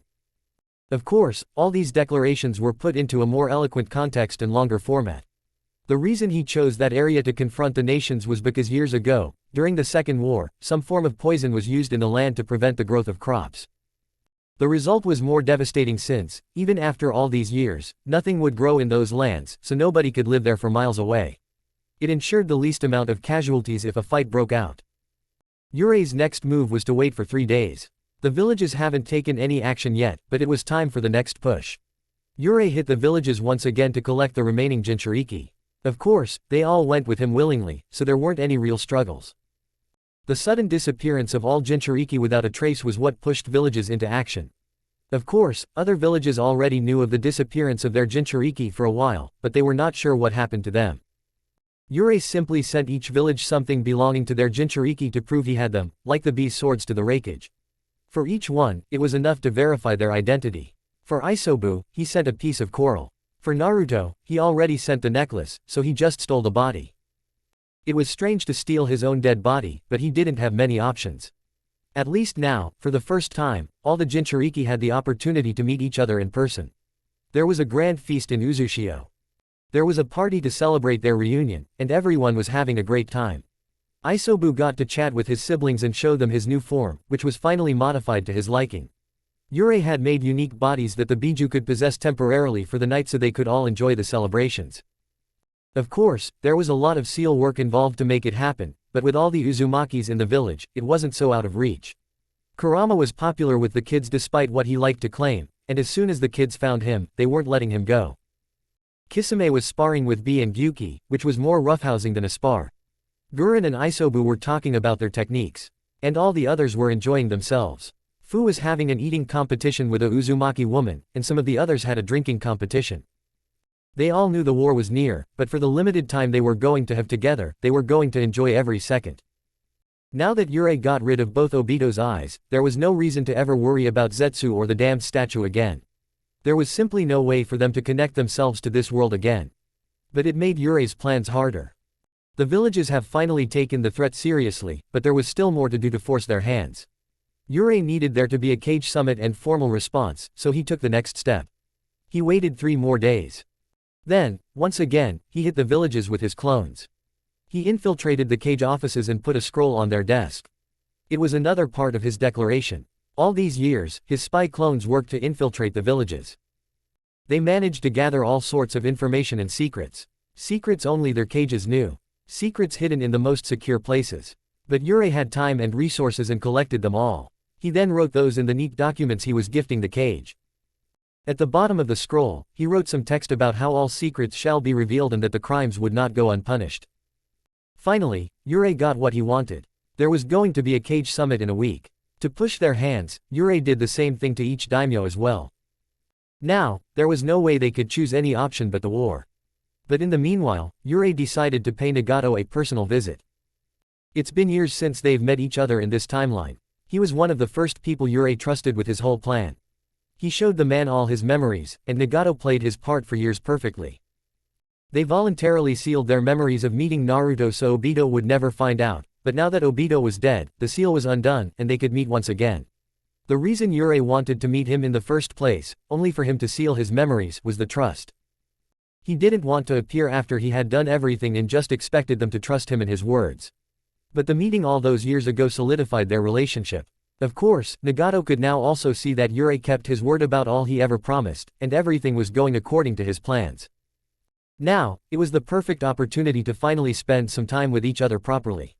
Yurei made some food, enough for a grand meal. It was just going to be the 3 of them. Yurei, Nagato and Konan. Yurei had already informed them of his arrival. He went to the tower where he could feel their chakra. He opened the door after knocking. "It's been a while, hasn't it?" Yurei said with a smile. "You brat, you promised to fix my back, so come here and get to it," Nagato said with fondness. Chapter 64. Yurei was lying down on the ground. This was it, the end for him. He was missing his right arm, and his left leg was blown up below the knee. He was bleeding from countless wounds, and there were bruises and burn marks all over his body. The only reason he was alive was due to his sage mode and Kurama. There was one last thing to do. Yurei looked around the battlefield. All he could see was destruction and countless bodies lying everywhere. He could clearly see the carnage from where he freed all 9 Biju on the battlefield. There was evidence of jutsu used everywhere.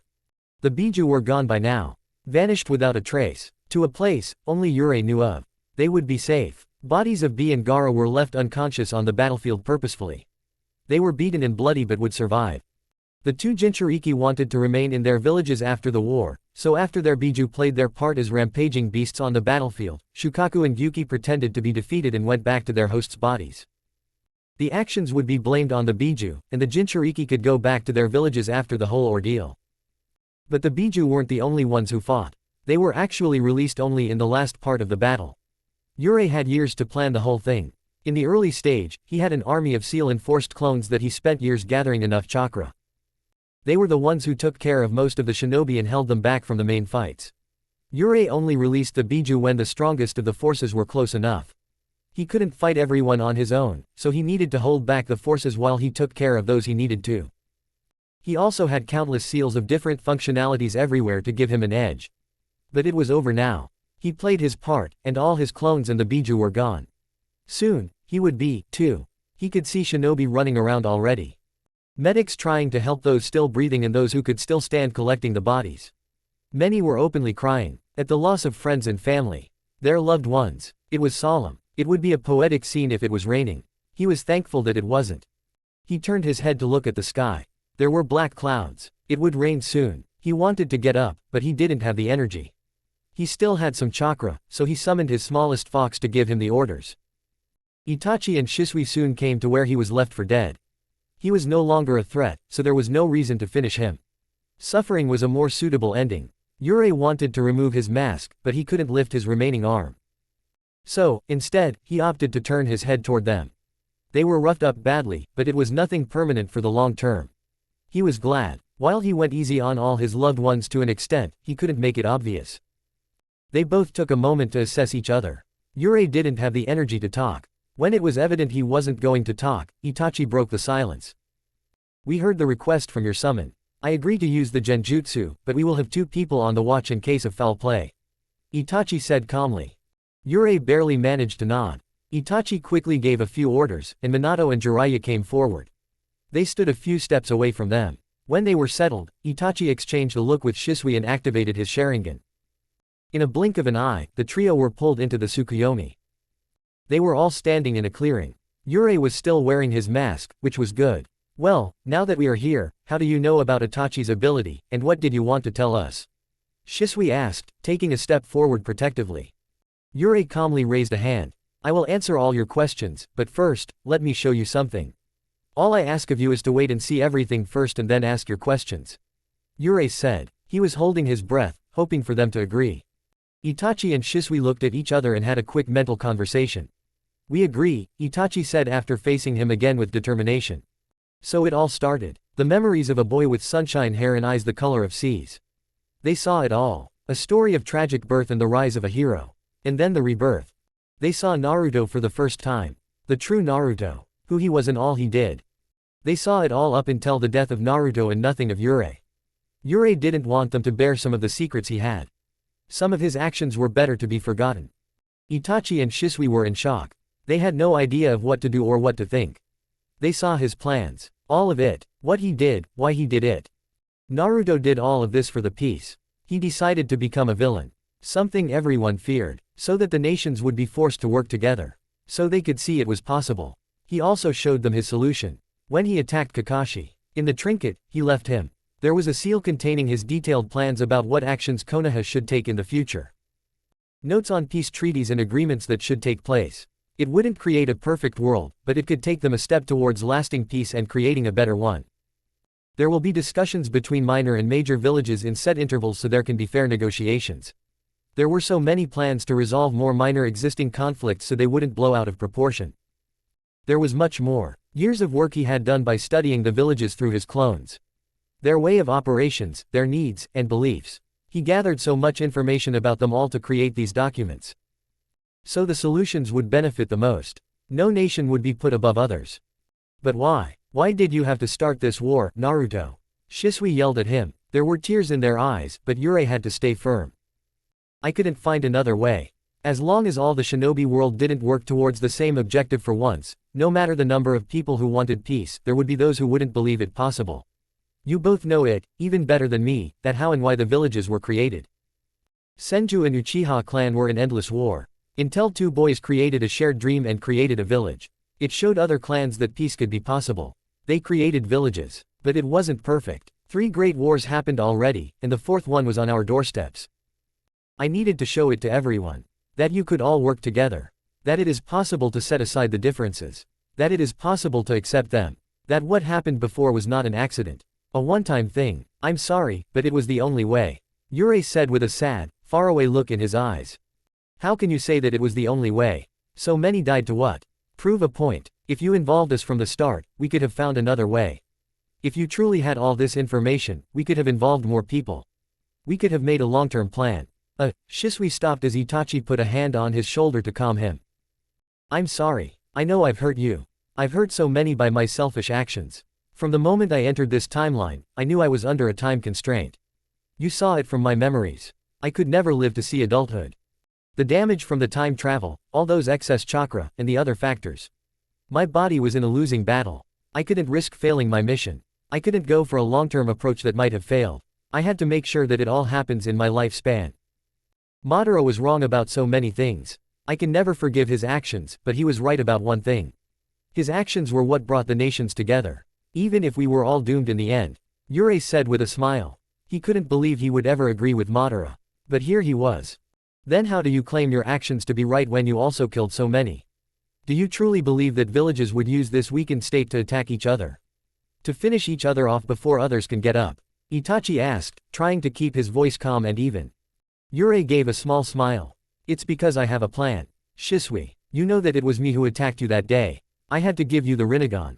Nagato was not going to be able to do this. He gave away his Rinnegan. Yurei stopped for a moment to take a breath. You already saw it from my memory, but Rinnegan can bring back the dead. I have been storing the necessary chakra with the help of all the other Jinchuriki to make this last action possible. You have to activate the seal on my stomach and draw the chakra while performing the jutsu. It will bring back all the fallen shinobi. The Rinnegan given to you is from Sage's power. It will be gone and turned into your usual Sharingan once you use the jutsu of this magnitude, since it will need all of Sage's remaining power. But you will survive, and everyone else will be healed too. Yurei said with a smile. Then what about the Edo Tensei? What makes you think that no one will be able to bring Madara back? What makes you think that he won't be able to achieve his plans? Shisui asked. He was frustrated. Edo Tensei is complicated jutsu. The Nadaime was truly a genius. However, Orochimaru and I spent years analyzing it. The jutsu works by breaching the barrier between the world of the living and the dead. I'm not going to bore you with details. I already shared with you as much as our time allowed, but we found a solution by using the Uzumaki Shinigami mask and a few seals. The connection can be sealed, and no one will be able to use the jutsu again. However, it needs a sacrifice. Someone who is connected to the nature. A sage. The seal needs to use the natural chakra of a sage and a strong life force to activate. That is why I will activate it as soon as we leave this place. This way, we can be sure that no one will be able to abuse that jutsu again. The dead will stay dead. We searched for solutions for a very long time, and this is the only solution. Yurei said. He could see the shocked look on his friend's face. Is that it, Naruto-kun? The true reason why you decided to play villain? The reason why you didn't fight and use your abilities to live longer? Itachi said, clenching his fists. Shisui turned a worried glance between them. You knew that even if you find a way to live, the only other sages are Jiraiya-sama and Minato-sama, and you weren't willing to sacrifice them, Itachi said. Yurei could see the blood slowly dripping from his fists where his nails were cutting into his skin.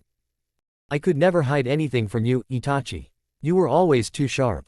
But you are correct. One way or another, I was never meant for this timeline. So, I needed to make sure to leave a better world for my precious people. And I think I finally deserve some rest. Maybe I get to join my old friends. Yurei couldn't stop his own tears anymore. One moment, he brought a hand to wipe away his tears, and the next, he was wrapped in a tight hug from both sides. Yurei stiffed. He didn't expect it, but he let himself melt into the strong arms holding him. This was their goodbye. It took them all a while to finally pull away from the embrace. But time was of the essence. This final act would also ensure that the power of Sage was going to vanish from the world, since there was no longer a need for it. There would be no more need for endless reincarnations. Zetsu and Geto statue were beyond reach, so Kagaya would never get free. The Uchiha achieved peace, and the villages learned to work together. The war of otherworldly powers has ended. They had already said their goodbyes. Yurei nodded towards Itachi to end the jutsu. It was finally time for him to rest.